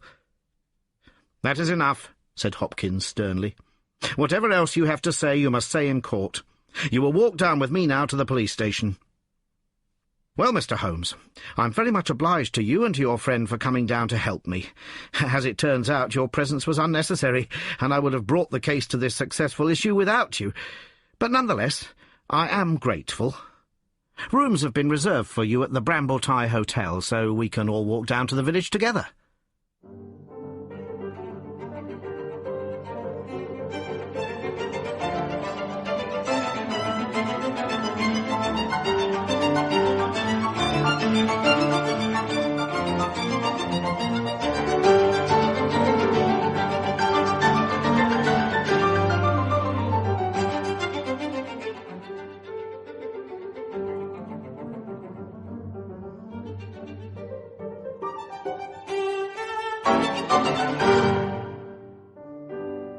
"Well, Watson, what do you think of it?" asked Holmes as we travelled back next morning. "I can see that you are not satisfied." "Oh, yes, my dear Watson, I am perfectly satisfied. At the same time, Stanley Hopkins's methods do not commend themselves to me. I am disappointed in Stanley Hopkins. I had hoped for better things from him. One should always look for a possible alternative, and provide against it. It is the first rule of criminal investigation." "What, then, is the alternative?" "The line of investigation which I have myself been pursuing. It may give us nothing. I cannot tell, but at least I shall follow it to the end." Several letters were waiting for Holmes at Baker Street. He snatched one of them up, opened it, and burst out into a triumphant chuckle of laughter. "Excellent, Watson! The alternative develops. Have you telegraph forms? Just write a couple of messages for me. Sumner, shipping agent, Ratcliffe Highway. Send 3 men on. To arrive 10 tomorrow morning. Basil. That's my name in those parts. The other is Inspector Stanley Hopkins, 46 Lord Street, Brixton. Come breakfast tomorrow at 9:30. Important. Wire if unable to come. Sherlock Holmes." There, Watson. This infernal case has haunted me for 10 days. I hereby banish it completely from my presence. Tomorrow I trust that we shall hear the last of it forever. Sharp at the hour named, Inspector Stanley Hopkins appeared, and we sat down together to the excellent breakfast which Mrs. Hudson had prepared. The young detective was in high spirits at his success. "You really think that your solution must be correct?" asked Holmes. "I could not imagine a more complete case. It did not seem to me conclusive." "You astonish me, Mr. Holmes. What more could one ask for?" "Does your explanation cover every point?" "Undoubtedly.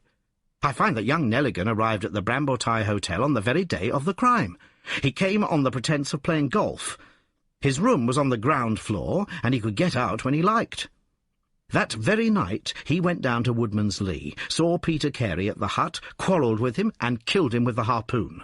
Then, horrified by what he had done, he fled out of the hut, dropping the notebook which he had brought with him in order to question Peter Carey about these different securities. You may have observed that some of them were marked with ticks, and the others, the great majority, were not. Those which are ticked have been traced on the London market, but the others, presumably, were still in the possession of Carey, and young Nelligan, according to his own account, was anxious to recover them in order to do the right thing by his father's creditors. After his flight he did not dare to approach the hut again for some time, but at last he forced himself to do so in order to obtain the information which he needed. Surely that is all simple and obvious." Holmes smiled and shook his head.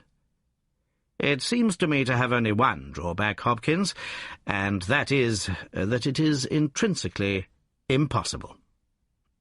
Have you tried to drive a harpoon through a body? No? Tut-tut, my dear sir, you must really pay attention to these details. My friend Watson could tell you that I spent a whole morning in that exercise. It is no easy matter, and requires a strong and practised arm. But this blow was delivered with such violence that the head of the weapon sank deep into the wall. Do you imagine that this anemic youth was capable of so frightful an assault? Is he the man who hobnobbed in rum and water with Black Peter in the dead of the night? Was it his profile that was seen on the blind 2 nights before? No, no, Hopkins. It is another, and more formidable person for whom we must seek." The detective's face had grown longer and longer during Holmes's speech. His hopes and his ambitions were all crumbling about him. But he would not abandon his position without a struggle. "You can't deny that Nelligan was present that night, Mr. Holmes. The book will prove that. I fancy that I have evidence enough to satisfy a jury, even if you are able to pick a hole in it. Besides, Mr. Holmes, I have laid my hand upon my man. As to this terrible person of yours, where is he?" "I rather fancy that he is on the stair," said Holmes serenely. "I think, Watson, that you would do well to put that revolver where you can reach it." He rose and laid a written paper upon a side table. "Now we are ready," said he. There had been some talking in gruff voices outside, and now Mrs. Hudson opened the door to say that there were 3 men inquiring for Captain Basil. "Show them in, one by one," said Holmes. The first who entered was a little Ribston Pippin of a man, with ruddy cheeks and fluffy white side-whiskers. Holmes had drawn a letter from his pocket. "What name?" he asked. "James Lancaster." "I am sorry, Lancaster, but the berth is full. Here is half a sovereign for your trouble. Just step into this room and wait there for a few minutes." The second man was a long, dried-up creature with lank hair and sallow cheeks. His name was Hugh Pattins. He also received his dismissal, his half-sovereign, and the order to wait. The third applicant was a man of remarkable appearance. A fierce bulldog face was framed in a tangle of hair and beard, and 2 bold, dark eyes gleamed behind the cover of thick, tufted, overhung eyebrows. He saluted and stood sailor fashion, turning his cap round in his hands. "Your name?" asked Holmes. "Patrick Cairns." "Harpooner?" "Yes, sir. 26 voyages." "Dundee, I suppose?" "Yes, sir." "And ready to start with an exploring ship?" "Yes, sir." "What wages?" £8 a month. "Could you start at once?" "As soon as I get my kit." "Have you your papers?" "Yes, sir."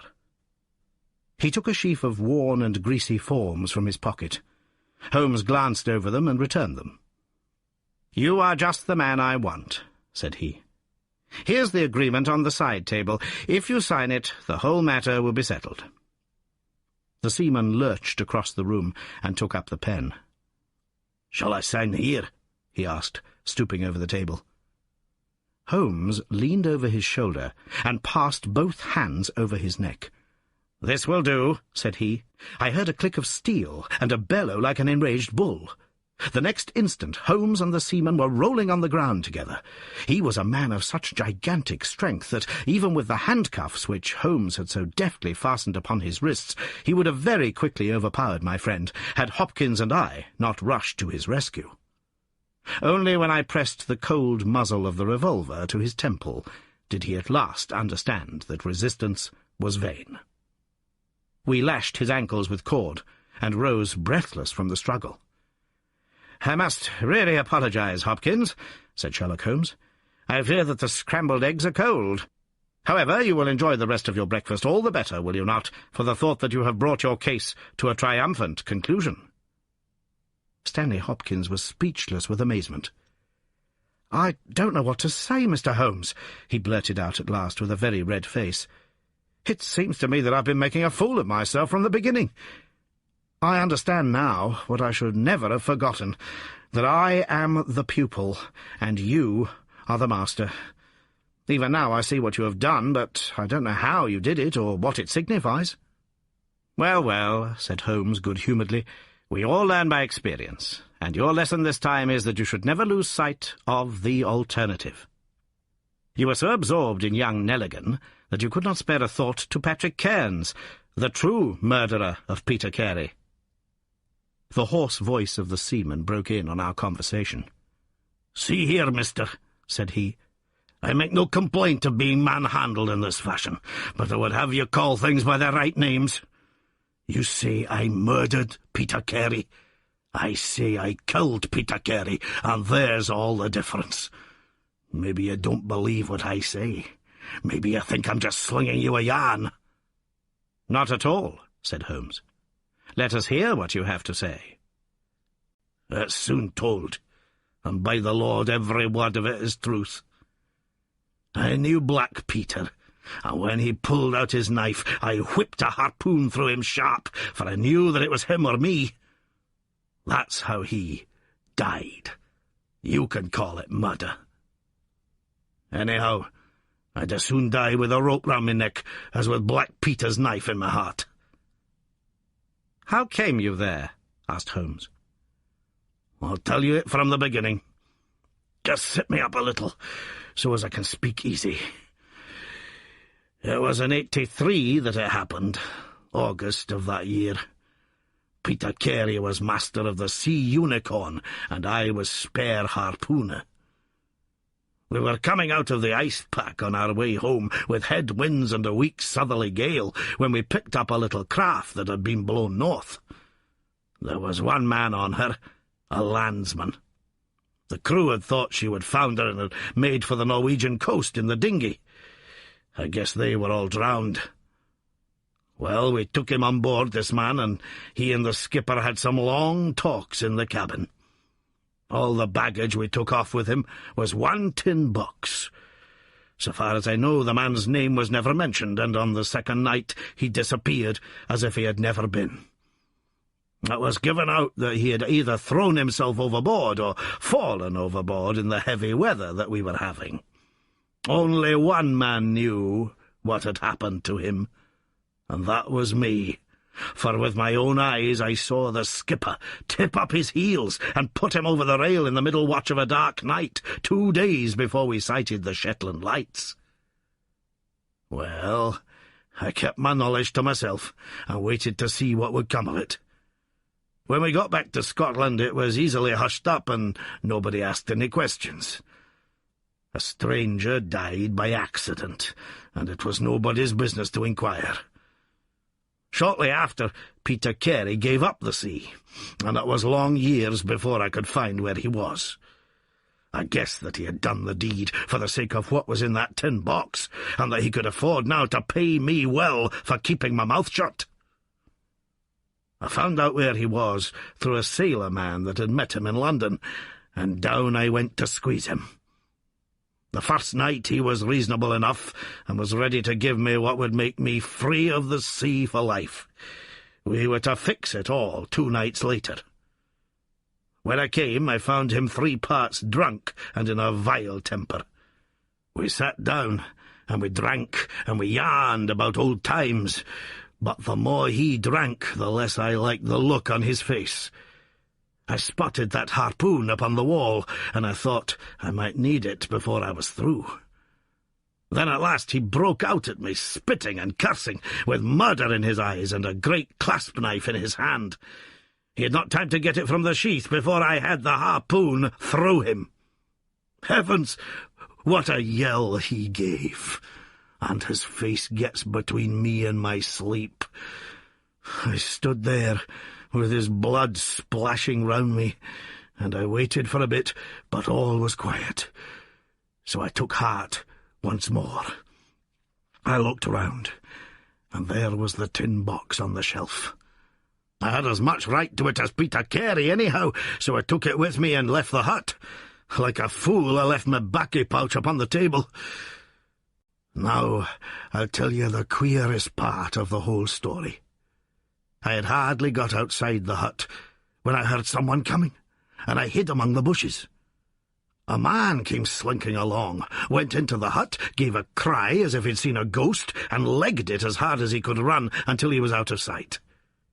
Who he was, or what he wanted, is more than I can tell. For my part, I walked 10 miles, got a train at Tunbridge Wells, and so reached London, and no one the wiser. Well, when I came to examine the box, I found there was no money in it, and nothing but papers that I would not dare to sell. I lost my hold on Black Peter, and was stranded in London without a shilling. There was only my trade left. I saw these advertisements about harpooners and high wages, so I went to the shipping agents, and they sent me here. That's all I know. And I say again that if I killed Black Peter, the law should give me thanks, for I saved them the price of a hempen rope. A very clear statement, said Holmes, rising and lighting his pipe. I think, Hopkins, that you should lose no time in conveying your prisoner to a place of safety. This room is not well adapted for a cell, and Mr. Patrick Cairns occupies too large a proportion of our carpet. Mr. Holmes, said Hopkins, I do not know how to express my gratitude. Even now I do not understand how you attained this result. Simply by having the good fortune to get the right clue from the beginning. It is very possible if I had known about this notebook, it might have led away my thoughts, as it did yours. But all I heard pointed in the one direction. The amazing strength, the skill in the use of the harpoon, the rum and water, the seal-skin tobacco pouch with the coarse tobacco, all these pointed to a seaman, and one who had been a whaler. I was convinced that the initials P.C. upon the pouch were a coincidence, and not those of Peter Carey, since he seldom smoked, and no pipe was found in his cabin. You remember that I asked whether whisky and brandy were in the cabin? You said they were. How many landsmen are there who would drink rum when they could get these other spirits? Yes, I was certain it was a seaman. And how did you find him? My dear sir, the problem had become a very simple one. If it were a seaman, it could only be a seaman who had been with him on the Sea Unicorn. So far as I could learn, he had sailed in no other ship. I spent 3 days in wiring to Dundee, and at the end of that time I had ascertained the names of the crew of the Sea Unicorn in 1883. When I found Patrick Cairns among the harpooners, my research was nearing its end. I argued that the man was probably in London, and that he would desire to leave the country for a time. I therefore spent some days in the East End, devised an Arctic expedition, put forth tempting terms for harpooners who would serve under Captain Basil. And behold the result. "Wonderful!" cried Hopkins. "Wonderful!" "You must obtain the release of young Nelligan as soon as possible," said Holmes. "I confess that I think you owe him some apology. The tin box must be returned to him, but, of course, the securities which Peter Carey has sold are lost forever. There's the cab, Hopkins, and you can remove your man. If you want me for the trial, my address and that of Watson will be somewhere in Norway. I'll send particulars later."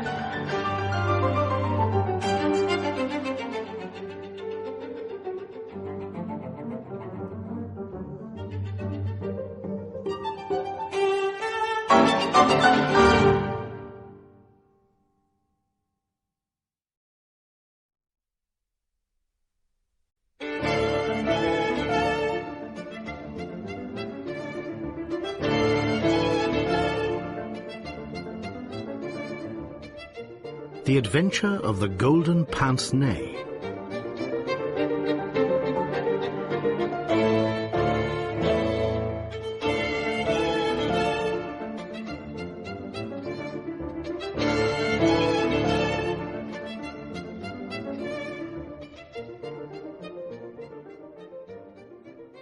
When I look at the 3 massive manuscript volumes which contain our work for the year 1894, I confess that it is very difficult for me, out of such a wealth of material, to select the cases which are most interesting in themselves, and at the same time most conducive to a display of those peculiar powers for which my friend was famous. As I turn over the pages, I see my notes upon the repulsive story of the Red Leech and the terrible death of Crosby, the banker. Here also I find an account of the Addleton tragedy, and the singular contents of the ancient British barrow. The famous Smith-Mortimer succession case also comes within this period, and so does the tracking and arrest of Urey, the boulevard assassin, an exploit which won for Holmes an autographed letter of thanks from the French President and the Order of the Legion of Honor. Each of these would furnish a narrative, but on the whole I am of opinion that none of them unites so many singular points of interest as the episode of Yoxley Old Place, which includes not only the lamentable death of young Willoughby Smith, but also those subsequent developments which threw so curious a light upon the causes of the crime. It was a wild, tempestuous night towards the close of November. Holmes and I sat together in silence all the evening. He engaged with a powerful lens, deciphering the remains of the original inscription upon a palimpsest. I deep in a recent treatise upon surgery. Outside, the wind howled down Baker Street, while the rain beat fiercely against the windows. It was strange there, in the very depths of the town, with 10 miles of man's handiwork on every side of us, to feel the iron grip of nature, and to be conscious that to the huge elemental forces all London was no more than the molehills that dot the fields. I walked to the window and looked out on the deserted street. The occasional lamps gleamed on the expanse of muddy road and shining pavement. A single cab was splashing its way from the Oxford Street end. "Well, Watson, it's as well we have not to turn out tonight," said Holmes, laying aside his lens and rolling up the palimpsest. "I've done enough for one sitting. It is trying work for the eyes. So far as I can make out, it is nothing more exciting than an abbey's accounts dating from the second half of the 15th century. Halloa, halloa, halloa, what's this?" Amid the droning of the wind, there had come the stamping of a horse's hoofs and the long grind of a wheel as it rasped against the curb. The cab, which I had seen, had pulled up at our door. "What can he want?" I ejaculated as a man stepped out of it. "Want? He wants us.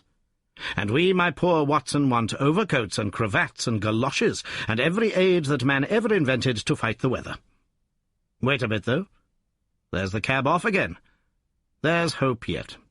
He'd have kept it if he had wanted us to come. Run down, my dear fellow, and open the door, for all virtuous folk have been long in bed." When the light of the hall lamp fell upon our midnight visitor, I had no difficulty in recognizing him. It was young Stanley Hopkins, a promising detective in whose career Holmes had several times shown a very practical interest. "Is he in?" he asked eagerly. "Come up, my dear sir," said Holmes's voice from above. "I hope you have no designs upon us on such a night as this." The detective mounted the stairs, and our lamp gleamed upon his shining waterproof. I helped him out of it, while Holmes knocked a blaze out of the logs in the grate. "Now, my dear Hopkins, draw up and warm your toes," said he. "Here's a cigar, and the doctor has a prescription containing hot water and a lemon, which is good medicine on a night like this. It must be something important which has brought you out in such a gale." "It is indeed, Mr. Holmes. I've had a bustling afternoon, I promise you. Did you see anything of the Yoxley case in the latest editions?" "I've seen nothing later than the 15th century today." "Well, it was only a paragraph, and all wrong at that, so you've not missed anything. I haven't let the grass grow under my feet. It's down in Kent, 7 miles from Chatham and 3 from the railway line.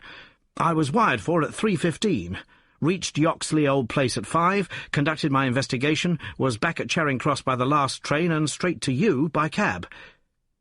"Which means, I suppose, that you are not quite clear about your case." "It means that I can make neither head nor tail of it. So far as I can see, it is just as tangled a business as ever I handled, and yet at first it seemed so simple that one couldn't go wrong. There's no motive, Mr. Holmes. That's what bothers me. I can't put my hand on a motive. Here's a man dead, there's no denying that, but so far as I can see, no reason on earth why anyone should wish him harm." Holmes lit his cigar and leaned back in his chair. "Let us hear about it," said he. "I've got my facts pretty clear," said Stanley Hopkins. "All I want now is to know what they all mean. The story, so far as I can make it out, is like this. Some years ago, this country house, Yoxley Old Place, was taken by an elderly man who gave the name of Professor Coram. He was an invalid, keeping his bed half the time, and the other half hobbling round the house with a stick or being pushed about the grounds by the gardener in a bath chair. He was well liked by the few neighbours who called upon him, and he has the reputation down there of being a very learned man. His household used to consist of an elderly housekeeper, Mrs. Marker, and of a maid, Susan Tarleton. These have both been with him since his arrival, and they seem to be women of excellent character. The professor is writing a learned book, and he found it necessary about a year ago to engage a secretary. The first 2 that he tried were not successes, but the third, Mr. Willoughby Smith, a very young man straight from the university, seems to have been just what his employer wanted. His work consisted in writing all the morning to the professor's dictation, and he usually spent the evening in hunting up references and passages which bore upon the next day's work. This Willoughby Smith has nothing against him, either as a boy at Uppingham or as a young man at Cambridge. I have seen his testimonials, and from the first he was a decent, quiet, hard-working fellow, with no weak spot in him at all. And yet this is the lad who has met his death this morning, in the Professor's study, under circumstances which can point only to murder. The wind howled and screamed at the windows. Holmes and I drew closer to the fire, while the young inspector slowly and point by point developed his singular narrative. "If you were to search all England," said he, "I don't suppose you could find a household more self-contained or freer from outside influences. Whole weeks would pass, and not one of them go past the garden gate. The Professor was buried in his work and existed for nothing else. Young Smith knew nobody in the neighbourhood and lived very much as his employer did. The two women had nothing to take them from the house. Mortimer, the gardener who wheels the bath chair, is an army pensioner, an old Crimean man of excellent character. He does not live in the house, but in a 3-roomed cottage at the other end of the garden. Those are the only people that you would find within the grounds of Yoxley Old Place. At the same time, the gate of the garden is 100 yards from the main London to Chatham Road. It opens with a latch, and there is nothing to prevent anyone from walking in. Now, I will give you the evidence of Susan Tarleton, who is the only person who can say anything positive about the matter. It was in the forenoon between 11 and 12. She was engaged at the moment in hanging some curtains in the upstairs front bedroom. Professor Coram was still in bed, for when the weather is bad he seldom rises before midday. The housekeeper was busied with some work in the back of the house. Willoughby Smith had been in his bedroom, which he uses as a sitting-room, but the maid heard him at that moment pass along the passage and descend to the study immediately below her. She did not see him, but she says that she could not be mistaken in his quick, firm tread. She did not hear the study door close, but a minute or so later there was a dreadful cry in the room below. It was a wild, hoarse scream, so strange and unnatural that it might have come either from a man or a woman. At the same instant there was a heavy thud which shook the old house, and then all was silence. The maid stood petrified for a moment, and then, recovering her courage, she ran downstairs. The study door was shut, and she opened it. Inside, young Mr. Willoughby Smith was stretched upon the floor. At first she could see no injury, but as she tried to raise him, she saw that blood was pouring from the underside of his neck. It was pierced by a very small but very deep wound which had divided the carotid artery. The instrument with which the injury had been inflicted lay upon the carpet beside him. It was one of those small sealing-wax knives to be found on old-fashioned writing tables, with an ivory handle and a stiff blade. It was part of the fittings of the Professor's own desk. At first the maid thought that young Smith was already dead, but on pouring some water from the carafe over his forehead, he opened his eyes for an instant. "The Professor," he murmured. "It was she." The maid is prepared to swear that those were the exact words. He tried desperately to say something else, and he held his right hand up in the air.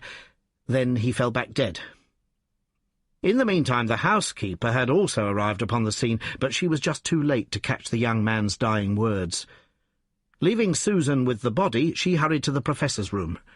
He was sitting up in bed, horribly agitated, for he had heard enough to convince him that something terrible had occurred. Mrs. Marker is prepared to swear that the Professor was still in his night-clothes, and indeed it was impossible for him to dress without the help of Mortimer, whose orders were to come at 12 o'clock. The Professor declares that he heard the distant cry, but that he knows nothing more.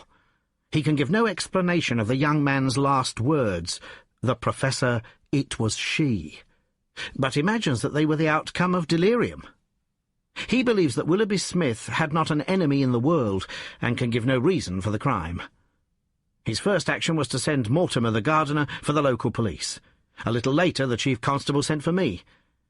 Nothing was moved before I got there, and strict orders were given that no one should walk upon the paths leading to the house. It was a splendid chance of putting your theories into practice, Mr. Sherlock Holmes. There was really nothing wanting. "Except Mr. Sherlock Holmes," said my companion, with a somewhat bitter smile. "Well, let us hear about it. What sort of job did you make of it?" "I must ask you first, Mr. Holmes, to glance at this rough plan, which will give you a general idea of the position of the Professor's study and the various points of the case. It will help you in following my investigation." He unfolded the rough chart, and he laid it across Holmes's knee. I rose and, standing behind Holmes, studied it over his shoulder. It is very rough, of course, and it only deals with the points which seem to me to be essential. All the rest you will see later for yourself. Now, first of all, presuming that the assassin entered the house, how did he or she come in? Undoubtedly by the garden path and the back door, from which there is direct access to the study. Any other way would have been exceedingly complicated. The escape must have also been made along that line, for of the two other exits from the room, one was blocked by Susan as she ran downstairs, and the other leads straight to the Professor's bedroom. I therefore directed my attention at once to the garden path, which was saturated with recent rain and would certainly show any footmarks. My examination showed me that I was dealing with a cautious and expert criminal. No footmarks were to be found on the path. There could be no question, however, that someone had passed along the grass border which lines the path, and that he had done so in order to avoid leaving a track.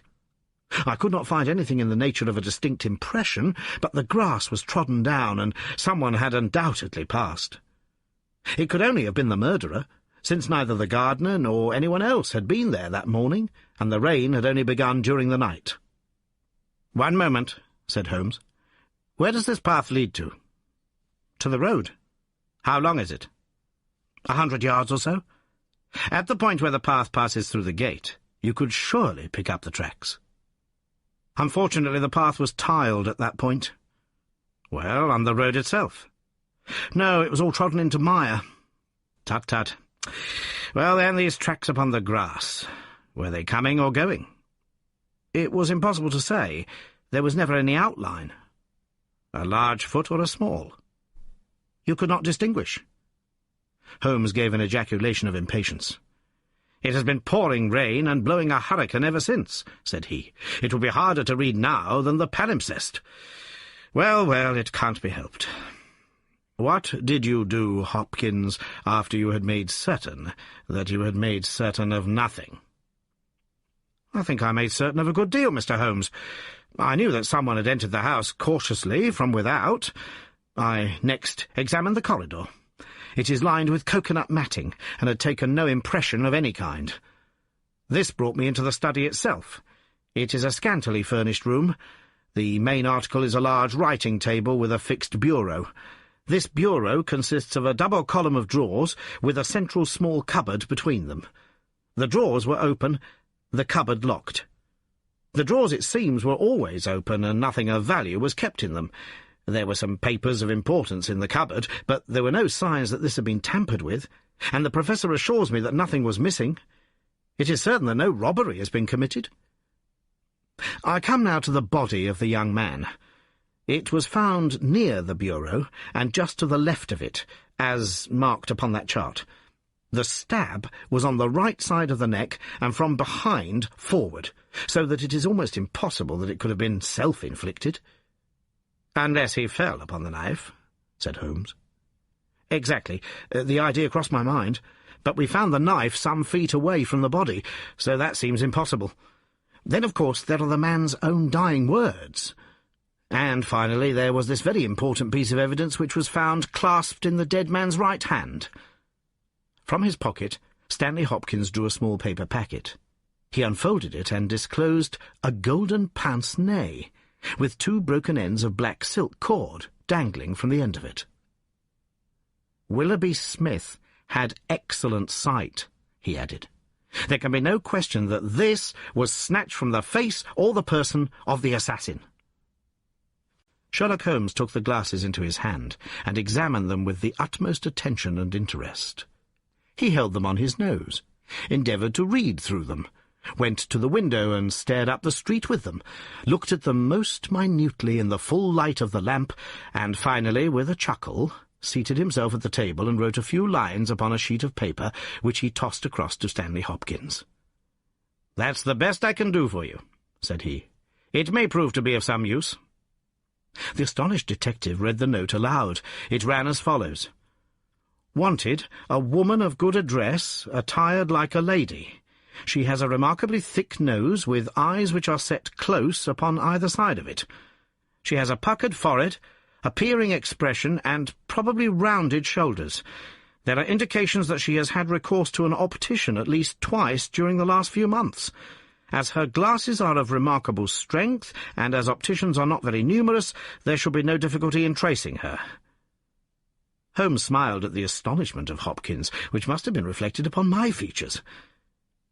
"Surely my deductions are simplicity itself," said he. "It would be difficult to name any articles which afford a finer field for inference than a pair of glasses, especially so remarkable a pair as these.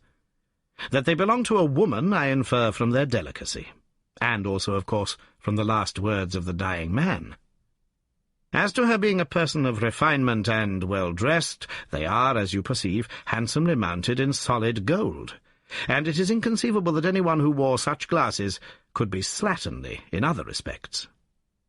You will find that the clips are too wide for your nose, showing that the lady's nose was very broad at the base. This sort of nose is usually a short and coarse one, but there is a sufficient number of exceptions to prevent me from being dogmatic or from insisting upon this point in my description. My own face is a narrow one, and yet I find that I cannot get my eyes into the centre, nor near the centre, of these glasses. Therefore the lady's eyes are set very near to the sides of the nose. You will perceive, Watson, that the glasses are concave and of unusual strength. A lady whose vision has been so extremely contracted all her life is sure to have the physical characteristics of such vision, which are seen in the forehead, the eyelids, and the shoulders." "Yes," I said, "I can follow each of your arguments. I confess, however, that I am unable to understand how you arrive at the double visit to the optician." Holmes took the glasses in his hand. "You will perceive," he said, "that the clips are lined with tiny bands of cork to soften the pressure upon the nose. One of these is discoloured and worn to some slight extent, but the other is new. Evidently one has fallen off and been replaced. I should judge that the older of them has not been there more than a few months. They exactly correspond, so I gather that the lady went back to the same establishment for the second." "By George, it's marvellous!" cried Hopkins in an ecstasy of admiration. "To think that I had all that evidence in my hand and never knew it! I had intended, however, to go the round of the London opticians." "Of course you would. Meanwhile, have you anything more to tell us about the case?" "Nothing, Mr. Holmes. I think that you know as much as I do now. Probably more. We have had inquiries made as to any stranger seen on the country roads or at the railway station. We have heard of none. What beats me is the utter want of all object in the crime. Not a ghost of a motive can anyone suggest." "Ah, there I am not in a position to help you. But I suppose you want us to come out tomorrow?" "If it is not asking too much, Mr. Holmes. There's a train from Charing Cross to Chatham at 6 in the morning, and we should be at Yoxley Old Place between 8 and 9. "Then we shall take it. Your case has certainly some features of great interest, and I shall be delighted to look into it. Well, it's nearly 1, and we had best get a few hours' sleep. I dare say you can manage all right on the sofa in front of the fire. I'll light my spirit lamp, and give you a cup of coffee before we start."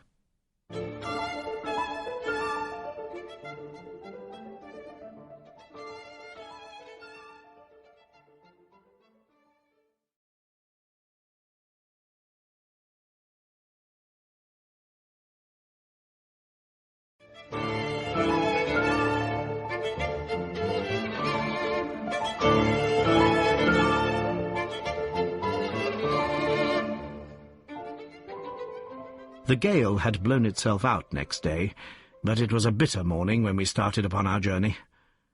We saw the cold winter sun rise over the dreary marshes of the Thames and the long sullen reaches of the river, which I shall ever associate with our pursuit of the Andaman Islander in the earlier days of our career. After a long and weary journey, we alighted at a small station some miles from Chatham. While a horse was being put into a trap at the local inn, we snatched a hurried breakfast, and so we were all ready for business when we at last arrived at Yoxley Old Place. A constable met us at the garden gate. "Well, Wilson, any news?" "No, sir, nothing." "No reports of any stranger seen?" "No, sir. Down at the station they are certain that no stranger either came or went yesterday." Have you had inquiries made at inns and lodgings? Yes, sir. There is no one that we cannot account for. Well, it's only a reasonable walk to Chatham. Anyone might stay there, or take a train without being observed. This is the garden path of which I spoke, Mr. Holmes. I'll pledge my word there was no mark on it yesterday. On which side were the marks on the grass? This side, sir. This narrow margin of grass between the path and the flower bed. I can't see the traces now, but they were clear to me then. Yes, yes. Someone has passed along, said Holmes, stooping over the grass border. Our lady must have picked her steps carefully, must she not, since on the one side she would leave a track on the path, and on the other an even clearer one on the soft bed. Yes, sir, she must have been a cool hand. I saw an intent look pass over Holmes's face. You say that she must have come back this way? Yes, sir, there is no other. On this strip of grass? Certainly, Mr. Holmes. It was a very remarkable performance. Very remarkable. Well, I think we have exhausted the path. Let us go farther. This garden door is usually kept open, I suppose. Then this visitor had nothing to do but to walk in. The idea of murder was not in her mind, or she would have provided herself with some sort of weapon, instead of having to pick this knife off the writing-table. She advanced along this corridor, leaving no traces upon the coconut matting. Then she found herself in this study. How long was she there? We have no means of judging. Not more than a few minutes, sir. I forgot to tell you that Mrs. Marker, the housekeeper, had been in there tidying not very long before. About a quarter of an hour, she says. Well, that gives us a limit. Our lady enters this room, and what does she do? She goes over to the writing-table. What for? Not for anything in the drawers. If there had been anything worth her taking, it would surely have been locked up. No, it was for something in that wooden bureau. Hello? What is that scratch upon the face of it? Just hold a match, Watson. Why did you not tell me of this, Hopkins?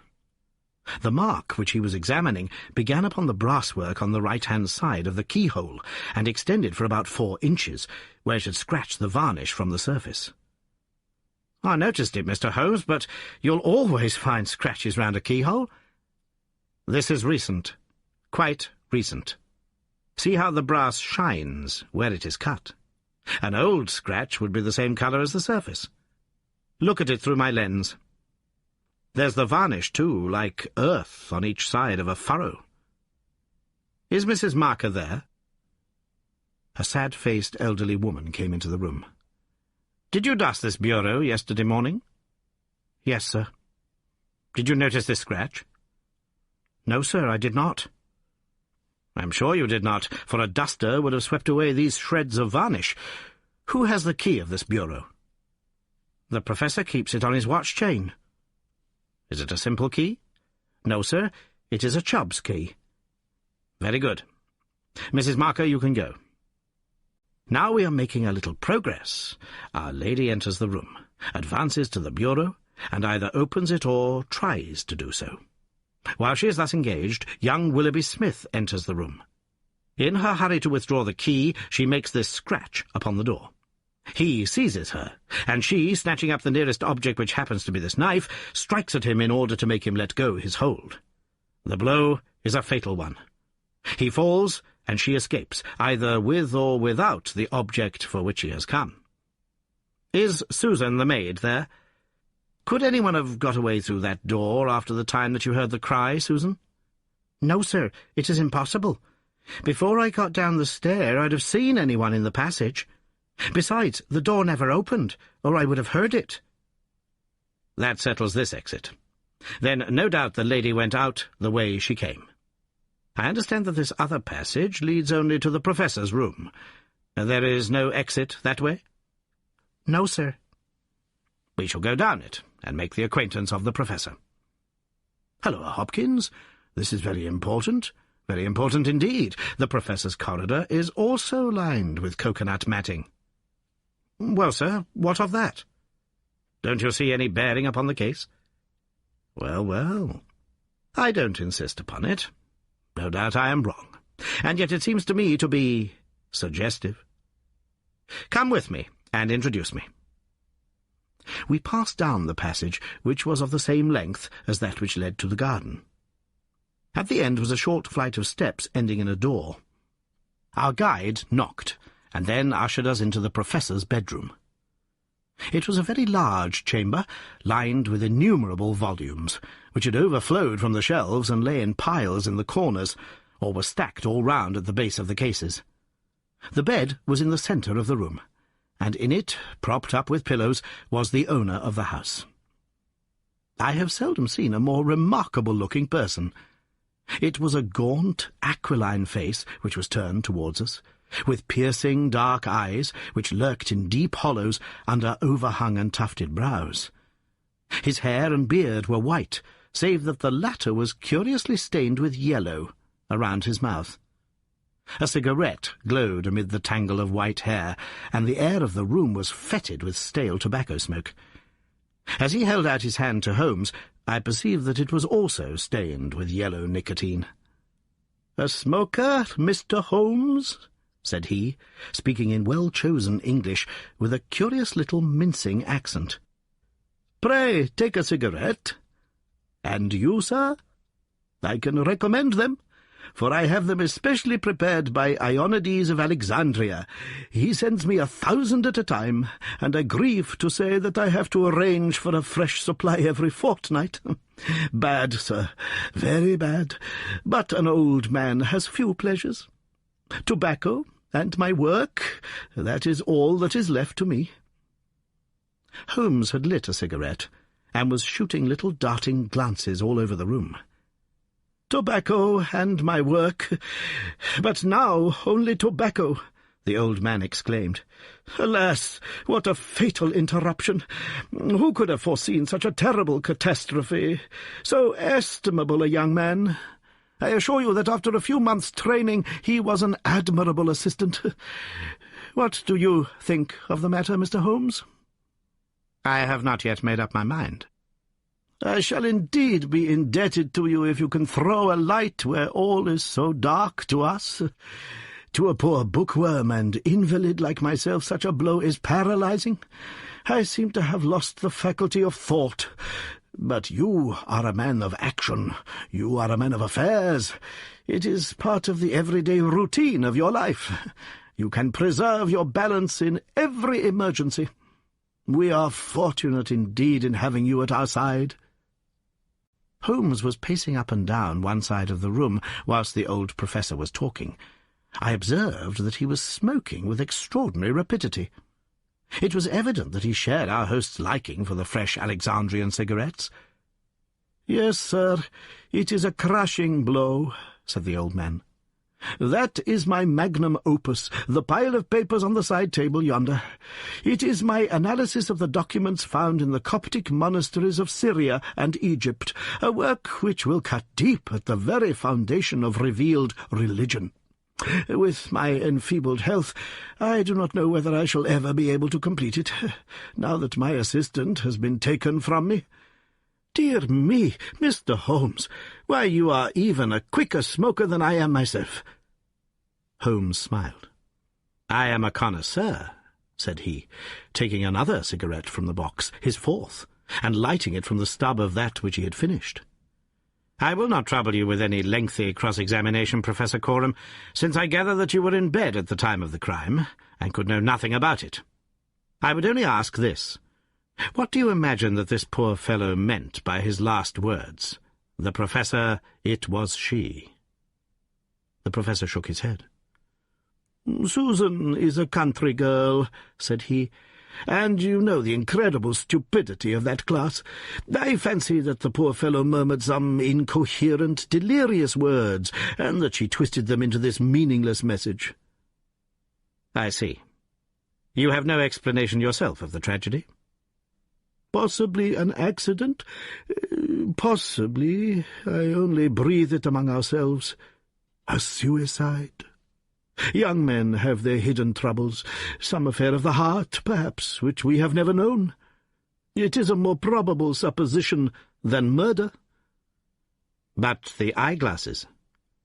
"Ah, I am only a student, a man of dreams. I cannot explain the practical things of life. But still, we are aware, my friend, that love gauges may take strange shapes. By all means, take another cigarette. It is a pleasure to see anyone appreciate them so. A fan, a glove, glasses, who knows what article may be carried as a token or treasured when a man puts an end to his life. This gentleman speaks of footsteps in the grass, but after all it is easy to be mistaken on such a point. As to the knife, it might well be thrown far from the unfortunate man as he fell. It is possible that I speak as a child, but to me it seems that Willoughby Smith has met his fate by his own hand. Holmes seemed struck by the theory thus put forward, and he continued to walk up and down for some time, lost in thought, and consuming cigarette after cigarette. "Tell me, Professor Coram," he said at last, "what is in that cupboard in the bureau?" "Nothing that would help a thief. Family papers, letters from my poor wife, diplomas of universities which have done me honour. Here is the key. You can look for yourself." Holmes picked up the key and looked at it for an instant. Then he handed it back. "No, I hardly think that it would help me," said he. "I should prefer to go quietly down to your garden and turn the whole matter over in my head. There is something to be said for the theory of suicide which you have put forward. We must apologize for having intruded upon you, Professor Coram, and I promise that we won't disturb you until after lunch. At 2 o'clock we will come again and report to you anything which may have happened in the interval." Holmes was curiously distrait, and we walked up and down the garden path for some time in silence. "Have you a clue?" I asked at last. "It depends upon those cigarettes that I smoked," said he. "It is possible that I am utterly mistaken. The cigarettes will show me." "My dear Holmes," I exclaimed, "how on earth—" "Well, well, you may see for yourself. If not, there's no harm done. Of course, we always have the optician clue to fall back upon, but I take a short cut when I can get it. Ah, here is the good Mrs. Marker. Let us enjoy 5 minutes of instructive conversation with her." I may have remarked before that Holmes had, when he liked, a peculiarly ingratiating way with women, and that he very readily established terms of confidence with them.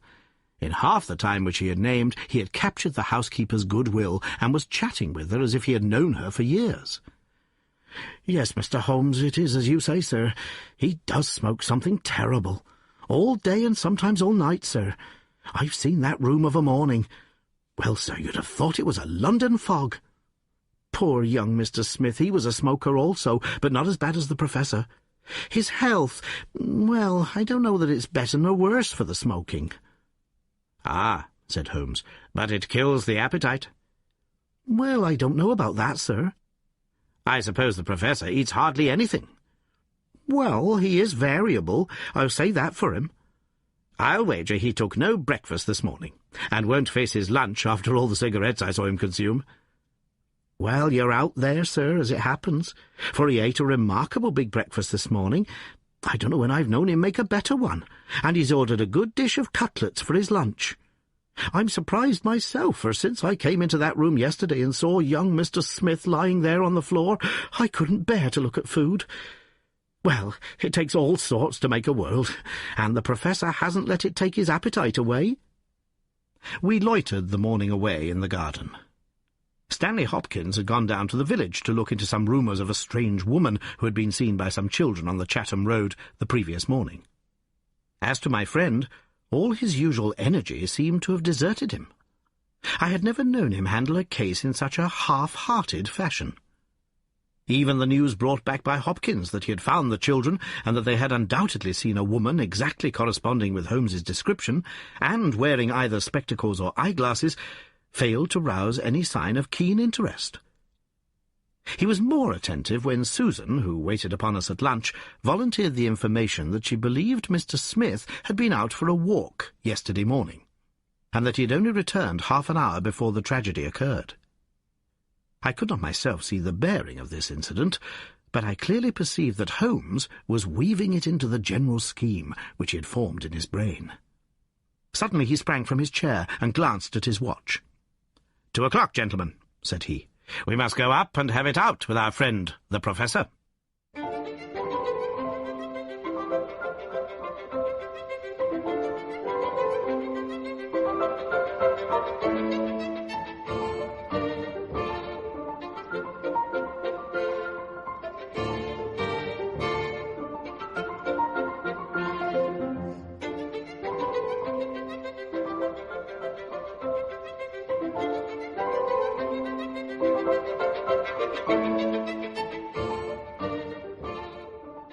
The old man had just finished his lunch, and certainly his empty dish bore evidence to the good appetite with which his housekeeper had credited him.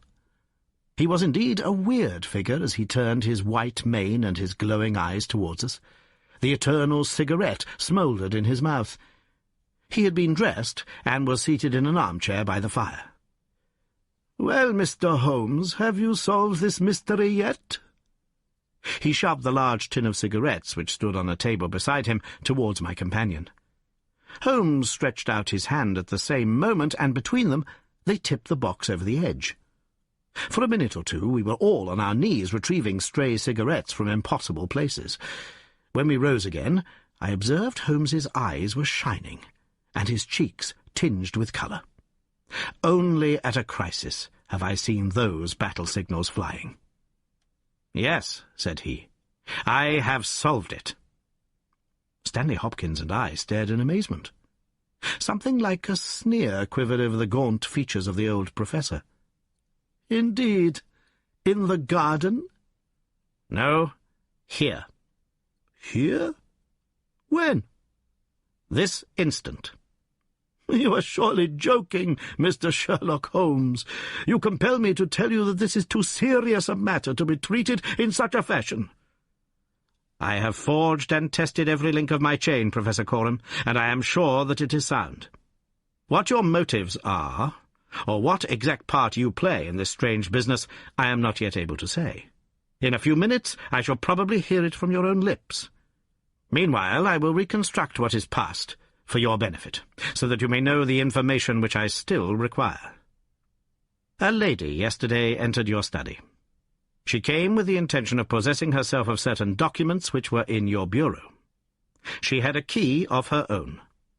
I have had an opportunity of examining yours, and I do not find that slight discoloration which the scratch made upon the varnish would have produced. You were not an accessory, therefore, and she came, so far as I can read the evidence, without your knowledge, to rob you." The professor blew a cloud from his lips. "This is most interesting and instructive," said he. "Have you no more to add? Surely, having traced this lady so far, you can also say what has become of her." "I will endeavour to do so.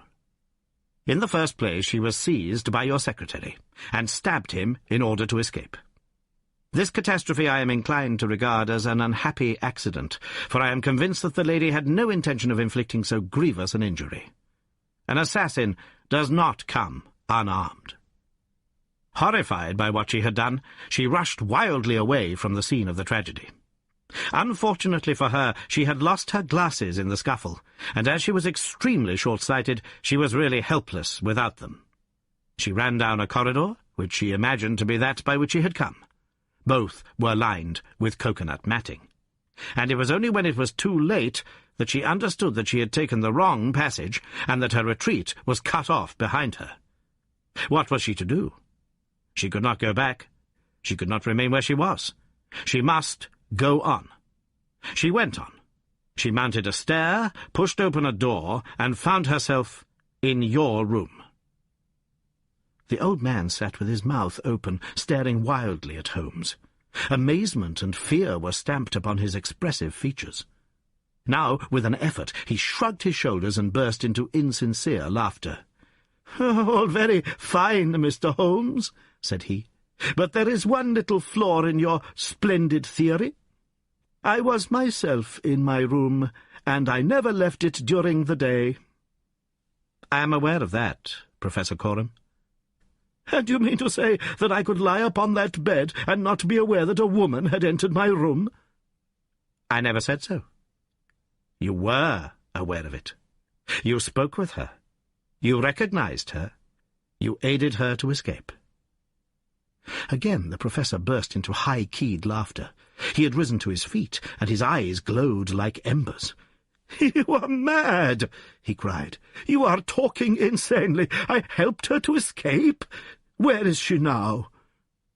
"She is there," said Holmes, and he pointed to a high bookcase in the corner of the room. I saw the old man throw up his arms. A terrible convulsion passed over his grim face, and he fell back in his chair. At the same instant, the bookcase at which Holmes pointed swung round upon a hinge, and a woman rushed out into the room. "You are right," she cried, in a strange foreign voice. "You are right. I am here." She was brown with the dust and draped with the cobwebs which had come from the walls of her hiding-place.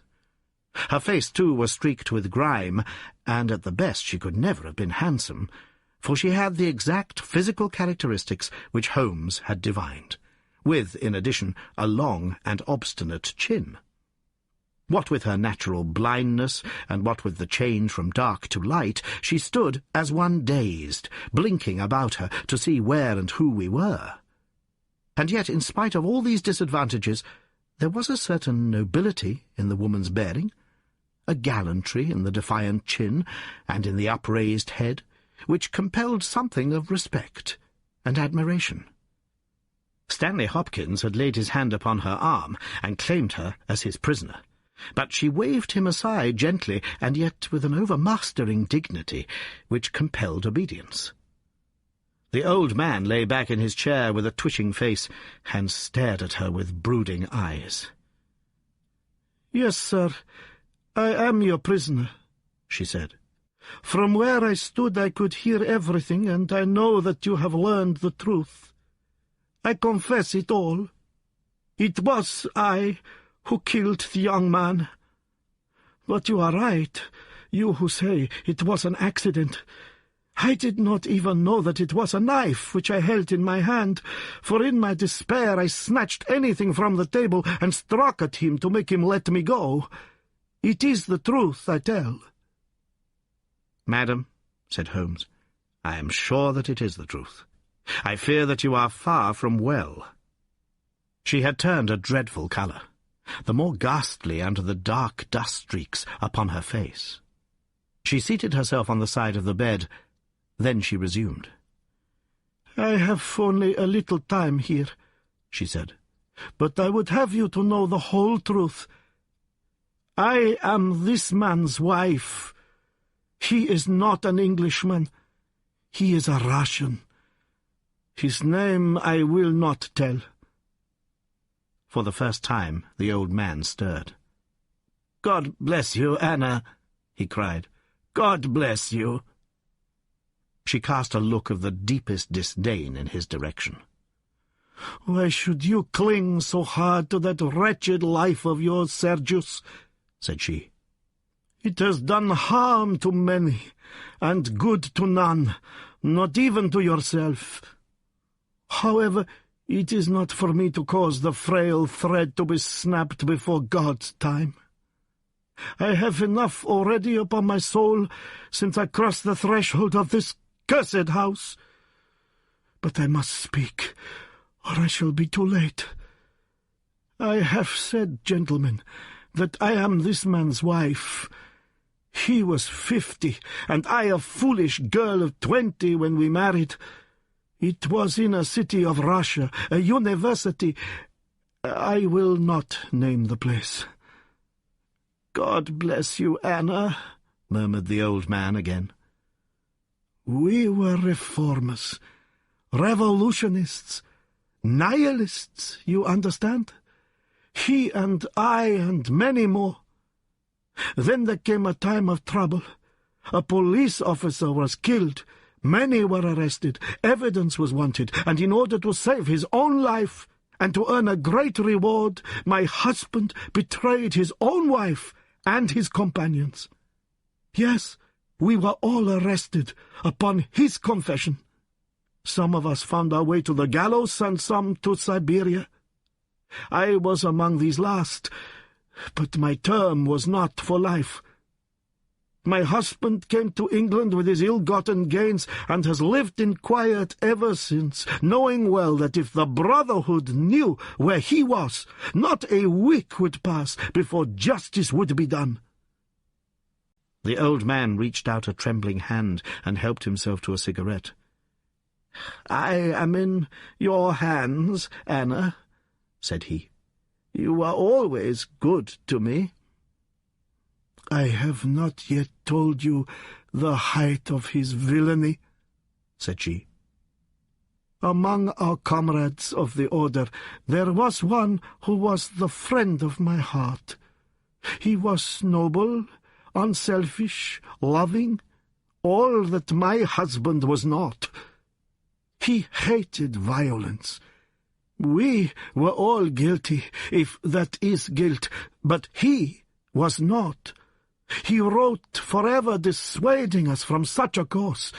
These letters would have saved him. So would my diary, in which from day to day I had entered both my feelings towards him and the view which each of us had taken. My husband found and kept both diary and letters. He hid them, and he tried hard to swear away the young man's life. In this he failed, but Alexis was sent a convict to Siberia, where now, at this moment, he works in a salt mine. Think of that, you villain! You villain! Now, at this very moment, Alexis, a man whose name you are not worthy to speak, works and lives like a slave, and yet I have your life in my hands, and I let you go." "You were always a noble woman, Anna," said the old man, puffing at his cigarette. She had risen, but she fell back again with a little cry of pain. "I must finish," she said. "When my term was over, I set myself to get the diary and letters which, if sent to the Russian government, would procure my friend's release. I knew that my husband had come to England. After months of searching, I discovered where he was. I knew that he still had the diary, for when I was in Siberia, I had a letter from him once reproaching me and quoting some passages from its pages. Yet I was sure that with his revengeful nature he would never give it to me of his own free will. I must get it for myself. With this object I engaged an agent from a private detective firm, who entered my husband's house as a secretary. It was your second secretary, Sergius, the one who left you so hurriedly. He found that papers were kept in the cupboard, and he got an impression of the key. He would not go farther. He furnished me with a plan of the house, and he told me that in the forenoon the study was always empty, as the secretary was employed up here. So, at last, I took my courage in both hands, and I came down to get the papers for myself. I succeeded, but at what a cost! I had just taken the papers and was locking the cupboard when the young man seized me. I had seen him already that morning. He had met me on the road, and I had asked him to tell me where Professor Coram lived, not knowing that he was in his employ. Exactly, said Holmes. The secretary came back and told his employer of the woman he had met. Then, in his last breath, he tried to send a message that it was she, the she whom he had just discussed with him. "You must let me speak," said the woman, in an imperative voice, and her face contracted as if in pain. "When he had fallen, I rushed from the room, chose the wrong door, and found myself in my husband's room. He spoke of giving me up. I showed him that if he did so, his life was in my hands. If he gave me to the law, I could give him to the Brotherhood. It was not that I wished to live for my own sake, but it was that I desired to accomplish my purpose. He knew that I would do what I said, that his own fate was involved in mine. For that reason, and for no other, he shielded me. He thrust me into that dark hiding place, a relic of old days, known only to himself. He took his meals in his own room, and so was able to give me part of his food. It was agreed that when the police left the house, I should slip away by night and come back no more. But in some way, you have read our plans." She tore from the bosom of her dress a small packet. "These are my last words," said she. "Here is the packet which will save Alexis. I confide it to your honor and to your love of justice. Take it. You will deliver it at the Russian embassy. Now I have done my duty and—" "Stop her!" cried Holmes. He had bounded across the room and had wrenched a small phial from her hand. "Too late," she said, sinking back on the bed. "Too late. I took the poison before I left my hiding-place.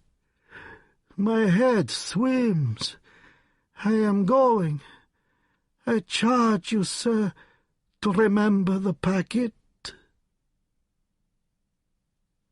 A simple case, and yet in some ways an instructive one, Holmes remarked as we travelled back to town. It hinged from the outset upon the pince-nez. But for the fortunate chance of the dying man having seized these, I am not sure that we could ever have reached our solution. It was clear to me from the strength of the glasses that the wearer must have been very blind and helpless when deprived of them. When you asked me to believe that she walked along a narrow strip of grass without once making a false step, I remarked, as you may remember, that it was a noteworthy performance. In my mind I set it down as an impossible performance, save in the unlikely case that she had a second pair of glasses. I was forced, therefore, to consider seriously the hypothesis that she had remained within the house. On perceiving the similarity of the two corridors, it became clear that she might very easily have made such a mistake, and, in that case, it was evident that she must have entered the professor's room. I was keenly on the alert, therefore, for whatever would bear out this supposition, and I examined the room narrowly for anything in the shape of a hiding-place. The carpet seemed continuous and firmly nailed, so I dismissed the idea of a trapdoor. There might well be a recess behind the books. As you are aware, such devices are common in old libraries. I observed that books were piled on the floor at all other points, but that one bookcase was left clear. This, then, might be the door. I could see no marks to guide me, but the carpet was of a dun colour, which lends itself very well to examination. I therefore smoked a great number of those excellent cigarettes, and I dropped the ash all over the place in front of the suspected bookcase. It was a simple trick, but exceedingly effective. I then went downstairs, and I ascertained in your presence, Watson, without your perceiving the drift of my remarks, that Professor Corum's consumption of food had increased, as one would expect when he is supplying a second person. We then ascended to the room again, when, by upsetting the cigarette-box, I obtained a very excellent view of the floor, and was able to see quite clearly from the traces upon the cigarette-ash that the prisoner had, in our absence, come out from her retreat. Well, Hopkins, here we are at Charing Cross, and I congratulate you on having brought your case to a successful conclusion. You are going to headquarters, no doubt. I think, Watson, you and I will drive together to the Russian embassy.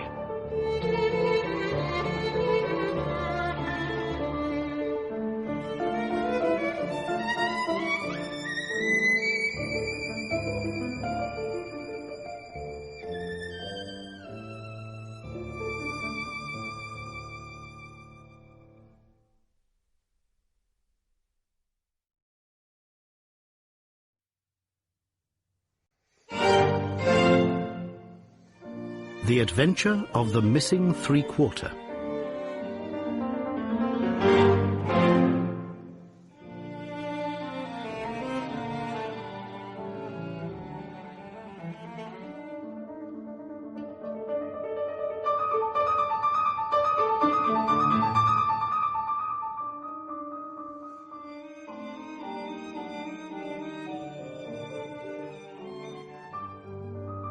We were fairly accustomed to receive weird telegrams at Baker Street, but I have a particular recollection of one which reached us on a gloomy February morning, some 7 or 8 years ago, and gave Mr. Sherlock Holmes a puzzled quarter of an hour.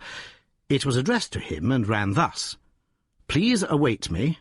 Terrible misfortune. Right wing 3/4 missing. Indispensable tomorrow. Overton." "Strand postmark and dispatch 10:36, said Holmes, reading it over and over. Mr. Overton was evidently considerably excited when he sent it, and somewhat incoherent in consequence. Well, well, he will be here, I dare say, by the time I have looked through the Times, and then we shall know all about it. Even the most insignificant problem would be welcome in these stagnant days." Things had indeed been very slow with us, and I had learned to dread such periods of inaction. For I knew by experience that my companion's brain was so abnormally active that it was dangerous to leave it without material upon which to work. For years I had gradually weaned him from that drug mania which had threatened once to check his remarkable career. Now I knew that under ordinary conditions he no longer craved for this artificial stimulus, but I was well aware that the fiend was not dead, but sleeping, and I have known that the sleep was a light one, and the waking near when in periods of idleness. I have seen the drawn look upon Holmes's ascetic face, and the brooding of his deep-set and inscrutable eyes. Therefore I blessed this Mr. Overton, whoever he might be, since he had come with his enigmatic message to break that dangerous calm which brought more peril to my friend than all the storms of his tempestuous life. As we had expected, the telegram was soon followed by its sender, and the card of Mr. Cyril Overton, Trinity College, Cambridge, announced the arrival of an enormous young man, 16 stone, of solid bone and muscle, who spanned the doorway with his broad shoulders, and looked from one of us to the other with a comely face, which was haggard with anxiety. "Mr. Sherlock Holmes?" My companion bowed. "I've been down to Scotland Yard, Mr. Holmes. I saw Inspector Stanley Hopkins. He advised me to come to you. He said the case, so far as he could see, was more in your line than in that of the regular police." "Pray sit down, and tell me what is the matter." "It's awful, Mr. Holmes. Simply awful. I wonder my hair isn't grey. Godfrey Staunton. You've heard of him, of course. He's simply the hinge that the whole team turns on. I'd rather spare 2 from the pack and have Godfrey for my 3/4 line. Whether it's passing or tackling or dribbling, there's no one to touch him, and then he's got the head and can hold us all together. What am I to do? That's what I ask you, Mr. Holmes. There's Morehouse, first reserve, but he is trained as a half, and he always edges right in onto the scrum instead of keeping out on the touchline. He's a fine place-kick, it's true, but then he has no judgment, and he can't sprint for nuts. Why, Morton or Johnson, the Oxford Flyers, could romp round him. Stevenson is fast enough, but he couldn't drop from the 25 line, and a 3/4 who can't either punt or drop isn't worth a place for pace alone. No, Mr. Holmes, we are done, unless you can help me to find Godfrey Staunton." My friend had listened with amused surprise to this long speech, which was poured forth with extraordinary vigour and earnestness, every point being driven home by the slapping of a brawny hand upon the speaker's knee. When our visitor was silent, Holmes stretched out his hand and took down letter S of his commonplace book. For once he dug in vain into that mine of varied information. "There is Arthur H. Staunton, the rising young forger," said he, "and there was Henry Staunton, whom I helped to hang, but Godfrey Staunton is a new name to me." It was our visitor's turn to look surprised. "Why, Mr. Holmes, I thought you knew things," said he. "I suppose, then, if you've never heard of Godfrey Staunton, you don't know Cyril Overton either." Holmes shook his head good-humouredly. "Great Scott!" cried the athlete. "Why, I was first reserve for England against Wales, and I've skippered the varsity all this year. But that's nothing. I didn't think there was a soul in England who didn't know Godfrey Staunton, the crack 3/4, Cambridge, Blackheath, and 5 internationals. Good Lord, Mr. Holmes, where have you lived?" Holmes laughed at the young giant's naive astonishment. "You live in a different world to me, Mr. Overton, a sweeter and a healthier one. My ramifications stretch out into many sections of society, but never, I am happy to say, into amateur sport, which is the best and soundest thing in England. However, your unexpected visit this morning shows me that even in that world of fresh air and fair play there may be work for me to do.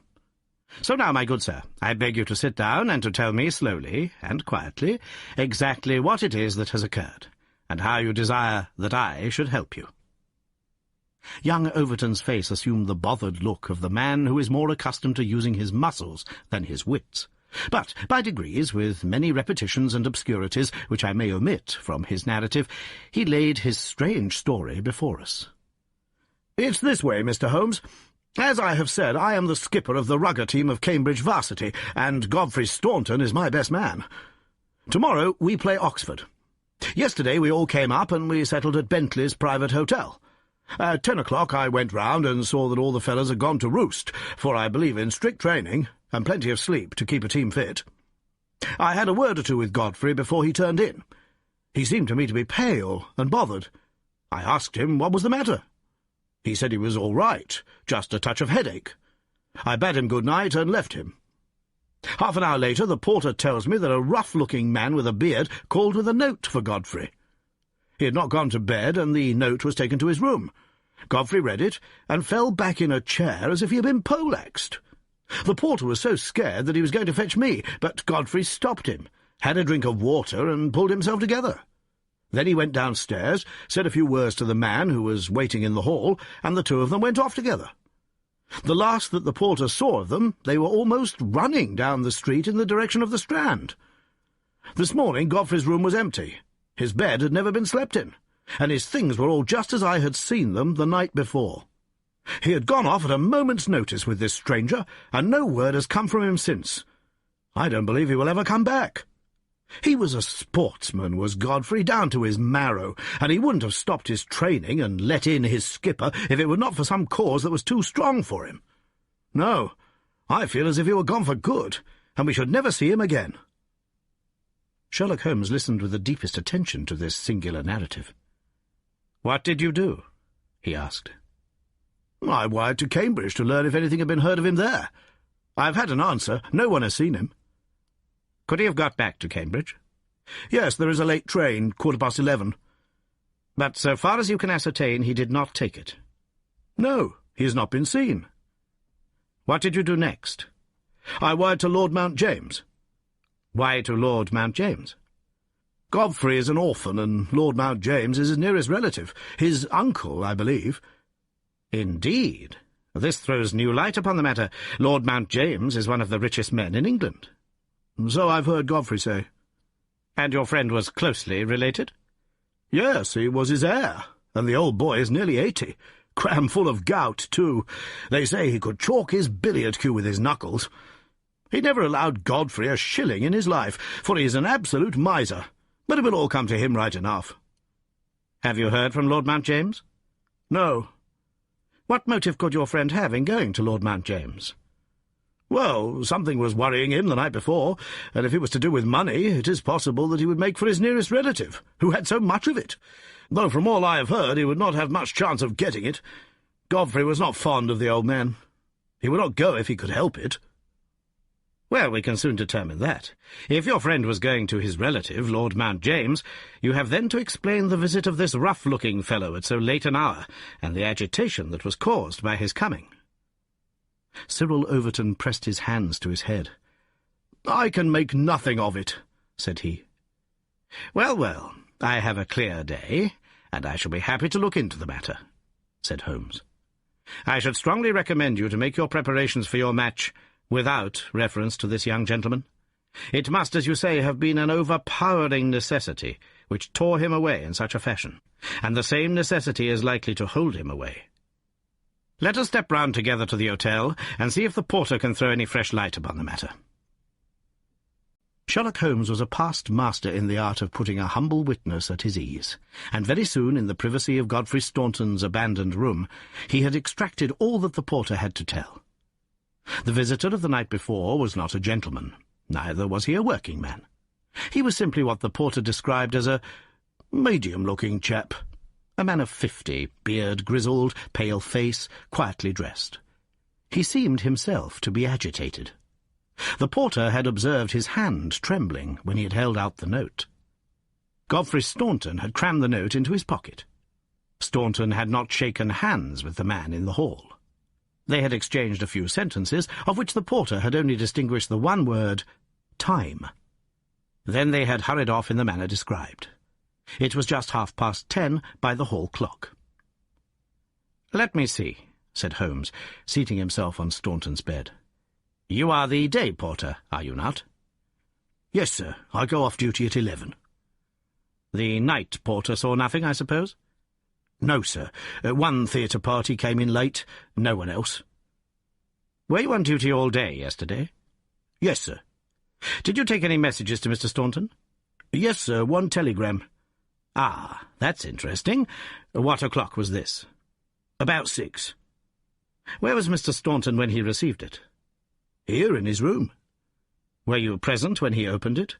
"Yes, sir. I waited to see if there was an answer." "Well, was there?" "Yes, sir. He wrote an answer."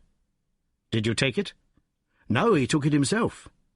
"But he wrote it in your presence?" "Yes, sir. I was standing by the door, and he with his back turned to that table. When he had written it, he said, 'All right, porter, I will take this myself.'" "What did he write it with?" "A pen, sir." "Was the telegraphic form one of these on the table?" "Yes, sir, it was the top one." Holmes rose. Taking the forms, he carried them over to the window and carefully examined that which was uppermost. "It is a pity he did not write in pencil," said he, throwing them down again with a shrug of disappointment. "As you have no doubt frequently observed, Watson, the impression usually goes through, a fact which has dissolved many a happy marriage. However, I can find no trace here. I rejoice, however, to perceive that he wrote with a broad-pointed quill pen, and I can hardly doubt that we will find some impression upon this blotting-pad.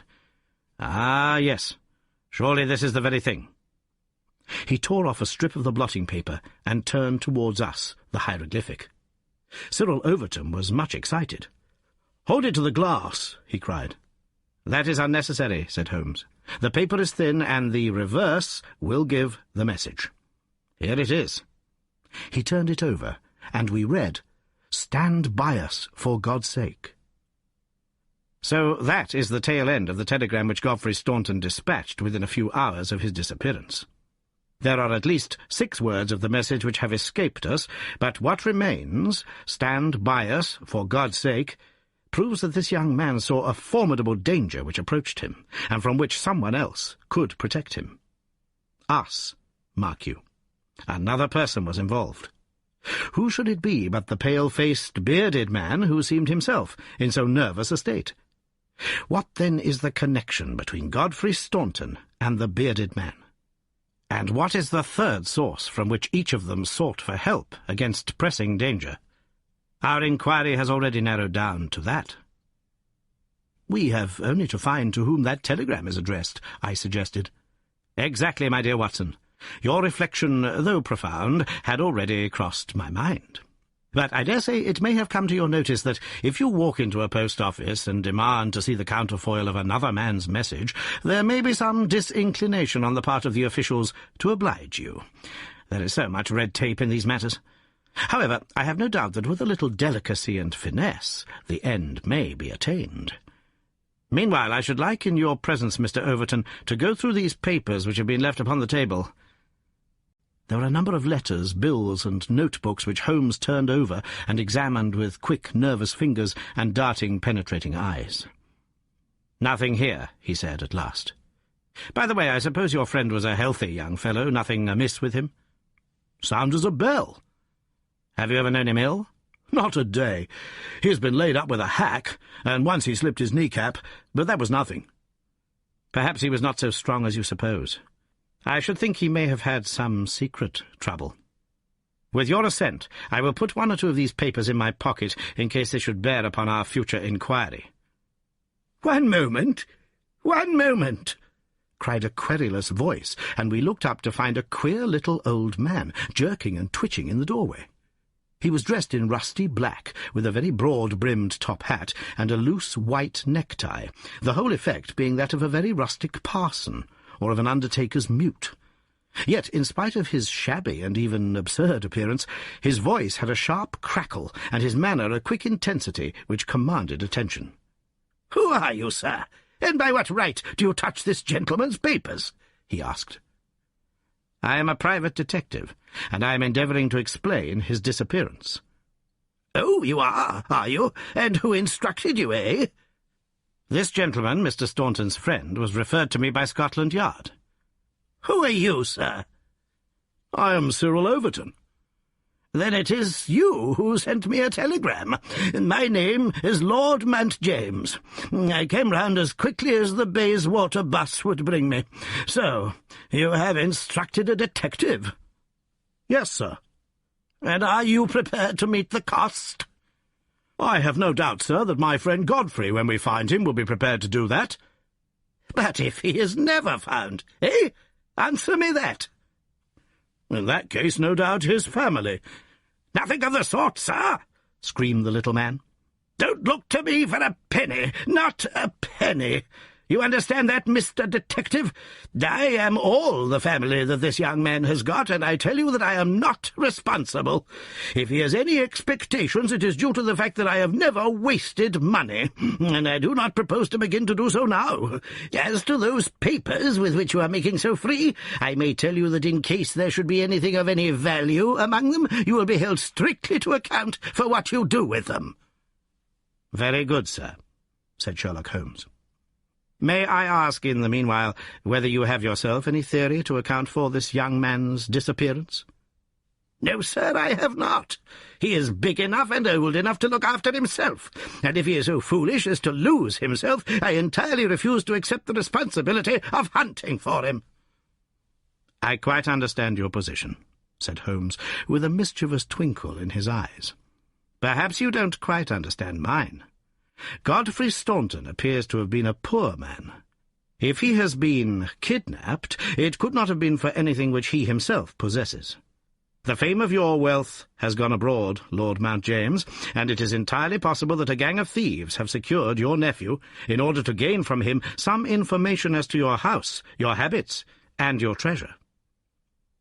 The face of our unpleasant little visitor turned as white as his neckcloth. "Heavens, sir! What an idea! I never thought of such villainy.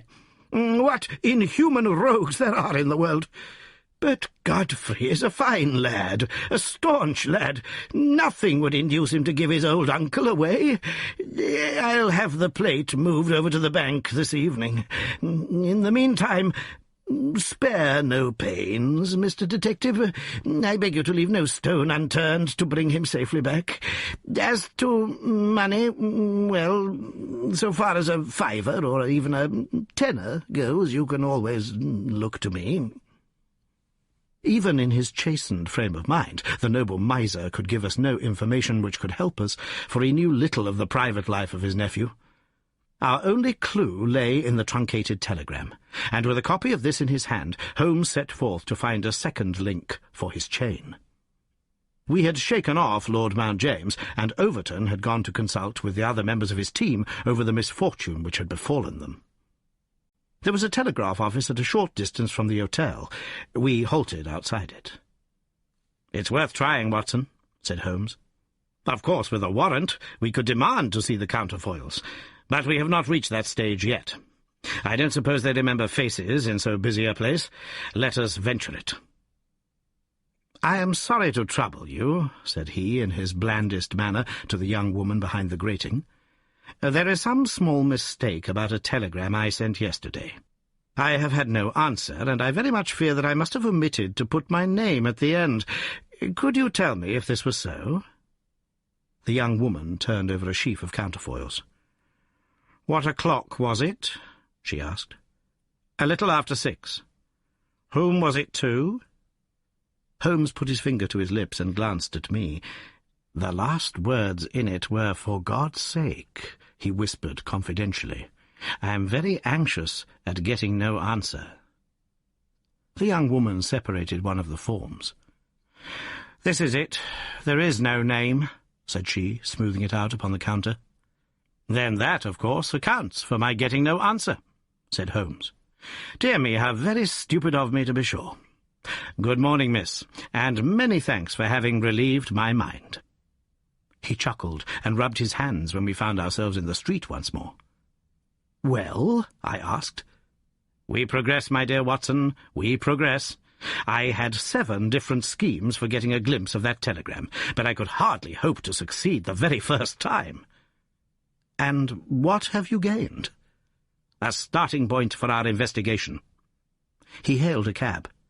"King's Cross Station," said he. "We have a journey, then?" "Yes, I think we must run down to Cambridge together. All the indications seem to me to point in that direction." "Tell me," I asked as we rattled up Gray's Inn Road, "have you any suspicion yet as to the cause of the disappearance? I don't think that among all our cases I have known one where the motives are more obscure. Surely you don't really imagine that he may be kidnapped in order to give information against his wealthy uncle?" "I confess, my dear Watson, that does not appeal to me as a very probable explanation. It struck me, however, as being the one which was most likely to interest that exceedingly unpleasant old person." "It certainly did that. But what are your alternatives?" "I could mention several.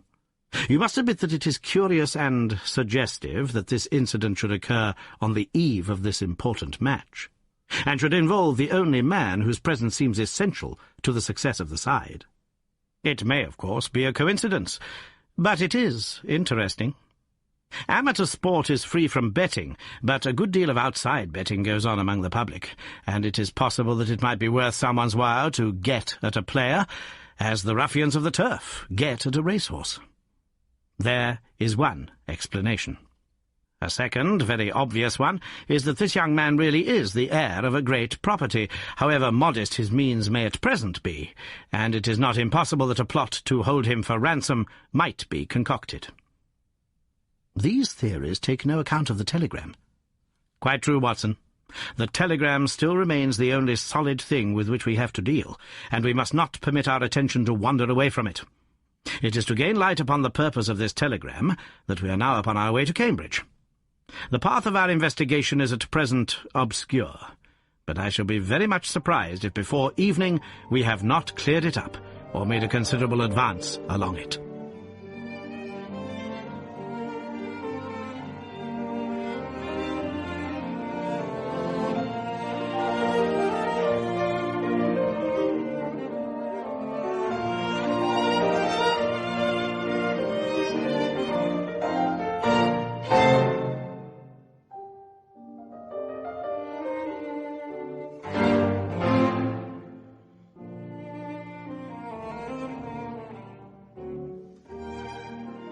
It was already dark when we reached the old university city. Holmes took a cab at the station and ordered the man to drive to the house of Dr. Leslie Armstrong. A few minutes later we had stopped at a large mansion on the busiest thoroughfare. We were shown in, and after a long wait were at last admitted into the consulting room, where we found the doctor seated behind his table. It argues the degree in which I had lost touch with my profession that the name of Leslie Armstrong was unknown to me. Now I am aware that he is not only one of the heads of the medical school of the university, but a thinker of European reputation in more than one branch of science. Yet even without knowing his brilliant record, one could not fail to be impressed by a mere glance at the man. The square, massive face, the brooding eyes under the thatched brows, and the granite moulding of the inflexible jaw. A man of deep character. A man with an alert mind, grim, ascetic, self-contained, formidable. So I read Dr. Leslie Armstrong. He held my friend's card in his hand, and he looked up with no very pleased expression upon his dour features. "I have heard your name, Mr. Sherlock Holmes, and I am aware of your profession, one of which I by no means approve." "In that, Doctor, you will find yourself in agreement with every criminal in the country," said my friend quietly. "So far as your efforts are directed towards the suppression of crime, sir, they must have the support of every reasonable member of the community, though I cannot doubt that the official machinery is amply sufficient for the purpose. Where your calling is more open to criticism is when you pry into the secrets of private individuals, when you rake up family matters which are better hidden. And when you incidentally waste the time of men who are more busy than yourself. At the present moment, for example, I should be writing a treatise instead of conversing with you. No doubt, Doctor, and yet the conversation may prove more important than the treatise. Incidentally, I may tell you that we are doing the reverse of what you very justly blame, and that we are endeavouring to prevent anything like public exposure of private matters, which must necessarily follow when once the case is fairly in the hands of the official police. You may look upon me simply as an irregular pioneer who goes in front of the regular forces of the country. I have come to ask you about Mr. Godfrey Staunton. What about him? You know him, do you not? He is an intimate friend of mine. You are aware that he has disappeared? Ah, indeed. There was no change of expression in the rugged features of the doctor. He left his hotel last night. He has not been heard of. No doubt he will return. Tomorrow is the varsity football match. I have no sympathy with these childish games. The young man's fate interests me deeply, since I know him and like him. The football match does not come within my horizon at all. I claim your sympathy, then, in my investigation of Mr. Staunton's fate. Do you know where he is? Certainly not. Have you not seen him since yesterday? No, I have not. Was Mr. Staunton a healthy man? Absolutely. Did you ever know him ill? Never. Holmes popped a sheet of paper before the doctor's eyes. Then perhaps you will explain this receipted bill for 13 guineas paid by Mr. Godfrey Staunton last month to Dr. Leslie Armstrong of Cambridge. I picked it out from among the papers upon his desk. The doctor flushed with anger. I do not feel that there is any reason why I should render an explanation to you, Mr. Holmes. Holmes replaced the bill in his notebook. If you prefer a public explanation, it must come sooner or later, said he. I have already told you that I can hush up that which others will be bound to publish, and you would really be wiser to take me into your complete confidence. I know nothing about it.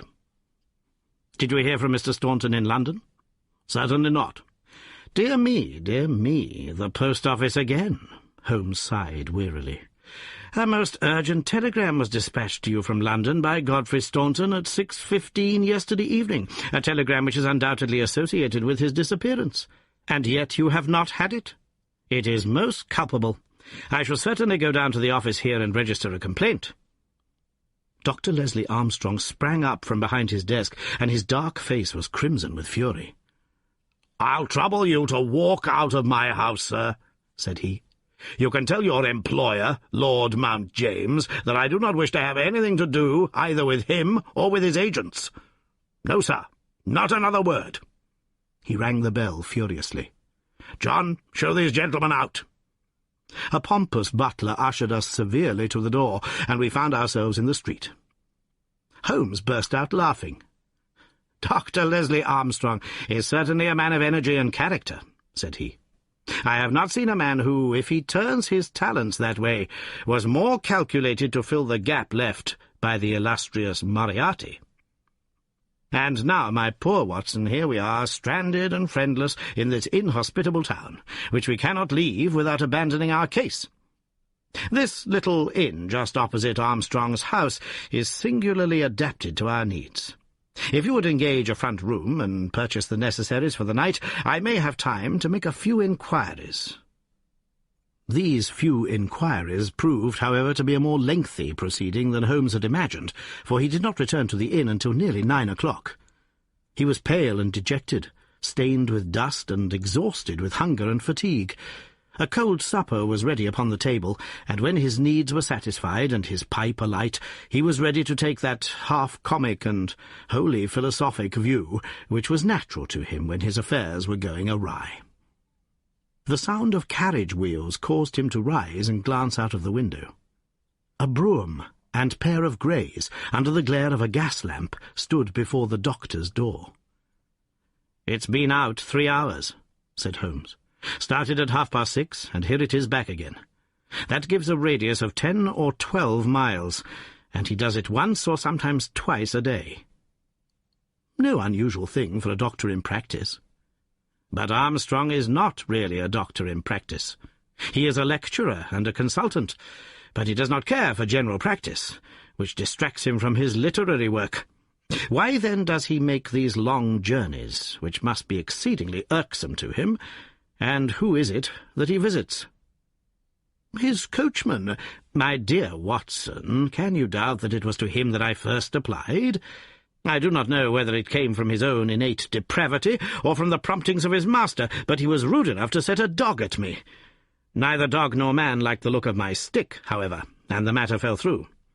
Relations were strained after that, and further inquiries out of the question. All that I have learned I got from a friendly native in the yard of our own inn. It was he who told me of the doctor's habits and of his daily journey. At that instant, to give point to his words, the carriage came round to the door. Could you not follow it? Excellent, Watson. You are scintillating this evening. The idea did cross my mind. There is, as you may have observed, a bicycle shop next to our inn. Into this I rushed, engaged a bicycle, and was able to get started before the carriage was quite out of sight.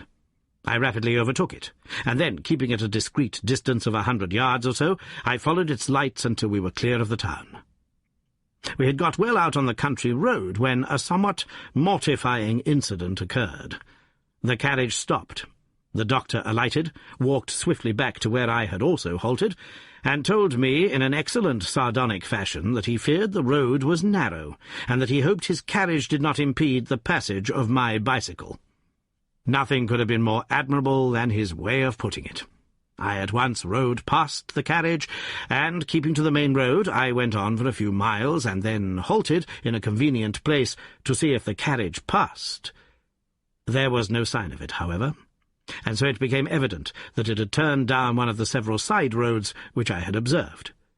I rode back, but again saw nothing of the carriage, and now, as you perceive, it has returned after me. Of course, I had at the outset no particular reason to connect these journeys with the disappearance of Godfrey Staunton, and was only inclined to investigate them on the general grounds that everything which concerns Dr. Armstrong is at present of interest to us. But now that I find he keeps so keen a lookout upon anyone who may follow him on these excursions, the affair appears more important, and I shall not be satisfied until I have made the matter clear. We can follow him tomorrow. Can we? It is not so easy as you seem to think. You are not familiar with Cambridgeshire scenery, are you? It does not lend itself to concealment. All this country that I passed over tonight is as flat and clean as the palm of your hand, and the man we are following is no fool, as he very clearly showed tonight. I have wired to Overton to let us know any fresh London developments at this address, and in the meantime we can only concentrate our attention upon Dr. Armstrong, whose name the obliging young lady at the office allowed me to read upon the counterfoil of Staunton's urgent message. He knows where the young man is. To that I'll swear. And if he knows, then it must be our own fault if we cannot manage to know also. At present, it must be admitted that the odd trick is in his possession, and, as you are aware, Watson, it is not my habit to leave the game in that condition. And yet the next day brought us no nearer to the solution of the mystery. A note was handed in after breakfast, which Holmes passed across to me with a smile. "Sir," it ran, "I can assure you that you are wasting your time in dogging my movements. I have, as you discovered last night, a window at the back of my brougham, and if you desire a 20-mile ride which will lead you to the spot from which you started, you have only to follow me. Meanwhile, I can inform you that no spying upon me can in any way help Mr. Godfrey Staunton, and I am convinced that the best service you can do to that gentleman is to return at once to London and report to your employer that you are unable to trace him. Your time in Cambridge will certainly be wasted. Yours faithfully, Leslie Armstrong." "An outspoken, honest antagonist is the doctor," said Holmes. "Well, well, he excites my curiosity, and I must really know before I leave him." "His carriage is at his door now," said I. "There he is, stepping into it. I saw him glance up at our window as he did so. Suppose I try my luck upon the bicycle?" "No, no, my dear Watson. With all respect for your natural acumen, I do not think that you are quite a match for the worthy doctor. I think that possibly I can attain our end by some independent explorations of my own.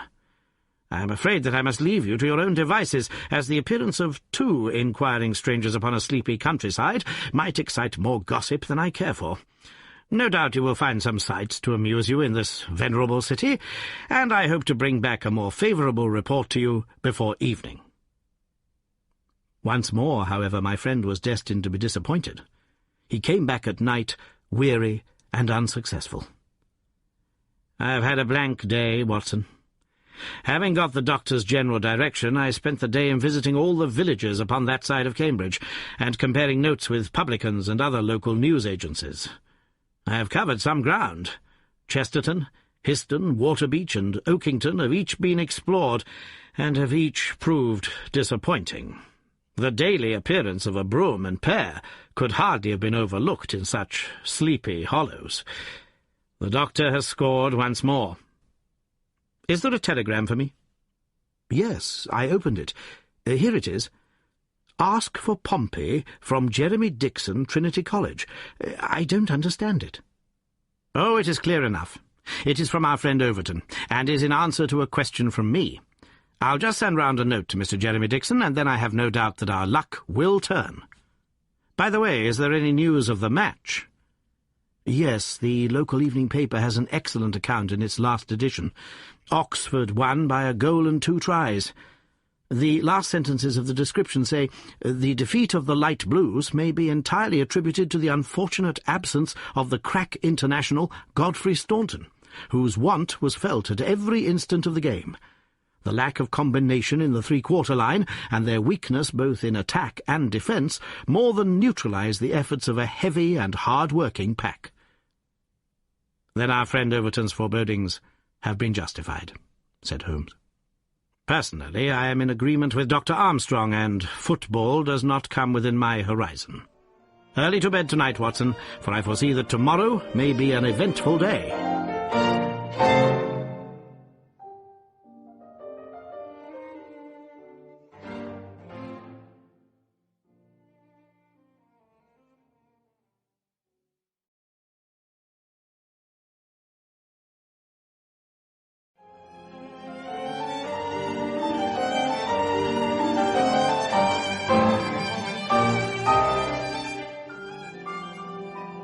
I was horrified by my first glimpse of Holmes next morning, for he sat by the fire holding his tiny hypodermic syringe. I associated that instrument with the single weakness of his nature, and I feared the worst when I saw it glittering in his hand. He laughed at my expression of dismay and laid it upon the table. "No, no, my dear fellow, there is no cause for alarm. It is not, upon this occasion, the instrument of evil, but it will rather prove to be the key which will unlock our mystery. On this syringe I base all my hopes. I have just returned from a small scouting expedition, and everything is favourable. Eat a good breakfast, Watson, for I propose to get upon Dr. Armstrong's trail today, and once on it I will not stop for rest or food until I run him to his burrow." "In that case," said I, "we had best carry our breakfast with us, for he is making an early start. His carriage is at the door." "Never mind. Let him go. He will be clever if he can drive where I cannot follow him. When you have finished, come downstairs with me, and I will introduce you to a detective who is a very eminent specialist in the work that lies before us." When we descended, I followed Holmes into the stable yard, where he opened the door of a loose box and led out a squat, lop-eared, white and tan dog, something between a beagle and a foxhound. "Let me introduce you to Pompey," said he.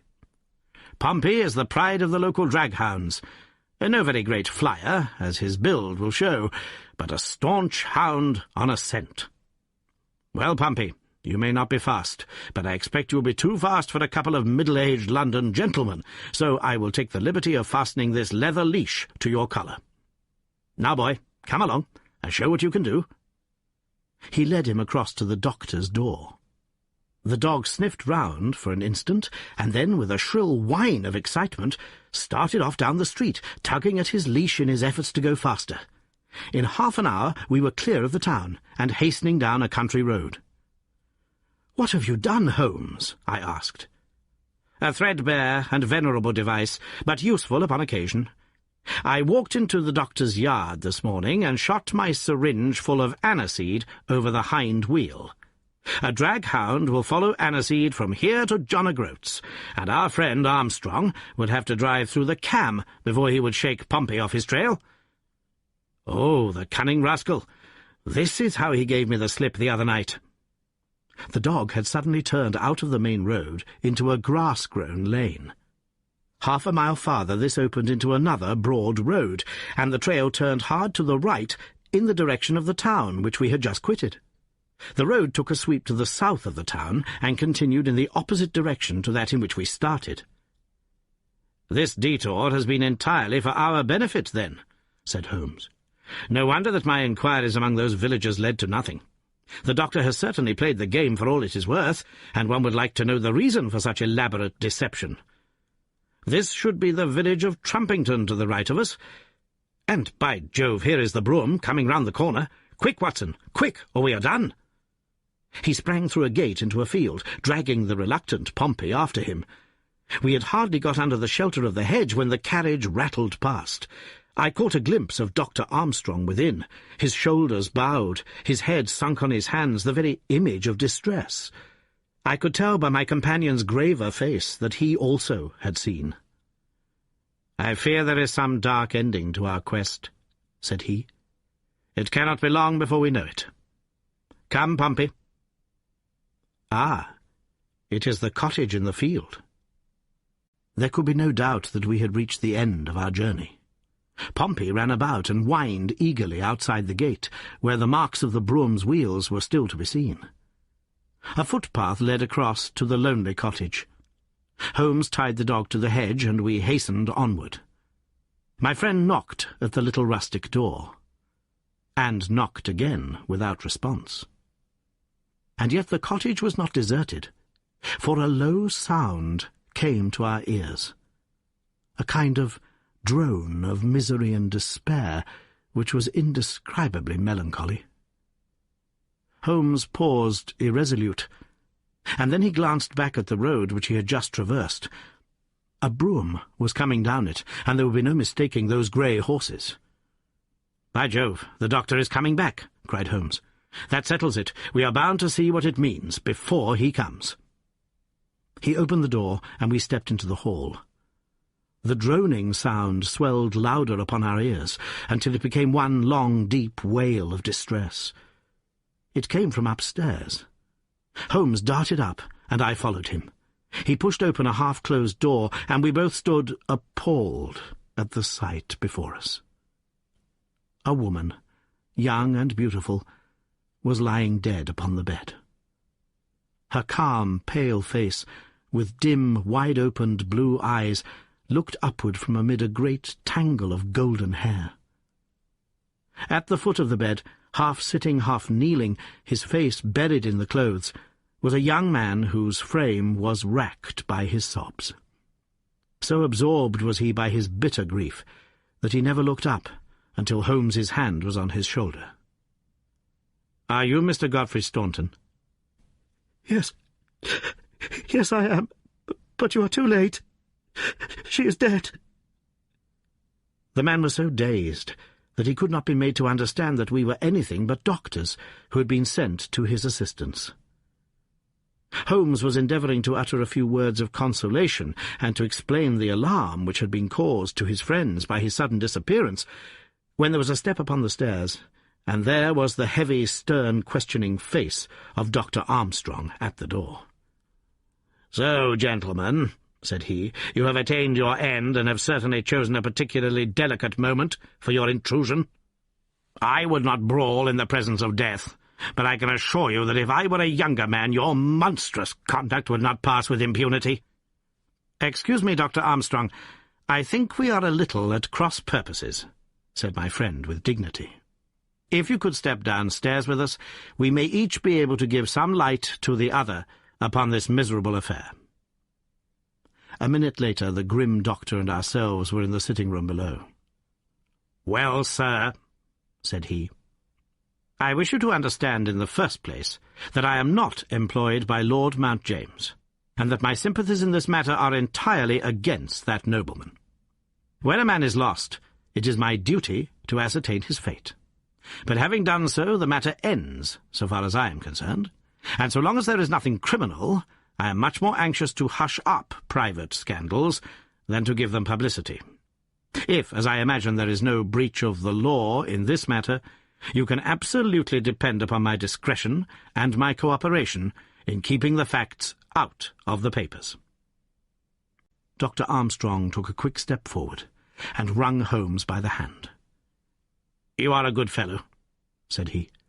"I had misjudged you. I thank heaven that my compunction at leaving poor Staunton all alone in this plight caused me to turn my carriage back, and so to make your acquaintance.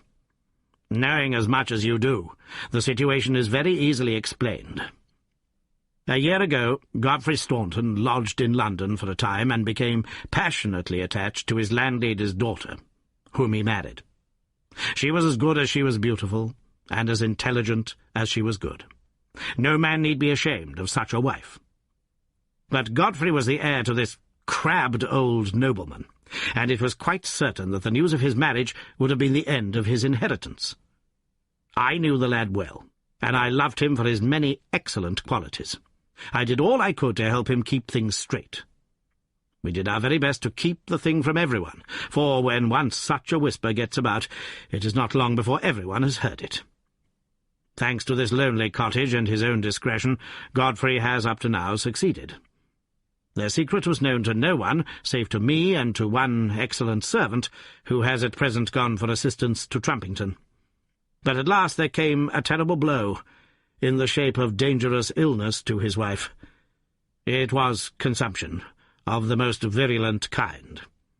The poor boy was half crazed with grief, and yet he had to go to London to play this match, for he could not get out of it without explanations which would expose his secret. I tried to cheer him up by wire, and he sent me one in reply, imploring me to do all I could. This was the telegram which you appear, in some inexplicable way, to have seen. I did not tell him how urgent the danger was, for I knew that he could do no good here. But I sent the truth to the girl's father, and he very injudiciously communicated it to Godfrey. The result was that he came straight away in a state bordering on frenzy, and has remained in the same state, kneeling at the end of her bed, until this morning. Death put an end to her sufferings. That is all, Mr. Holmes. I am sure that I can rely upon your discretion and that of your friend." Holmes grasped the doctor's hand.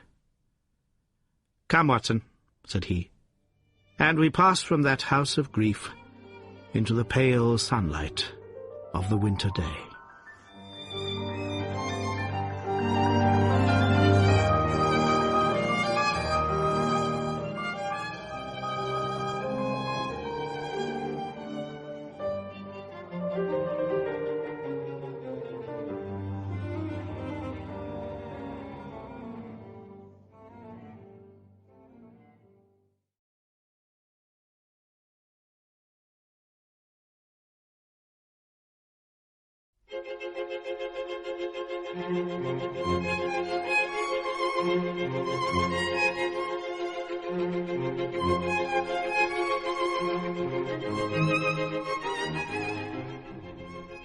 The Adventure of the Abbey Grange.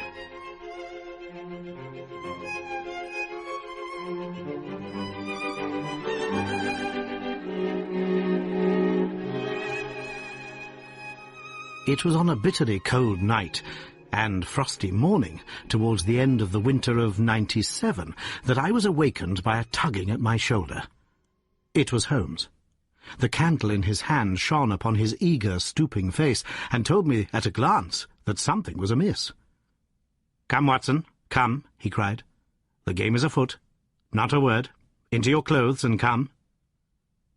10 minutes later we were both in a cab, and rattling through the silent streets on our way to Charing Cross Station. The first faint winter's dawn was beginning to appear, and we could dimly see the occasional figure of an early workman as he passed us, blurred and indistinct in the opalescent London reek. Holmes nestled in silence into his heavy coat, and I was glad to do the same, for the air was most bitter, and neither of us had broken our fast. It was not until we had consumed some hot tea at the station and taken our places in the Kentish train that we were sufficiently thawed, he to speak and I to listen. Holmes drew a note from his pocket and read aloud, "Abbey Grange, Marsham, Kent, 3:30 a.m. My dear Mr. Holmes, I should be very glad of your immediate assistance in what promises to be a most remarkable case. It is something quite in your line.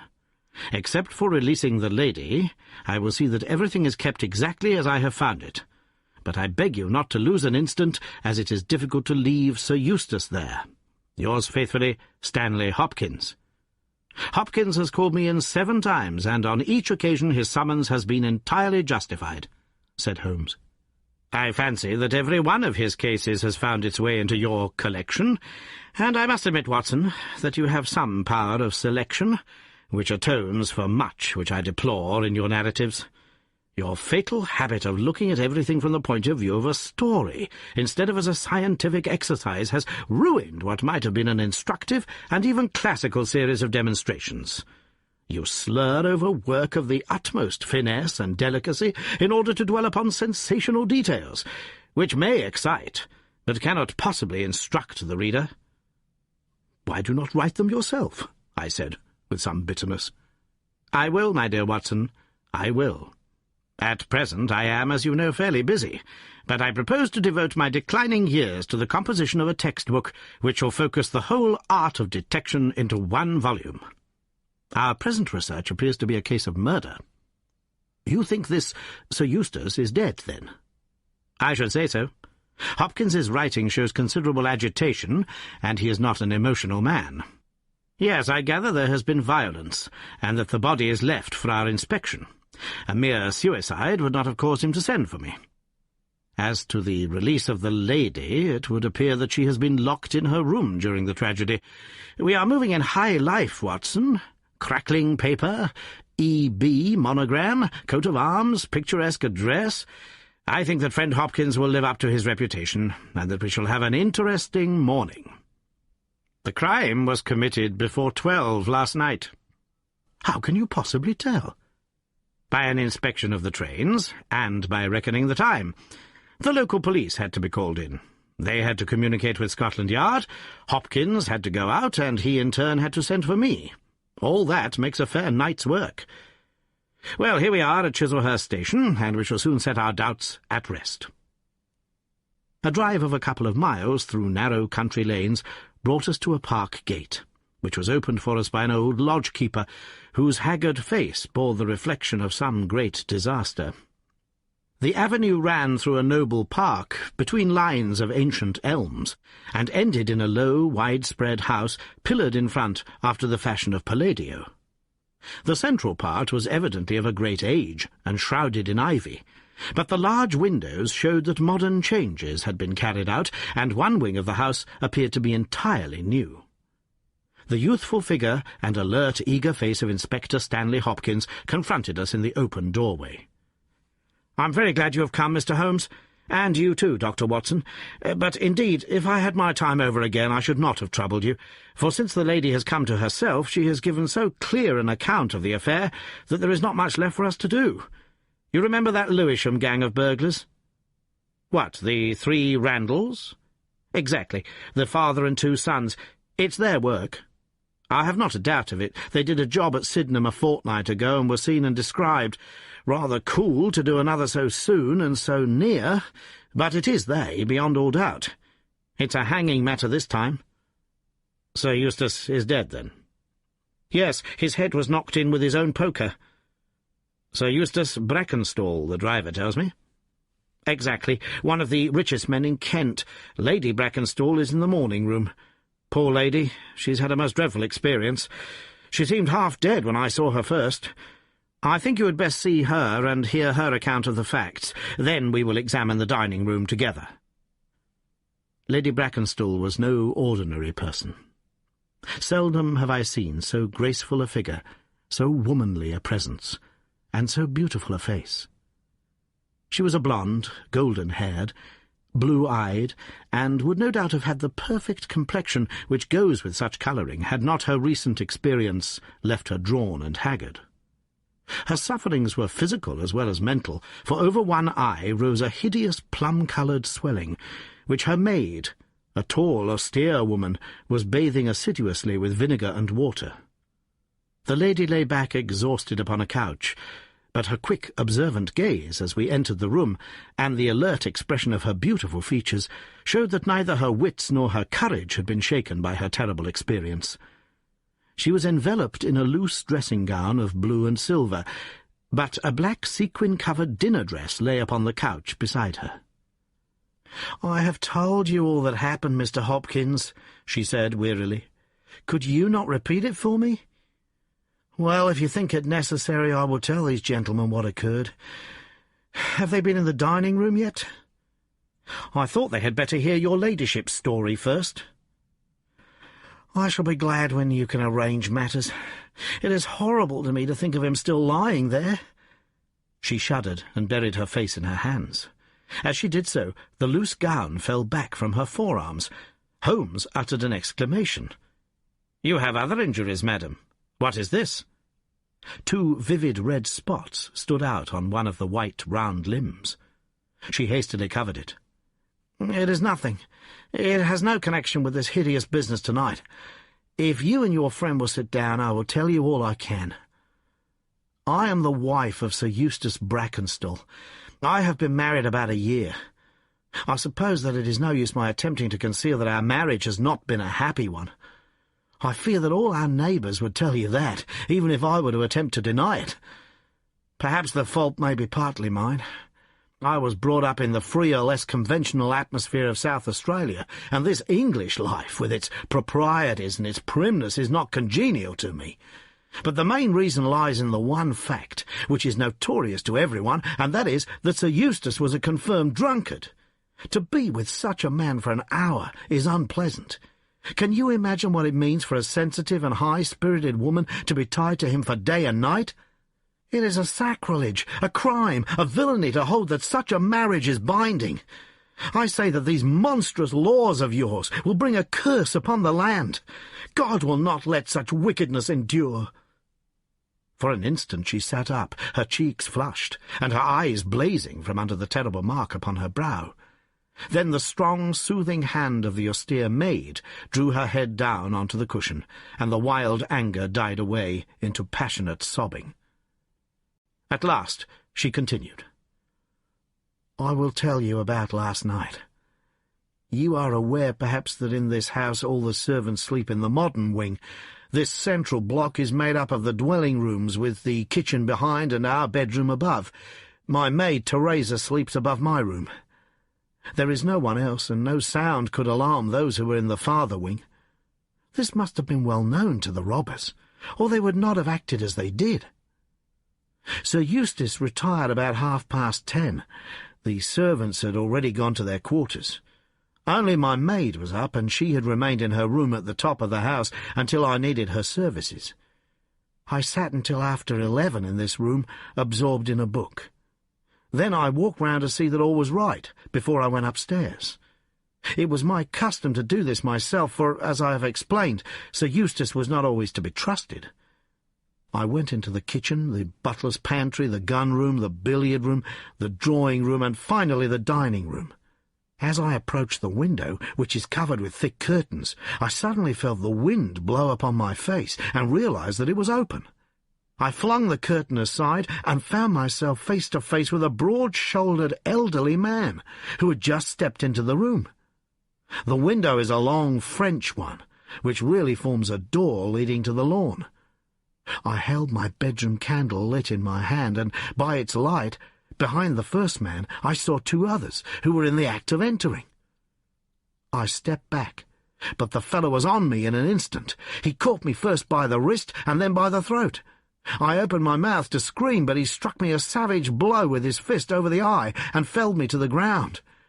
I must have been unconscious for a few minutes, for when I came to myself, I found that they had torn down the bell rope and had secured me tightly to the oaken chair which stands at the head of the dining table.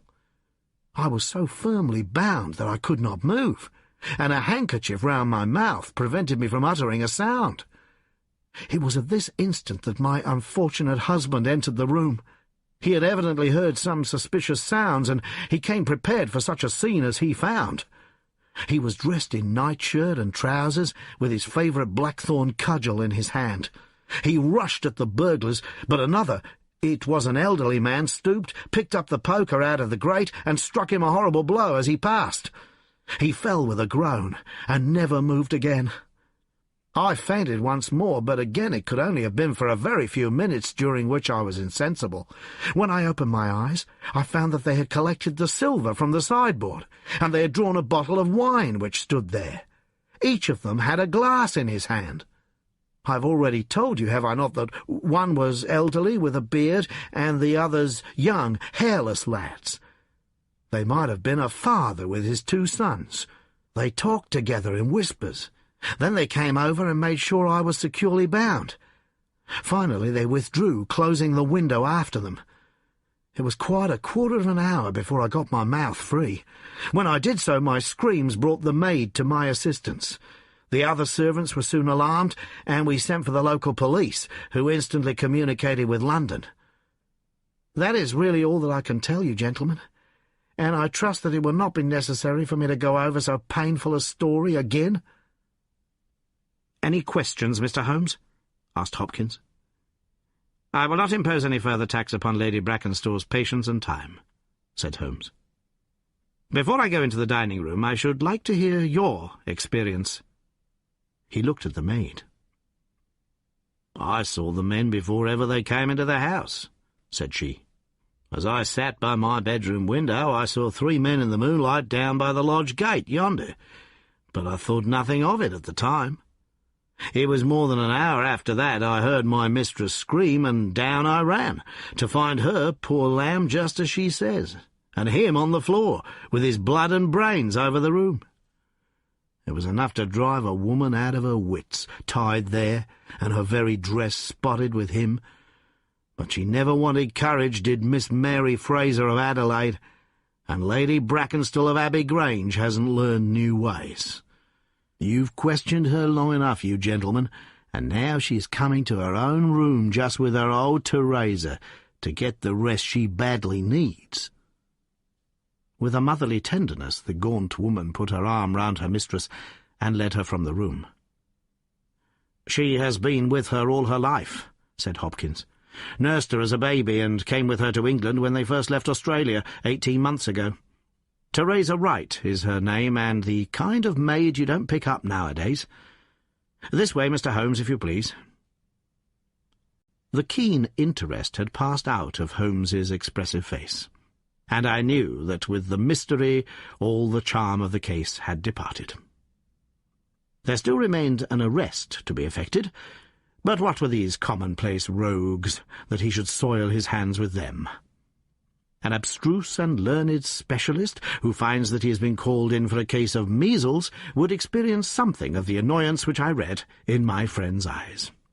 Yet the scene in the dining-room of the Abbey Grange was sufficiently strange to arrest his attention and to recall his waning interest. It was a very large and high chamber, with carved oak ceiling, oaken panelling, and a fine array of deer's heads and ancient weapons around the walls. At the further end from the door was the high French window of which we had heard. 3 smaller windows on the right-hand side filled the apartment with cold winter sunshine. On the left was a large, deep fireplace, with a massive overhanging oak mantelpiece. Beside the fireplace was a heavy oaken chair with arms and crossbars at the bottom. In and out through the open woodwork was woven a crimson cord, which was secured at each side to the crosspiece below. In releasing the lady, the cord had been slipped off her, but the knots with which it had been secured still remained. These details only struck our attention afterwards, for our thoughts were entirely absorbed by the terrible object which lay upon the tiger-skin hearthrug in front of the fire. It was the body of a tall, well-made man, about 40 years of age. He lay upon his back, his face upturned, with his white teeth grinning through his short black beard. His two clenched hands were raised above his head, and a heavy blackthorn stick lay across them. His dark, handsome, aquiline features were convulsed into a spasm of vindictive hatred, which had set his dead face in a terribly fiendish expression. He had evidently been in his bed when the alarm had broken out, for he wore a foppish, embroidered nightshirt, and his bare feet projected from his trousers. His head was horribly injured, and the whole room bore witness to the savage ferocity of the blow which had struck him down. Beside him lay the heavy poker, bent into a curve by the concussion. Holmes examined both it and the indescribable wreck which it had brought. "He must be a powerful man, this elder Randall," he remarked. "Yes," said Hopkins. "I have some record of the fellow, and he is a rough customer." "You should have no difficulty in getting him." "Not the slightest. We have been on the lookout for him, and there was some idea that he had got away to America. Now that we know that the gang are here, I don't see how they can escape. We have the news at every seaport already, and a reward will be offered before evening. What beats me is how they could have done so mad a thing, knowing that the lady could describe them, and that we could not fail to recognize the description." "Exactly. One would have expected that they would silence Lady Brackenstall as well." "They may not have realized," I suggested, "that she had recovered from her faint." "That is likely enough. If she seemed to be senseless, they would not take her life." "What about this poor fellow, Hopkins? I seem to have heard some queer stories about him." "He was a good-hearted man when he was sober, but a perfect fiend when he was drunk, or rather when he was half drunk, for he seldom really went the whole way. The devil seemed to be in him at such times, and he was capable of anything. From what I hear, in spite of all his wealth and his title, he very nearly came our way once or twice. There was a scandal about his drenching a dog with petroleum and setting it on fire, her ladyship's dog, to make the matter worse, and that was only hushed up with difficulty. Then he threw a decanter at that maid, Teresa Wright. There was trouble about that. On the whole, and between ourselves, it will be a brighter house without him. What are you looking at now?" Holmes was down on his knees, examining with great attention the knots upon the red cord with which the lady had been secured. Then he carefully scrutinized the broken and frayed end, where it had snapped off, when the burglar had dragged it down. "When this was pulled down, the bell in the kitchen must have rung loudly," he remarked. "No one could hear it. The kitchen stands right at the back of the house." "How did the burglar know no one would hear it? How dared he pull at a bell-rope in that reckless fashion?" "Exactly, Mr. Holmes, exactly. You put the very question which I've asked myself again and again. There can be no doubt that this fellow must have known the house and its habits. He must have perfectly understood that the servants would all be in bed at that comparatively early hour, and that no one could possibly hear a bell ring in the kitchen. Therefore, he must have been in close league with one of the servants. Surely that is evident. But there are 8 servants, and all of good character." "Other things being equal," said Holmes, "one would suspect the one at whose head the master threw a decanter. And yet that would involve treachery towards the mistress to whom this woman seems devoted. Well, the point is a minor one, and when you have Randall, you will probably find no difficulty in securing his accomplice. The lady's story certainly seems to be corroborated, if it needed corroboration, by every detail which we see before us." He walked to the French window and threw it open. "There are no signs here, but the ground is iron-hard, and one would not expect them. I see that these candles in the mantelpiece have been lighted." "Yes, it was by their light and that of the lady's bedroom candle that the burglars saw their way about." "And what did they take?" "Well, they did not take much, only half a dozen articles of plate off the sideboard. Lady Brackenstall thinks that they were themselves so disturbed by the death of Sir Eustace that they did not ransack the house, as they would otherwise have done." "No doubt that is true. And yet they drank some wine, I understand." "To steady their nerves." "Exactly. These 3 glasses upon the sideboard have been untouched, I suppose?" "Yes, and the bottle stands as they left it." "Let us look at it. Halloa? Halloa, what is this?" The 3 glasses were grouped together, all of them tinged with wine, and one of them containing some dregs of beeswing. The bottle stood near them, 2/3 full, and beside it lay a long, deeply stained cork. Its appearance and the dust upon the bottle showed that it was no common vintage which the murderers had enjoyed. A change had come over Holmes's manner. He had lost his listless expression, and again I saw an alert light of interest in his keen, deep-set eyes. He raised the cork and examined it minutely. "How did they draw it?" he asked. Hopkins pointed to a half-open drawer. In it lay some table linen and a large corkscrew. "Did Lady Brackenstall say that screw was used?" "No, you remember that she was senseless at the moment when the bottle was opened." "Quite so. As a matter of fact, that screw was not used. This bottle was opened by a pocket screw, probably contained in a knife, and not more than 1.5 inches long. If you'll examine the top of the cork, you will observe that the screw was driven in 3 times before the cork was extracted. It has never been transfixed. This long screw would have transfixed it and drawn it up with a single pull. When you catch this fellow, you will find that he has one of these multiplex knives in his possession." "Excellent," said Hopkins. "But these glasses do puzzle me, I confess. Lady Brackenstall actually saw the 3 men drinking, did she not?" "Yes, she was clear about that." "Then there is an end of it. What more is to be said? And yet you must admit that the 3 glasses are very remarkable, Hopkins." "What? You see nothing remarkable?" "Well, well, let it pass. Perhaps when a man has special knowledge and special powers like my own, it rather encourages him to seek a complex explanation when a simpler one is at hand. Of course, it must be a mere chance about the glasses. Well, good morning, Hopkins. I don't see that I can be of any use to you, and you appear to have your case very clear. You will let me know when Randall is arrested, and any further developments which may occur. I trust that I shall soon have to congratulate you upon a successful conclusion. Come, Watson, I fancy that we may employ ourselves more profitably at home."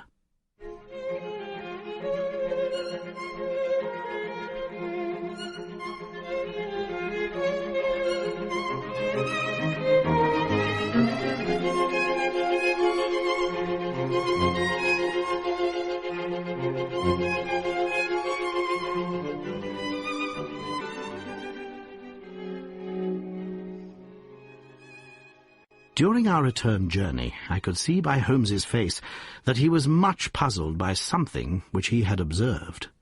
Every now and then, by an effort, he would throw off the impression and talk as if the matter were clear, but then his doubts would settle down upon him again, and his knitted brows and abstracted eyes would show that his thoughts had gone back once more to the great dining-room of the Abbey Grange, in which this midnight tragedy had been enacted.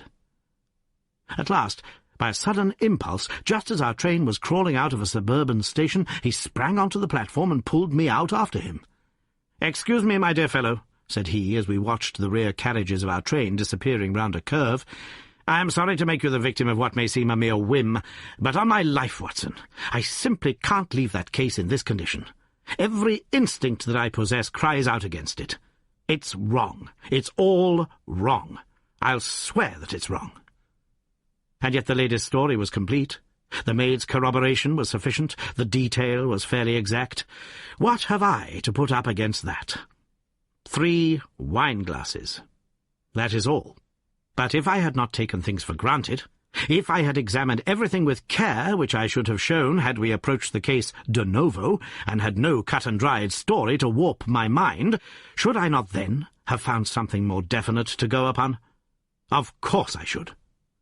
Sit down on this bench, Watson, until a train for Chislehurst arrives, and allow me to lay the evidence before you, imploring you in the first instance to dismiss from your mind the idea that anything which the maid or her mistress may have said must necessarily be true. The lady's charming personality must not be permitted to warp our judgment.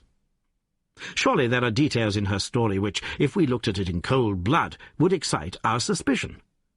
These burglars made a considerable haul at Sydenham a fortnight ago.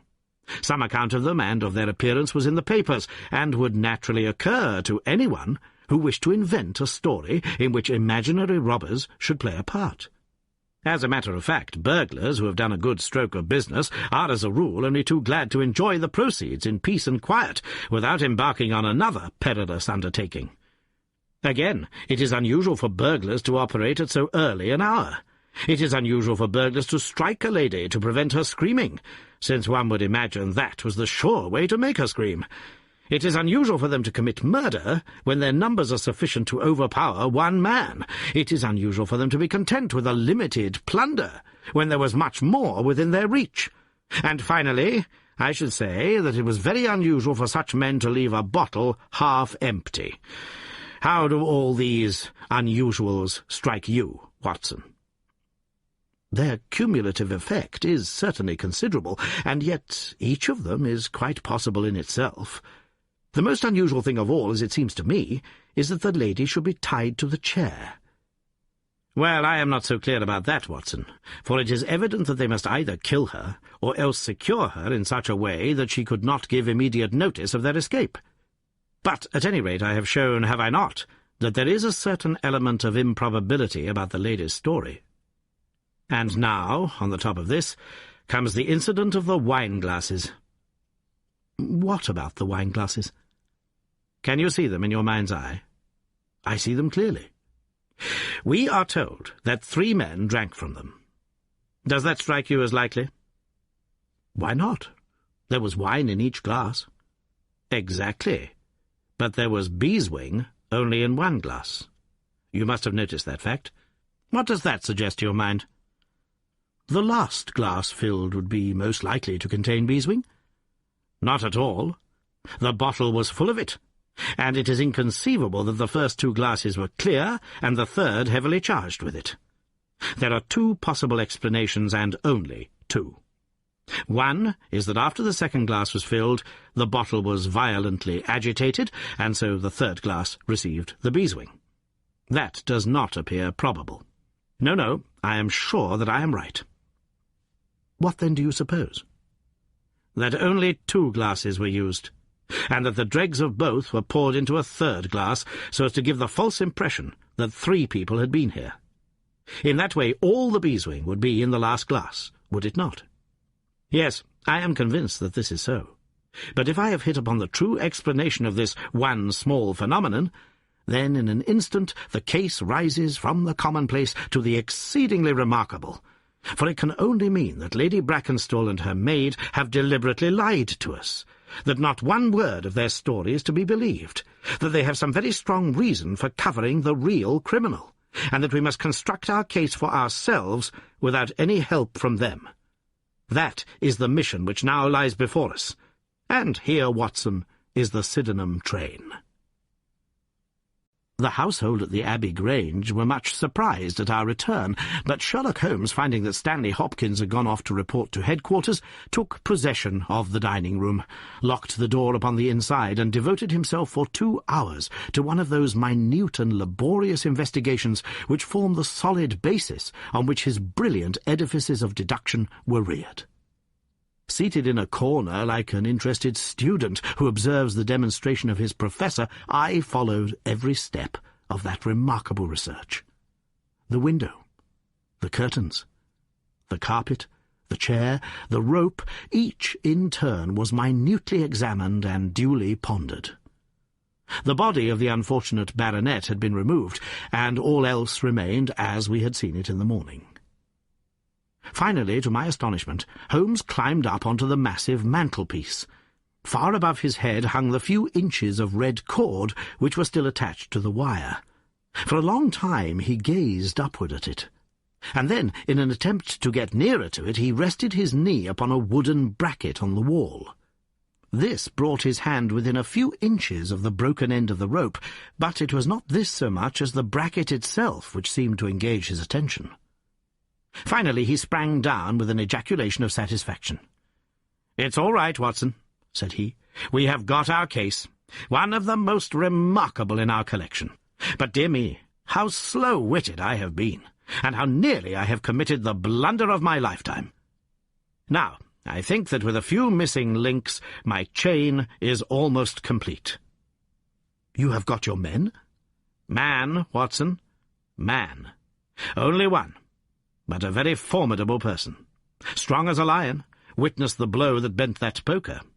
6'3" in height, active as a squirrel, dexterous with his fingers, finally remarkably quick-witted, for this whole ingenious story is of his concoction.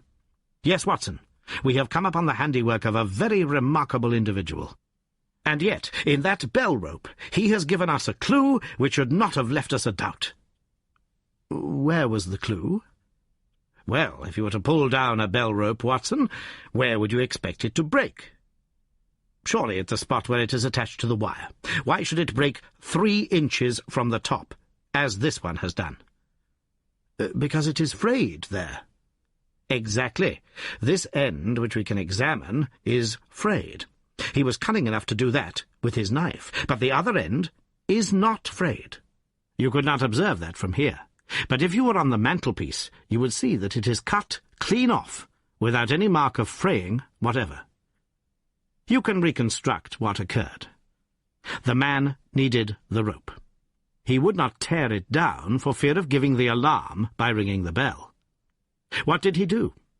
He sprang up on the mantelpiece, could not quite reach it, put his knee on the bracket, you will see the impression in the dust, and so got his knife to bear upon the cord. I could not reach the place by at least 3 inches, from which I infer that he is at least 3 inches a bigger man than I. Look at that mark upon the seat of the oaken chair. What is it? Blood. Undoubtedly it is blood. This alone puts the lady's story out of court. If she was seated on the chair when the crime was done, how comes that mark? No, she was placed in the chair after the death of her husband. I'll wager that the black dress shows a corresponding mark to this. We have not yet met our Waterloo, Watson, but this is our Marengo, for it begins in defeat and ends in victory.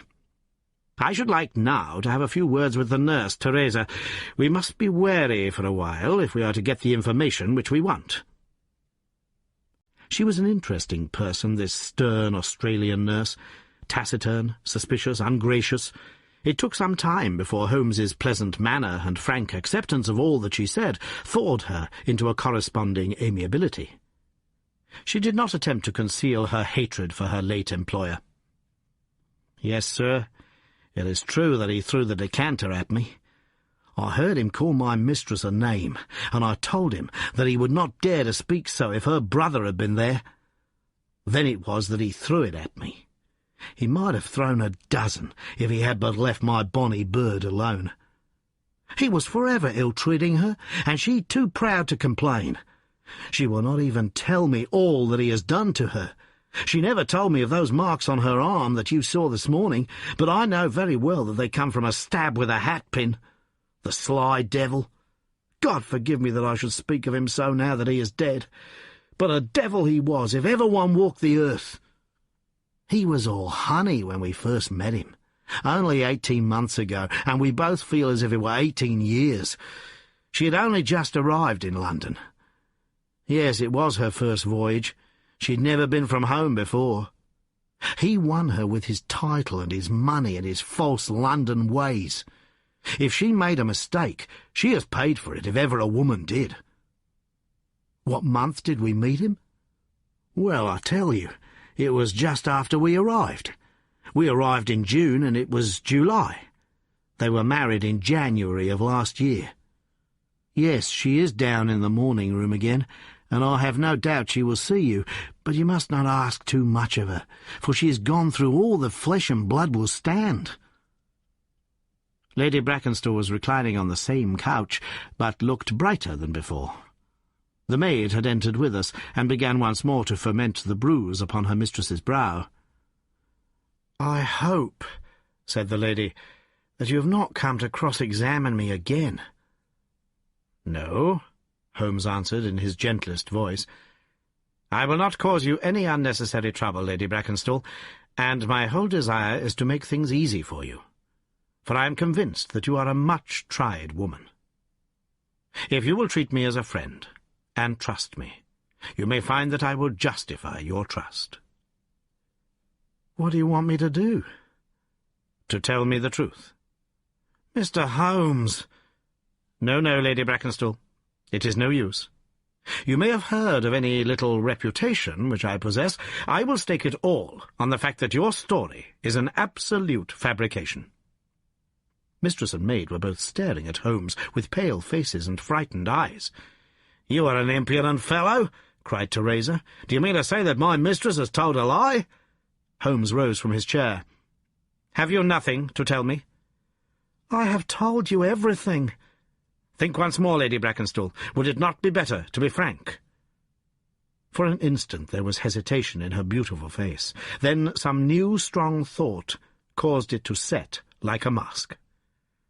"I have told you all I know." Holmes took his hat and shrugged his shoulders. "I am sorry," he said.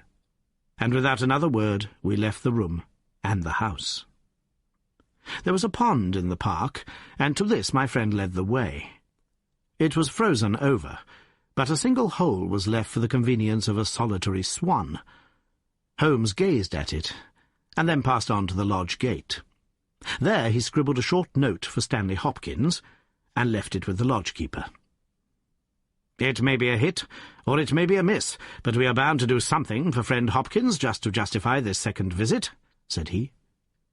"I will not quite take him into my confidence yet. I think our next scene of operations must be the shipping office of the Adelaide-Southampton line, which stands at the end of Pall Mall, if I remember right. There is a second line of steamers which connect South Australia with England, but we will draw the larger cover first." Holmes's card sent in to the manager ensured instant attention, and he was not long in acquiring all the information he needed. In June of '95, only one of their line had reached a home port. It was the Rock of Gibraltar, their largest and best boat. A reference to the passenger list showed that Miss Fraser of Adelaide with her maid had made the voyage in her. The boat was now somewhere south of the Suez Canal on her way to Australia. Her officers were the same as in '95, with one exception. The first officer, Mr. Jack Crocker, had been made a captain, and was to take charge of their new ship, the Bass Rock, sailing in 2 days' time from Southampton. He lived at Sydenham, but he was likely to be in that morning for instructions, if we cared to wait for him.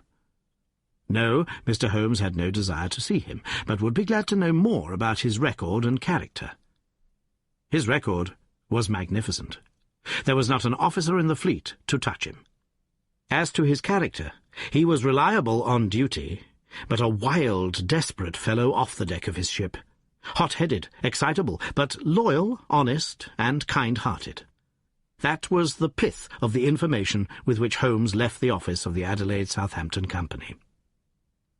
Thence he drove to Scotland Yard, but instead of entering, he sat in his cab with his brows drawn down, lost in profound thought. Finally he drove round to the Charing Cross telegraph office, sent off a message, and then at last we made for Baker Street once more. "No, I couldn't do it, Watson," said he as we re-entered our room. "Once that warrant was made out, nothing on earth would save him. Once or twice in my career I feel that I have done more real harm by my discovery of the criminal than ever he had done by his crime. I have learned caution now, and I had rather play tricks with the law of England than with my own conscience. Let us know a little more before we act."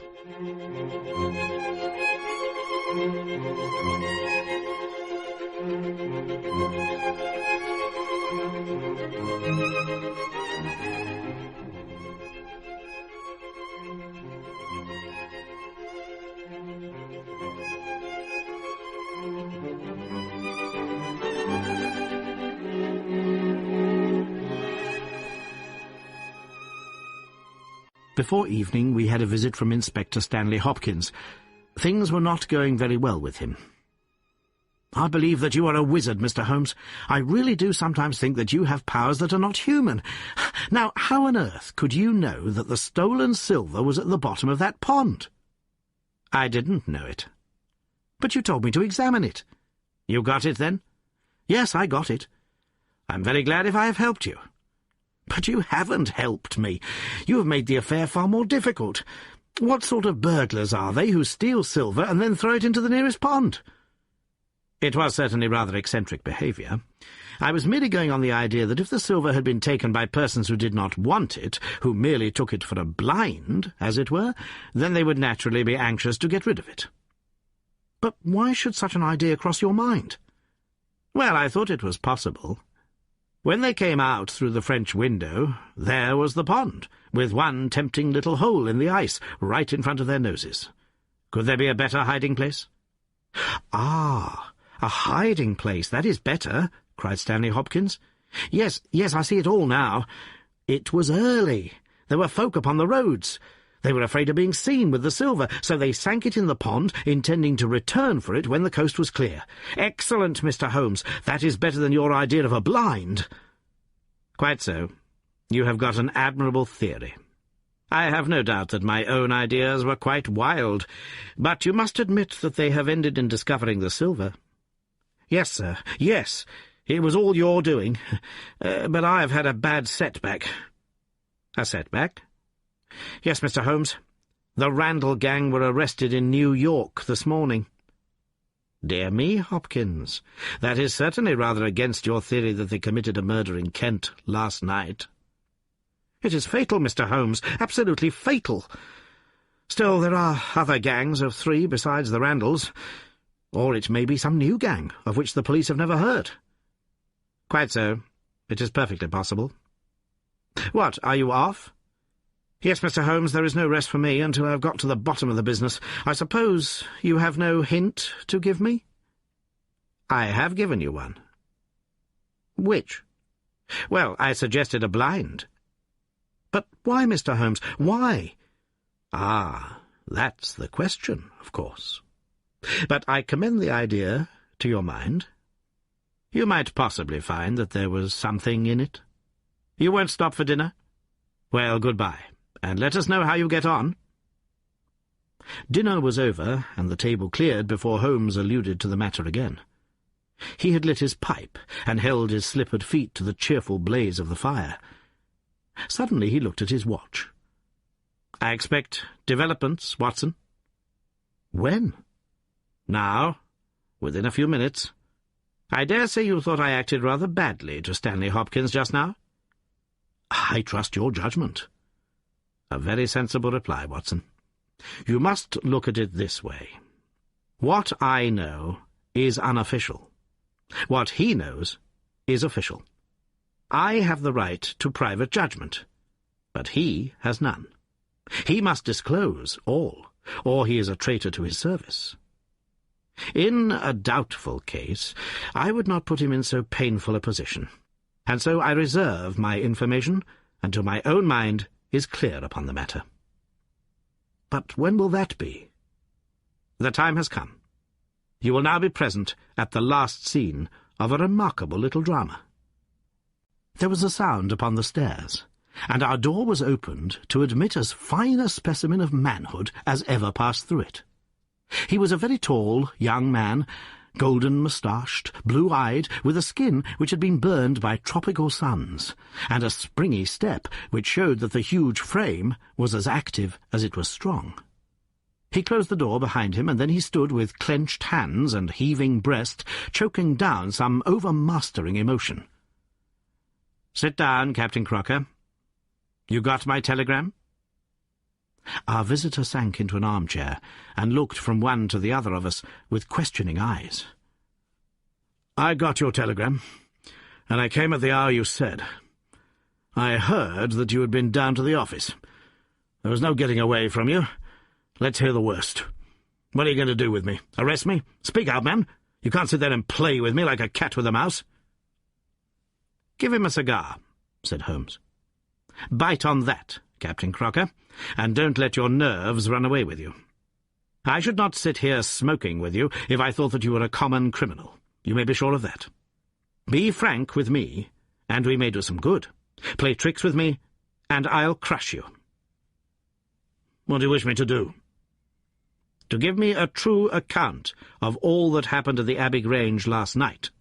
A true account, mind you, with nothing added and nothing taken off. I know so much already that if you go 1 inch off the straight, I'll blow this police whistle from my window, and the affair goes out of my hands forever." The sailor thought for a little. Then he struck his leg with his great sunburned hand. "I'll chance it," he cried. "I believe you are a man of your word, and a white man, and I'll tell you the whole story. But one thing I will say first.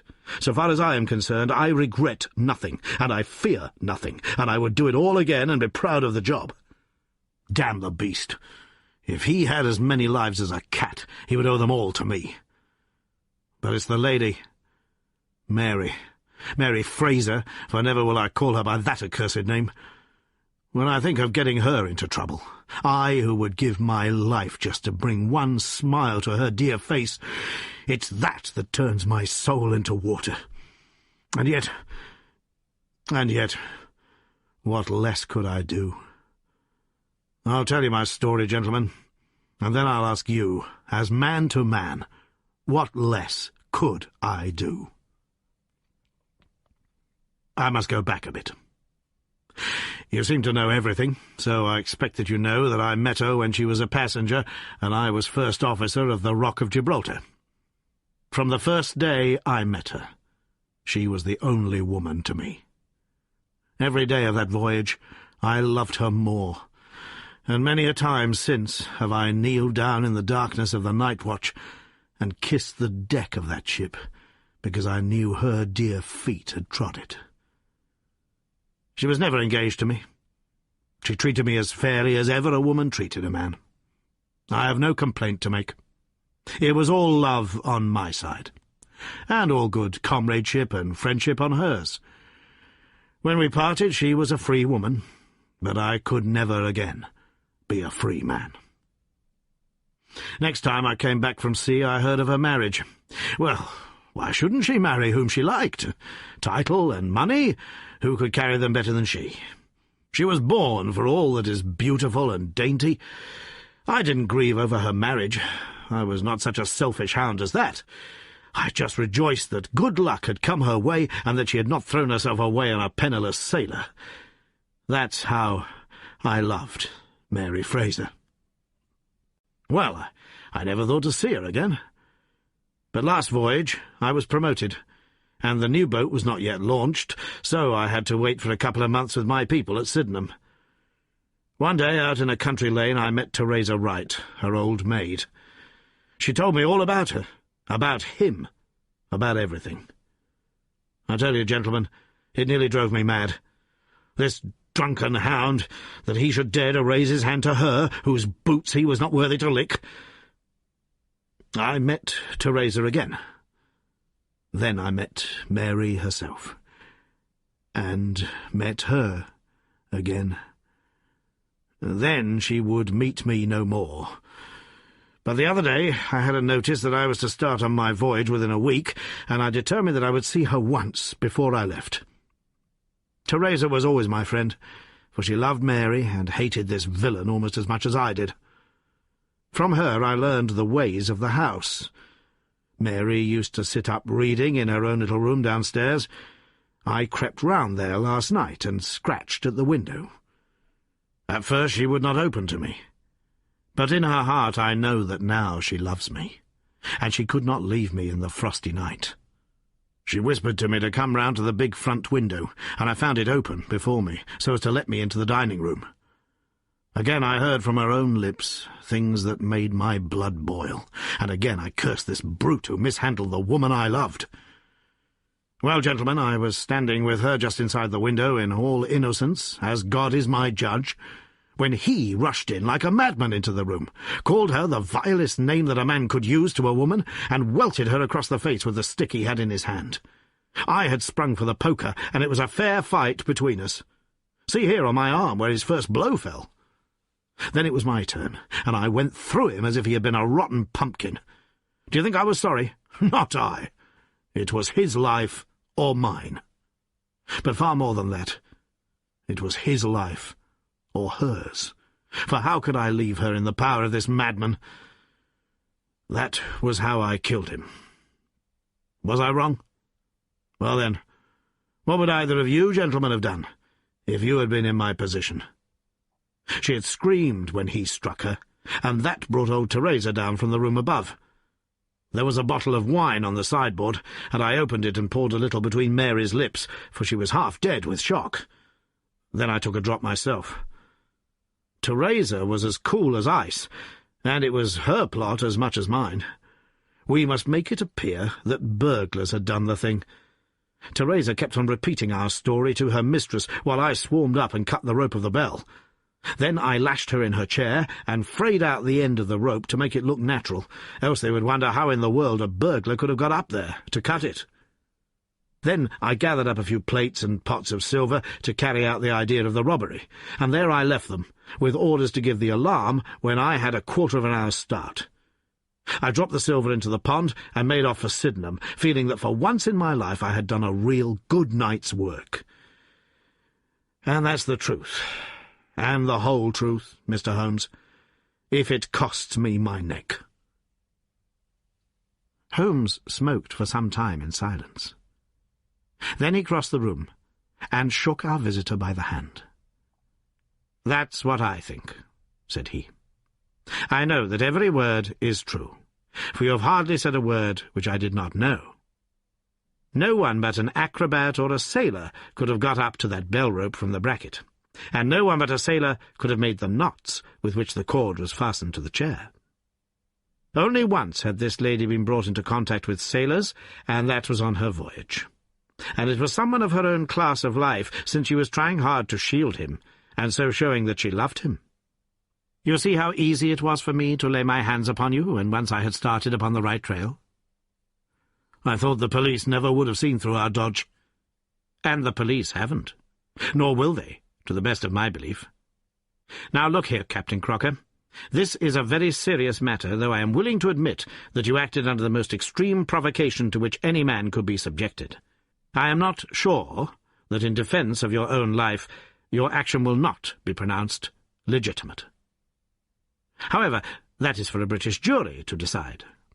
Meanwhile, I have so much sympathy for you that if you choose to disappear in the next 24 hours, I will promise you that no one will hinder you. And then it will all come out? Certainly it will come out. The sailor flushed with anger. What sort of proposal is that to make a man?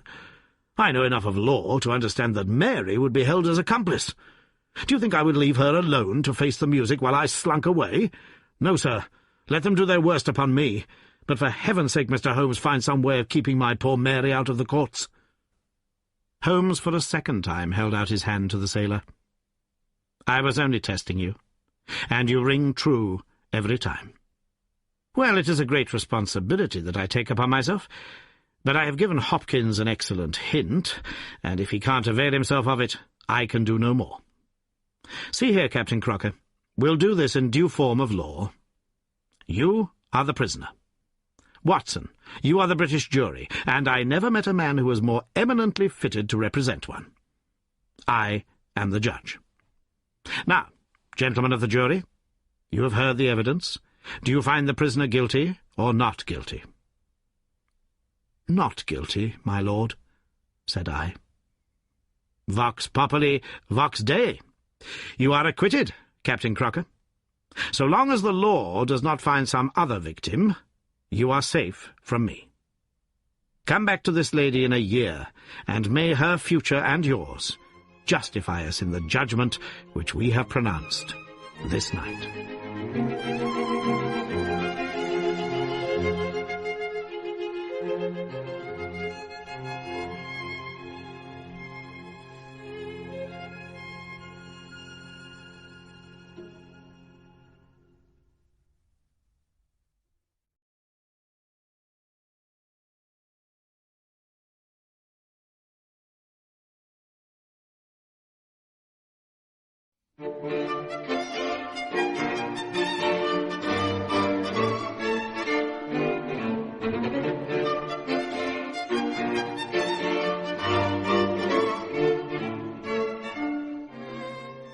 The Adventure of the Second Stain.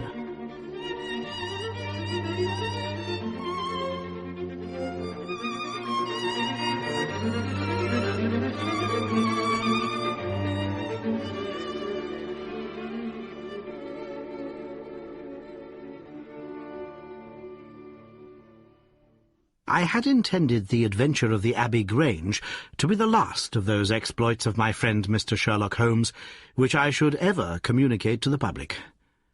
This resolution of mine was not due to any lack of material, since I have notes of many hundreds of cases to which I have never alluded, nor was it caused by any waning interest on the part of my readers in the singular personality and unique methods of this remarkable man.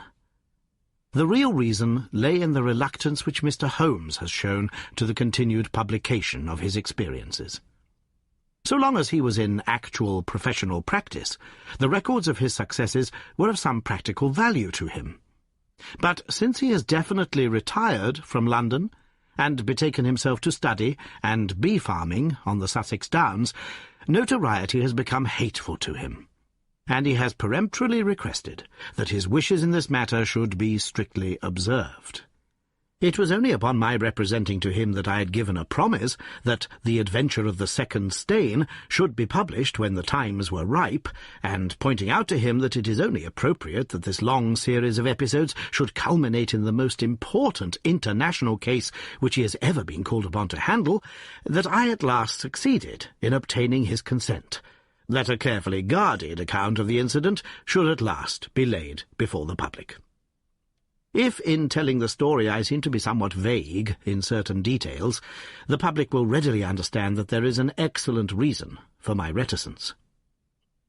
It was then in a year, and even in a decade that shall be nameless, that upon one Tuesday morning in autumn we found two visitors of European fame within the walls of our humble room in Baker Street.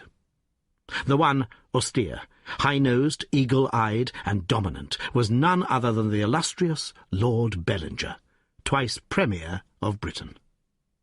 The other, dark, clear-cut, and elegant, hardly yet of middle age, and endowed with every beauty of body and of mind, was the Right Honourable Trelawney Hope, Secretary for European Affairs, and the most rising statesman in the country. They sat side by side upon our paper-littered settee, and it was easy to see from their worn and anxious faces that it was business of the most pressing importance which had brought them. The Premier's thin, blue-veined hands were clasped tightly over the ivory head of his umbrella, and his gaunt, ascetic face looked gloomily from Holmes to me. The European Secretary pulled nervously at his moustache and fidgeted with the seals of his watch-chain. When I discovered my loss, Mr. Holmes, which was at 8 o'clock this morning, I at once informed the Prime Minister. It was at his suggestion that we have both come to you. Have you informed the police? No, sir, said the Prime Minister, with the quick, decisive manner for which he was famous. We have not done so, nor is it possible that we should do so. To inform the police must, in the long run, mean to inform the public. This is what we particularly desire to avoid. And why, sir? Because the document in question is of such immense importance that its publication might very easily, I might almost say probably, lead to European complications of the utmost moment. It is not too much to say that peace or war may hang upon the issue. Unless its recovery can be attended with the utmost secrecy, then it may as well not be recovered at all. For all that is aimed at by those who have taken it is that its contents should be generally known. I understand. Now, Mr. Trelawney Hope, I should be much obliged if you would tell me exactly the circumstances under which this document disappeared. That can be done in a very few words, Mr. Holmes. The letter, for it was a letter from a foreign potentate, was received 6 days ago. It was of such importance that I have never left it in my safe, but I have taken it across each evening to my house in Whitehall Terrace, and kept it in my bedroom in a locked dispatch-box. It was there last night. Of that I am certain. I actually opened the box while I was dressing for dinner, and saw the document inside. This morning it was gone. The dispatch-box had stood beside the glass upon my dressing-table all night. I am a light sleeper, and so is my wife. We are both prepared to swear that no one could have entered the room during the night, and yet I repeat that the paper is gone. What time did you dine? 7:30. How long was it before you went to bed? My wife had gone to the theatre. I waited up for her. It was 11:30 before we went to our room. Then, for 4 hours, the dispatch-box had lain unguarded. No one is ever permitted to enter that room, save the housemaid in the morning and my valet or my wife's maid during the rest of the day. They are both trusty servants who have been with us for some time.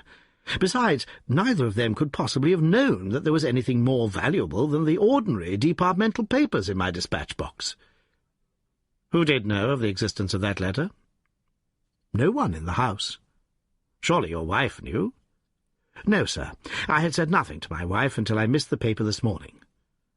The Premier nodded approvingly. I have long known, sir, how high is your sense of public duty, said he. I am convinced that in the case of a secret of this importance, it would rise superior to the most intimate domestic ties.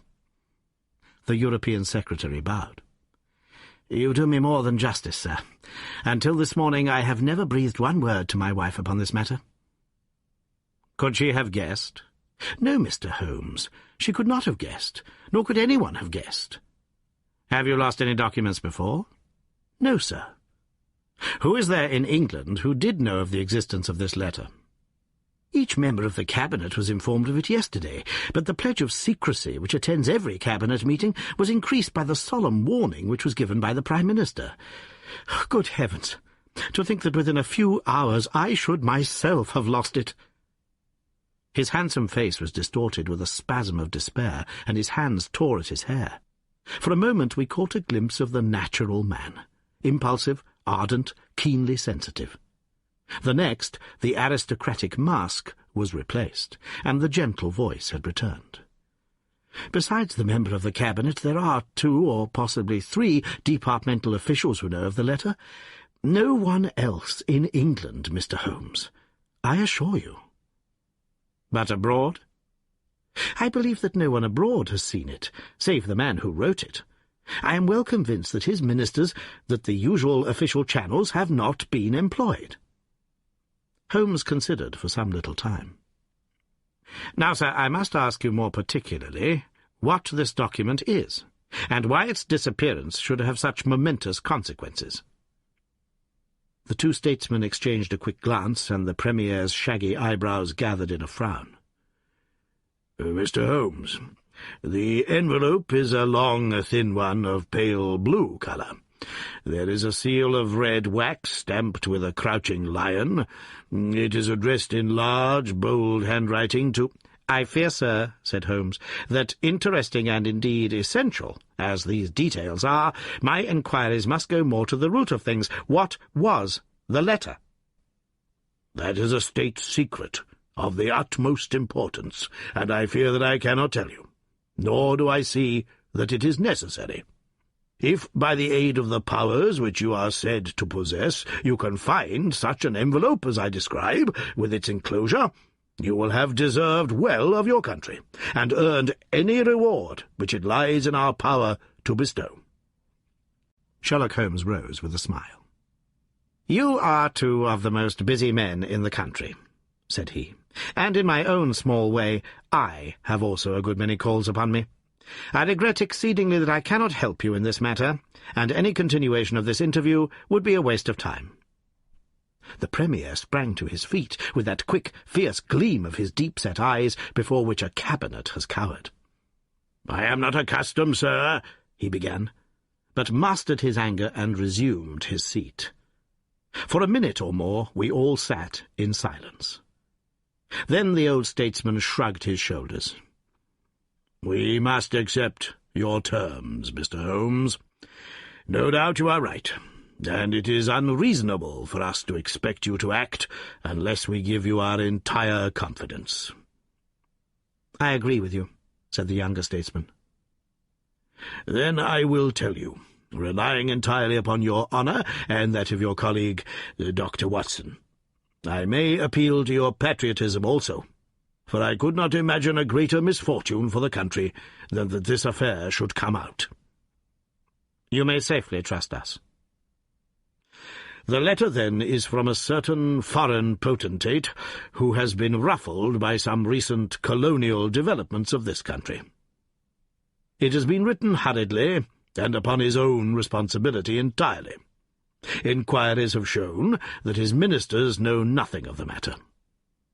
At the same time, it is couched in so unfortunate a manner, and certain phrases in it are of so provocative a character, that its publication would undoubtedly lead to a most dangerous state of feeling in this country. There would be such a ferment, sir, that I do not hesitate to say that within a week of the publication of that letter this country would be involved in a great war." Holmes wrote a name upon a slip of paper and handed it to the Premier. "Exactly. It was he.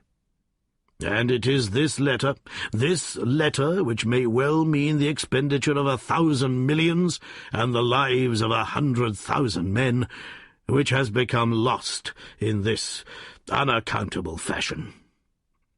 "Have you informed the sender?" "Yes, sir. A cipher telegram has been dispatched." "Perhaps he desires the publication of the letter?" "No, sir. We have strong reason to believe that he already understands that he has acted in an indiscreet and hot-headed manner.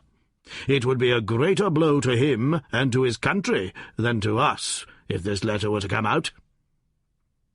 "If this is so, whose interest is it that the letter should come out? Why should anyone desire to steal it or to publish it?" "There, Mr. Holmes, you take me into regions of high international politics. But if you consider the European situation, you will have no difficulty in perceiving the motive. The whole of Europe is an armed camp. There is a double league, which makes a fair balance of military power. Great Britain holds the scales. If Britain were driven into war with one confederacy, it would assure the supremacy of the other confederacy, whether they joined in the war or not. Do you follow?" "Very clearly. It is, then, the interest of the enemies of this potentate to secure and publish this letter, so as to make a breach between his country and ours." "Yes, sir." "And to whom would this document be sent, if it fell into the hands of an enemy?" "To any of the great chanceries of Europe. It is probably speeding on its way thither at the present instant, as fast as steam can take it." Mr. Trelawney Hope dropped his head on his chest and groaned aloud. The Premier placed his hand kindly upon his shoulder. "It is your misfortune, my dear fellow. No one can blame you. There is no precaution which you have neglected. Now, Mr. Holmes, you are in full possession of the facts. What course do you recommend?" Holmes shook his head mournfully. "You think, sir, that unless this document is recovered, there will be war?" "I think it is very probable." "Then, sir, prepare for war." "That is a hard saying, Mr. Holmes." "Consider the facts, sir. It is inconceivable that it was taken after 11:30 at night, since I understand that Mr. Hope and his wife were both in the room from that hour until the loss was found out. It was taken, then, yesterday evening between 7:30 and 11:30, probably near the earlier hour, since whoever took it evidently knew that it was there, and would naturally secure it as early as possible.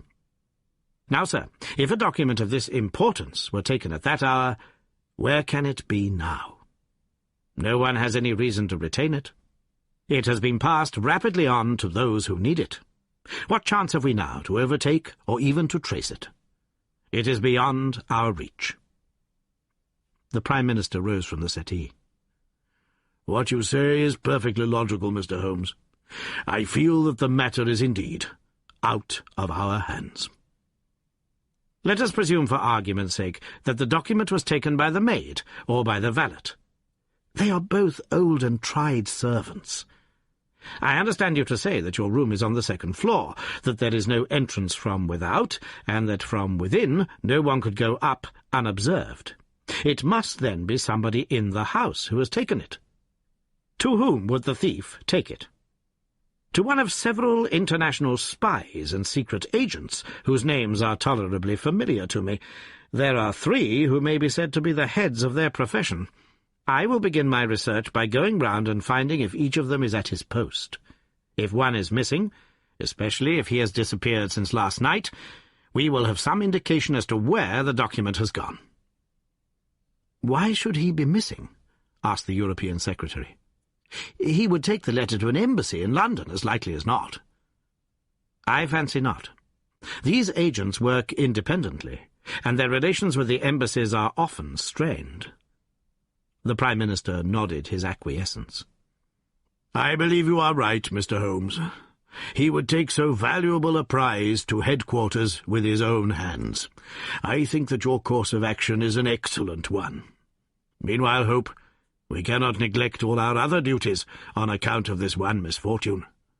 Should there be any fresh developments during the day, we shall communicate with you, and you will no doubt let us know the results of your own inquiries." The two statesmen bowed and walked gravely from the room.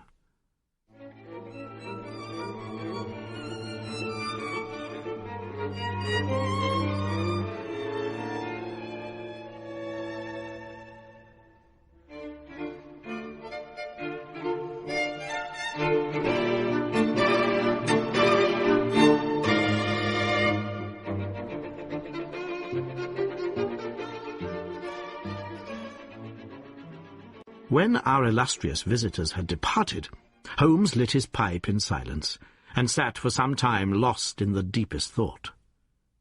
I had opened the morning paper, and was immersed in a sensational crime which had occurred in London the night before, when my friend gave an exclamation, sprang to his feet, and laid his pipe down upon the mantelpiece. "Yes," said he, "there is no better way of approaching it. The situation is desperate, but not hopeless. Even now, if we could be sure which of them has taken it, it is just possible that it has not yet passed out of his hands. After all, it is a question of money with these fellows, and I have the British Treasury behind me. If it's on the market, I'll buy it. If it means another penny on the income tax, it is conceivable that the fellow might hold it back to see what bids come from this side before he tries his luck on the other. There are only those three capable of playing so bold a game. There are Oberstein, La Rotière, and Eduardo Lucas. I will see each of them." I glanced at my morning paper. "Is that Eduardo Lucas of Godolphin Street?" "Yes." "You will not see him." "Why not?" "He was murdered in his house last night."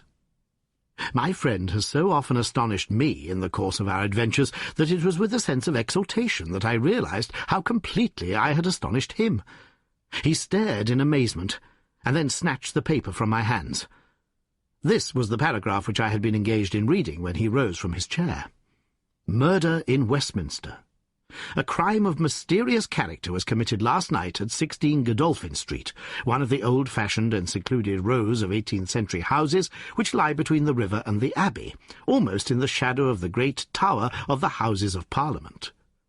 This small but select mansion has been inhabited for some years by Mr. Eduardo Lucas, well known in society circles, both on account of his charming personality and because he has the well-deserved reputation of being one of the best amateur tenors in the country.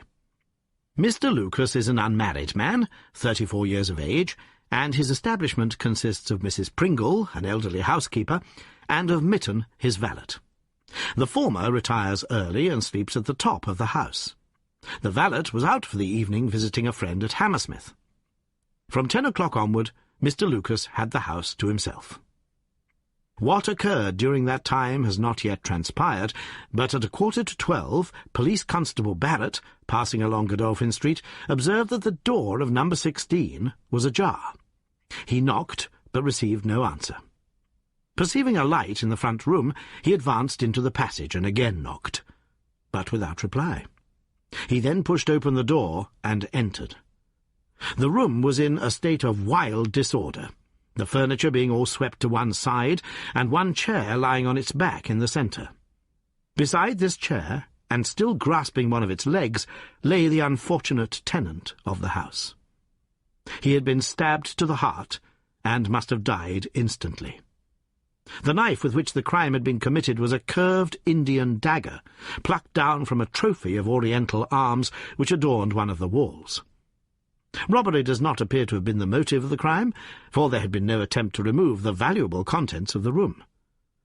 Mr. Eduardo Lucas was so well known and popular that his violent and mysterious fate will arouse painful interest and intense sympathy in a widespread circle of friends. "Well, Watson, what do you make of this?" asked Holmes after a long pause. "It is an amazing coincidence." "A coincidence? Here is one of the 3 men whom we had named as possible actors in this drama, and he meets a violent death during the very hours when we know that the drama was being enacted. The odds are enormous against its being coincidence. No figures could express them. No, my dear Watson, the 2 events are connected, must be connected. It is for us to find the connection." "But now the official police must know all." "Not at all.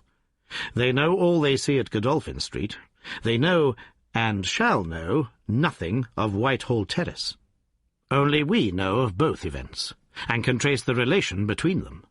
There is one obvious point which would, in any case, have turned my suspicions against Lucas.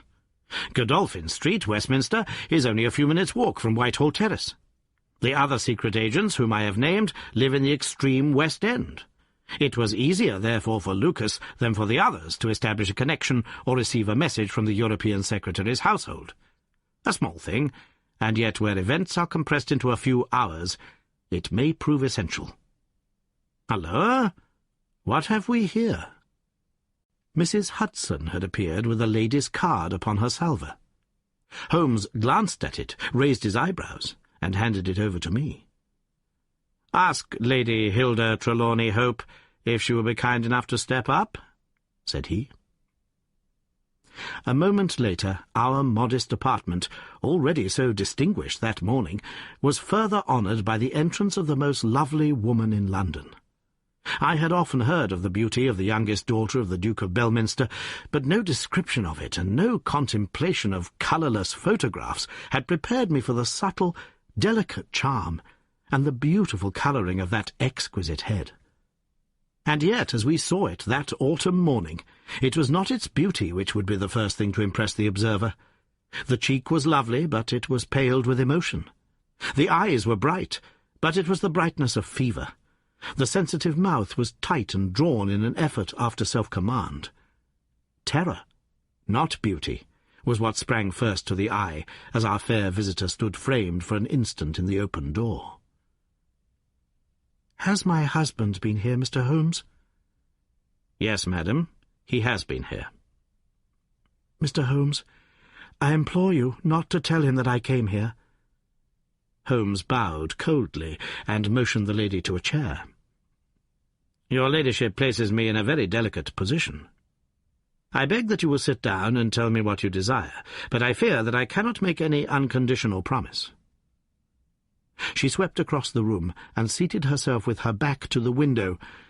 It was a queenly presence, tall, graceful, and intensely womanly.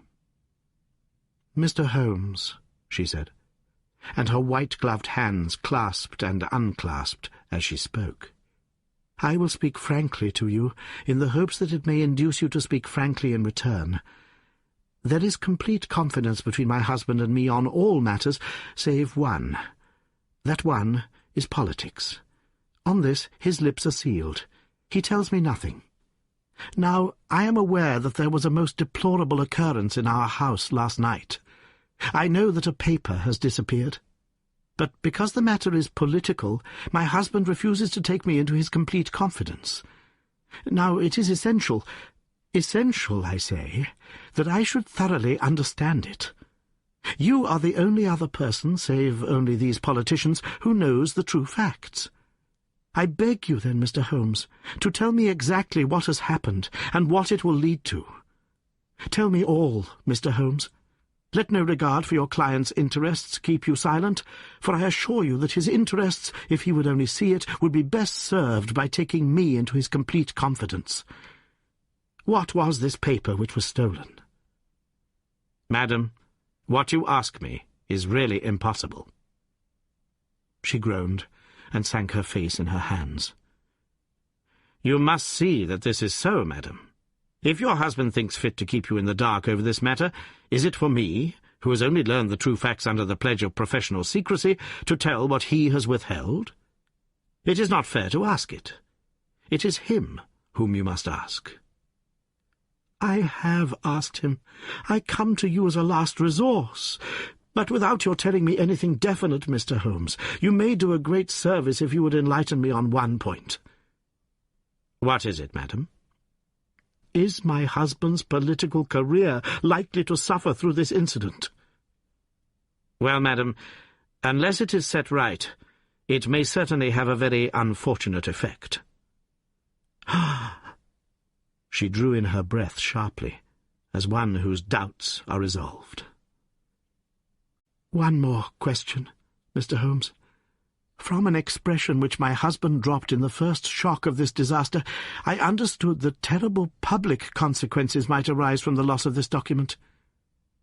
If he said so, I certainly cannot deny it. Of what nature are they? Nay, madam, there again, you ask me more than I can possibly answer. Then I will take up no more of your time. I cannot blame you, Mr. Holmes, for having refused to speak more freely, and you on your side will not, I am sure, think the worse of me, because I desire, even against his will, to share my husband's anxieties. Once more, I beg that you will say nothing of my visit. She looked back at us from the door, and I had a last impression of that beautiful, haunted face, the startled eyes, and the drawn mouth. Then she was gone. "Now, Watson, the fair sex is your department," said Holmes with a smile, when the dwindling frou-frou of skirts had ended in the slam of the front door. "What was the fair lady's game? What did she really want?" Surely her own statement is clear, and her anxiety very natural. Think of her appearance, Watson, her manner, her suppressed excitement, her restlessness, her tenacity in asking questions. Remember that she comes of a caste who do not lightly show emotion. She was certainly much moved. Remember also the curious earnestness with which she assured us that it was best for her husband that she should know all.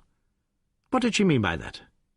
And you must have observed, Watson, how she manoeuvred to have the light at her back. She did not wish us to read her expression. Yes, she chose the one chair in the room. And yet the motives of women are so inscrutable. You remember the woman at Margate, whom I suspected for the same reason? No powder on her nose? That proved to be the correct solution. How can you build on such a quicksand? Their most trivial action may mean volumes, or their most extraordinary conduct may depend upon a hairpin or a curling tongs. Good morning, Watson. You are off? Yes, I will while away the morning at Godolphin Street with our friends of the regular establishment.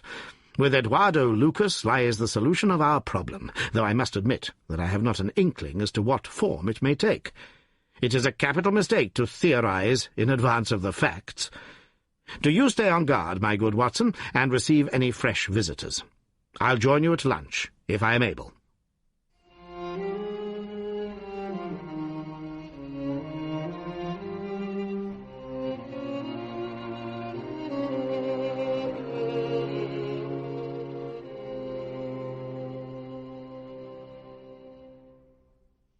All that day and the next, Holmes was in a mood which his friends would call taciturn, and others morose.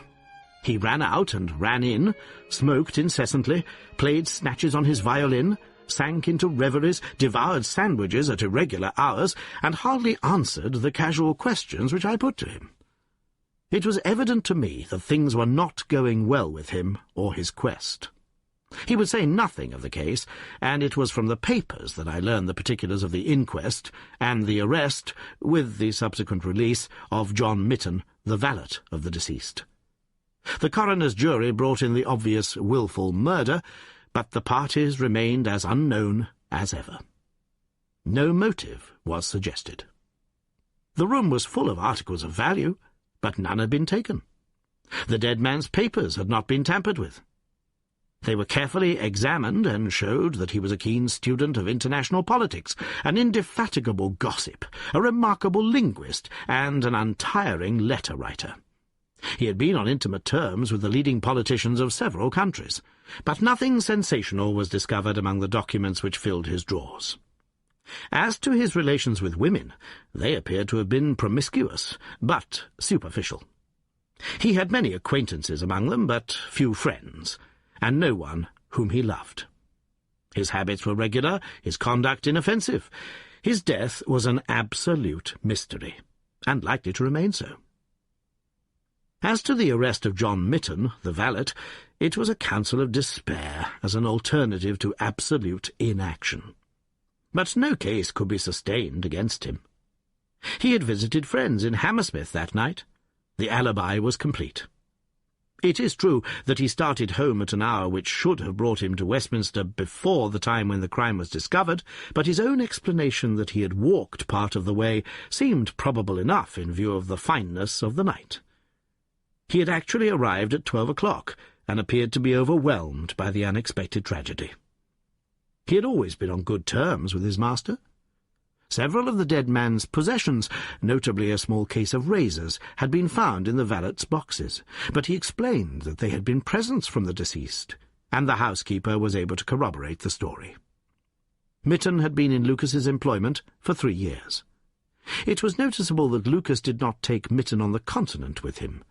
Sometimes he visited Paris for 3 months on end, but Mitten was left in charge of the Godolphin Street house. As to the housekeeper, she had heard nothing on the night of the crime. If her master had a visitor, he had himself admitted him. So for 3 mornings the mystery remained, so far as I could follow it in the papers.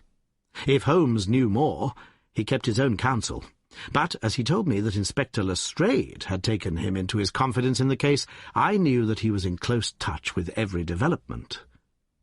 Upon the 4th day, there appeared a long telegram from Paris, which seemed to solve the whole question. "A discovery has just been made by the Parisian police," said the Daily Telegraph, "which raises the veil which hung round the tragic fate of Mr. Eduardo Lucas, who met his death by violence last Monday night at Godolphin Street, Westminster. Our readers will remember that the deceased gentleman was found stabbed in his room, and that some suspicion attached to his valet, but that the case broke down on an alibi. Yesterday, a lady who has been known as Madame Henri Fournet, occupying a small villa in the Rue Austerlitz, was reported to the authorities by her servants as being insane. An examination showed she had indeed developed mania of a dangerous and permanent form. On inquiry, the police have discovered that Madame Henri Fournet only returned from a journey to London on Tuesday last, and there is evidence to connect her with the crime at Westminster. A comparison of photographs has proved conclusively that Monsieur Henri Fournet and Eduardo Lucas were really one and the same person, and that the deceased had for some reason lived a double life in London and Paris. Madame Fournet, who is of Creole origin, is of an extremely excitable nature, and has suffered in the past from attacks of jealousy which have amounted to frenzy. It is conjectured that it was in one of these that she committed the terrible crime which has caused such a sensation in London. Her movements upon the Monday night have not yet been traced, but it is undoubted that a woman answering to her description attracted much attention at Charing Cross Station on Tuesday morning by the wildness of her appearance and the violence of her gestures. It is probable, therefore, that the crime was either committed when insane, or that its immediate effect was to drive the unhappy woman out of her mind. At present she is unable to give any coherent account of the past, and the doctors hold out no hopes of the re-establishment of her reason. There is evidence that a woman who might have been Madame Fournet was seen for some hours upon Monday night watching the house in Godolphin Street. What do you think of that, Holmes? I had read the account aloud to him while he finished his breakfast. My dear Watson, said he, as he rose from the table and paced up and down the room, you are most long-suffering, but if I have told you nothing in the last 3 days, it is because there is nothing to tell. Even now, this report from Paris does not help us much. Surely it is final as regards the man's death. The man's death is a mere incident, a trivial episode, in comparison with our real task, which is to trace this document and save a European catastrophe. Only one important thing has happened in the last 3 days, and that is that nothing has happened. I get reports almost hourly from the government, and it is certain that nowhere in Europe is there any sign of trouble. Now, if this letter were loose— no, it can't be loose. But if it isn't loose, where can it be? Who has it? Why is it held back? That's the question that beats in my brain like a hammer. Was it indeed a coincidence that Lucas should meet his death on the night when the letter disappeared? Did the letter ever reach him? If so, why is it not among his papers? Did this mad wife of his carry it off with her? If so, is it in her house in Paris? How could I search for it without the French police having their suspicions aroused? It is a case, my dear Watson, where the law is as dangerous to us as the criminals are. Every man's hand is against us, and yet the interests at stake are colossal. Should I bring it to a successful conclusion, it will certainly represent the crowning glory of my career. Ah, here is my latest from the front. He glanced hurriedly at the note which had been handed in. Halloa! Lestrade seems to have observed something of interest. Put on your hat, Watson, and we will stroll down together to Westminster. It was my first visit to the scene of the crime. A high, dingy, narrow-chested house, prim, formal, and solid, like the century which gave it birth. Lestrade's bulldog features gazed out at us from the front window, and he greeted us warmly when a big constable had opened the door and let us in. The room into which we were shown was that in which the crime had been committed, but no trace of it now remained, save an ugly, irregular stain upon the carpet. This carpet was a small, square drugget in the centre of the room, surrounded by a broad expanse of beautiful, old-fashioned wood flooring in square blocks, highly polished. Over the fireplace was a magnificent trophy of weapons, one of which had been used on that tragic night. In the window was a sumptuous writing desk, and every detail of the apartment, the pictures, the rugs, and the hangings, all pointed to a taste which was luxurious, to the verge of effeminacy. "Seen the Paris news?" asked Lestrade. Holmes nodded. "Our French friends seem to have touched the spot this time. No doubt it's just as they say. She knocked at the door. Surprise visit, I guess, for he kept his life in watertight compartments. He let her in, couldn't keep her in the street. She told him how she had traced him, reproached him. One thing led to another, and then with that dagger so handy, the end soon came. It wasn't all done in an instant, though, for these chairs were all swept over yonder, and he had one in his hand, as if he had tried to hold her off with it. We've got it all clear, as if we had seen it." Holmes raised his eyebrows. "And yet you have sent for me." "Ah, yes, that's another matter. A mere trifle, but the sort of thing you take an interest in. Queer, you know, and what you might call freakish. It has nothing to do with the main fact. Can't have, on the face of it." "What is it, then?" "Well, you know, after a crime of this sort we are very careful to keep things in their position. Nothing has been moved. Officer in charge here day and night. This morning, as the man was buried and the investigation over, so far as this room is concerned, we thought we could tidy up a bit. This carpet, you see, it is not fastened down, only just laid there. We had occasion to raise it. We found—" "Yes, you found?" Holmes's face grew tense with anxiety. "Well, I am sure you would never guess in 100 years what we did find. You see that stain on the carpet? Well, a great deal must have soaked through, must it not?" "Undoubtedly it must." "Well, you will be surprised to hear that there is no stain on the white woodwork to correspond." "No stain? But there must—" "Yes, so you would say, but the fact remains that there isn't." He took the corner of the carpet in his hand, and turning it over, he showed that it was indeed as he said. "But the underside is as stained as the upper. It must have left a mark." Lestrade chuckled with delight at having puzzled the famous expert. "Now I'll show you the explanation. There is a second stain, but it does not correspond with the other. See for yourself." As he spoke, he turned over another portion of the carpet, and there, sure enough, was a great crimson spill upon the square white facing of the old-fashioned floor. "What do you make of that, Mr. Holmes?" "Why, it is simple enough. The two stains did correspond, but the carpet has been turned round. As it was square and unfastened, it was easily done." "The official police don't need you, Mr. Holmes, to tell them that the carpet must have been turned round. That's clear enough, for the stains lie above each other, if you lay it over this way. But what I want to know is, who shifted the carpet and why?" I could see from Holmes's rigid face that he was vibrating with inward excitement. "Look here, Lestrade," said he. "Has that constable in the passage been in charge of the place all the time?" "Yes, he has." "Well, take my advice. Examine him carefully. Don't do it before us. We'll wait here. You take him into the back room. You'll be more likely to get a confession out of him alone. Ask him how he dared to admit people, and leave them alone in this room.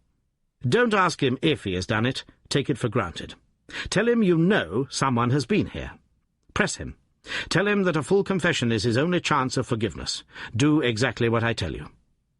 "By George, if he knows, I'll have it out of him," cried Lestrade. He darted into the hall, and a few moments later his bullying voice sounded from the back room.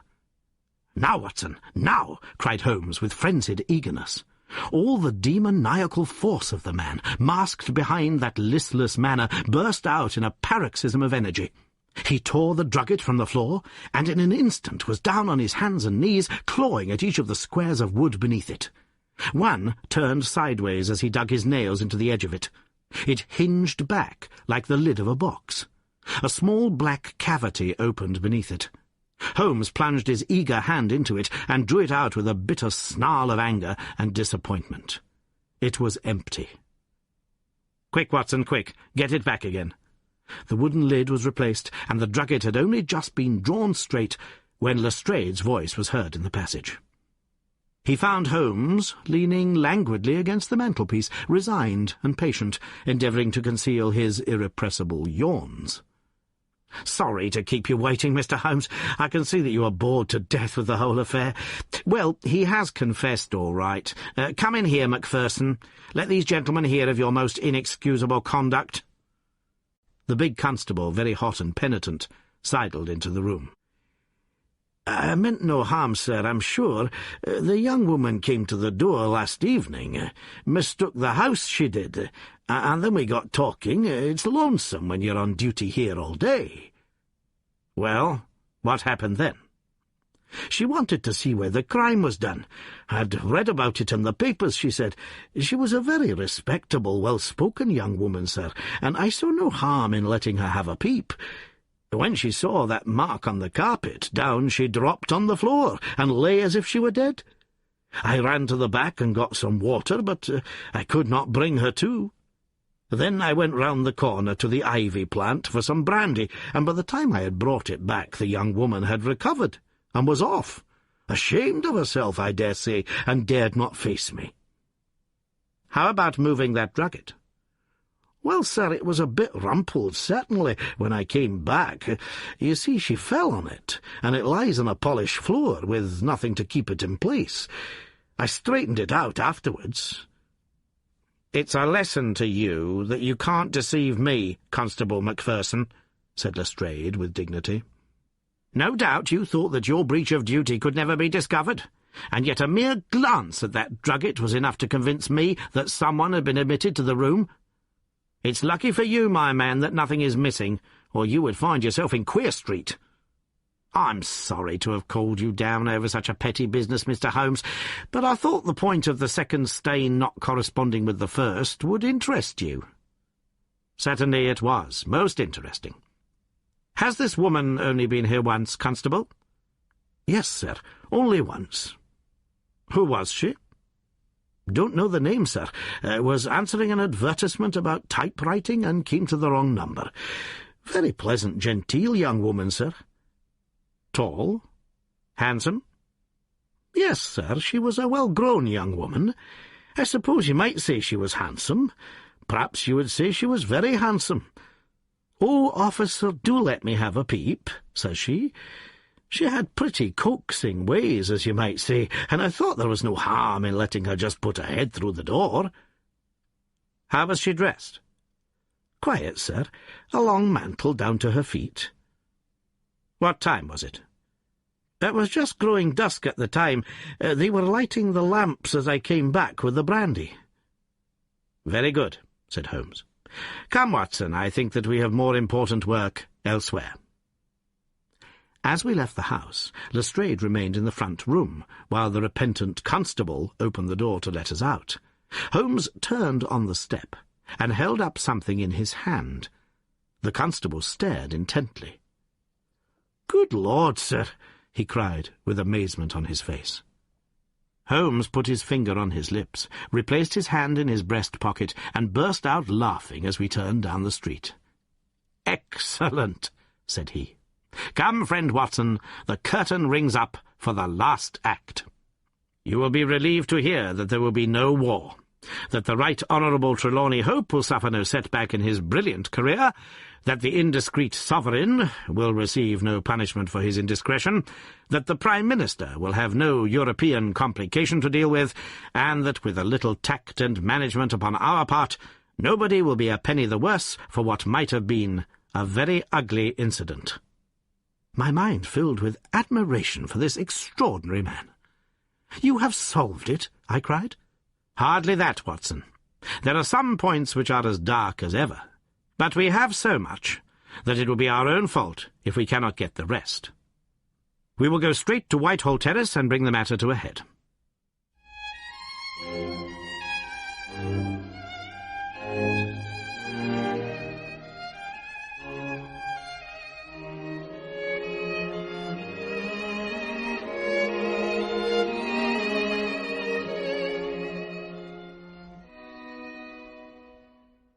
When we arrived at the residence of the European Secretary, it was for Lady Hilda Trelawney Hope that Sherlock Holmes inquired.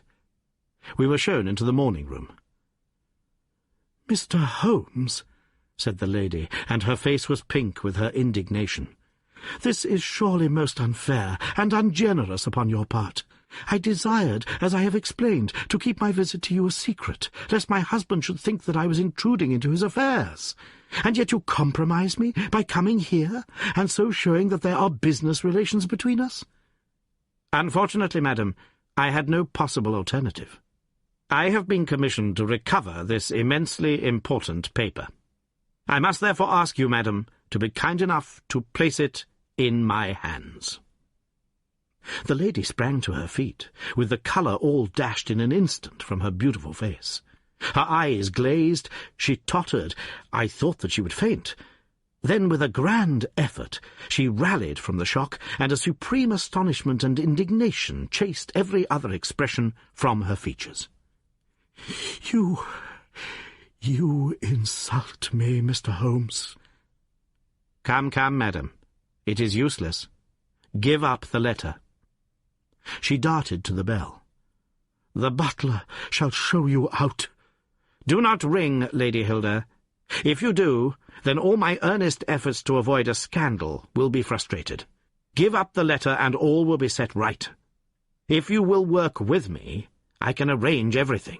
If you work against me, I must expose you." She stood grandly defiant, a queenly figure, her eyes fixed upon his as if she would read his very soul. Her hand was on the bell, but she had forborne to ring it. "You are trying to frighten me.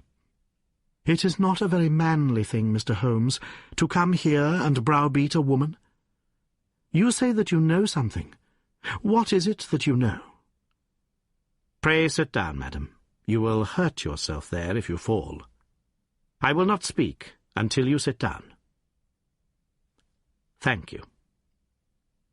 "I give you 5 minutes, Mr. Holmes." "1 is enough, Lady Hilda. I know of your visit to Eduardo Lucas, of your giving him this document, of your ingenious return to the room last night, and of the manner in which you took the letter from the hiding-place under the carpet."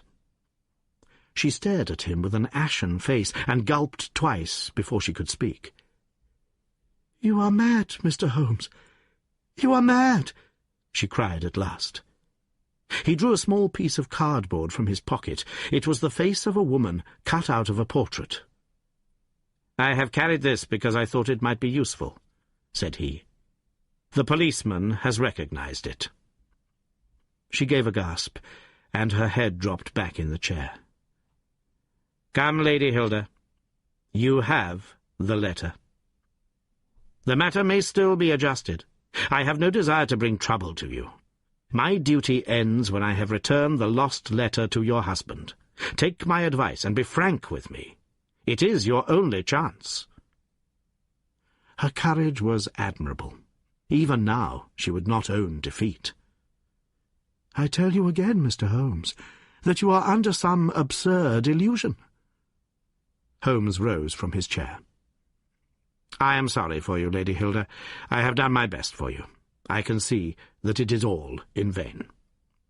He rang the bell. The butler entered. "Is Mr. Trelawney Hope at home?" "He will be home, sir, at 1:45. Holmes glanced at his watch. "Still 1/4 said he. "Very good. I shall wait." The butler had hardly closed the door behind him when Lady Hilda was down on her knees at Holmes's feet, her hands outstretched, her beautiful face upturned and wet with her tears. "Oh, spare me, Mr. Holmes, spare me," she pleaded in a frenzy of supplication. "For heaven's sake, don't tell him. I love him so. I would not bring one shadow on his life, and this I know would break his noble heart." Holmes raised the lady. "I am thankful, madam, that you have come to your senses, even at this last moment. There is not an instant to lose. Where is the letter?" She darted across to a writing-desk, unlocked it, and drew out a long blue envelope. "Here it is, Mr. Holmes. Would to heaven I had never seen it." "How can we return it?" Holmes muttered. "Quick, quick, we must think of some way. Where is the dispatch-box?" "Still in his bedroom." "What a stroke of luck! Quick, madam, bring it here." A moment later she had appeared with a red flat box in her hand. "How did you open it before? You have a duplicate key? Yes, of course you have. Open it." From out of her bosom Lady Hilda had drawn a small key. The box flew open. It was stuffed with papers. Holmes thrust the blue envelope deep down into the heart of them, between the leaves of some other document. The box was shut, locked, and returned to the bedroom. "Now we are ready for him," said Holmes. "We have still 10 minutes. I am going far to screen you, Lady Hilda. In return, you will spend the time in telling me frankly the real meaning of this extraordinary affair." "Mr. Holmes, I will tell you everything," cried the lady. "Oh, Mr. Holmes, I would cut off my right hand before I gave him a moment of sorrow. There is no woman in all London who loves her husband as I do, and yet if he knew how I have acted, how I have been compelled to act, he would never forgive me. For his own honour stands so high that he could not forget or pardon a lapse in another. Help me, Mr. Holmes. My happiness, his happiness, our very lives are at stake." "Quick, madam. The time grows short." "It was a letter of mine, Mr. Holmes, an indiscreet letter, written before my marriage, a foolish letter, a letter of an impulsive, loving girl. I meant no harm, and yet he would have thought it criminal. Had he read that letter, his confidence would have been forever destroyed. It is years since I wrote it. I had thought that the whole matter was forgotten. Then at last I heard from this man Lucas that it had passed into his hands, and that he would lay it before my husband. I implored his mercy. He said that he would return my letter if I would bring him a certain document which he described in my husband's dispatch-box. He had some spy in the office who had told him of its existence. He assured me that no harm would come to my husband. Put yourself in my position, Mr. Holmes. What was I to do?" "Take your husband into your confidence." "I could not, Mr. Holmes. I could not. On the one side seemed certain ruin. On the other, terrible as it seemed to take my husband's paper, still in a matter of politics I could not understand the consequences, while in a matter of love and trust they were only too clear to me. I did it, Mr. Holmes. I took an impression of his key. This man Lucas furnished a duplicate. I opened his dispatch box, took the paper, and conveyed it to Godolphin Street. What happened there, madam? I tapped at the door, as agreed. Lucas opened it. I followed him into his room, leaving the hall door ajar behind me, for I feared to be alone with the man. I remember that there was a woman outside as I entered. Our business was soon done. He had my letter on his desk. I handed him the document. He gave me the letter. At this instant there was a sound at the door. There were steps in the passage. Lucas quickly turned back the drugget, thrust the document into some hiding place there, and covered it over. What happened after that is like some fearful dream. I have a vision of a dark, frantic face, of a woman's voice, which screamed in French, "My waiting is not in vain. At last, I have found you with her." There was a savage struggle. I saw him with a chair in his hand. A knife gleamed in hers. I rushed from the horrible scene, ran from the house, and only next morning in the paper did I learn the dreadful result. That night I was happy, for I had my letter, and I had not seen yet what the future would bring. It was the next morning that I realized that I had only exchanged one trouble for another. My husband's anguish at the loss of his paper went to my heart. I could hardly prevent myself from there and then kneeling down at his feet and telling him what I had done. But that again would mean a confession of the past. I came to you that morning in order to understand the full enormity of my offence. From the instant that I grasped it, my whole mind was turned to the one thought of getting back my husband's paper. It must still be where Lucas had placed it, for it was concealed before this dreadful woman entered the room. If it had not been for her coming, I should not have known where his hiding-place was. How was I to get into the room? For 2 days I watched the place, but the door was never left open. Last night I made a last attempt. What I did and how I succeeded, you have already learned. I brought the paper back with me, and thought of destroying it, since I could see no way of returning it without confessing my guilt to my husband. Heavens! I hear his step upon the stair. The European secretary